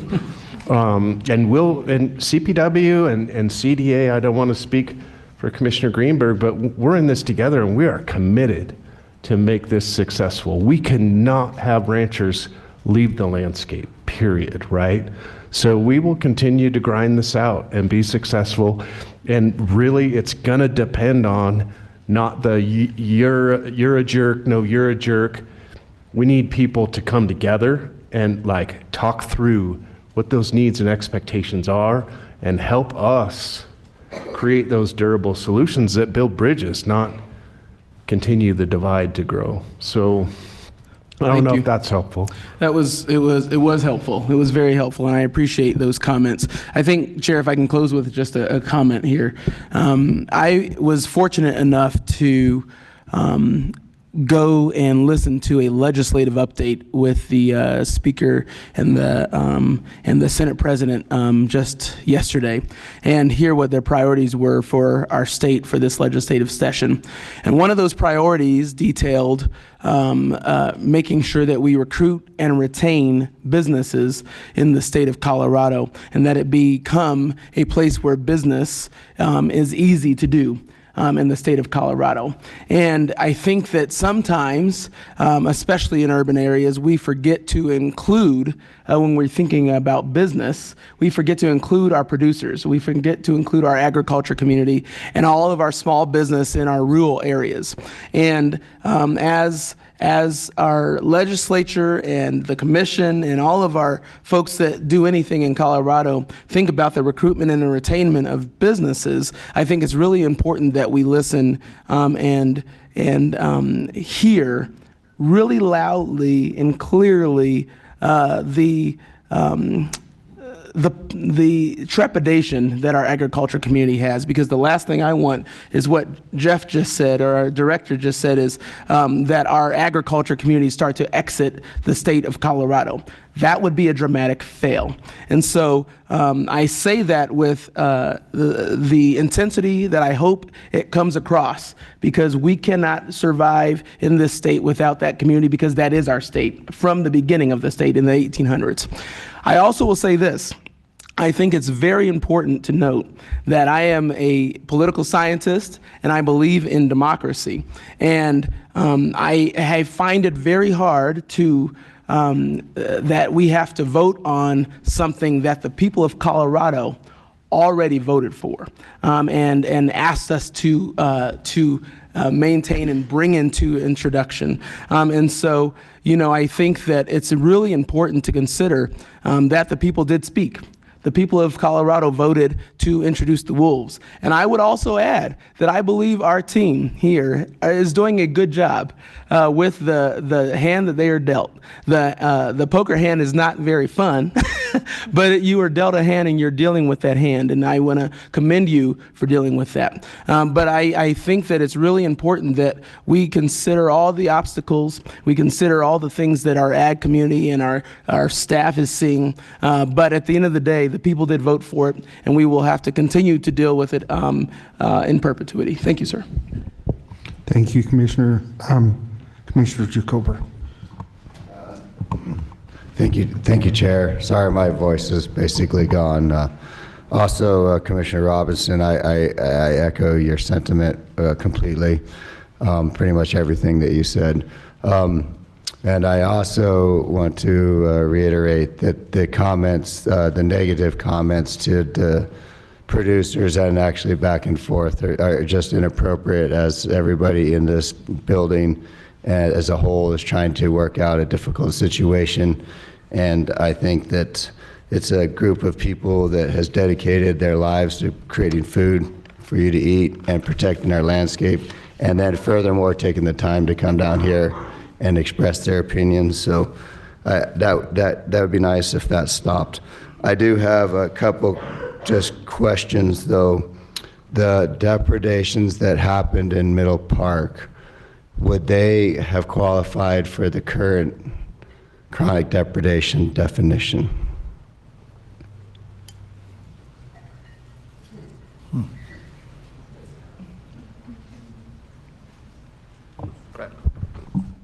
I'll try, Mr. Chair, if that's okay.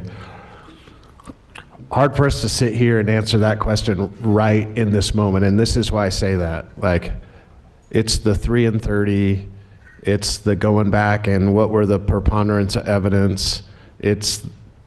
So it's hard to apply this definition in the absence of being able to go back and look at when did those get reported, when did we get the investigations. There was some, I know at least one event where it involved sheep, and we were given a call, but we were told like, hey, I'll give you a call when I find the rest of those sheep, right? So there's events in there, and again, I've said publicly, I think Middle Park was a perfect storm for the ranchers. It was a perfect storm for CPW, and maybe not such a perfect storm for the wolves. So there's a lot of unique features in that particular one, but I would argue without looking at all the facts around that, like there's no doubt the male in Middle Park, I think, when the female was denning, was likely close, if not meeting that criteria.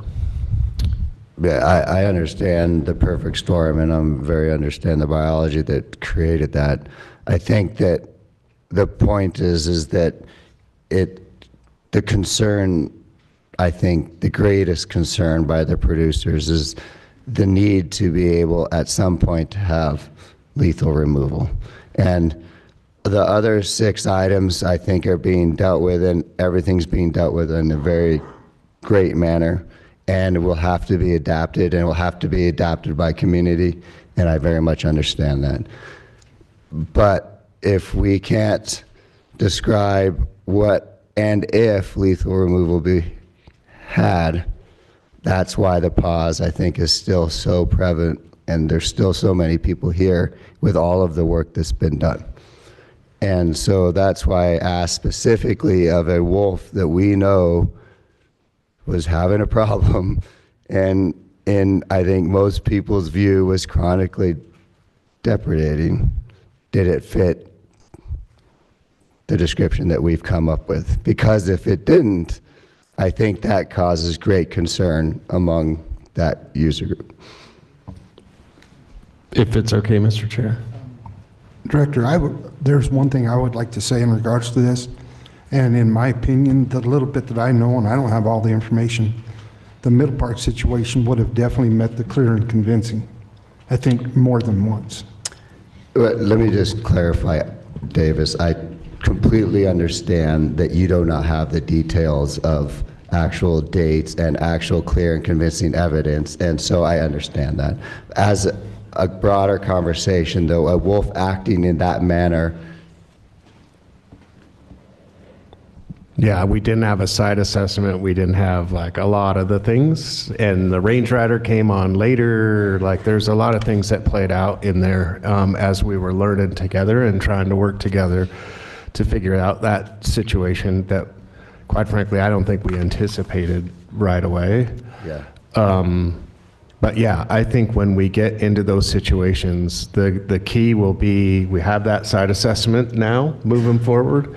that identifies, like, instead of Fladry will work here, well, no, Fladry might not work here. We identified Range Rider might be the best option going forward. That's deployed. And yeah, if we were seeing those behaviors, I mean, the key in my mind is when a wolf starts to focus in on livestock as its primary prey source versus we will have like a livestock incident here, and maybe they move on, maybe they leave livestock alone in those places. The whole key to all of this, in my opinion, is very quick deployment of the appropriate non-lethals. So again, it's trying to change that behavior. All sorts of things. We had the potentially injurious permit out there that you know, that can be very effective, especially if it's while the animals are doing the behavior. And just some of these non-lethals didn't play out or get utilized. And I'm not pointing fingers at folks, but yeah, with the number of animals that were involved when the female was in the den, we likely would hit that. Okay, generally so speaking. I completely agree the difficulty of the situation, but it brings up the other comment that Commissioner Robinson had, which I've also heard, which is if chronic depredation is not a rule, what ensures the producers that if indeed the wolf meets this threshold and meets, it's not that broad of description really, you know, it's 3 and 30 days and it's clear and convincing. If it meets that, how are the producers assured that lethal will actually be used?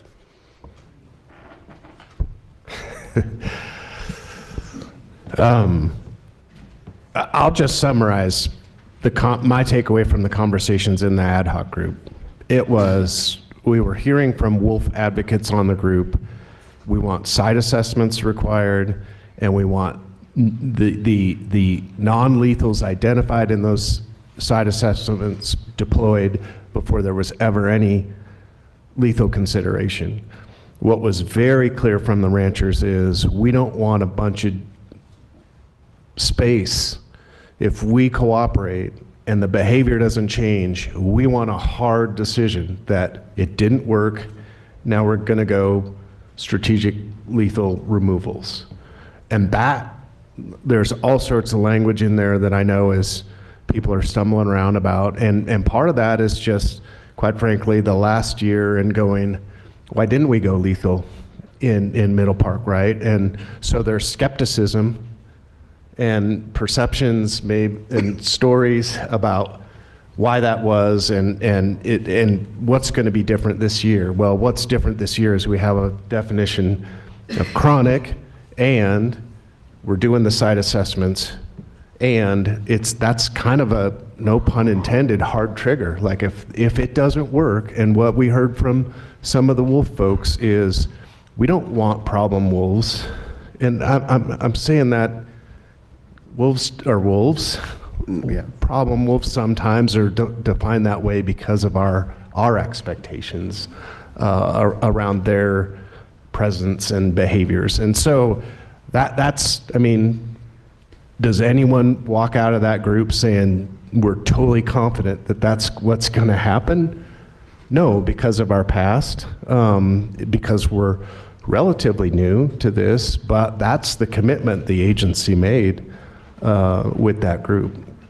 Now, it's not their definition, it's CPW's. We were very clear about that from day one, that group was brought together to really bounce ideas off and inform kind of our drafts as we go forward. So really what you got is my word, and that's all I got is my word and my integrity that we will go through I know there's a lot of drama around the 4 items and when those play out, but when we develop the site assessments, the 4 items, as far as I'm concerned, are built into the site assessment. So it's not going to be you get to 3 and 30, and now we're recalculating the 4.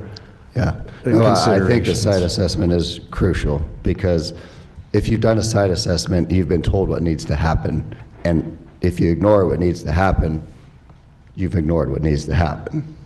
And I mean, that's the most crucial thing. I think that's the most crucial thing for the producers to understand, that here's an opportunity for you to meet with the CPW on your place to understand here's the guidelines you need to get to in order to be able to use lethal, right? Is there not some legal way that ensures the producers lethal will be used if you get there? So I think I have an answer to you in Commissioner Murphy, or Commissioner Robinson, I'm sorry. You're kind of saying what's the check and balance? Yeah. There's a chronic depredation permit application, and if it's denied at the regional level, it can be appealed to this commission. Okay, thank you. This is, I think, a question to Travis. There was a concern from the young ladies, which I appreciated, on the elk numbers in the Northwest region. And obviously, there was the large storm events that caused a lot of that problem. And I want to understand your concerns about wolves also with those populations, if that's a threat that you think is the problem.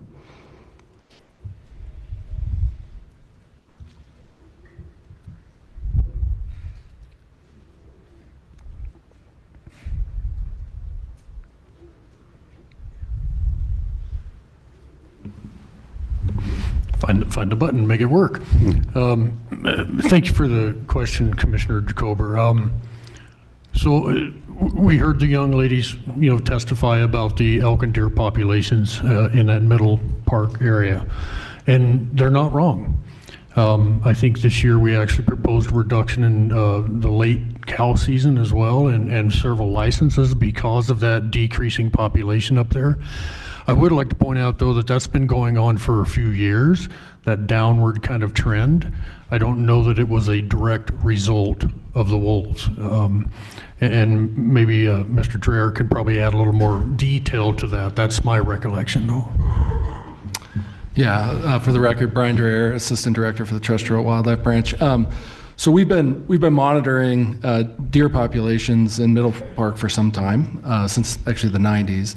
And we've been essentially looking at survival.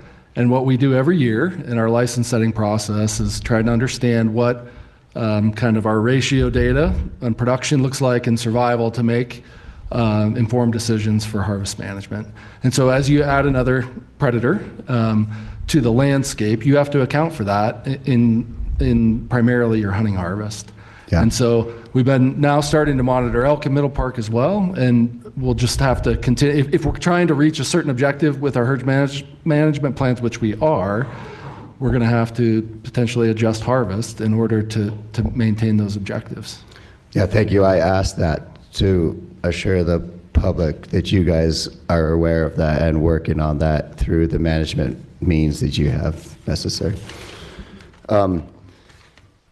This is kind of the big question in the room for staff, and I'm assuming that's already been answered because the recommendation is to deny the petition.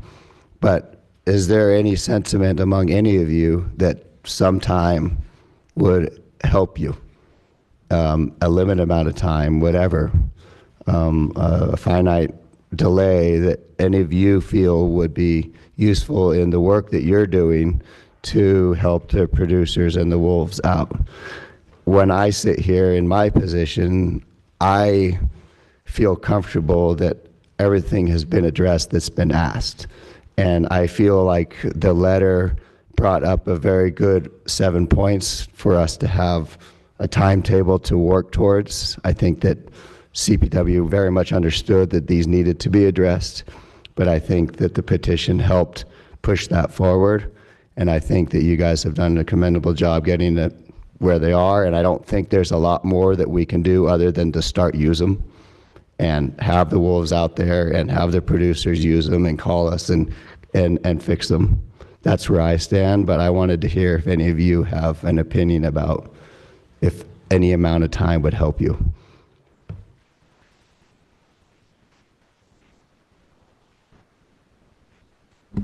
Well, thanks for that question.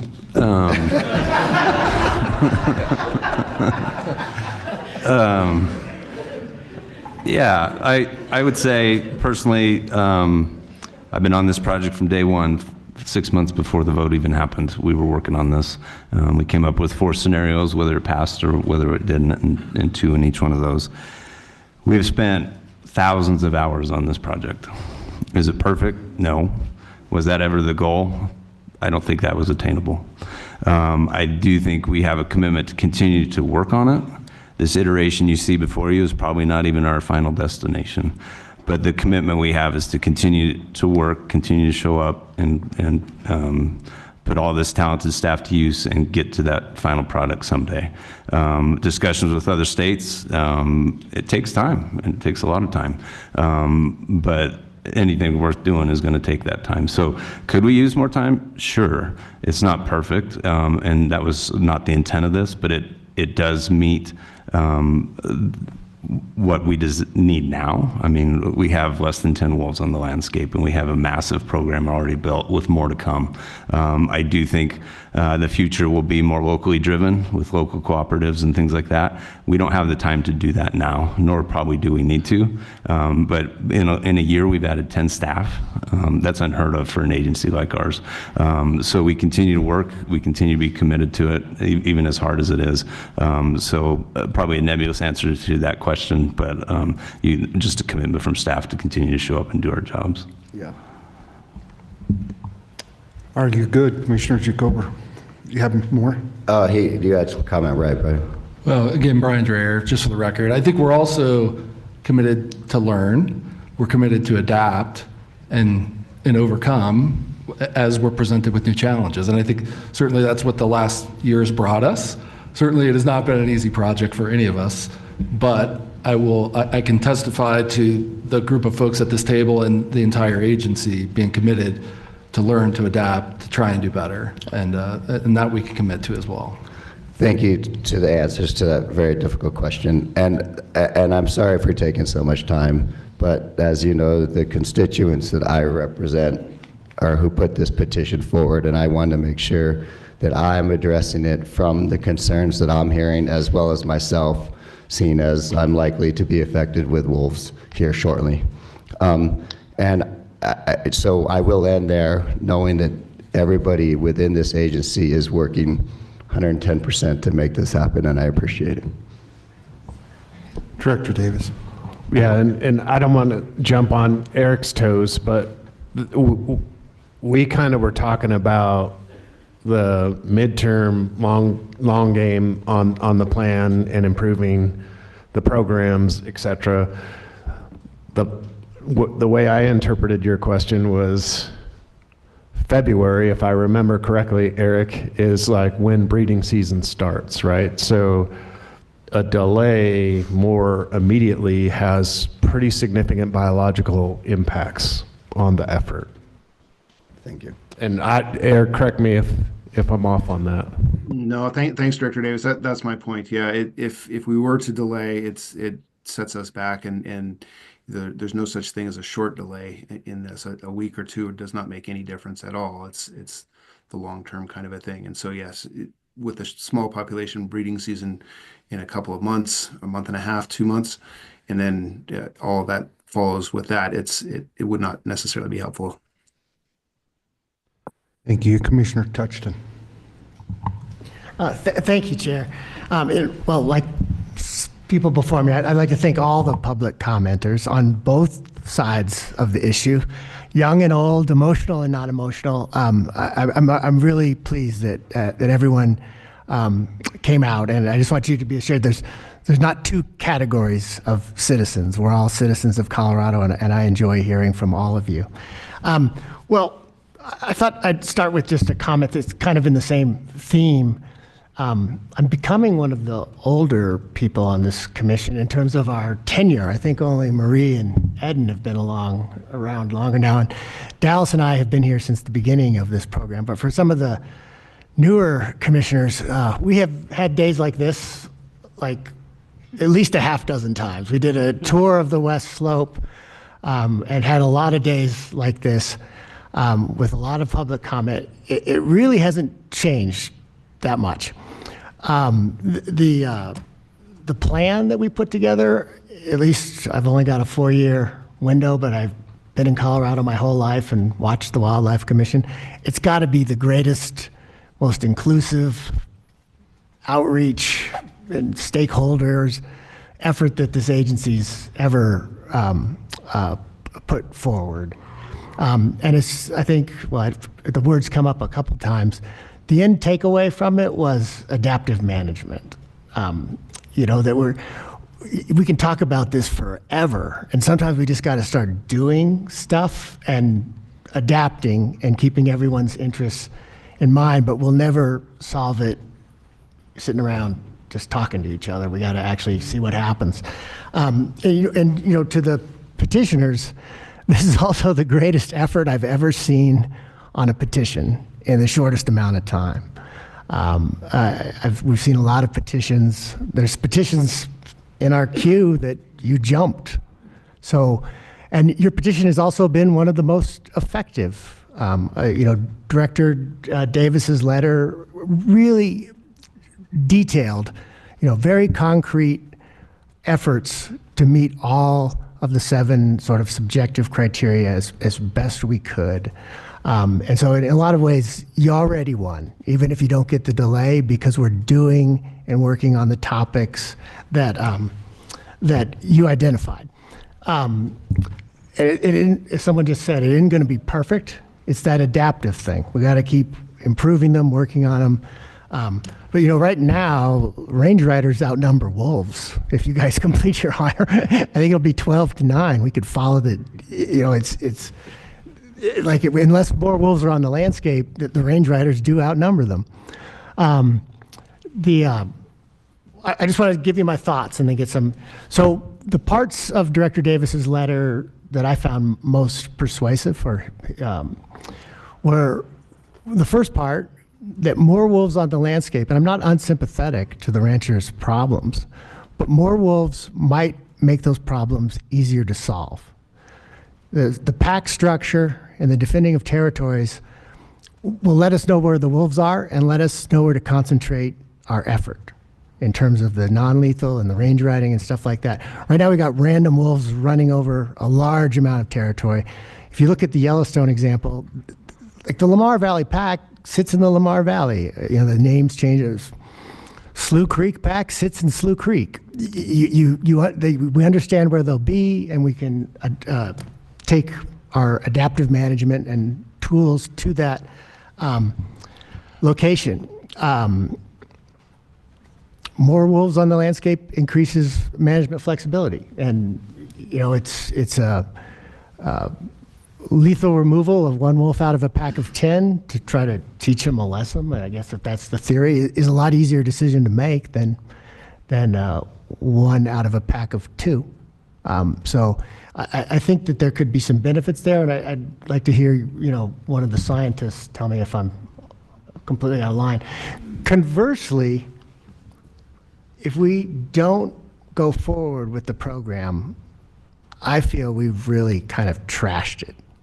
Because if we don't go in the next couple of weeks, which is our window of opportunity, and get wolves, we miss a year. We might go without breeding. We have a very small founder population. We'll probably have some more mortality.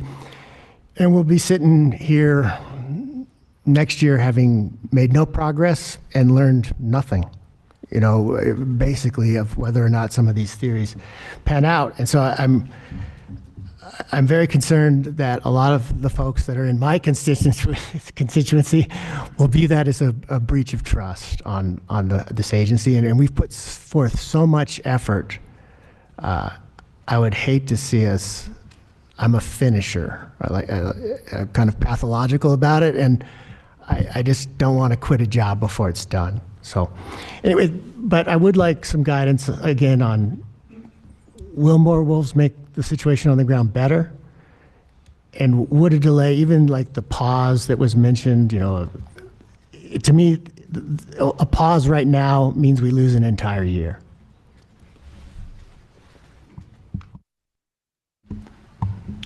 Commissioner Touchin, I'll address some of that. I think, yes, more wolves would help, and I think your assessment generally is correct.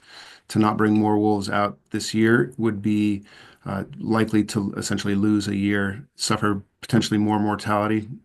We expect mortality throughout the year, but then we'd have even smaller of a founding population. So from a biological perspective, your assessment is mostly good. Good, Commissioner. Commissioner Greenberg. Oh, I'm sorry. Please on the mic, Commissioner. I appreciate that, Eric. Thank you. That's my best summary of biology I think I've ever done. So,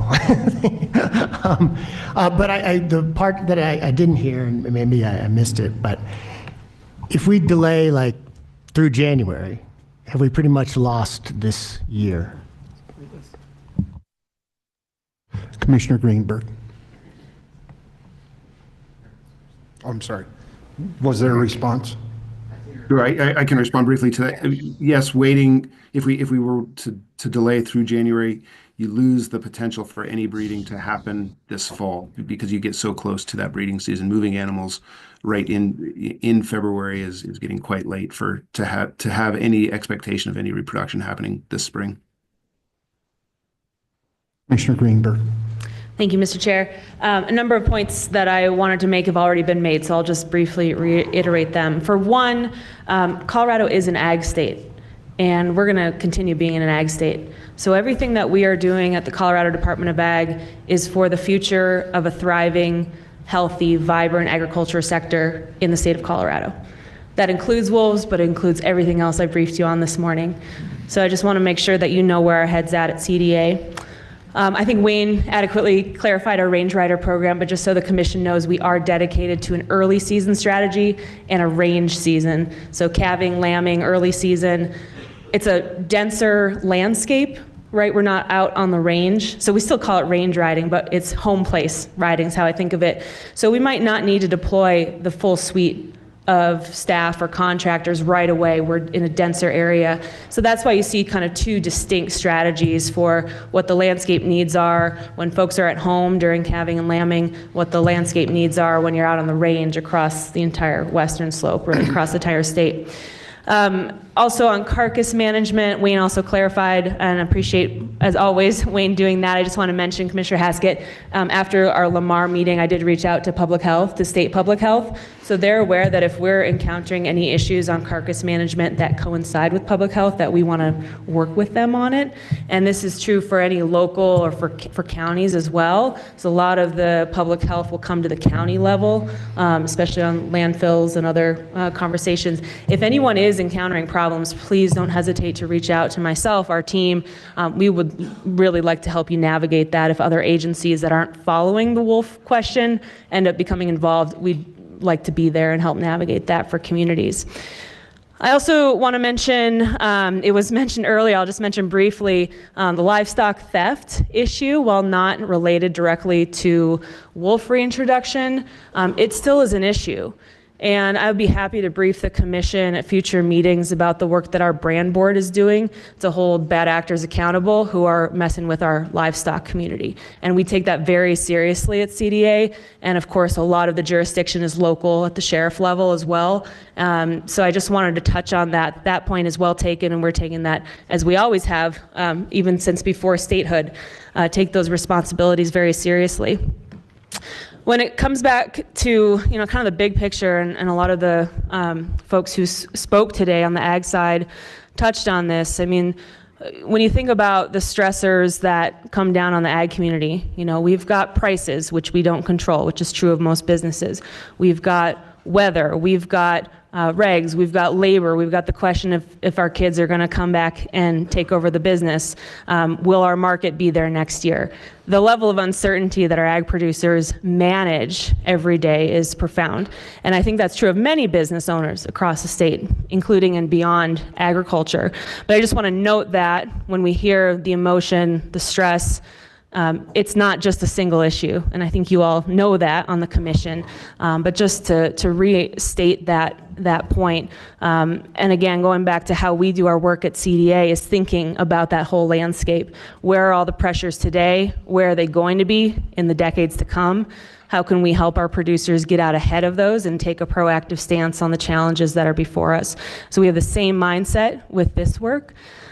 In addition, my final points, a lot of the philosophy that you saw in the presentation today is local leadership is how we want to do this work. We saw that with how we engaged with Middle Park this past year. We didn't spend months trying to find the strongest expert on range riding there ever was across the world, right? We found somebody that had trust in the local community, was ready and able to do the work and to learn about how we do that and to also teach us what that looks like. So that same ethos we'll bring into this next iteration of the Range Rider program, which I'm really, really excited about. I do think the opportunity for local leadership, for us as a state to understand how to apply these concepts in a way that is community-led is really critical, and this gives us that opportunity. And in addition, we've mentioned adaptive management, but our teams, as you all know, live in the communities we serve. I mean, our two folks that we just hired with Dustin and Wayne are multi-generational ranchers who live on the Western Slope. Their families have been there for generations. This work is deeply personal to us as well, and finding success through collaboration, through trust building, through partnership is baked into what we're going to be doing and what we're already doing as a team. So just to say, however the commission decides to vote today, just know that our teams are going to stay committed to doing this work one way or another. We'll still be out in the field providing technical assistance, opening new markets, trying to fight, drought and water scarcity and all the other stressors that are impacting our herd in Colorado and also our agricultural community as a whole. I appreciate all of your thoughtfulness and attentiveness to the folks who shared their personal stories today, and of course to our amazing team with CPW and CDA. It's really been quite a fantastic partnership that we didn't know we were going to be getting into, but I'm grateful that we have, because we've learned a lot from each other, and I think we're just stronger as two agencies together. Thank you. Thank you, Commissioner Greenberg. Commissioner Vardy. There you go.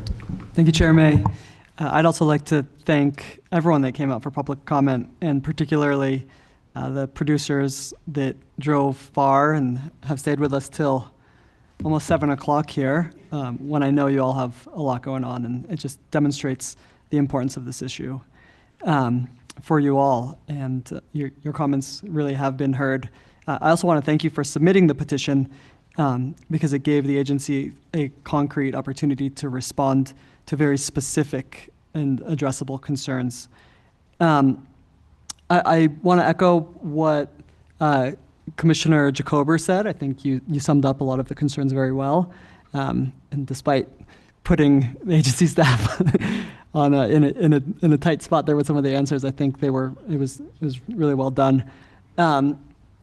And if I was to kind of summarize as quickly as possible the two perspectives that we heard today, from the producers, it was we want to minimize the amount of damage that we're going to experience and then know what to do when that damage occurs. And then from the wolf advocate comments that we got, it was we want a sustainable population of wolves in the state. And hearing from the biologists, I believe that a pause is not going to address either of those concerns. It sounds like the unintended consequences of a pause in the introduction might have an adverse impact that is worse for what both groups are asking for. And so while I'm really thankful for the petitioners bringing these issues forward so that the agency can address it, and I think we're in a much better place with our plan and being able to address some of the concerns that come up in the future as more wolves are on the landscape, I don't think that the pause is the way to get there. Thank you. Thank you, Commissioner Vardy. Commissioner Otero. Thank you, Chair May. All of the questions that I had have already been answered, so I'll just stick to brief comments as well. I want to echo what Commissioner Vardy said there about all of the, those who put together the petition. I think it served its purpose, and for not only turning out today, but just over the past several months. I've been on the phone and with many of you, so I really appreciate you all taking that time to do that and continuing to, help to shape this plan the best way we can. And also want to just express my gratitude for staff being in these difficult situations, from field staff all the way up to leadership, and always being responsive and taking on all those questions and really finding an answer and following the science. So I really appreciate that. Thank you. Thank you, Commissioner Otero. I think, has everybody had a chance? Executive Director Gibbs. Yeah, thank you, Mr. Chairman. Commissioner Tutchin, you said you're one of the folks that have been here one of the longest, but I think Commissioner Greenberg and I have been here a little bit longer, but we're not voting members, of course, but I just want to clarify that record, I guess. And Councilor Matter, of course, too. But I really want to thank everyone for being here in person. This has been a long day, and also really appreciate the comments of folks that participate online. A special shout out to the students, Lucy and Tegan. It's not easy getting up in front of a lot of people, especially a packed room like this, but if you're in high school, it's especially more challenging, but they really showed a lot of courage and poise, and it was really amazing to see. And I know Lee, your dad, I don't know if you're still here, but really very, very proud of you.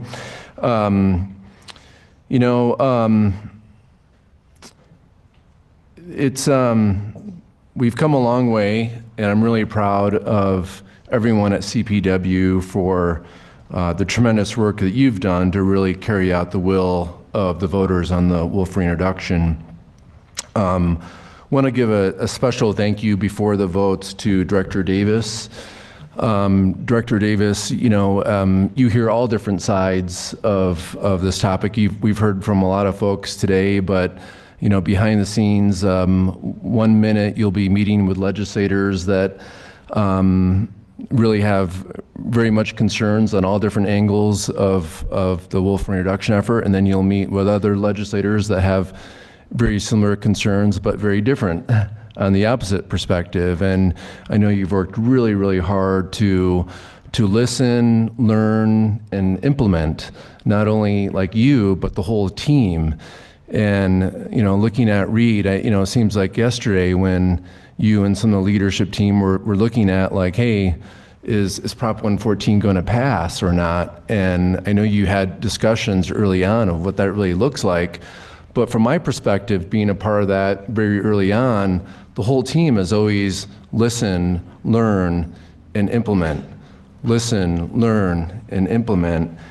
And really, really proud of the work that they've done. And even, starting back from the stakeholder advisory groups and technical groups, I know, Darlene, Lenny, Gary, Commissioner Lanke, maybe there's other folks that are here too that were really part of kind of day one of really shaping what the plan would look like, and then working so hard to implement the plan and work towards a plan, but listen to everyone in the room that shared concerns about, compensation programs and is it adequate enough? And I remember Chairman May, you were talking, we were like, hey, what is there a $15,000 threshold?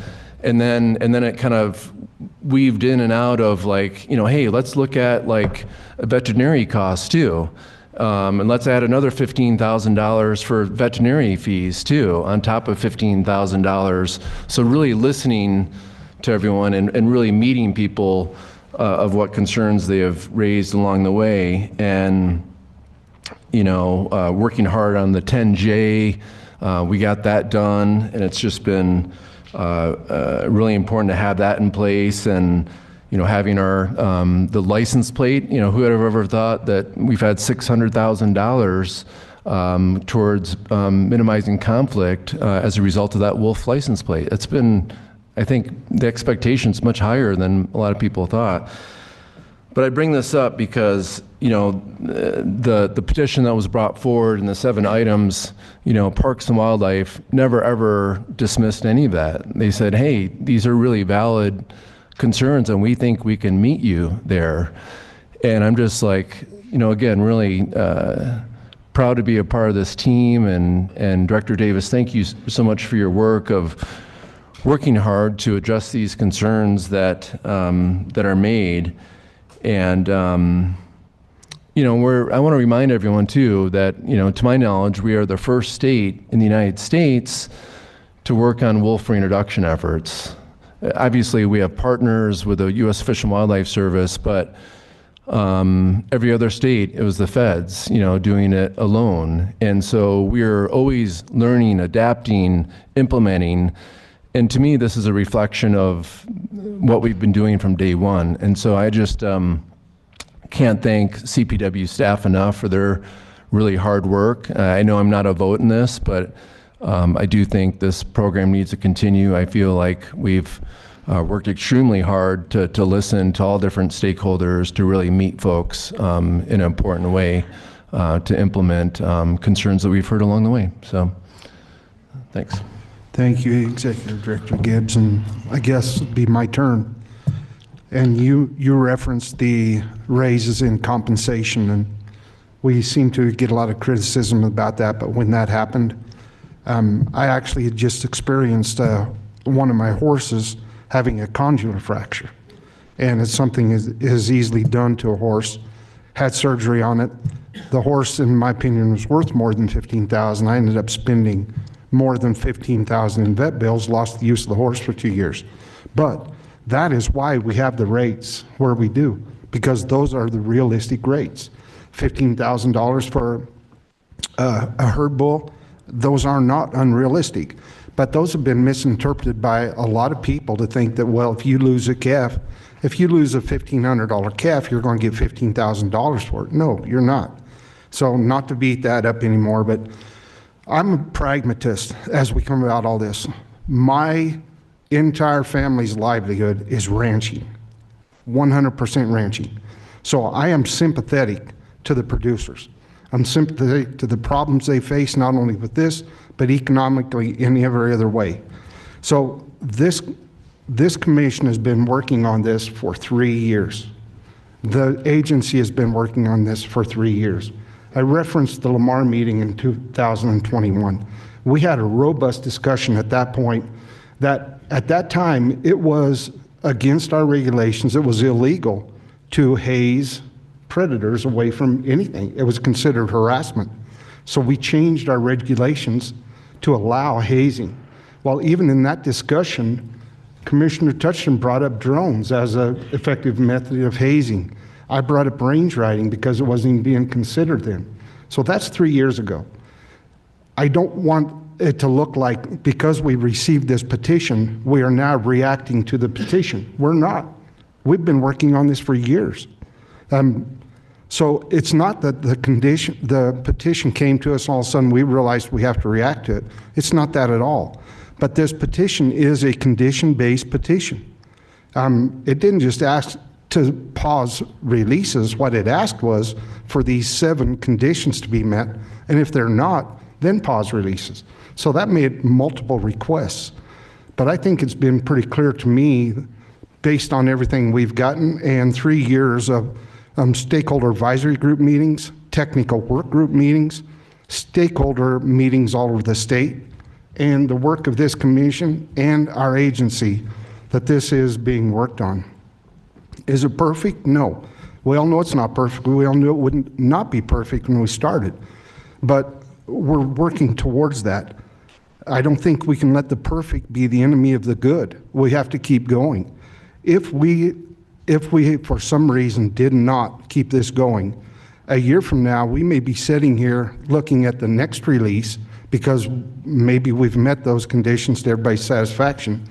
But at that point, we may have half of the wolves on the ground that we have today. We may not have any. So we start all over again. So a year from now, we get to calving season and summer grazing season, and all of a sudden we have the same problems we're dealing with last summer. I think we have to be realistic. We have to rely on the professionals that we have working for us. And it's because of those reasons that I'm going to be in support of the director's recommendations. I don't see how we do it any other way. We have to be pragmatic. This commission has been asked for 3 years to reinterpret the will of the voters. We can't do that. The will of the voters came to us. We received the statute. Our duty, the duty that's taxed to us is to follow the law. And I think that's pretty clear. So those are my comments. Has every commissioner had a chance to speak that wanted? Okay, I'll start back through again. So Commissioner Reading. Thank you, Chair May. I was actually going to say a few more things, but it's getting pretty late. I do want to echo everyone's thanks to the people who commented, including the written comments, which I read. There were hundreds, literally, on this issue.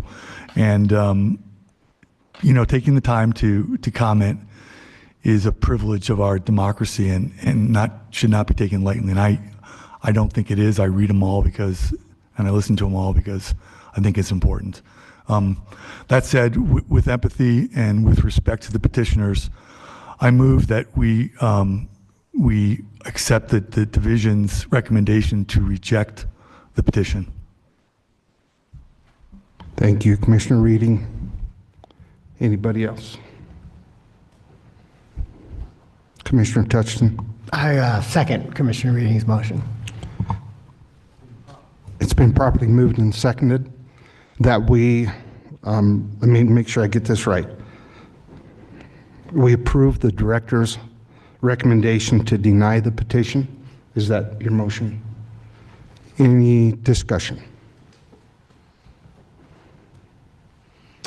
Seeing no discussion, I will ask Molly to conduct a roll call vote.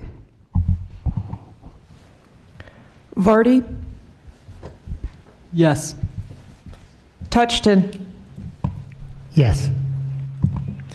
Robinson? Yes. Reading? Yes. Otero? Yes. Murphy? Yes. Jacober? Yes. Haskett? No. Beaulieu? Yes. Bailey? Yes. Chair May? Yes.